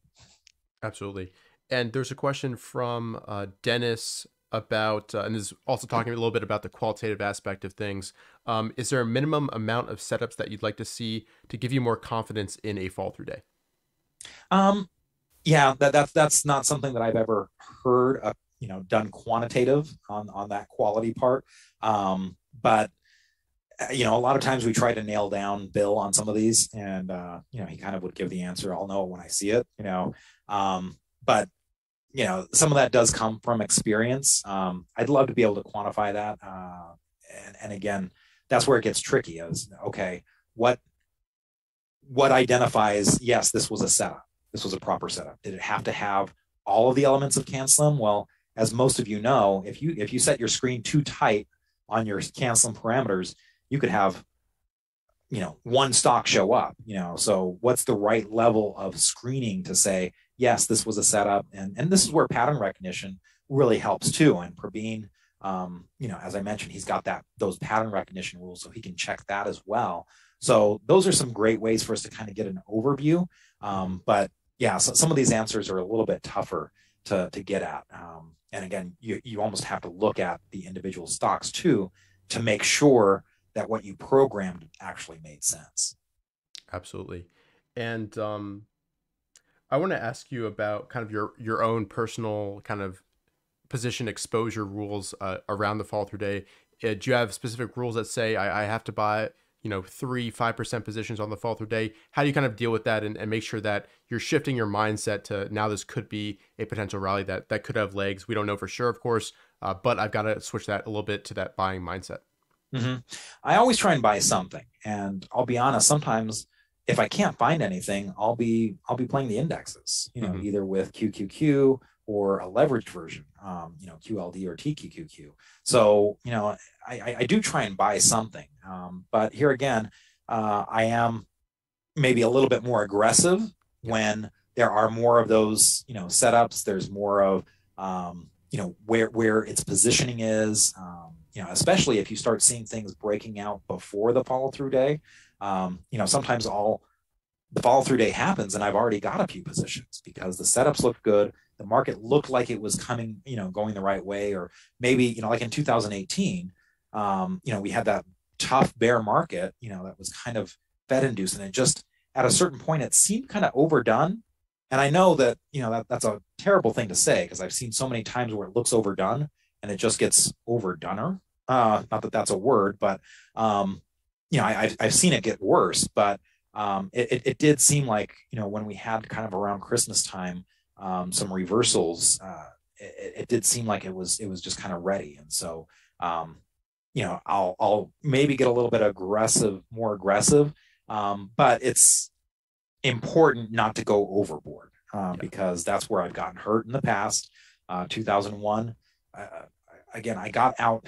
I've told this story so many times. I got out so good in 2000. It was like, I was kind of just really on it. I was observing the climax tops. I got out, and what killed me was how many times you saw there were 20 follow through days during 2000 to 2003, and I think I played every single one of them, right? And each time it was like, get on margin, let's go, really, it's time to make money again, please. The 90s were so fun, I want to party like it's 1999 again. So I do always try and temper that, and it's hard, sometimes if there are a lot of setups, I do find that I will go a little bit overboard. Still, but again, not anything like I used to. So I have learned from my mistakes to a degree. Great. And obviously, being the longtime assistant to O'Neill himself, I'm sure you've got some really interesting and fun stories. So what's something that we may have never heard about O'Neill before, but you think is pretty interesting and pretty relevant to this conference? Okay, well, I was going to share that he often wore a Mickey Mouse watch, but that's maybe not as relevant. Again, I think what many people admire the most about Bill was how quickly and flexible he was in terms of being able to change his mind and, look at new data. And he was also, he approached it with a certain amount of humbleness, for as long as he was doing it. And granted, when I started working for him, he had already been at it for over 40 years, and he still was looking at it as, as great as we did in this run up in the late 90s, how could we have done better? Right. It was always like, what else can we do? How can we manage our risk a little bit better? And even, that was, he implied some or started some rules at that time that were just kind of there because if it had gone the other way, he felt like the risk management was in place. That yes, things worked out, but he, in looking in hindsight, looking at how invested the firm was in certain stocks like Qualcomm, it was a little scary because he said, man, if this had gone, we played it so well, but man, if we were off a little bit, that could have been, really ugly. Or if, one of those black swan events had happened. So, again, I think he was always, trying to learn, up through the time that I worked, for him. And, granted, I hope he's enjoying retirement now because he's really stepped away from the stocks and kind of the paper and everything. He's kind of left that to Scott O'Neill. But, that flexibility that he approached it with. And I got it from that first time I brought him to the airport when I saw, how quickly he was able to change his mind. And by the way, I should say that I drove him to the airport in a Ford Festiva, a little 3-cylinder Ford Festiva. So, he also loved the fact that I was driving a car that was that old, beat up, and got great gas mileage. He's like, yeah, he never wanted to buy depreciating assets and everything. He's like, yeah, save that money for the stock market. Perfect. And there's a pretty good question here from Green Eggs and Cam. Justin, instead of looking at distribution days after a fall through day, have you investigated or looked at all accumulation days and how that impacts things? Yeah. And so a lot of times those subsequent follow through days, I mean, those are very clear signs of accumulation. And we do, we kind of, for market school purposes, we called them subsequent follow-through days when they happen in the first 25-day window, because that's where most follow-through days happen. We called them accumulation days after that, if they kind of had all those elements, but we're outside of that window. And yes, that's one of those things that just kind of gives you a little bit of extra confidence in things. Now, I should also mention that distribution days sometimes can be problematic. I can't tell you how many times I've gone through and said, look, here's a market where there's 9 distribution days in a 4-week window, and the market is just not doing anything. It's not going down. That especially, I think, happened during quantitative easing, where the Fed is pumping so much money into the market on a monthly basis that, yeah, you've got distribution days, but the market was like, where else are you going to put your money? So But I will say that clustering distribution is certainly something that we still find to be very relevant, even if distribution pileups themselves over that time period may not be, but clustering distribution is still something that is very negative. And again, a lot of times you're going to see it in your individual stocks too. They're going to give you signs of them getting extended. We have done a little bit more work on the extension part.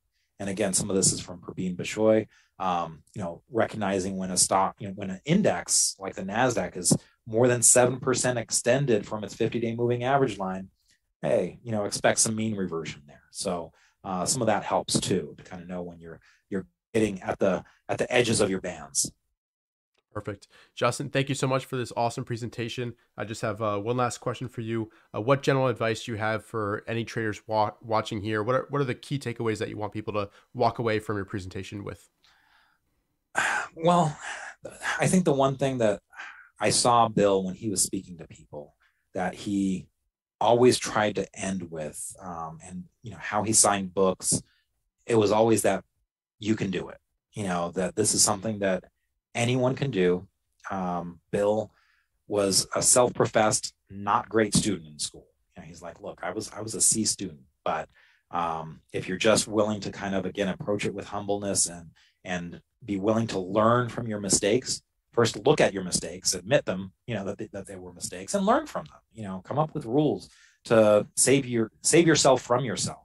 There's so much that you can do to get better and better at this. And while you don't have to necessarily have 1,000% years, if you just can move the needle a little bit on your percentage gains, you can make a big difference in your financial future. And that's what Bill wanted for everyone. And I think it's a worthy goal. So hopefully this helps and gets people on the right path. And even if it's just one thing that kind of crystallizes in your mind and you're able to use it for the next time, that's good enough, because getting better, that's how you keep going. And hopefully this helps. Perfect. And yeah, we'll look forward to the next power trend. It might be a little bit far away, right, but it could be right around the corner. So we'll be ready. So Justin, thanks again for your time. This was fantastic. And we'll be right back with Tom Basso, Attacking Risk in the Markets. And that will start at 6:10. So thank you so much, Justin. Thanks for all the great questions. And we'll be right back. Okay. Thanks a lot. Take care, guys.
All right, welcome back, everybody. It's my honor to introduce our next speaker for today, Tom Basso, who is featured in New Market Wizards and dubbed Mr. Serenity by Jack Schwager himself.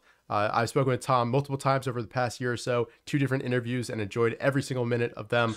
So I'm really looking forward to this, Tom. So thank you so much for being a part of this. Thanks, Richard, for inviting me. I'm going to have a good time today because I'm going to cover a few things I've never covered before.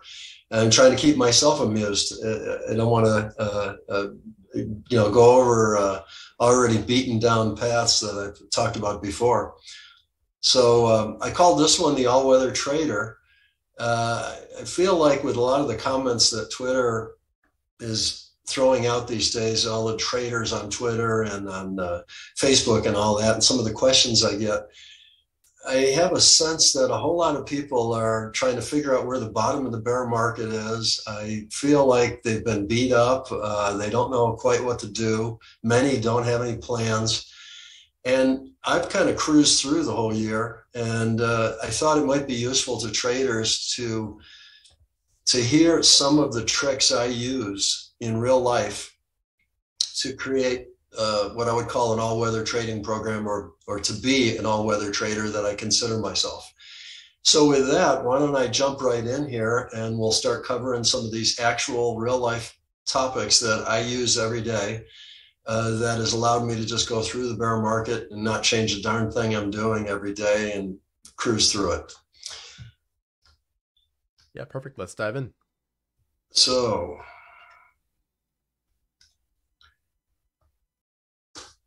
let's start with the universal investment objective. Make as much money with as little risk as possible. And that's kind of what I hear a lot of people trying to shoot for all the time. But when risk does visit, if you look at the risk and reward side of that thing, that's when the strategy gets abandoned. If you figure out why that happens, you can see it in a lot of people's tweets. The mentality that you have towards your trading is far more important than the trading technique, because as the human being that owns the account and owns the money, you can always panic and shut it all down. So if you don't consider mental the most important, you're kidding yourself, because I don't care how much time and money you spend on trying to figure out how you're going to trade, you can screw it up yourself if you feel like the need to do so. So what we're going to do is try to create some strategies to help the mentality of the whole situation and get you a little closer to being Mr. Serenity. This I have to credit a good friend of mine now, Lawrence Bensdorf, who wrote the book, I think it's called Automating Your Stock Portfolio. And I love the book because it's the best book I've read on multiple systems trading and automating that. And he has a term called filling the potholes that I think is so cute. I took just a picture of the Dow Jones Industrials here from barchart.com. And I tried to gray in what I consider to be the potholes. And you can see they're just the drawdowns. Whenever you have a drawdown, you're in a pothole. If you could figure out a way to design your strategies to try to minimize or fill those potholes, life's going to be a lot easier. And that's what I'm striving for. I'll talk a little bit later about those that are striving for something else. Here's a complete trading strategy flowchart. And I know, Richard, you said you got recordings of this that are going to be able to be referred to. So trying to write all this stuff down would be kind of difficult, but let's go over it real quickly and why I feel it's important to have all of these little boxes. You got to start with perhaps some simulations. You have to figure out what you're going to trade over here on the right side. So you got correlations and how you're going to diversify your portfolio. You got to somehow screen those, sometimes thousands of different instruments that you could trade. You still might have too many at that point. So somehow you maybe have to rank them to figure out which are your hit list. Now you have your portfolio selection done. And over here, You got various buy and sell engines. There's probably 100 or more out there on investopedia.com that you could pick from. So now you've got a portfolio and you've got some way of buying and selling, but your work doesn't stop because you got to figure out how much you're going to buy or sell and size your positions. You got to execute them flawlessly. You got to keep checking your ongoing position sizes because portfolios can very quickly get out of whack if you have a volatile period. You got to execute position adjustments. And you got this whole, what I call mental side of trading, but it includes things like mental states and discipline and being aware of how you are responding to the markets and taking responsibility for your trading and having a contingency. I was about ready to call you, Richard, and wonder, we have lightning going on outside here in the monsoons in the mountains of Arizona. I thought, what if I lose my electricity? What are we going to do for this talk? That's a contingency planning. Now, if you look at this then, and you're trying to be an all-weather trader, you better have all those boxes checked. And there's a lot to each of those boxes. So the prep work and getting everything ready to go is quite a lot. You got to have the discipline to execute that. Once you've gone through all the trouble of putting together all those boxes, it seems pointless to override it or to second guess it.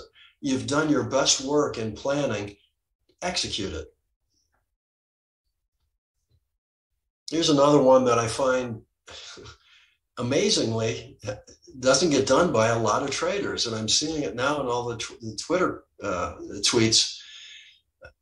You've got up markets, you've got down markets, and you've got sideways markets. Everybody that trades knows that. It seems like a lot of people only have up market strategies. If it goes sideways, they have no idea what to do. They get bored, they get yancy. They're trying to force trades and come up with stuff that they're quickly scrambling out of and just trying to preserve their capital. Even worse, in down markets, they seem to be losing money. They're having a struggle. They're trying to decide whether they want to just pull away from it all and wait until the thing turns around the other way or whatever. I mean, down markets move relatively faster than up markets. So there's a lot of good money to be made in bear markets. And I don't understand why people don't have strategies for all of these conditions, because everybody on this call knows that there's going to be up markets, down markets, and sideways markets. Why not plan for them? So anticipate the various risks, and I'm talking about positive risks and negative risks, and attack them. The reason I talk about attacking risk versus avoiding risk is I like to think that when you're on offense, you're calling the shots.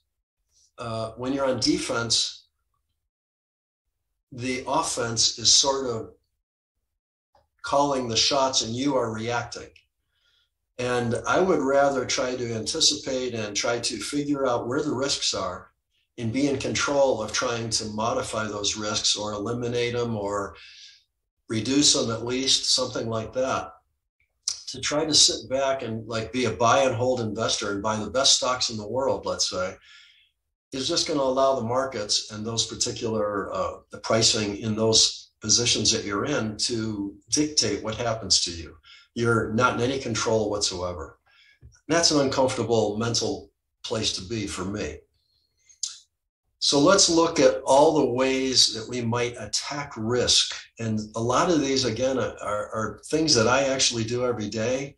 They're part of my trading strategies, and I'm passing them along to give ideas to traders out there on ways of maybe adding to what they're doing.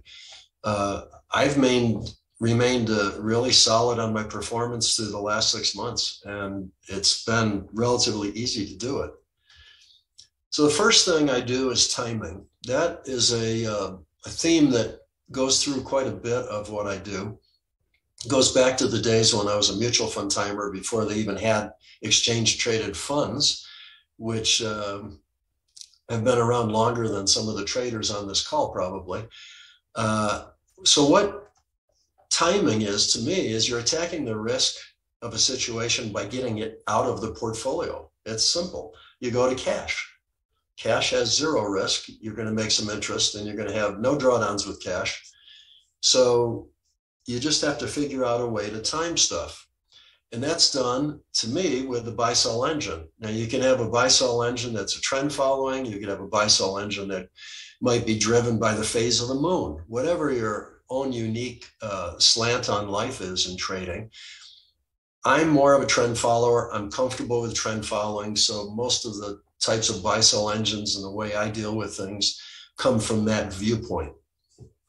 But the word engine motivates the car. It pulls the car, or it makes the airplane go, or it makes the train go. An engine creates action.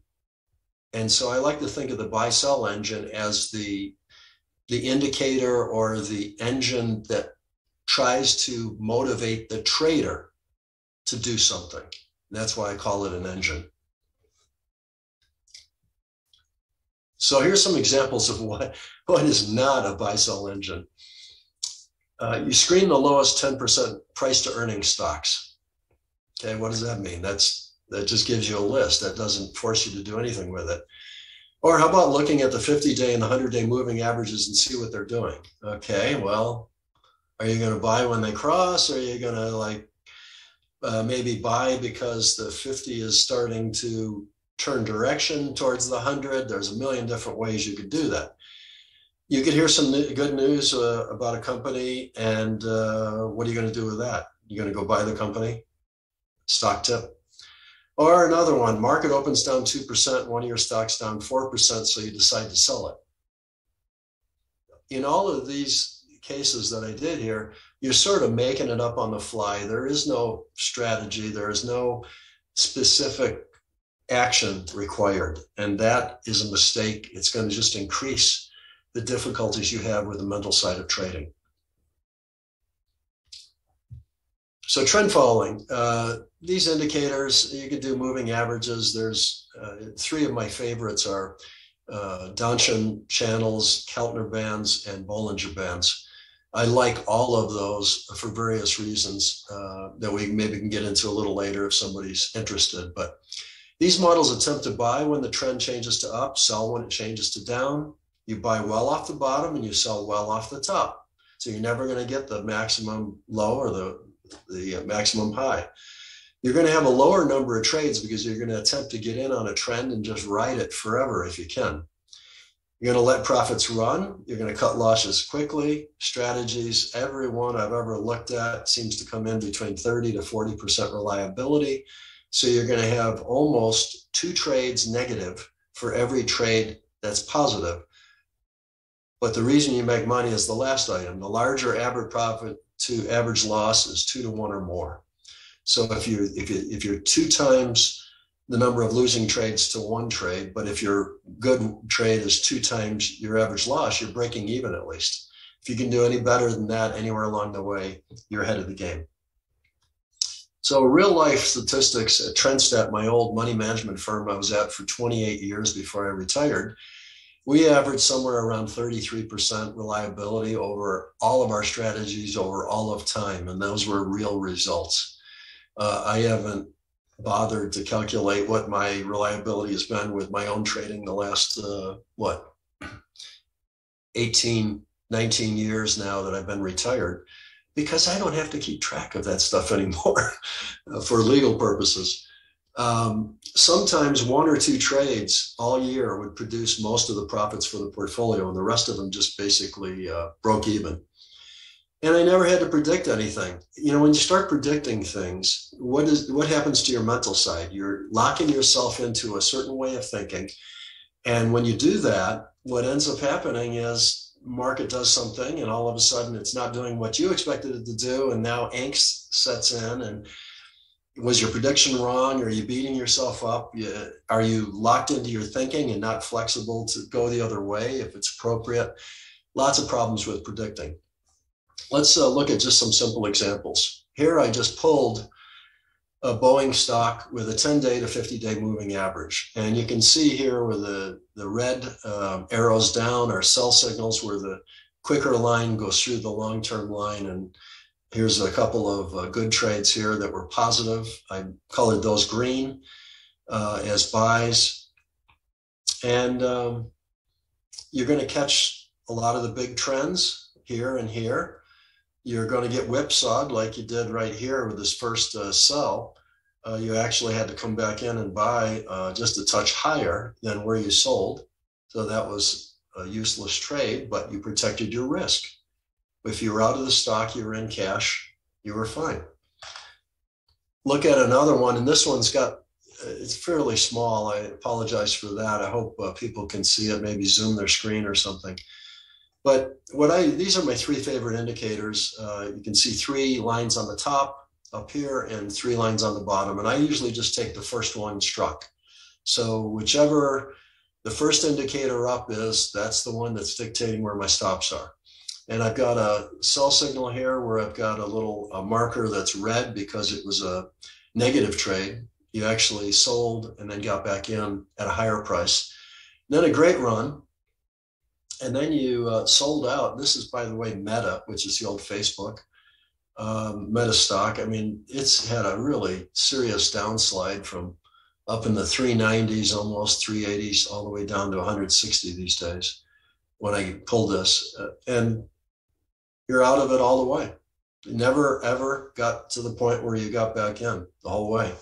So that's a simple way of getting out of the risk with timing. No, this is something that I guess if anybody that's been following me for a long time probably has heard me at one time or another say, the market's direction is down, hedges are on. And I put it in a tweet and, 50 or 70 people retweet it, like it, comment on it, whatever. And this is always available. I try to update it maybe once a week, if maybe a little bit more frequently if we're close to a signal, on the enjoytheride.world website, which is right down here at the bottom of every page. That's the website I put together for my retirement. And I included all the interviews and, books I like and the hedging, how I do hedging, and just try to be helpful so that traders have some examples of things they can do. And hopefully people can come up with their own much better ideas than mine and improve what they do. So what is hedging really? It's attacking risk by establishing a negatively correlated position to offset losses with gains. So instead of, if you're long a stock portfolio, and I'll use my hands here if you can see them in the camera, and let's say the palm is making money. So I'm long stocks, I'm going to make money when it goes up, I'm going to lose money when it goes down. Doing a hedge simply means coming in with a position that is a short sale, let's say. You could short S&P futures, you could short NASDAQ futures, you could short Russells. So what happens then, if you've balanced it well, the hands go up and down together. One side makes money, the other side loses money. You're basically in cash. Kinda, not quite. But it's because you never get it perfect. But you've drastically dropped your risk. So that's a technique I use. I have a sector allocation and timing program that I trade 20 different ETFs. Those 20 different ETFs are sitting there long.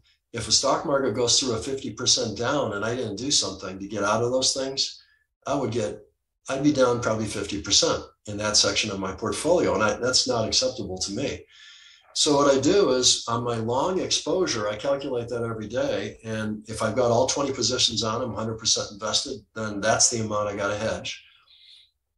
And I establish, in my case, I do a Standard & Poor's 500 futures contract or 2 or 3 or however many I need. And I put those in place initially. As I time out of some of my sectors, right now I'm running 10%. So I've got 2 positions on out of 20 possible positions.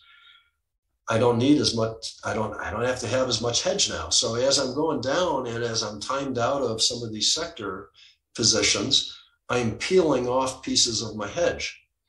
And that allows me to be able to, keep them balanced throughout the trade, because you never know how long a bear market, is going to last. We might be in one right here that could last the next 2 years. Who knows? I don't.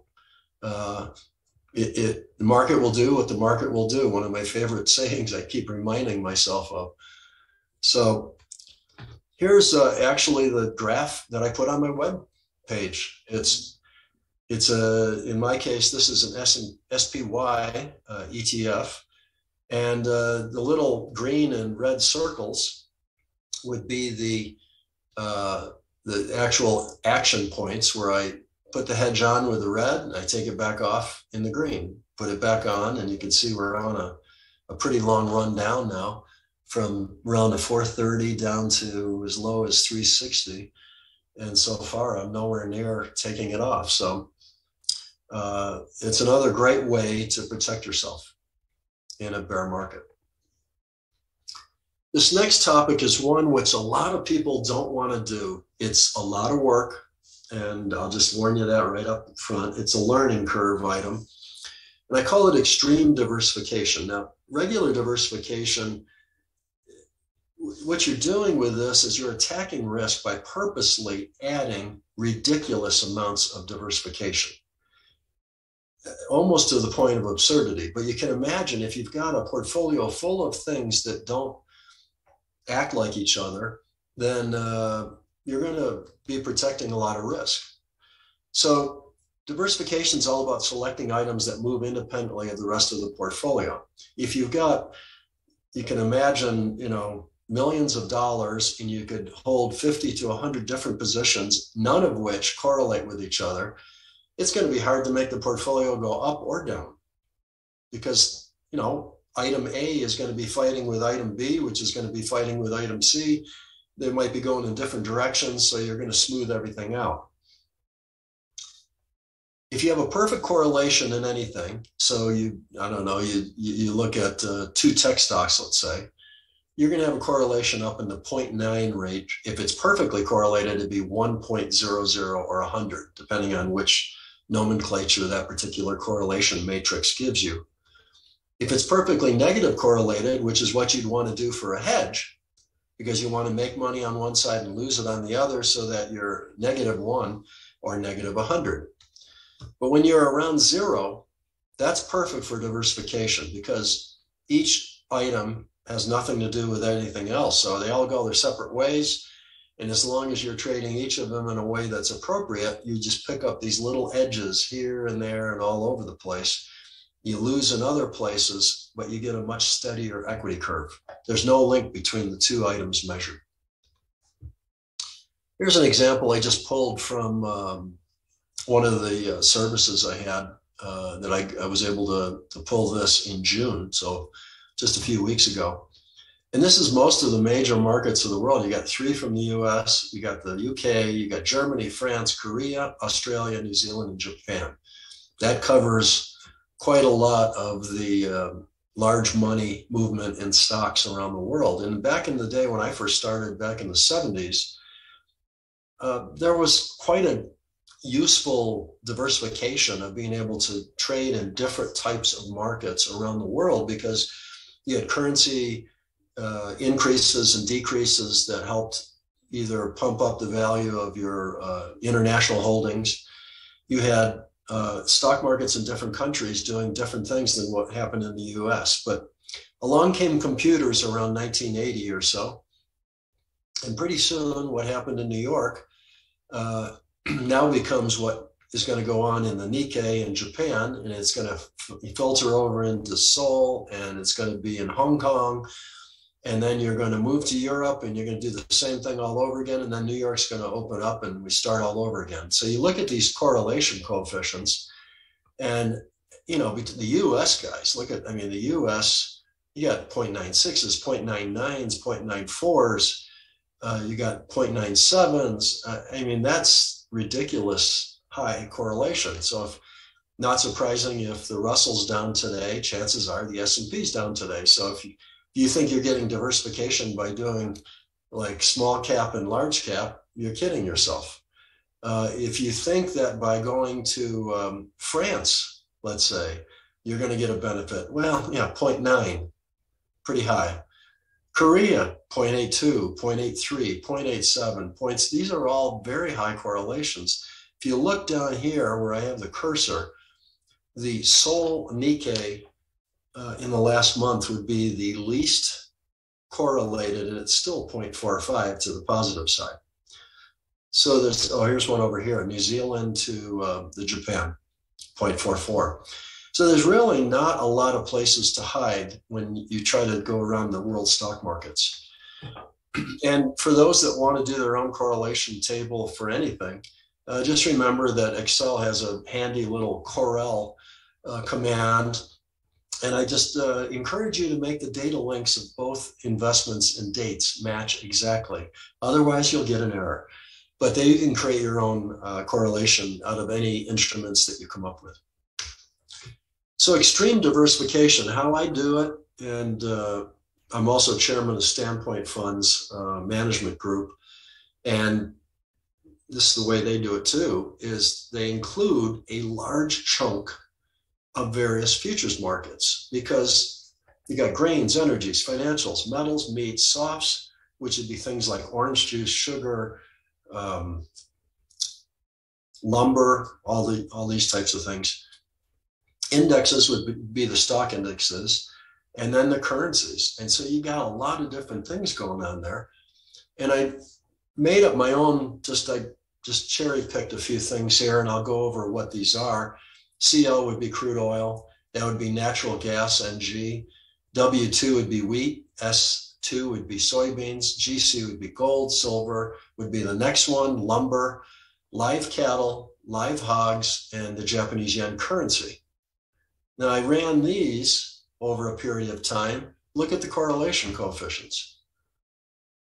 I painted red the ones that were fairly high. All of the rest are green because they're right around zero. And isn't it common sense? I mean, why would the Japanese yen care what soybeans was doing? You know, so if you look at Japanese yen and soybeans, you got a 0.03. Of course it would have a 0.03. Why would the Japanese yen do anything similar or negative to what soybeans is doing? Those two markets aren't going to care about each other. So by putting in, and Standpoint takes it to a ridiculous example, where I'm the chairman, they have 75 markets they trade that range from everything. In my case, I run 26 different markets. That's enough for, you know, me as an individual and running my own portfolio. But to me, it's just logical to think that, you know, why would crude oil care what's happening in live hogs or lean hogs? It just doesn't. So you're going to get very, very low correlation coefficients. This, I apologize, you're not going to be able to see the individual numbers, but just look at the colors. And I'll explain. This is actually from Moore Research Center, and you can find them at mrci.com. And they allowed me a trial access for a period, and I was able to extract this correlation table for you. And it was 180 days up through September 20th, 2019.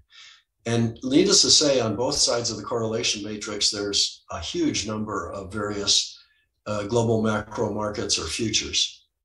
The ones that are green are very highly positively correlated, and the ones that are red are very highly negatively correlated, and all the rest are not correlated as much.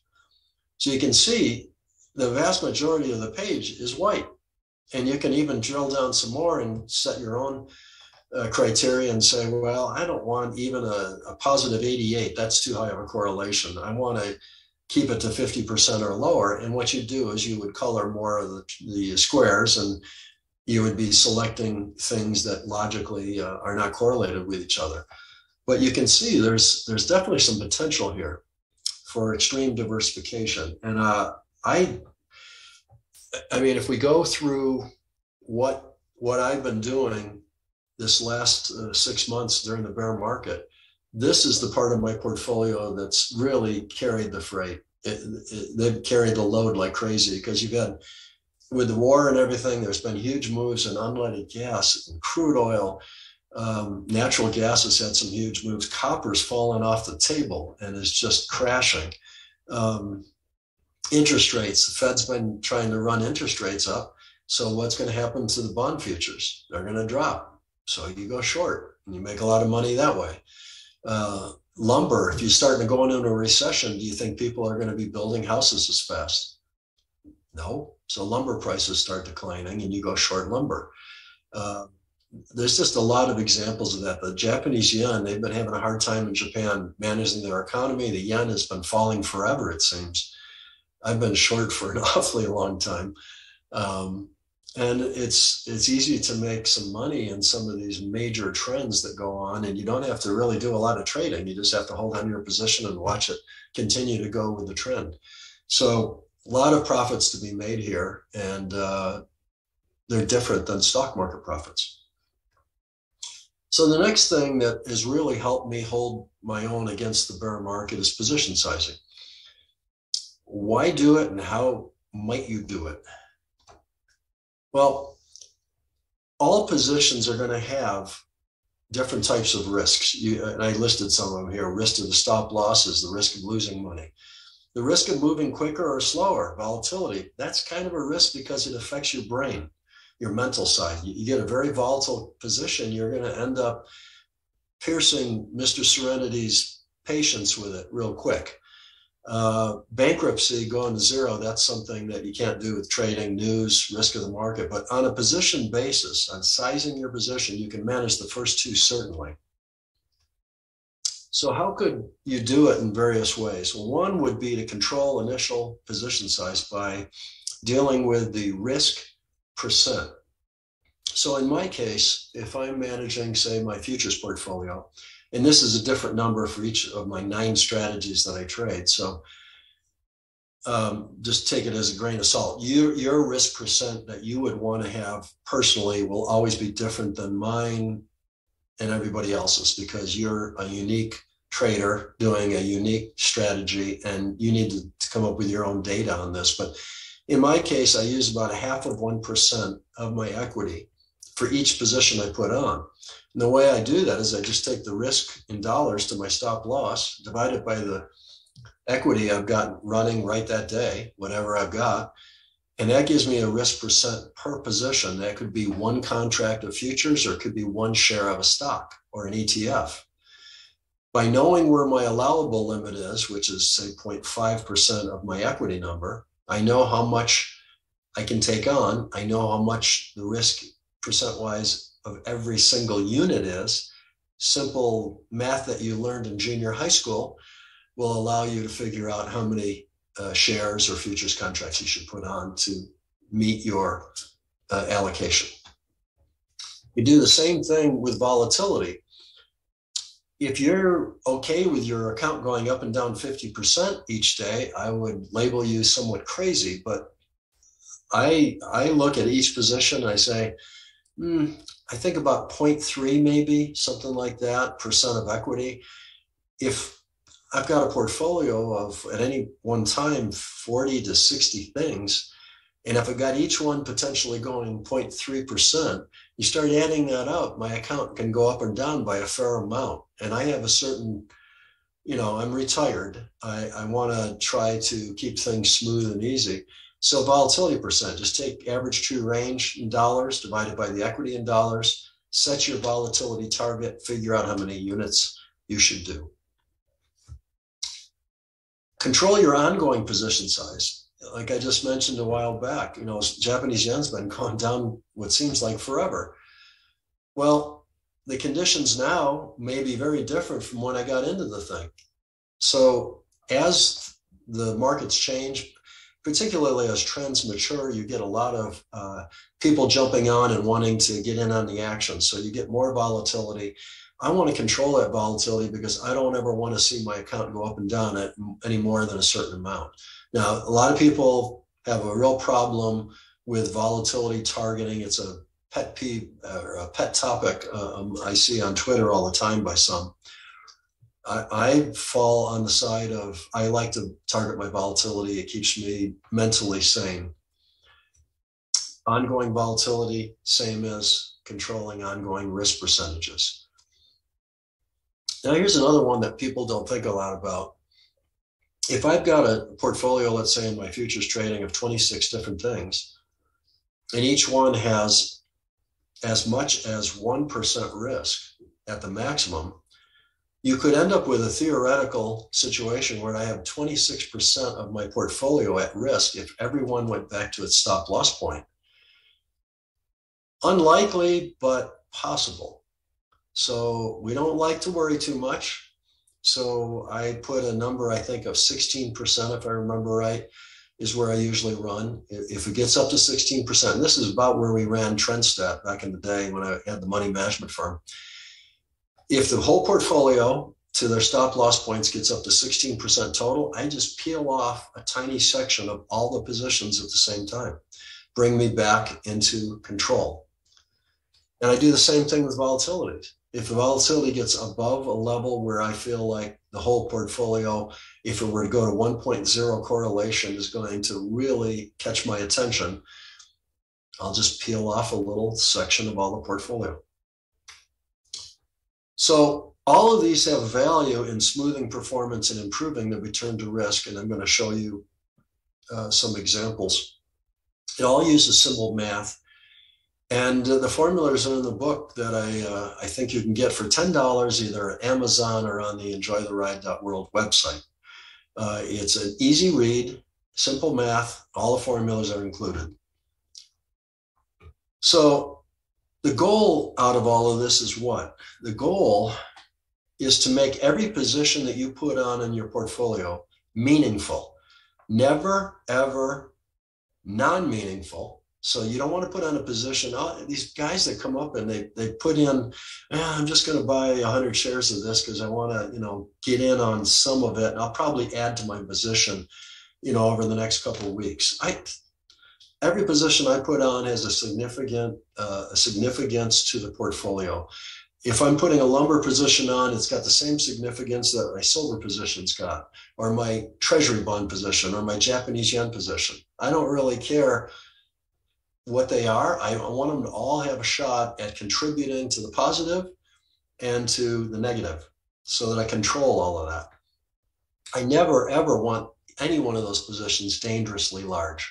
I don't care how much conviction, how much I absolutely believe this is going to be the best trade I've ever done in my life. I'm not going to just all of a sudden say, I think instead of doing 100 shares on this one, I'm going to do, 20,000 shares or something ridiculous. I mean, there's just no point. So here's a matrix that I just put together, and I used a trading platform called SimTrader that I am consulting with that is not even available to the public yet. I think the guys are working on trying to move it out to the public this year sometime later in the year. Hopefully they do. Meanwhile, I'm using a beta version of it. And so I ran some cases. I took 26 futures markets. I dialed in risk percent at 0.5, volatility percent at 0.3, ongoing risk percent at 1, ongoing vol percent at 0.4, total risk percent of the portfolio at 16, and volatility percent of the total portfolio at 6.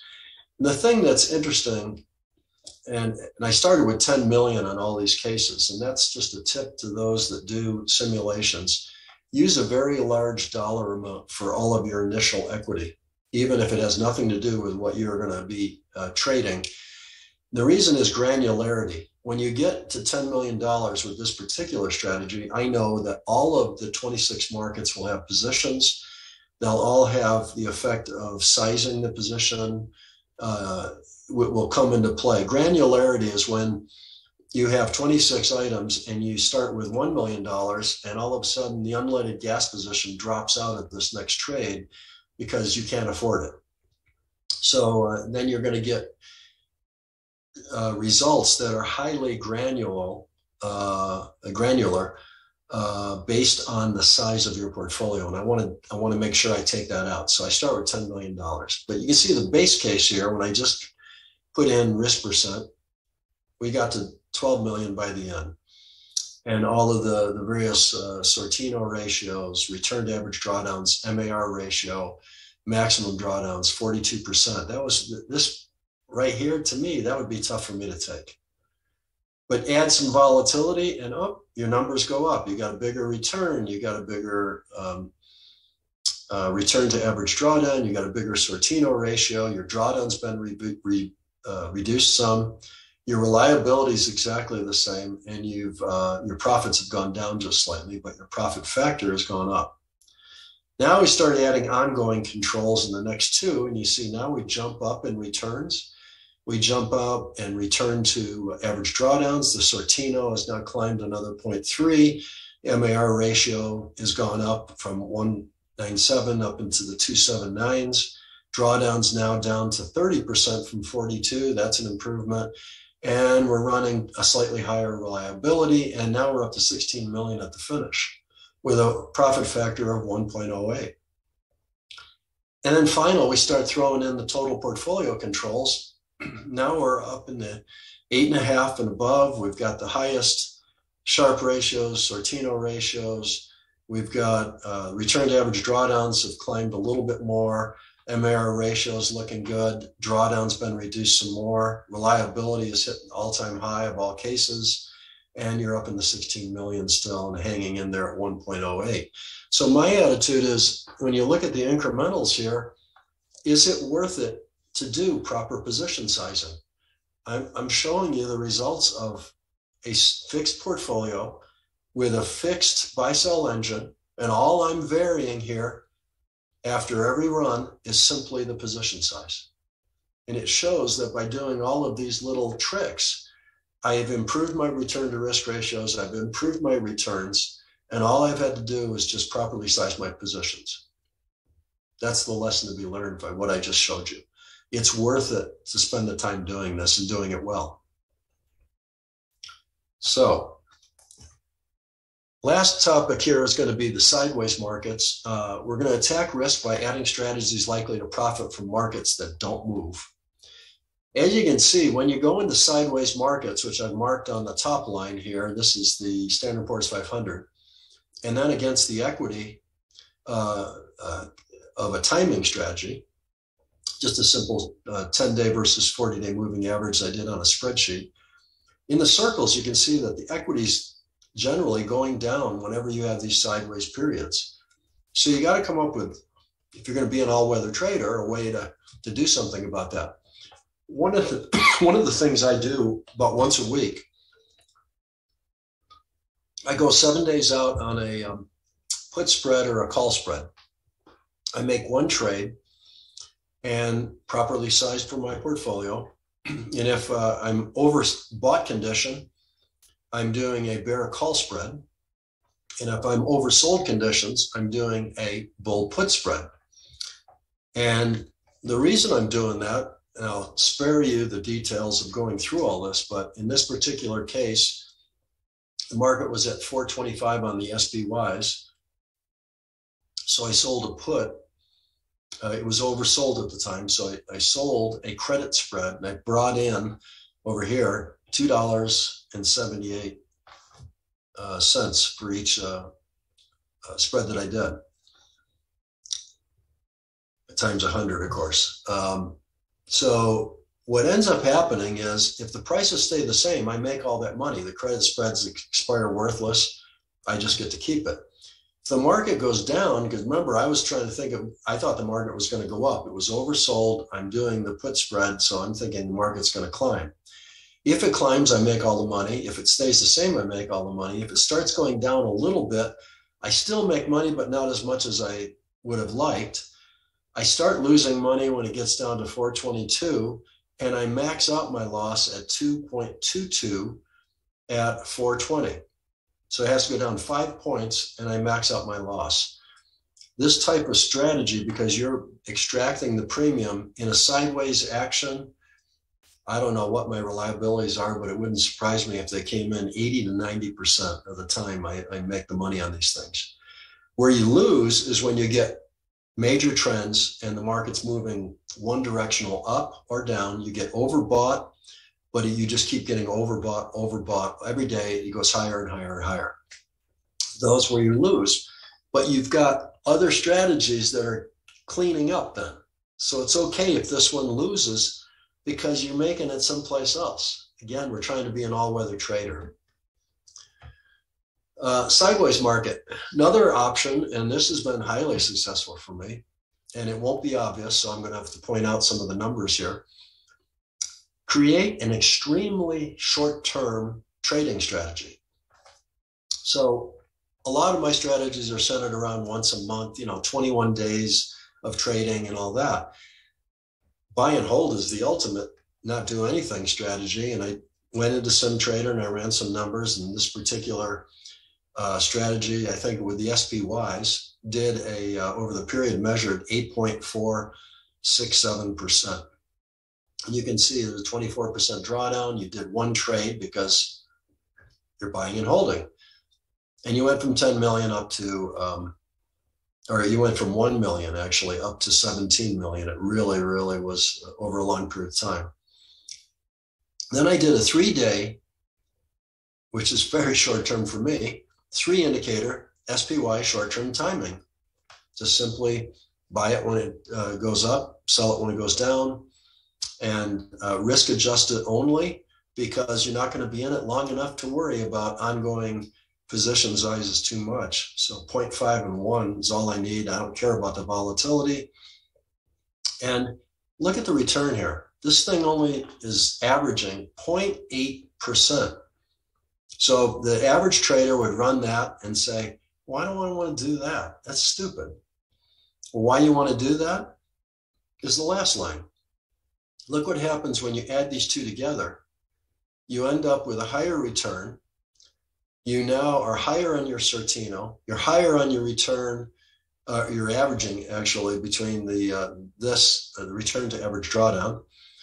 The MAR has improved.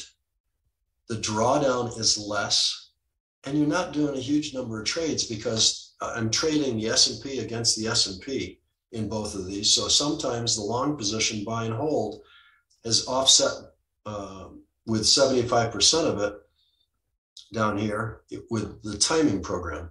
So you end up making more money and have better return to risk generally by adding in a strategy that by itself looks stupid. Why would that happen? You're filling the holes. You're filling the potholes. You're making the drawdowns of the buy and hold lessened by way of doing something else that is liable to produce profits during those types of periods. If you're allocating between them, you have to assume that you have no idea what strategy would be the best in the near future, because if you can do that, you don't even need to have strategies. You can just go out and buy or sell or do whatever you have to do. If it's going to go sideways, maybe you go fishing, whatever. But I don't know of anybody that has that kind of crystal ball. I certainly don't. So I allocate them to them equally. If you don't know any better than that, then do that. What you are trying to do is to allocate to them to contribute, have all of them contribute to profit or loss along the way in a controlled fashion. You want to design each strategy to blend with the others. You want to fill those potholes. Similar volatility, similar capital allocations, adjusting risks, volatilities, and margin commitments to balance these strategies against themselves. And they don't have to be difficult. Like I said, the option strategy I'm doing takes me, 5 minutes once a week doing a 7-day out option spread? That's nothing. It's not straining my retirement. And that's one of my 9 strategies. A lot of the other ones take a very, very small amount of time. I mean, I trade crypto futures as one of my strategies. Moving the stops every day on that takes me literally 30 seconds, and I'm done. And I move on. Some of my strategies take longer. Now, here's another topic that is actually something very important. If you have multiple strategies, managing the ongoing position size is constantly rebalancing the portfolio as new positions come on board, but rebalancing between your strategies can be done as often as you wish, or depending on the costs of execution. If there's, like, a lot of stock firms now are not charging commissions. So aside from the bid-ask spread, you have very, very little cost to take a position and slice off 25% of it, and then take that 25% and move it someplace else to balance your portfolio. The goal is to always be balanced all the time. That balances your mental processes. It keeps you even keeled and looking at everything from the standpoint of reality out there and not getting emotional. I did it every day at Trendstat by computer. So we would, whatever the equity came out, all of the different strategies got a portion of that equity. All the positions were sized based on that new equity figure, and adjustments were made. The cost of doing it was very minimal, and the computers can easily handle it. So here's the important bottom line. Every study I have done in my lifetime shows that if you do this, you always improve your return to risk ratios. Always. Never had one that didn't. So let's get into the mental side and we'll finish this up. As many of you know, Jack Schwager tagged me with Mr. Serenity back in like 1995, which is probably before some of you were born. And that name has kind of stuck with me over my lifetime. And so in some way, I actually have a reputation to uphold in terms of being serene with my trading, because everybody wants me to be Mr. Serenity, the model of a calm and administrative type of trader. And I, for the most part, I am that. But the mental side is the most important part of your strategy. And why would that be? Because you can override any good idea you develop and mess things up. The markets will test your mental processes in every way that you can imagine. It'll test your greed. It'll test your fear of loss. It'll test your organization and discipline and your self responsibility, your awareness of yourself. It'll test your contingency planning when the electricity goes out or the internet goes down or the firm you're trading with decides to have a bad day and goes offline. Every one of those things will test you. Social media predictions. I see these all the time, and I apologize to whoever this was. It was easy to pull this, and I blacked out the name so that nobody's embarrassed. Read this. Canadian sectors on TSX look like they might be possibly turning to the upside, except healthcare, especially Canadian financials and real estate. SPY futures don't look terrible either. Definitely looking short-term bullish to me. Made a long entry into FREY on Friday before the close. He follows that up with, never using the word def again when talking about the markets. Nothing is ever definite when it comes to the market. Things were looking pretty good until they looked terrible when I woke up this morning. Damn.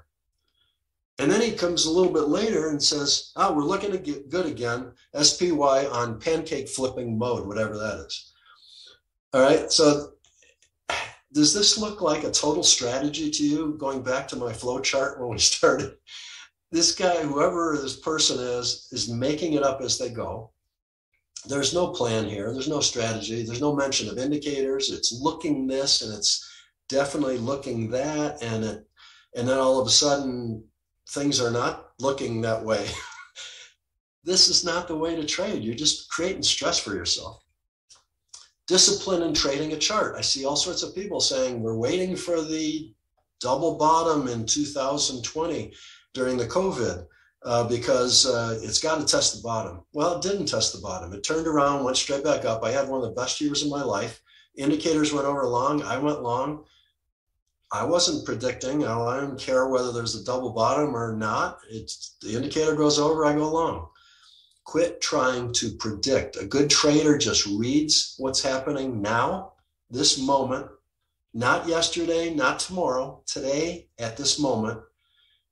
If you're in an uptrend, be long. If you're in a downtrend, be short or out. Keep it simple. A lot less strain and stress. And with 2 minutes to spare in my hour, we have time for questions. Perfect. Tom. And you can get me about a million different ways. I'm on a bunch of social media platforms, and they're all listed here.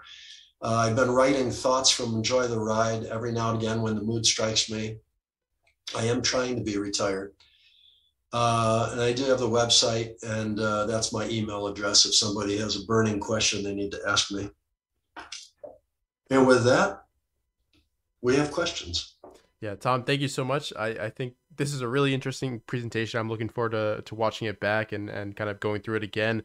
There's a lot of questions coming in. And first of all, could you say the name of your book one more time? Because I think a few people... It's going to be The All-Weather Trader. And there's a subtitle that I can't even remember, something about Mr. Serenity's thoughts on trading come rain or shine.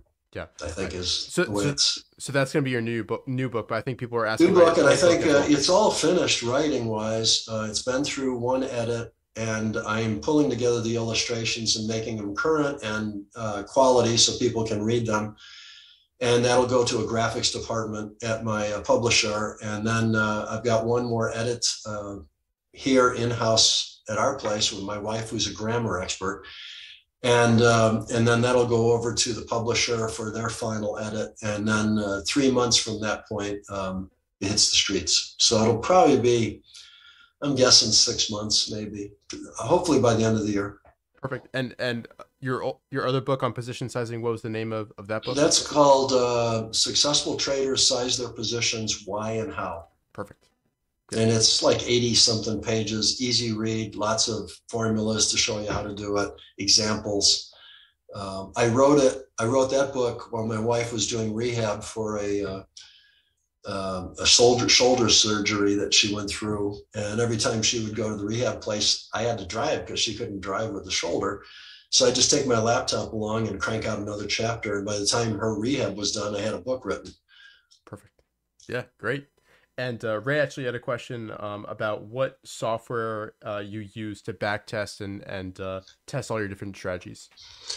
Well, in Trendstat days, it was my own custom software, which cost us about $1 million to put together over the years. These days, what I'm doing is consulting on a project called SimTrader, SIMTRADER, and it is functional at this point, and it covers quite a few of the things that I am trying to do with my own portfolio, and they're using me as an example. And so they put out new and improved versions. I beat it up. I do simulations of what some of my strategies are right now. And I can do some things that I'm not doing now, but just to test the system and all that. It's not ready for prime time yet. It's getting there. It operates in the cloud. It's going to be a subscription model. And I think they're hoping to try to get it out before the end of the year as well. Either that or early next year. And it's like 100,000 lines of code. They've done a lot to this thing, and it's pretty slick. I like it. So we'll see.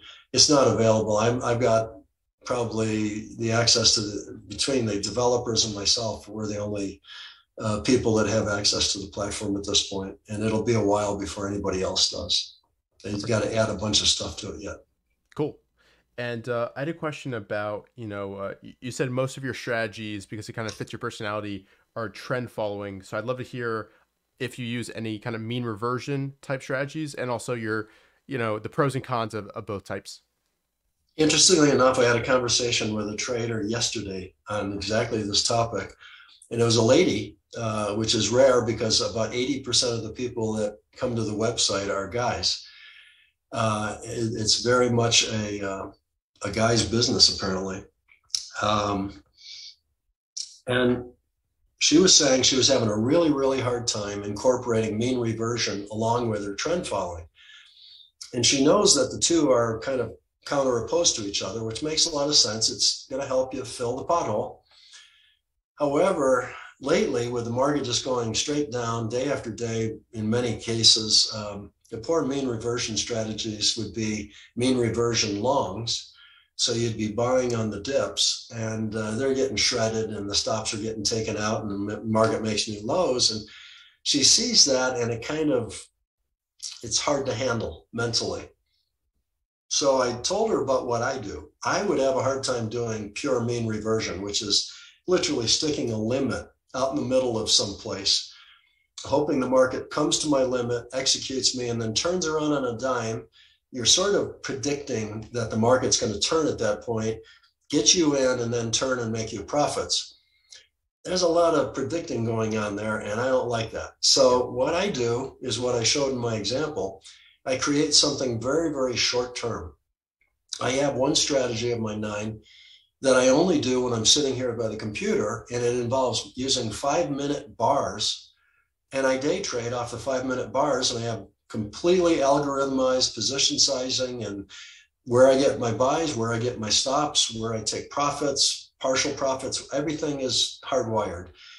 So I'm sitting here, writing my book, let's say, and every 5 minutes I have a little timer, a buzzer goes off when we're 15 seconds to the end of the bar period. It attracts my attention over to another screen that's just over here. I take a look at it, I move whatever stops I have to move, and I go back to writing my book. Easy to do, no big deal. What I do for the daily is what I would call counter trend, as opposed to mean reversion.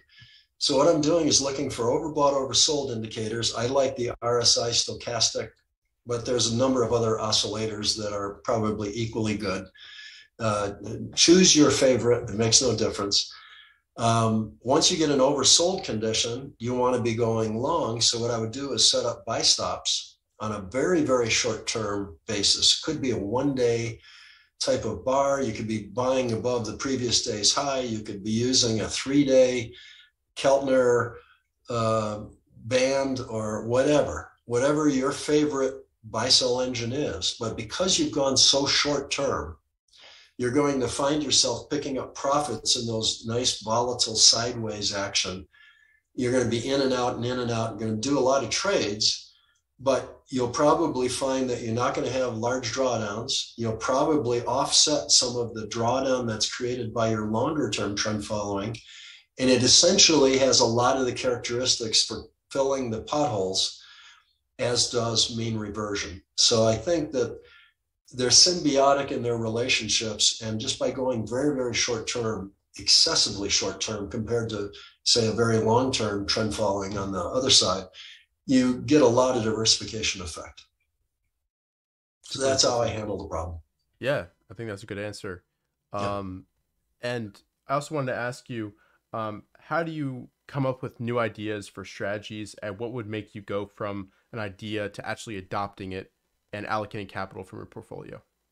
Okay. How I do it is I start from knowing where I am right now. So I have an extreme knowledge level, high level knowledge of all of the characteristics of my current strategies. And I can look at an equity curve and know exactly where my weak spots are. Mm-hmm. For instance, in futures, I knew I was getting a little bit of more drawdown than I wanted on my longer term trend following model. So I set out to develop what I call a counter trend, which is very short term action. I just described to you a little while ago. On 26 markets, I'm trading it now. And that's a little more complicated. It does take me a little time to get through it every day. We're trying to automate that as well. But it's been materially beneficial. Just in the first, I've been trading it probably 3-4 months now. And it's done a great job of when my trends are really stretched out and everything's going my way and I'm having these fantastic profitable days. And I don't know it, but tomorrow it's going to be a reversal day. It's going to go the other way. When that happens, the counter trend kicks in and is actually either takes me out of positions because they're trading the same markets that I'm trading with the long term. Right. So they fight each other. Right. And all of a sudden I'll be out of 4 or 5 markets that day. I'll go to 0. Then when the counter trend takes its profit or reduces or gets stopped out, whatever, then I'm back to my long-term trend position. So the counter trend is jumping in and out all the time while the long-term trend is doing its thing. And meanwhile, the option spreads, the credit spreads are accruing to my benefit. And, the cryptos are doing whatever the cryptos do. And, you got a lot of diversification going on. I'm trying to find momentum ETFs to come in, and I can't even get one to hit the minimum criteria. So I've got 0 positions there. And I'm 10% or 2 positions out of 20 in my sector timing. So that's pretty easy duty. And the world goes on, and I seem to be watching our economy and our country. It almost seems like just go down the drain, and the market's along with it. And I'm just sitting here watching the movie, doing what I do every day. Yep. And what would make you eventually retire a certain strategy? Would you have to come up with something better, or if it's, stops working up to, what you wanted to do? Yeah, I guess for me, each strategy has sort of a mission, if you will. If you think of it in military terms, you got a crew, and the mission is to go extract this individual from hostile territory or whatever it is. Well, my mission of, say, long-term trend following is it better make a lot of money when the markets are trending. And it better lose money when the markets are going sideways, because you shouldn't have big profits. It'd almost be an accident if you did, because sideways markets would be notoriously bad for trend following. On the other hand, the short-term trades, you'd want that to do a different mission. So each of these strategies has a certain mission that it must try to deal with. And as long as it's fulfilling that mission, I'm going to let it keep doing what it's doing. And that includes losing money when it should be losing money. I've just done a couple of crypto futures trades that were losers after having a huge profitable short sale with cryptos crashing along with the stock market. I made a lot of money to the downside. Now I've done 2 trades that were both losers. That doesn't mean I abandoned my strategy, because if you look at a chart of crypto futures right now, they're going sideways. And I'm trading, in that case, a 9-day trend following package of 3 different buy-sell engines. And so if I look at that chart and I know what my indicators are, I would say I'm probably going to lose money during that period. And I did lose money during that period with that. So that doesn't mean it's broken. It means it's doing exactly what I designed it to do. And it's having a period where the market's throwing some conditions that are going to happen from time to time. And during those types of times, I'm looking for the other 8 strategies I run to try to pick up the slack. Right. Perfect. And there's a pretty good question here from Matt. He asks, what is the minimum profit factor for any individual strategy that you look for? It's just got to be positive, because typically if you've got a very small edge, your profit factor is, say, 1.1 or 1.08 or something. Think of it this way. That says on average, every time I do this trade, on average, I'm going to make 8 cents. So to be successful as a trader, you got to look at 1,000 trades or 10,000 trades or the next several thousand trades. How do you get there? That when you have a small profit factor like that, you're probably looking at doing lots and lots of trades across lots and lots of markets to build up those pennies into something meaningful. If, on the other hand, you have a profit factor that's larger, you're probably going to be into a more of a long-term trend following approach, where when you're profitable, you might be making 1.5 or 2 or whatever, 3. I had one program back at Trendstead days where we were running about 7. Wow. The average profit to the average loss was 7 times the average loss. So, you just need one of those trades to come along once a year and you're home free. The rest of the year, you just throw out. You just have to do a lot of trades to get there. And that's kind of the way I look at it. It's more of a function of the math behind your strategy. If you're doing more short term, and if you're doing things more in range trading terms, you're probably going to have a much lower, but quite acceptable, as long as it's greater than 1, profit factor. And then your job is to do a lot of trades and just add up those pennies. If you do the long-term trend following, you can, do a few trades over a period. You don't have to strain yourself doing a lot of trading. But when you find that big winner, you need to milk it like crazy, because it's going to pay for a lot of the losers. And this might be a stupid question, but how do you calculate percentage reliability? Is that just kind of your batting average, like your average win rate, or is that something else? Yeah, the average reliability is just nothing more than the number of winning trades that you closed out versus the total trades that you did. So when I say that long-term trend following is, over my lifetime was around 33%, That's what I figure it was. And when I run simulations on SimTrader or whatever, every trend following model I come up with, whatever indicator I come up with, they all come in between 30 to 40, all of them. I very rarely have ever seen anything go over 40. Now, when you get up into very short-term trading, or you do some counter trends, or you do like I said, the credit spreads, you get periods there where, you're up in the 80s and 90s on success ratios. The time when you lose, you get hit pretty good. Yeah. But fortunately, you don't get hit. When you get hit pretty good, you're probably making money someplace else. So it all comes out in the wash. But I don't mind taking a loss on the credit spreads when I know that I'm going to be cleaning up over here in this other strategy. So it's the total of all of them together. It's kind of like, you have 9 kids and you love them all. And, but they're all very different. Yeah.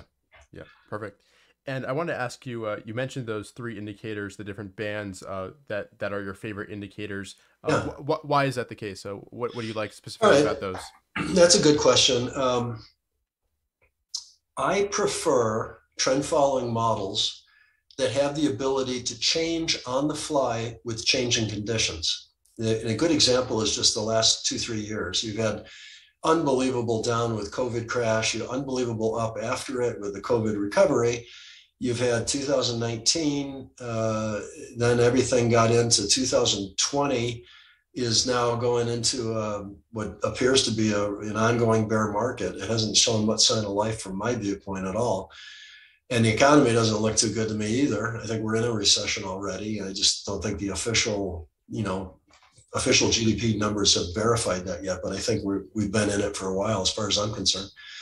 And so if you're looking at varying conditions with volatility, then how could you take, like if you did a moving average study and you did it right today and you went back over the last 10 years, you would find if you ran enough cases, the exact 2 moving averages to use that would give you the best results, return to risk ratios, return on investment, everything.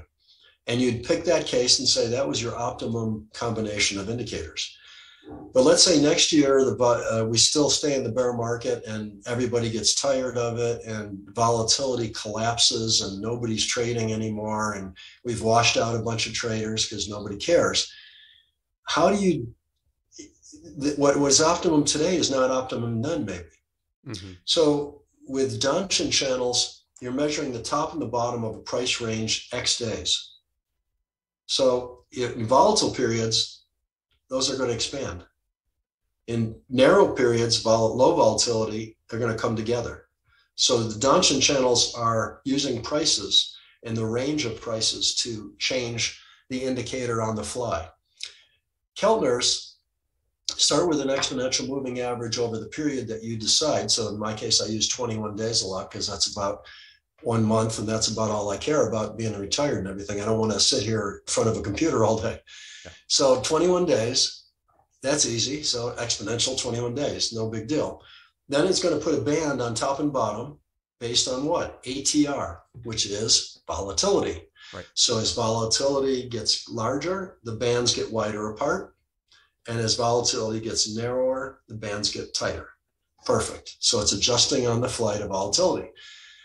Bollinger Bands, they use standard deviation of the prices over a certain period. So I use 21 days, look at the standard deviations, 2 bands, wider when it's volatile, less wide when it's not volatile.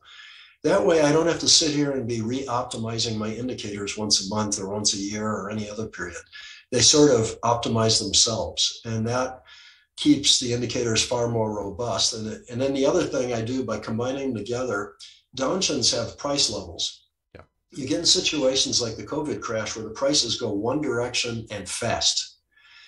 But if you have 21 days on your Donchian, you're going to still be at that stop level up on top of that highest high before the COVID crash happened for 21 days until you get to move the stop loss down and pick up the reversal as it goes the other way. Things like Keltner are a lot more nimble at starting to immediately, the moving average or the exponential average will immediately start going down. So you'll get very different math. And I find the math of these three combined, to me, offset some of the weaknesses in the other. So I always take the first one to hit, and it allows me the flexibility to deal with various trading conditions very effectively. And at the same time, all of the three indicators are constantly changing themselves according to conditions. So they're robust indicators, and using them together kind of is a very synergistic way of looking at it. Perfect. And there's another question from Ray. How does emotion get in the way of your systematic approach? It doesn't anymore. But when I was more like Richard's age, I had to learn a lot about myself and had to figure out tricks to keep myself very stable and balanced. And fortunately, I figured some of those things out. But emotions can really come to play in that I see people get greedy. I see people, and they want to take profits.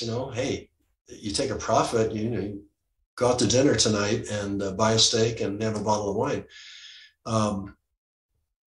But that's just as bad as becoming frustrated and shutting down your well thought out trading strategy that you took months and months and months creating, and then it has a rough period, and you maybe didn't do your position sizing real well, or you took on too much risk, or didn't anticipate conditions that are now you're facing, and the indicator doesn't deal with that very well, and you take some losses, and then you start second guessing yourself, and then emotion comes in, and you start wanting to override some signals that don't feel right. It says to buy, but it still looks weak now. I don't know if I want to jump in here. And you're no longer doing a strategy, you're just making it up.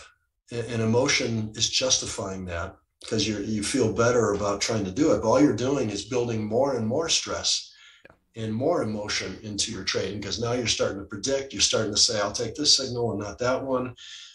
You get into a psychological rabbit hole. Yeah. And you have a hard time getting out of it. Perfect. And there's also a question that I'm trying to remember here. Yeah, I think it'll come back to me. But yeah, I also wanted to ask you kind of what is your overall favorite trading quote, or if you've got a few that you think is really good advice for traders out there watching. One I use a lot: the market will do what the market will do. Always remember that. Quit trying to force your opinion of what's going to happen on this very complex collection of millions and millions of traders around the world pushing money in or taking it out, moving prices up or down. Just read what's happening today and go with it. So that's the market will do what the market will do. And another one I have on my wall next to my trading: unless you are humble in the face of the market will see to it that you are humbled. Yeah. That's another one I really like. And let's see, is there any others that come to mind? I probably have said other things that were memorable, but I can't remember them. No, those are good. Those are perfect. And I remember the question I wanted to ask. Okay. Do you find that the more simple or less complex systems ultimately perform best, or when you really dive deep and have all these different gears and dials, do those actually perform better in the long run? That's a super good question. Jack Schwager, who wrote Market Wizards and became a friend throughout that period, and we had a lot of conversations. When I'd go to New York, I'd see him. He uses a term, degrees of restriction, on trading strategies. I love that term because it's a play off of degrees of freedom statistically. But when he says degrees of restriction, what he's talking about is the more parameters you add to a strategy, the more restrictive it becomes. So think of this. Let's say we took a fancy simulation platform and we took data from 50 markets over the last 50 years, And we came up with a bunch of buy-sell indicators and position sizing algorithms, and built that all into the system, and off we go. And we're going to optimize the heck out of it. And we're going to keep adding, well, this one trade was a loser, but if we had looked at the overbought, oversold indicator, the stochastic RSI over the last 30 days, it would have kept us out of it. And a good example of that was a former partner I had when we were doing mutual fund timing. I got back from a trip to visit clients, and I walked in and they said, "Hey, did we get the buy signal on the mutual fund timing?" And he said, "No." And no. Seems to me we should have gotten a buy. And he pulls on his book. He starts, okay, if this indicator goes to the upside, that's good. That's the first part of it. All right, fine. So that would be a buy, I said. And then he went through and he said, now we look at the conditions of here and here and here, and those were met. I said, so that's a buy. And he kept going. He kept flipping through about 4 or 5 pages of all of these filters and rules and things that he had stuck in there, to the point where when he got to the last page, I said, so it's a buy then. He looked at me and go, oh crap. It's gotten so complicated, I can't even figure out what we're supposed to be doing. So that's the other problem you got. If you make it too complicated, you can't even execute it. And if you have all these conditions, what you're doing is you're winning the last war, not the next one. You're taking the last data of history and you're saying, I know how to trade this perfectly and I would make tons of money and have little risk and it'd be great. But that has nothing to do with what's coming up next. The more you try to, by force, by parameters and optimizing the heck out of everything to make a perfect system for the history, the more you've restricted it from being able to react in the future to what is going to be a different condition. Rest assured, the market never does the same thing exactly. Again, it always throws new wrinkles at you. So you want to keep your indicators with the minimum number of parameters that you can possibly do it. And a lot of times, like the 21 days that I come up with for my Keltners and stuff, I haven't optimized that at all. I picked 21 days because there's 21 trading days in a month, and that's all I care about is about 1 month. So I just said 21 days. I have never run any studies from 1 to 50 or 100 to figure out that 21 days is the way I want to trade. I picked that because of the amount of trades I want to do and the amount of data I want to observe over a month. That's how I came up with 21 days. Perfect. This has been fantastic. And Tom, I just want to give you time to, I guess, kind of summarize everything you've talked about in this talk. What are the key takeaways that you want everybody watching to take away from your presentation? Attack risk rather than defend it against it. Position sizing is far more important than people realize, and it's sort of a freebie if you do it. Yeah. Reallocating between strategies, the various parts of your portfolio, do it as often as you can stand. It will improve your return to risk ratios. The mental side is more important than your indicators. Quit obsessing over your buy-sell indicators and spend some time on your position sizing and on your mental. Those are far more important than whether you buy using a Keltner or a Duncan or a Bollinger. If you do studies over a long period of time and look at trend following models with same time periods, you'll find they'll all give you roughly the same type of stats. So it's pointless to spend all your life looking for a better buy-sell engine. They all are going to do roughly the same thing. Perfect. Well, Tom, thanks again for your time. I really enjoyed this. And like I said, I'm going to enjoy watching this back and taking some notes. So I'm sure everybody watching did as well.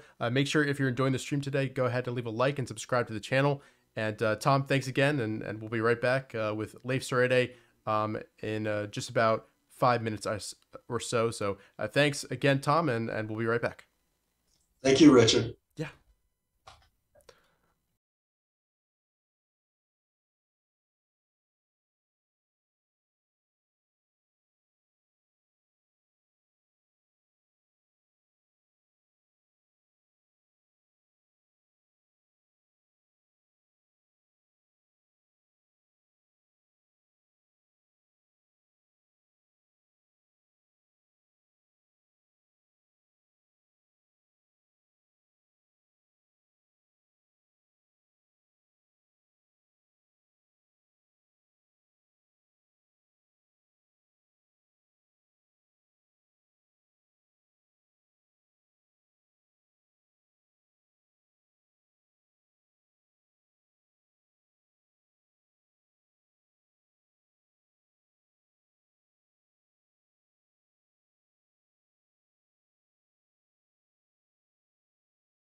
All right, welcome back, everybody, to close out the third day of the TraderLion Trading Conference. We've got my good friend Leif Soreide, the U.S. Investing Champion of 2019 and the founder of Champion Team Trading. Leif, thanks so much for being here. Always a great time chatting with you.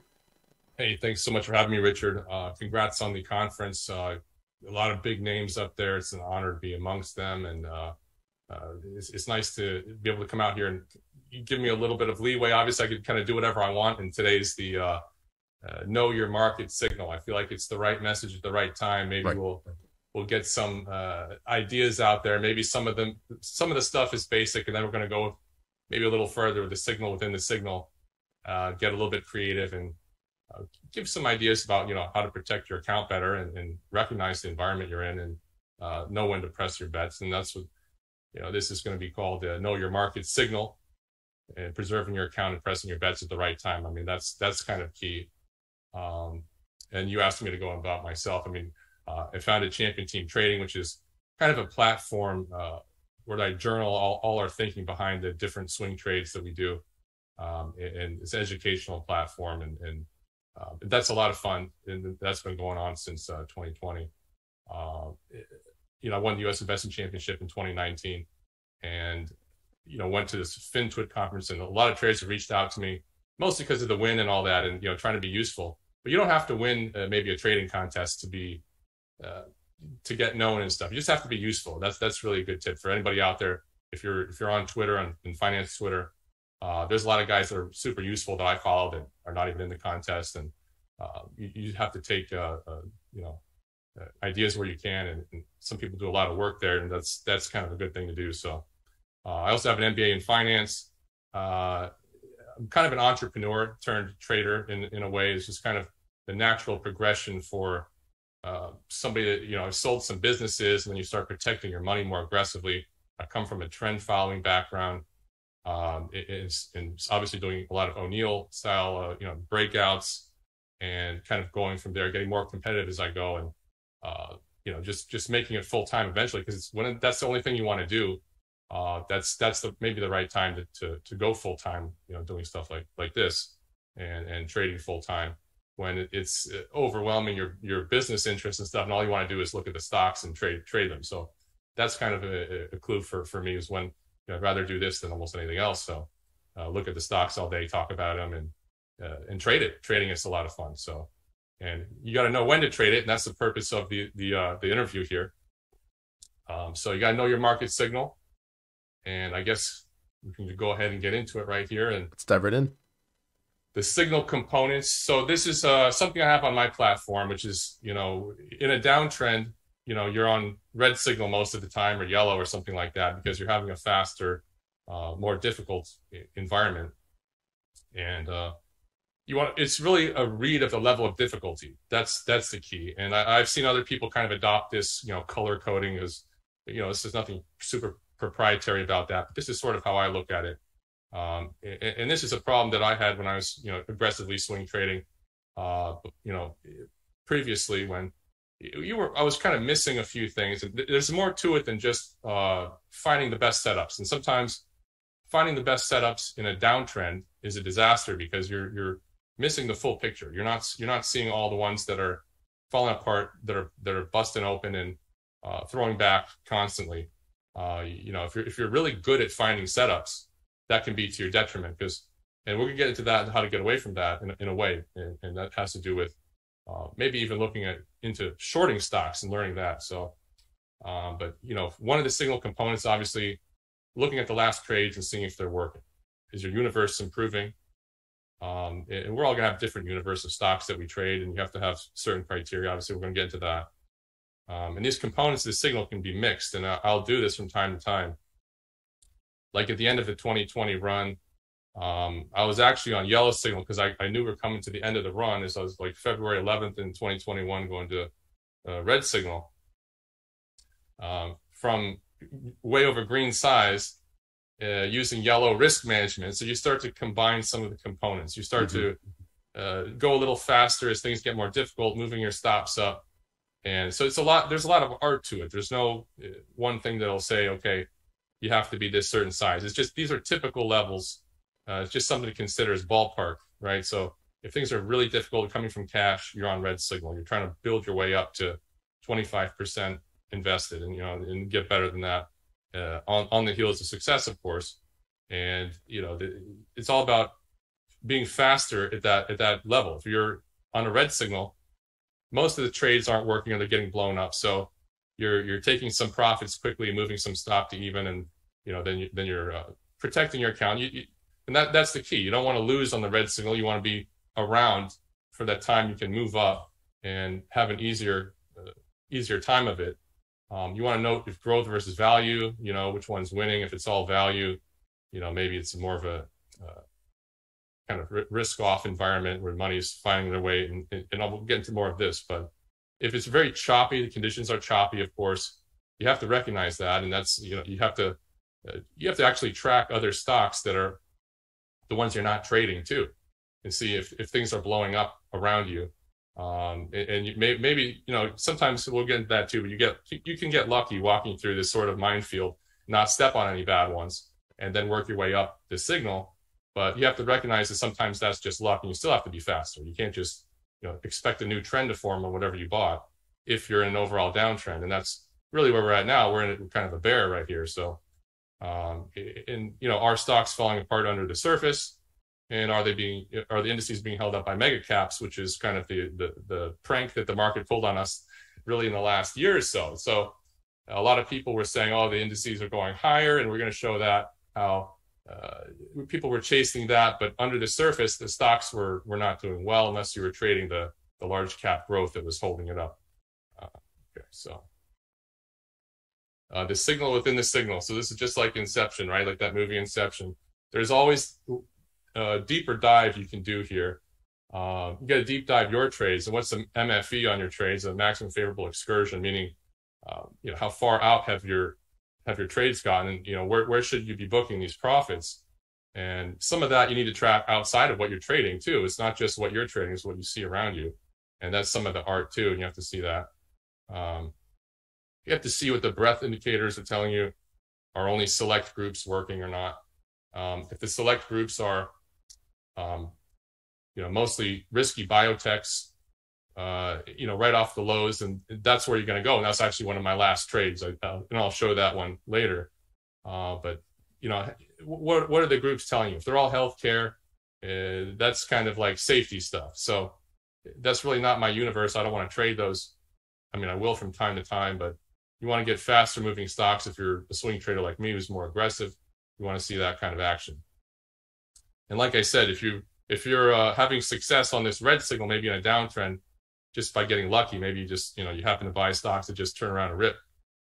You can keep that red risk management and move to yellow size, right? That's something that you can consider also. And besides that, like, what is this that's working the best? Are the bases longer? Are they shorter? Are they pullback buys, breakouts, high tight flags, or whatever? And I don't only just trade high tight flags. A lot of people think that. That's one of the questions I get a lot. How long is ideal base? Are pullbacks or breakouts working the best? Like I said, basically in a bear market, you see this quote here to Leon Cooperman. It says, "In a bear market, he who loses the least wins." That's really the key. You don't want to lose your account. You just want to stay as positive as you can stay, and get ready for the leg up. So more of what's setting up, and this is some data from last weekend here. The stocks that are setting up for my criteria that I follow. This is generated by a TC 2000 list, and I put this into FinViz actually to get this nice graph here. But this tells me there's mostly healthcare and consumer defensive are the sectors that are holding up. Typical of kind of bear market action is the money looks for safety. So when you go and see some of those people, a lot of people will say there's, Merck is setting up, or one of these slower biotechs, and you have to see, are they getting out? I mean, if they're all ripping, I mean, I'll take a look and we'll consider it. But if they're just kind of meandering around and there's not a lot of power in the names, and then we're not gonna chase them. We're gonna wait for better conditions, especially if it's we're losing our universe as we go, as the count goes down. So you want to keep detailed stats, obviously, and see how you're doing against different market signals. Okay, so you have to make your own market signal and say, did you say you're on red then? And you have to piece it up and look at your overall stats too. But, you know, you have to, stats are great, but you're not a robot basically. Okay. So, you know, finding what's working best sometimes is realized too late. That's the thing. You have to keep up with what's working at the time. So you have to keep your eyes open to stocks that are outside of your stats, obviously. Otherwise, you're just going to step in it and, you know, get smoked. Okay. So, you know, no two traders can have the same results, obviously. And there's always an area to improve. So you have to study all that stuff. And then the MFE I talked about is, are you selling too early, and how far out are these trades getting, and your overall expectancy, of course. And the purpose of champion team trading is to kind of journal the thinking behind the trades and the discussions and the charts. So a lot of people have stats, but it's with no context. I mean, you have to track the charts themselves and take a look versus the industry groups. Was it a leader or laggard you're trading? You have to go back and kind of deep dive that group. And Market Smith is kind of good to roll back the dates to a certain day and kind of see what's going on, if you have to do that. But, you know, there's other ways to journal it that are a little easier. So, and this is the expectancy kind of chart here. So we'll just kind of go over that. You just kind of skip through this one here, but be patient with the bottoming process is part of the signal. When you're on the red signal, you have to survive through the bear attack. And you see Leo is looking good 1 minute, and then he's, you know, he's getting the bear attack the next minute. He's just trying to survive, basically. That's a meme I stole. This is not mine, so obviously. So, and I think this is for charities, right? So, or you have the St. Jude, so donate to that, right? So donate to that. So you want to survive the bear. You got Leo crawling out of there, surviving, and he's going to live to fight another day, maybe with a couple scratches there. That's the goal. Not all bottoms are V-shaped or even have an obvious low. You know, nothing must happen like the last time. And really only the stocks can signal the all clear, not an economist. I mean, they're mostly wrong, you know, otherwise we wouldn't have any problems, right? It would be smooth sailing all the way up, everything would be perfect. So, you know, don't allow choppy markets to get you to quit. There's times you're just going to have to kind of step aside. And you have to have that mentality that you're never going to quit. I mean, if you quit and say, oh, this isn't for me, it's too difficult, you just have to go back and realize that I'm going to show a slide that says, we'll show you in the last year that if you had a difficult time trying to be an aggressive swing trader, is proof that you just need better risk management and better sit-out power, basically, because the stocks that I track just fell apart in this kind of head and shoulders fashion that is unbelievable under the surface versus the index. I'll show that in a second. But letting losses run is the most serious mistake made by most traders, investors, by William O'Neill. It's a quote at the bottom of this slide. And so one of the things I recommend is to learn to short stocks. Even if you're not going to do it, even if you're not going to take stocks short, it'll make you a better long-only trader. Okay, so just like I said, learn how to do it. You're going to realize the short side is juicier from time to time, okay? And that'll keep you away from longs. I mean, if everything is setting up to the short side, you're going to reconsider. You say, oh, well, wait a second. All these leaders are setting up short, but XYZ stock is setting up long. And, you know, there's one or two stocks you can find long, and then there's 30 shorts. So this will kind of give you a better perspective that I don't think a lot of people talk about. I'm sure it's been discussed before somewhere, but just kind of a reminder to consider that side and learn it, because you'll see the setups outside of what you're tracking, and how the leaders are actually acting. And if they're going lower and they're all shorts, you got to be careful. So obviously shorting is more risky. You got to prefer the bigger stocks, mega caps or ETFs, to limit the buyout risk. You know, if you're new to shorting, you know, just learn it or try tiny and, you know, go for the next cycle. See how it all works. You know, this is kind of dangerous stuff. And there's a time to go long, time to go short, and time to go fishing. And that's Livermore. And there's a time to just learn shorts, right? And that's another thing if you don't know them. So if you're new, just, you know, you want to check that out. But bear markets can last a while, obviously. And the best short opportunities in bear markets come when many stocks set up short at once across many groups. It's really you have to go short kind of faster, and they kind of, they'll bounce you out. So it's a little different. I did a video with Nick Drendel there too, that I thought was pretty good, and it was perfect timing because I right here is where he did the video. Actually, it was I think in June, and everything was setting up short, and he said, let's do a video on shorts, and I said, well, this is perfect timing, so check that out. It's got some interesting stuff involving this here too, where June 8th I cut some winners I had because things started getting difficult. So some oil stocks, P10, CRK, we got those to dance a little bit, but then they stopped dancing, right? So that's when the dance party's over and the records stop, you got to leave. And this is where I was putting eight stocks on short watch as they're all setting up to the short side, as you kind of have this kind of where are the buyers in this bounce, and then you're starting to roll. And shorting is kind of a personal thing that's, it's a little more aggressive risk management. You have to see if you want to take that risk. And if you do, you get one to work, and you can quickly move your stops and take a little profit and kind of size that up. You kind of have to do this all at once, maybe a little faster than kind of incrementally getting in long, because you only get these kind of waterfalls, once in a while, and they all set up together. So that's something to consider for the short side.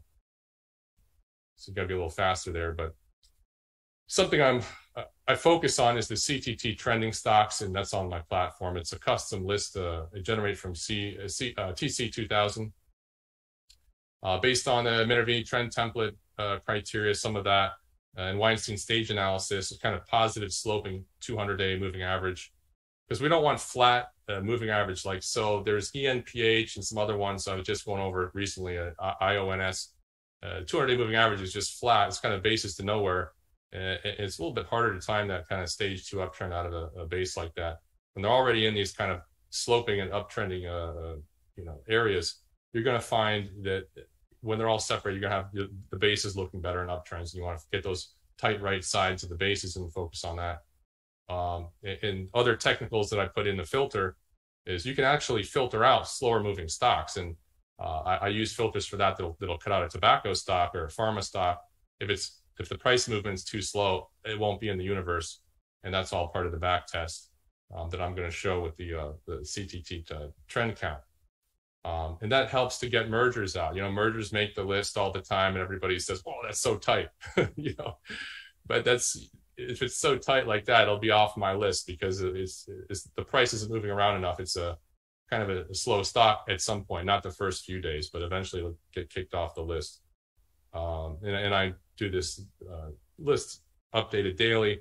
And what the list is, like I showed before, kind of tells you a lot. When you have what's setting up your universe, if it's all healthcare and defensive, you're not swinging growth, not really. So figure out what your criteria is, even if it's not mine or anyone else's. You got to figure out what works for you.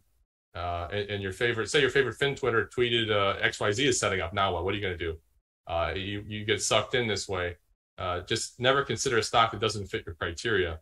That's the thing. Maybe you want to trade lows and highs, but how do you turn something like that off? If there's a bad market, and there's always something to trade. So if your criteria doesn't have an off switch, meaning there's no stock setting up for your criteria, you're going to be drawing a line across the top of everything in a downtrend, and you're going to be chopped to bits. So at least make sure there's an uptrend if you're going to do that kind of crazy stuff. But you got to define your universe with price, market cap, volume, country, narrow that focus, and you don't have to trade everything. That's a big rule. Just because somebody else trades it, if you don't prefer something so small or something so big, you have to, with the market cap and such and volume, you got to have some. I like some liquid stocks. I don't want to trade anything under $5. I want to see some volume there. 200,000 shares a day on average for 50 days, something like that. So some big liquid stocks. So you don't have to trade everything. So, and it pays to be consistent. And this is remember in Vegas, this was my speech there. It pays to be consistent pretty much. So in hindsight, this is a problem everybody has right now. They say, oh, well, some other system worked because something flew off the lows. But you're not going to have any FOMO if you just don't trade it. That's just your rule. Okay, that's a big problem for people. They see maybe a Roblox or Celsius rip off the lows, using some other style than they're using now. And that's fine if that's your style, you want to fish the lows. But if you're also trading highs, then you're going to be a little bit all over the place. And if you're below the 200-day moving average, you're fishing lows. And I don't have any fear of missing out when something explodes off of some low, because I don't trade that. And that's the focus that you have to have. So definitely buying near highs is the main focus. And like I said, you don't have to trade everything. And you see this chart behind me. I talk about candlesticks. I like a good open on the low candlestick is what we call it, actually, but it's a Bosso candle there. And that's an oxy. I think we're going to get into that in a second. But if your universe is shrinking, you can expect more difficulty, of course. And you don't want to buy stocks in downtrends, of course. And like I said, you need a way to turn it off if the market's going lower, because if you're buying your highs and lows, when do you stop? And you got to sit out when things are tough and persevere, and don't force trades if the conditions are not there, because you got to be ready for better conditions. Otherwise, you're not going to have your account to work with. So let's get through this one here. So this is the kind of universe of stocks in the CTT trend count. You can see we had this recent extreme washout is below 30 at the middle of June there. And you can see that it's kind of declining throughout this. So this means it's more and more difficult. But you can, along the way, you get these washouts, and if groups set up that are pulled back, you can swing some stocks for some short-term trading, and even in a downtrend. But there's also plenty of short opportunities here, and track your universe. This is mine. Maybe you have yours, and you can either keep on a graph or back test it, and this is back tested. So this is what it looks like on the 5-year of the count, and you can see these extreme lows. You have the COVID low, you can see, in 2020, when very few stocks fit my criteria. In 2019, you kind of had a false low, but you can judge if that's going to be a real low or not. Like right now, we're having an extreme, but we're not out of the woods yet, because, and this is data from last weekend, of course, but you can confirm these lows with kind of the net highs and net lows. And I'll show that too. There's another way to confirm this, that's the low, and that kind of confirmed at the end of 2018, 2019, that you started to get some new net highs, or at least flat. You got to start getting out of the woods to confirm some kind of a bottom, and the stocks have to set up. And there's certain levels where these stocks set up at a certain count, and then you want to start getting aggressive when they start setting up in around the different groups and things. And this is a look at the COVID lows, and you can see the new 52-week highs minus new 52-week lows. They started to kind of confirm the extreme washout I showed on the other chart. And you don't have to be the first one in either, because great stocks didn't really set up for like another week or two after the lows, and you're gonna be below the moving averages typically, but the best stocks will have the high relative strength, and those are the ones we want to target. I'm going to move this. So what market cap stocks are performing best, and there's a way to see that. So at the end of 2021, you want to be in large cap growth, otherwise you're having some trouble, as the money kind of was moving there and holding up the indices as a result. And in deteriorating conditions, large cap growth was working, as everything rolled, like I said. And you can find diamonds in the rough, but you got to recognize the odds are against you if growth is kind of underperforming value.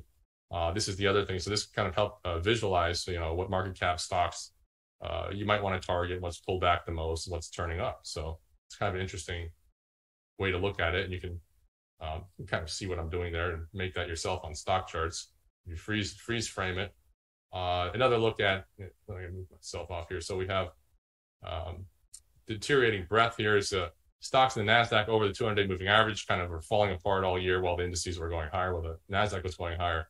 That kind of signifies the difficulty of the last year. And if you had difficulty, you just have to improve your signal, improve your risk management, and learn to swing against the pullbacks and selling into strength quickly if you're going to play along this pure decline. I mean, stocks were just falling apart the whole way, and you only had some minor bounces along the way to kind of play with. So and this is tough environments kind of have that diverging breadth and price, as I'm showing here. As you have, even back in 2018, you have that kind of rise in price versus the declining stocks over the 200-day moving average. And same up here, to kind of help you spot those tops in advance and recognize that maybe it's part of this signal that things are going against you, and you'll have some difficulty. So anyway, don't fight the Fed. Matt did a nice thing I watched his on your the conference there. So I had a few slides, and I'm just combining them into this one because I recommend his. His goes on for quite a while, but obviously interest rates and don't fight the Fed. I think that's a Marty Schwartz quote. I mean, ultimately, the Fed has to be behind you for a great uptrend to be formed, and growth stocks, get sold as a discount rate applied to their future earnings is higher. So as interest rates rise, investors demand higher yields on riskier debt instruments, of course. An accommodative Fed fuels the uptrends. Okay, so one of the things you can do too from this is one of the indicators here. You can, are we turning back from extreme levels in credit spreads with growth stocks stepping up? Those extremes are kind of marked on the charts there, and you want to go to stocks exhibiting high relative strength, of course, as these pull back. You want to see what's hanging in there. Those are obviously usually the leaders as we come out of the downtrend. And just a little look at when you have the 200-day stocks over the 200-day moving average moving with the price of indices, as 2019 was sort of a choppy year. A lot of over trading in this middle. It looks like it was an easier environment than it was, but a lot of people got chopped up. And when I won the contest here, and it was a very difficult environment, but by the end of the year, some good buy points are going to set up as this kind of set up together. And you want to look for those periods, and it's like you can have all your returns in just a short period of time trading and swing trading. So you can't give up; you just have to be patient, because this could be around the corner. We don't know that. It could be a couple weeks from now or whatever, when we have a really great environment and things, maybe something shifts. So we'll see how it goes. And you also want to look at your recent trades, and this is just a sample equity curve from TraderSync, I think. But if you're having difficulty, as you can see on this equity curve, the main goal is to stay positive until things start getting going. And maybe you're not the best with the stats or anything. So I always say the most important thing is your profit loss. If you're starting to have some gains, and your equity curve starts moving up, that's when you have to press it. And you might have to give some back, as you see in this equity curve, kind of pressed it early and then gave it back, and then eventually this looked like you can see you got something going there. So that's really the time to press it. That's the feedback you want to get. And it's a clear sign you're in sync with the market, like it says here on the side there. So the equity curve is definitely the most important thing to look at. All right, so the interview is not complete without a high tight flag look, right? So this is one I traded. Everybody likes the high tight flag, and it's a very powerful stock that when things get going, they really rip. And when I started my platform, we had 500% winners, and some of them were high tight flags right out of the gate, basically. So those environments are they're few and far between, but when they show up, that's when you have to capitalize on them. Like Oliver did when he won the contest in 2020. He got a really good run there and capitalized on it, obviously. I think using 2 times the margin, so he did good. So anyway, so back to this one, the high tight flag, obviously a pattern popularized by William O'Neill, where stock moves higher by about 100% in 8 weeks or less, and then forms a base with a pullback no less than 25%. One of the things I say too is, like, what do the current high tight flag patterns look like? How many are there?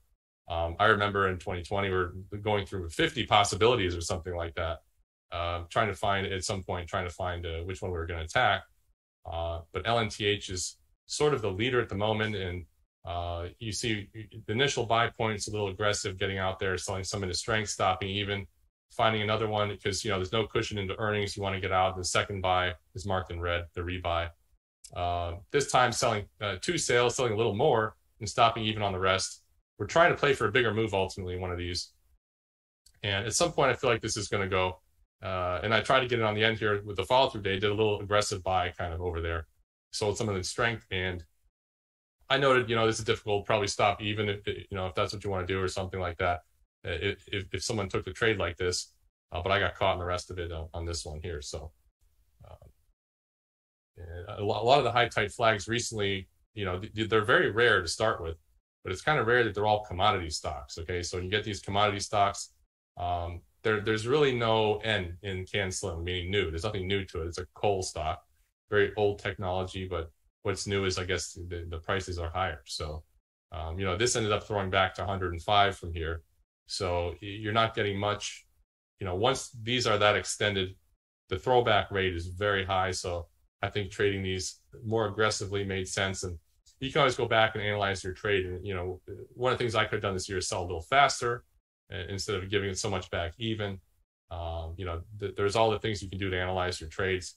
And with something like AMR here, this kind of went out and it looked good, like it was going to trend forever, but they don't, especially something like this, and threw back. So CTIC, it's a little skewed, this chart. I think it's spread out funny, but one of my rules is I don't go below $5, and this is a high tight flag. So I kind of passed at this one. Everyone says, okay, well, why don't we buy this one? And, Leif, what do you think of this one? Everyone's talking about this, but if it's below $5, I don't want to buy it right at $5 either. It's just kind of a general rule. Don't go below $5. So I passed on this here. And some of these will blow up too. Okay. So you got to have proper risk management. This is kind of a risky biotech, but you can see where I kind of measured it here. And there's really no supply in the pole on this chart here. And we did end up getting in this one though. So you don't kind of turn your back on one, and I'll buy it higher sometimes. Is this kind of set up better? It turned into what I call a rocket base, where the high tight flag failed and the base went, over 25% and less than 50%. It's just the way I measure a base. Is obviously you want to buy it correctly on the end, looking for a pullback buy in there and eventually set up at highs. And that's what everything was, this is what was working at the time, kind of biotechs.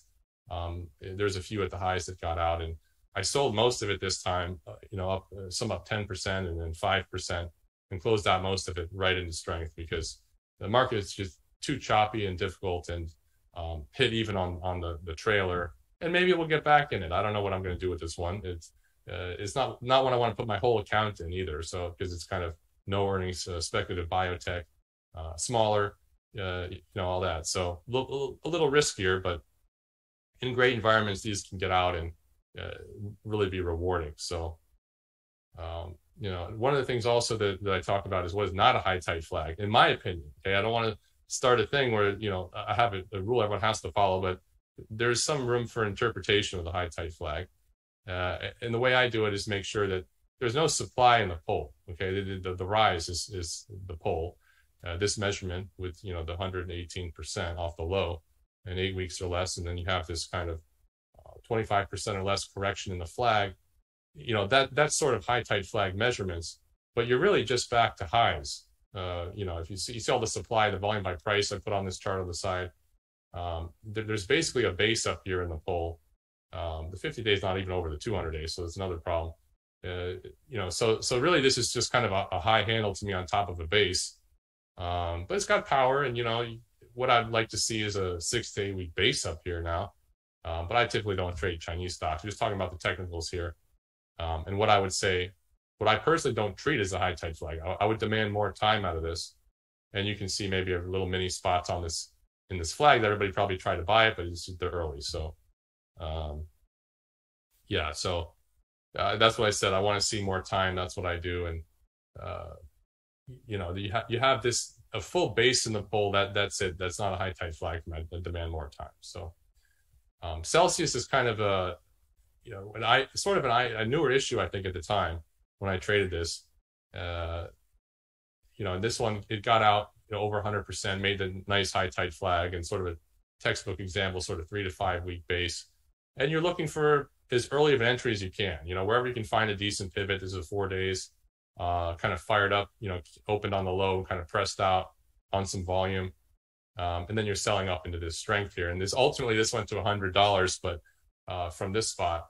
So, there's always a way in one of these winners, but there's plenty more times you can get back on the name. You never turn your back on it once you sell it into strength and book your profits. And then we're trading other ones in the meantime, all this kind of based out for a while, and you can always get back in it.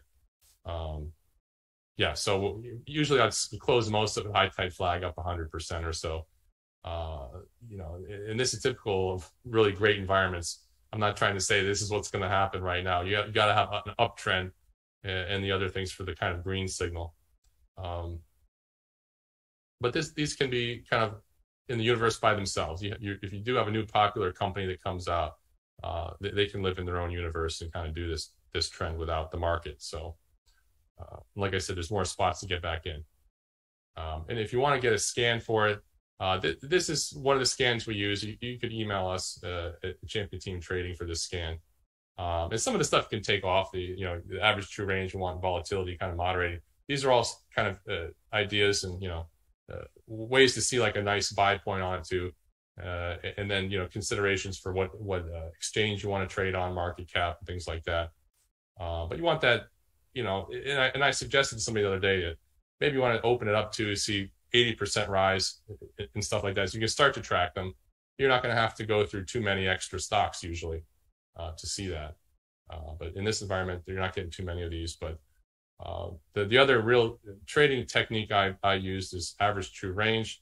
And I use this for different reasons. But ultimately, I was finding that my better breakouts were having the average true range contract into the breakout, meaning the tightening. It's the mathematical calculations of the price tightening, basically, is it visually will kind of show you the tightening of the pattern. And I don't need it anymore, really, but I like to see it. It kind of turns up when it makes the move, of course, but you want that declining into your buy point. Then we also read some candlesticks. If it kind of opens on the low and pushes out, that's kind of meaning buyers have control sort of off the open. These are all things we look for with volume and real volume. You're not on a 1 minute chart. You want to see kind of volume coming in up to the buy point, preferably, or excited volume, right at the buy point. If it opens right at the buy point, sometimes it's not going to be perfect. I mean, trading is, you're going to have to use your best guess. If you see a lot of activity and action, you do get this kind of move like that. But in this environment, this throws back too, so you have to be faster. So at the end of the day, I was selling some, and I think I stopped out on the rest of it. I can't remember the rest of this trade, but this is why we journal it. You have to go back and see how these acted. And this is just an energy stock, once again, like a high tight flag type of energy stock. And, it's kind of a nice 45-degree ascent into the flag. And then you get that nice little pop there. So as it tightened up and some volume came in and buyers were interested. Trade management is always something to consider based on your signal too. Okay, so that's where you mix the art and the science, and what are you seeing outside of your stats too. Is everything else blowing up? That might be a time to take a quicker profit. Maybe you got lucky and got the 1 or 2 breakouts that are working. But that's the time you can use some of that money to try more. And maybe everyone else is just slow to it and you're getting it right. So you want to press it, and sometimes you're going to have to give those gains back if you're wrong. But that's part of the signal. You can't get too beat up if you're lightly invested, especially in a downtrend. That's the main goal in a downtrend, is to not get beat up and get ready for the swing, the upswing. Let's see. The more risk you have on, the more difficult it can be to make good decisions, of course. If things are choppy, you're going to be all over the place. So you got to recognize your conditions, and if you've timed the movement correctly, your first commitment will show you profit right at the start. Basically, as a Livermore thing. Basically, meaning the stocks get out right away. If they stay out, then you're in good shape, and you move some stops to even there. This is us in the pools. I don't know how this got on here. I don't know what this is. This Q&A. This leaves more questions than answers here. So I'll let you go from there. Perfect, Leif. That's awesome. And yeah, there's plenty of questions here, and we had a few that were submitted in advance. First things first, I wanted to hear, because there's a question that was asked, basically, in order to determine your overall signal, is it more about the indicators that you kind of talked through today, or is it about how the stocks are acting and how the setups are performing in the current environment?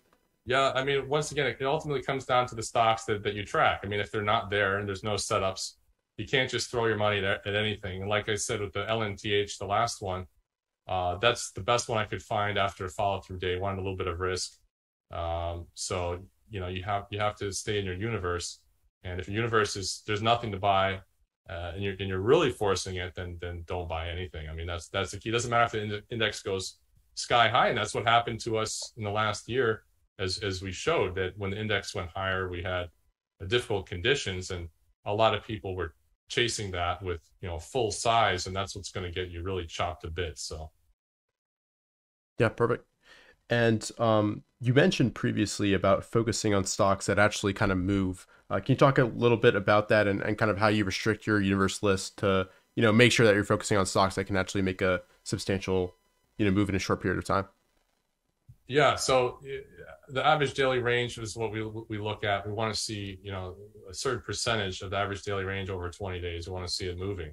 The higher, the better. I mean, if I can get a really fast moving average daily range stock, over 4%, and then right into a good buy point that's nice and tight, I'll prefer that because you get a better explosive move out of that than say, and it's not always the case, but if you take it 1,000 times, that's going to be the case, that a faster mover like a Tesla or something like that versus Johnson & Johnson, it won't, even if it's in an uptrend, it won't make my filter most likely. Or a tobacco stock, if it's just kind of meandering around, we want some movement to the stock, and that's a big key that I think people need to discover. And I wonder if we should do a thing just on that, because I haven't heard anyone ever talk about that. Yeah, for sure. And obviously, as you mentioned, you don't just trade high tight flags. What are some of the other kind of main patterns that are kind of your go-tos? Any kind of cup and handle. I want a 6 to 8 week base minimum. Yeah. And then I say rocket base because I'm trying to trade something powerful. That's the thing people will notice when you see what I'm looking at. Yeah. It drops out of the high tight flag and then it goes into sort of, then I'll say, well, now we're a rocket base. It's just a base, but from that kind of power, setting up again, because these things can make big moves. I think like FUV was an example in 2020, total infinite PE stock, but, kind of set up in that rocket base type of power and took off 100% like a lunatic, so, that's the kind of, you want that powerful, fast mover in the right conditions too, of course. So. Perfect. And I'd love to hear, along with the high tide flag, what are some of the kind of characteristics that you look for with that type of setup? Like, for instance, you like to see a long kind of neglect phase before it kind of makes that rocket ship move. What do you kind of look for? That helps keep out the supply out of the pole. It's okay if there's some kind of bounces in there, but as long as it's not a base, that's the real rule.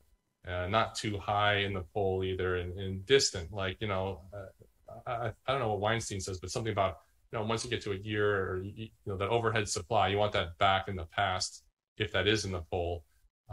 Maybe this was a stock that was, it's $5 now, but was $50, but 10 years ago or something. That's different. So that's way in the past. Now there's something that's changed again.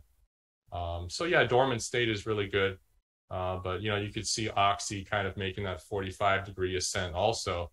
But there's really nothing new there. So there's a lot of layers to it, and and you have to understand what you're trading, and what's going to go against you when there's nothing new there. Celsius was new, right? I mean, that's a 10 bagger if you took it, so because it's like a new drink and there's a number one drink. So, that's something like that is new, and it can be, hopefully a technology or something would be really nice. You go back to Microsoft and Intel from the 90s, things like that. You want to get some kind of a new technology typically where they can really put some huge growth multiples on it versus just an oil stock or something. So, but you can swing trade them. And like I showed with Oxy, they kind of popped out, and there was a chance to take some profits and protect yourself. So, there's faster trading on the ones without the N and can slim. There's nothing new about that stuff. So perfect. And do you find that they're more effective when the market is kind of with us, when the market's in an uptrend, or are they types of setups that can kind of buck the overall trend and just like trade on their own accord? Yeah, they can. High tide flags can definitely kind of buck the trend and be in their own universe. But you want the trend behind you if you can. That's the ideal scenario, because it corrects a lot of mistakes and a lot of aggressive behavior when everything's in an uptrend.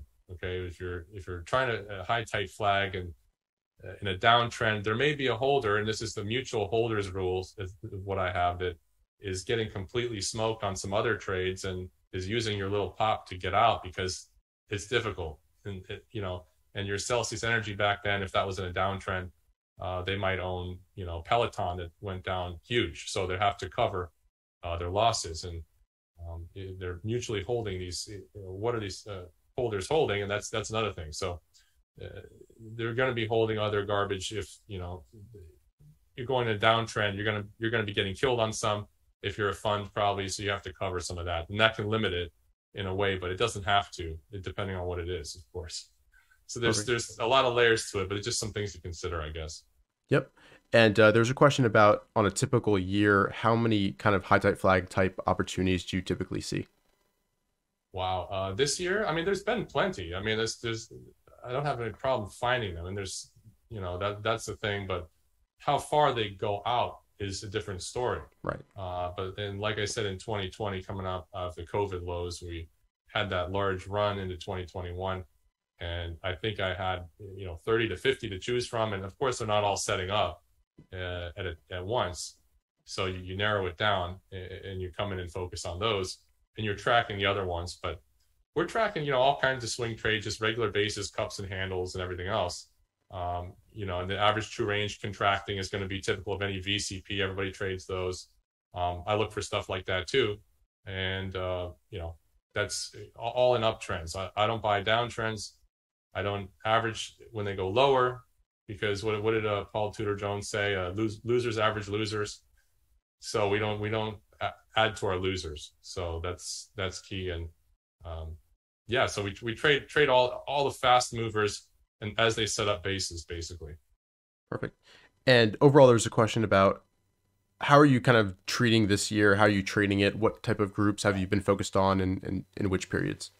Well, this year, I mean, mostly red signal, just trying to stay positive. Yeah. So when the uptrend starts, you have your account intact. The main goal is to stay positive. And then from there, so not exactly super performance, right? If you're just trying to survive, and that's my big sales pitch, right? I'm just trying to tread water and wait for the uptrend, and that's when I can attack it and be ready. But that's what I'm more focused on, like kind of pullbacks and some groups setting up and then trying to get in them and getting out slow, quickly, and focusing on what's working. As even in a downtrend, some things are going to work. You have biotech blasting off the lows and things like that. But it's a little trickier. And sometimes when you recognize biotechs are working off the lows, it's too late. And now you're chasing the laggards, and you want to buy the leaders, not the laggards, and that's hard to do. Perfect. And there's also a question, which you already kind of talked about a little bit, but in bad markets, even if there's a really prime setup, are you going to take that, or are you going to be a little bit more hesitant and maybe just see how it acts? I mean, I'll be cautious. You got to demand perfection in a really tough environment. It's got to set up, like you could put it in a textbook. That's ideal. Yeah. Or, you got to have that follow through day. You got to have some good reasons to get behind it. Several in the group are setting up despite the market pulling in, and then maybe you have this kind of pop in the group.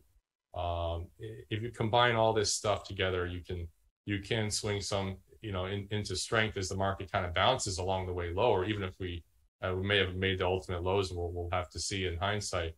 But ultimately it's all about the stocks, and it's slim pickings, as you can see from my trend count. There's not many stocks to choose from. So that's key. You got to recognize that. Perfect. And there are a few good questions about kind of executing on your ideas. So say you have your focus list, you've got a bunch of ideas ready for a particular day. On the open, how do you choose what to buy? What are you looking for? And do you wait to see if volume is coming in? Sure. So what we do is, I'll have my focus list for the day, the ones that are setting up the closest to the buy points, the ones that I would say are buyable. And then I'll see really on the day, does it have any group strength? Is there real volume that's not just on 1 minute? Is it building up to the buy point? That makes me more interested. So you want to see some real institutional buying. That's key. And you want to see the relative volume. You want to check that.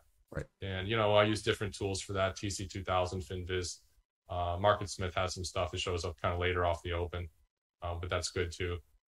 So yeah, you want to see that relative volume coming in, and really be fast about it. And I do have some, like I said, FinViz and TC2000.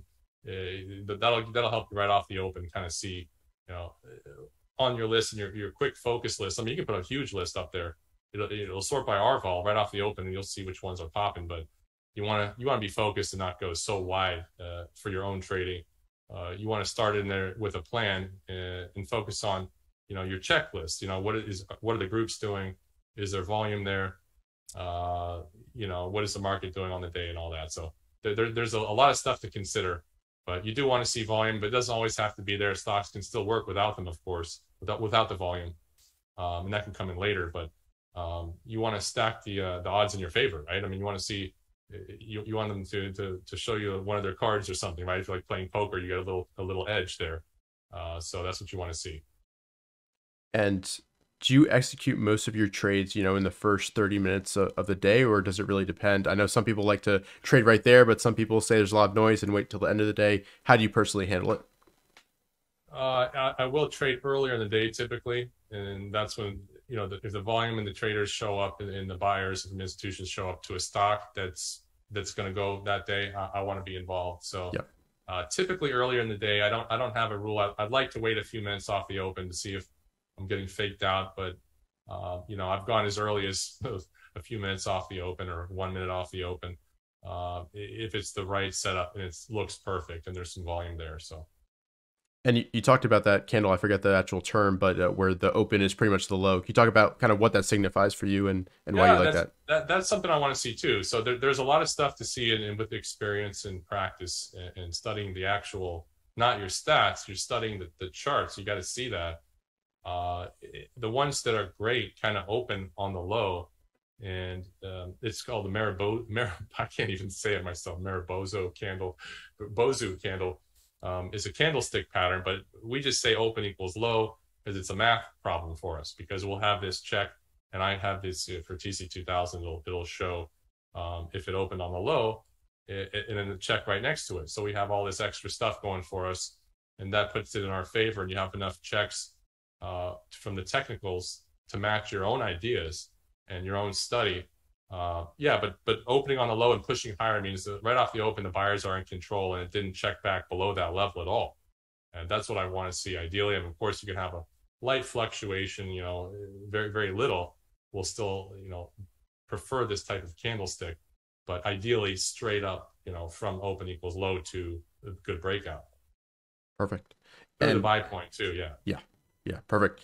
And we've got a couple questions about shorting, and I love to actually go back to the Cisco chart that you shared, if you don't mind. Sure. Going to that slide, and just kind of talk about what you look for in a short setup, because it's a little bit different than just buying a high tie flag or a base breakout. There's a little bit, it's a different situation. So I'd love to hear your thoughts on that.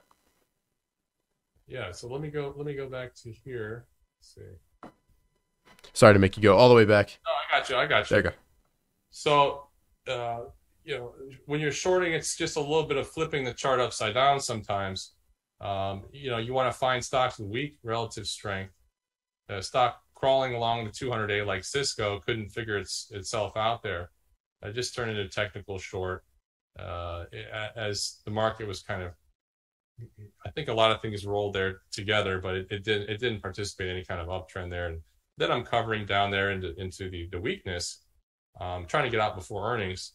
For shorts, I like to get out, but they typically go in the direction, the earnings go in the direction of the trend, and the trend was lower there. So, but I got back in again as a kind of, and one of the setups I like is kind of earnings disaster, then market-based bounce and roll, and it's kind of technically set up a little roll spot. And I was just looking to get back in because I'd already had success with the last move. Mm-hmm. And that's one of the things I like to prefer is, sometimes I feel like I'm in step with a stock. If I, like LNTH, I took it 3 times. The third time, I bungled it a little bit, but I'm going to keep going back into the same stocks that work for me, because either they trade favorable to my style, or I don't know. It's a good rule I have that tends to work. And, covering some into weakness right away, letting the rest go to see if we get any kind of downtrend. But these aren't going to go to zero. You got to cover them.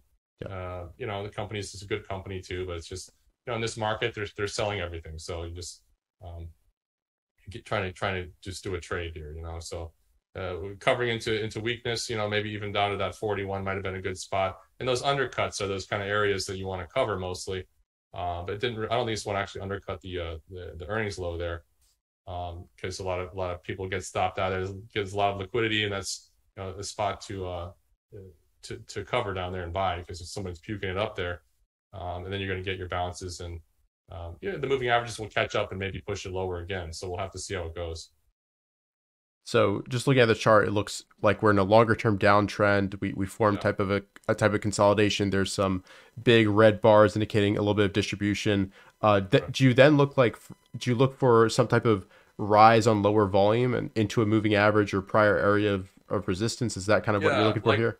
Before the break, either you're having a lot of downside volume, but it's still tight, or no volume. And there's just very, very little interest. Like we could see here, before it rolled in June, there's just not really any buying interest at all, just kind of hanging out there, and, timing it with I think the market is kind of rolling there too. There's a lot of things to consider there.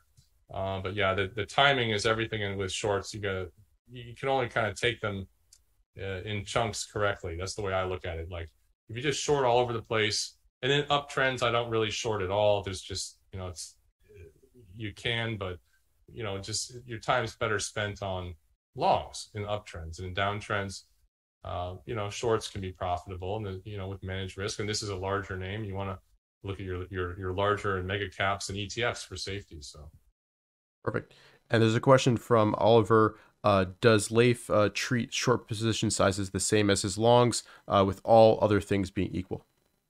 You can, yeah. It depends on how much traction you're getting, of course, and if you're just starting out, but you got to get short really fast. So it's a little bit tricky to get, I'd like to put out a lot of watches for shorts, because if you're choosing to get short, you have to do it on your own. It really depends on your last trade. If you got something short, Cisco worked great and broke, I might be getting short something the same day, moving the stop, and then another thing and another thing. So, and then you're moving your stops to even and going and trying to get some size onto the short side. And that comes with experience, and you want to be careful with that, of course. But you only have a few days sometimes to get those good short points, and then you're buying or shorting kind of in the hole and extend it. You don't want to do that either, because you'll get chopped up and bounced around. So you do want to do something like I'm showing here, these kind of rolls and these drags where nothing's going on, and then finally gives up. So yeah. And do you count your portfolio exposure to shorts into that red signal maximum amount for position sizes? Yeah, I mean, I'll go over that on red signal, but it's just the level of difficulty. Right. You have to be careful with that. It's just, you're not going on green signal. It'll be just red signal for me. I mean, I don't consider it. You want to be fast with these too, because the market turns around. The long-term trend is always up. You only have so much time. So time it's always almost red signal management on shorts, just because the level of danger is 10 times more, and you have, like I said, you only have your few spots on the chart to try it. So as they all set up short together, just like with longs, like when we come out of this bear, there'll be a lot of stocks setting up to the upside. Yeah. In a downtrend, the stocks will set up to the short side sort of all at once. Also, they'll all start to bounce and almost all start to roll, and you start to see, maybe Microsoft rolls and get a clue it's going to be the Qs or something like that, and you start, looking at the similar stocks, and you have your spot, and you only get that. Those spots only come up once in a while. Right. And a lot of, the classic books that we've read, O'Neill, Minervini, they don't really go into selling short that much. Do you have any kind of recommended resources, or how did you basically gain confidence and figure out how to sell short properly? Well, a little bit of practice and just recognizing the downtrend and being patient. But yeah, no, I think Gil Morales has a good book, How to Short Stocks, I think, with O'Neill. It has an updated one. I do a little differently than that, of course. But it's just the overall process is important. Kind of looking at the weekly charts and such, and finding you kind of flip around the buying to the selling. It's just done to the downside. If it's a pullback buy, it's the same way to the downside, but it's always a little bit different. So that's what I'm saying. So this kind of bear is new to my platform. So this bear market. So I'm more interested in kind of showing my style and, going over it in the educational process of learning my style, which is a little bit different, of course, for this type of stuff. But we're lining up as much as possible and not just drawing a line and shorting it. So we're considering the relative strength, the group, the volume, and it goes on and on. And there's a lot of layers to it, and that takes a lot of study. So newer traders, there's a lot to learn there. But like I said, it helps you become a better long only trader, even if you don't trade short. Perfect. And what are some of the mistakes that you think a lot of traders make when they're first starting to sell short? Probably going too big to start with and buying, shorting risky stuff that could be bought out. You want, like I said, you want to go bigger with the mega caps, ETFs. Those are the mistakes in shorting in uptrends or shorting late. Right. When you finally get the big sell off, then everybody says, "Oh, I'm going to short all of a sudden." Well, you're late. Usually you have to know when it's going to break, and that's one of those slides. I don't know which slide it was, but I was saying there was kind of everything was setting up short here, and you have to know that's the break because nothing's turning up. Everything's rolling over together. Conditions got difficult for energy and everything else. And then you that's your spot. So I'm putting 8 short watches and everything's short, and then boom, it just explodes there. So and then you have to cover because it only goes so far before they bounce you out, and it acts a little different. So perfect. And just taking a step back and talking about trading during bear markets and large corrections, you mentioned one of the key mistakes and things that happens is over trading. So can you talk a little bit about that instance, over trading, and also what you can do to prevent it?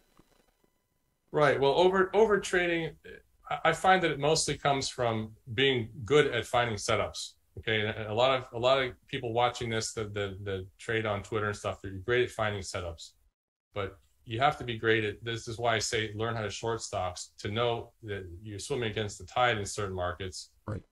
You're not checking the ones that are blowing up, and you keep trying and trying, and you're not sizing down. At least, I mean, if you size down every time you lose, eventually you're going to be sized to zero, which is good. Then you're not getting yourself killed.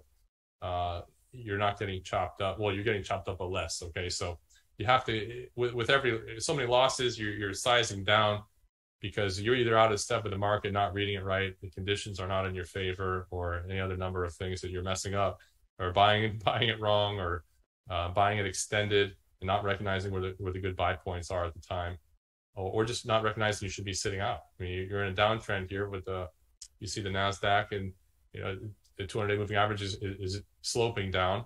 Eventually, it'll be sloping up again. We got to be around for that. Otherwise, you're gonna quit at the lows, and you're not going to be ready for the next uptrend, which could be around the corner. We don't know. Yeah, absolutely. And do you have a separate process for kind of screening for short setups, or it's just kind of your normal routine? Yeah. Yeah. I mean, I'll look for a lot of high PE, larger cap names. I'll look for those, and sorting by market cap kind of makes a lot of sense. And you want to, I can sort by, you search for average true range tightening, so you get a tighter area, and that'll show up even in these types of rolls. They get tight, and if they liquidate too fast, like you can see the roll at the end of June, that's like a 1-day roll. That's why you kind of bounced right back to it. I didn't really get involved with much there because it didn't really set up. It's just kind of 50-50. It could go either direction there. Now you get tangled up in the 50-day moving average and other things like this. And this is a chart from last week, but you need that tight area also. Like just when you're buying long, you need a tight area to the short side. Perfect. And just in general, could you talk a little bit about kind of your routines that allow you to judge the market conditions and also find your setups? Well, yeah, my platform makes me have a very strict routine where I go over weekly all the indicators that we use. We go over all the stocks that are setting up. What are those stocks doing? What are they telling you? And what groups are they in? There's so much to go over. The routines, you have to see the stocks. Are they at buy points? Are they tightening up? Are they failing? You have to judge it for yourself, and you got to see, what size you're going to put on. You got to come ready with some trade ideas from your lists, and maybe in different groups, because sometimes, a coal will just come back and you're not ready for coal. What size were you going to put on that coal stock that just popped or whatever, right? So you need to come in with kind of multiple ideas, especially if you want to be aggressive. But sometimes less is more. Like if you're not having a good time and you're in a downtrend, maybe you shouldn't be buying at all and be less good at finding setups. So, don't push it so aggressively if you're in a downtrend, and demand that perfection. So, but what I do exactly is there's a lot to it. I'm going to leave out a lot on that for sure. Sorry. Yeah, no problem. And kind of on the mental side of things, is there anything you do to make sure you're ready for each trading day and you're ready to kind of execute with confidence?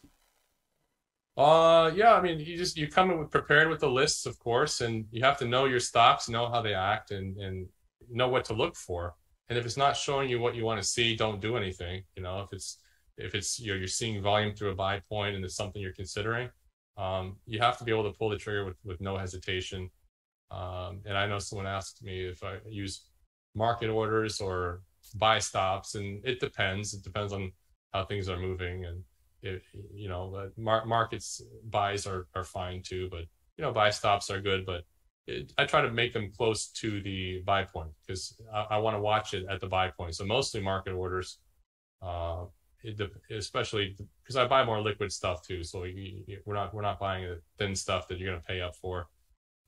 So that's key. Perfect. And there's a question that somebody submitted in advance, asking you about losing trades you've had, and what you've learned from them. So maybe there's kind of a few memorable trades from your past, which I'm sure you learned some lessons from that. Hopefully there's a good story there. Yeah, I mean, maybe the worst trade I think I've done in the last few years was, I think into the COVID lows. We did our interview and I was talking how I went to Legoland with the kids and said something's not right, and then we went into this COVID crash. But I put my money in some money in like a mint and near. Like, you want to be careful with some short-term instruments for cash that don't assume they're going to be great, and you can get kind of whipped out of one of those too in a disaster. So that was maybe one of my worst trades, getting stopped out of a cash position. That was one of the worst trades ever. Didn't expect that one. But you do your homework on where you're putting your money, obviously. But when you're studying your trades, you want to look at the charts and not just your stats, and get a clue of what's actually working and what you trade best and what patterns you trade best. Are they pullbacks? And you got to track that. These are all in your stats too. You should be keeping this. So all that stuff's real important. And I don't know, did I leave anything out? Well, some key lessons. You mentioned a few, but yeah. The lessons are to go back and look at the charts mostly and see if it was a leader or a laggard. Okay, that's another thing. A lot of people, that when they get stopped out, they don't understand they're buying laggards mostly, because it's like the last energy stock run. There was a BRY. I don't have that up here, but it was kind of making a base, and the rest of the stocks had already moved, and this is versus the industry group. It was kind of laggy. So you want it strong versus the industry group itself and the market right into the buy point. You get the RS line cranking with the industry group, beating the industry group. You want the stronger one in the group, coming out through a buy point. And sometimes people they'll wait too long. They'll see, this is one of my mistakes too. I've made this. You see, okay, well, energy's working. Now I'm buying a laggard, and the ones that the professionals don't want to move up so much, and you get sold to. So it's important to buy those leaders and the first ones out. Perfect. And in some of our prior interviews and talks, you've kind of talked about your background a little bit more, and how you went around and tried every trading style known to man. Yeah. Eventually you've settled and developed your own style. But a lot of people watching this conference probably hear there are a little bit different perspectives. There's kind of a general momentum theme with a lot of our speakers, but they're hearing a bunch of different strategies. So can you kind of talk about your past, trying out all those different strategies, and how you finally settled on one that fits your personality? Well, I've tried some of the more stressful things you could do is trade like E-mini futures during the day. And I talked to Anthony Crudele about that in a talk once. And that's really wild stuff. I think I actually got pretty good at it, but I just think that mentally I didn't like it. It was I'd rather swing trade some stocks, just a little more fitting to your personality, my personality anyway, and trend following and being more active. It just makes more sense to go from this kind of trend following background trading, the basic long base breakouts, to finding the faster stuff, and being able to flip in and out of those more quickly. And when you can win a contest with that kind of action in just in a couple months, as things kind of set up correctly for you, and you kind of get in step with the market finally, that always pays better, in my opinion, when that comes around, versus just buy and hold. And we're if you're cash in this downtrend, or even you're trouncing the market, and then you're able to get into these big movers once they set up again, versus a 10% move in the market. You can get 10% moves all over the place if the conditions are right, and compound in and out of that. And that's not right now, of course, but that'll be around the corner at some point, and I want to be ready for that. And that's the primary focus of the red signal, is to be ready for the green signal. so you have something to bet, and trying to get all the way up on margin. Personally, I'll do that. So perfect. And what are you kind of looking for that would indicate that there's that shift happening where more stocks are setting up, and you could potentially move to that green signal? Well, the stocks will start moving out of buy points, and they'll start trending. I mean, right now we really don't have anything trending well. We have trades, and they kind of shoot out, and if you're lucky, you can catch a move on them. If you're buying a laggard into a washout, you're going to take a stop. But that's we want to see all the indices setting up. We want to see the breadth improving, and I want to see my universe expanding when I do these scans.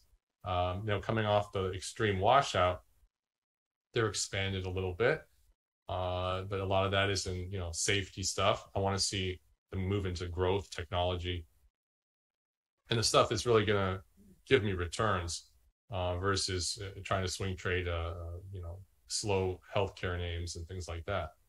Perfect. And this might be a little bit of a fluff question, but what are some of your No, I'm kidding. What are some of your favorite trading quotes, and why are they meaningful to you? Favorite trading quotes. I do like that Paul Tudor Jones, losers average losers, because it is so tempting to just buy stuff. And that's such a great picture with him on the wall behind him, just like a boss. I love that quote. Well, I guess it's on his wall, but that's the quote, right? I mean, so that's the idea behind it is great. So it's one of my favorites, and nothing else really comes to mind. That's what we're talking about. We don't want to average down in this mess. We want to get ready for the uptrend. Yep, absolutely. And that's kind of my last question, Leif. What is kind of your general advice for traders during this time, so they're finally ready when the bull market eventually does come? Well, like I tried to show, you weren't supposed to be swing trading trending stocks in this way. It was kind of falling apart the whole way. So if you didn't have any success, don't be surprised. That's the kind of post analysis of the last year, showing the difficulty of how the stocks, at least has said for me, they're not there, and they're getting worse all year. But they'll set up better. I mean, that's the key. And you want to recognize and just get better every time this happens. Hopefully you get better, and then you're going to stick with it. And then next time you're going to completely trounce the market, because if you manage your account through this messy downturn, you're going to have a much easier time when the index is going higher, breadth's improving. It's going to cover up it's going to cover up a lot of your trading mistakes. And you got to focus on leaders. You got to focus on fast movers with something new in it, all the Cam Slim stuff. And, there's always going to be a buy point that fits your criteria at some point. So don't have FOMO. Don't try to buy everything.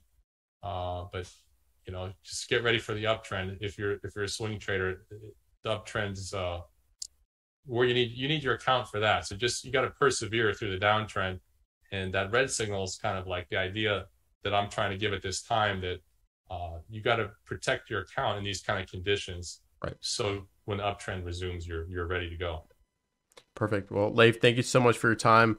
I really enjoyed it. I think a lot of people have questions about shorting stocks and determine market conditions. So it's really relevant at this time. Hopefully this doesn't mark the bottom because we're starting to talk about shorting. But actually, hopefully it will. We'll enjoy that new uptrend. So thanks so much, and to everybody watching, we'll be right back to close it out. Thanks.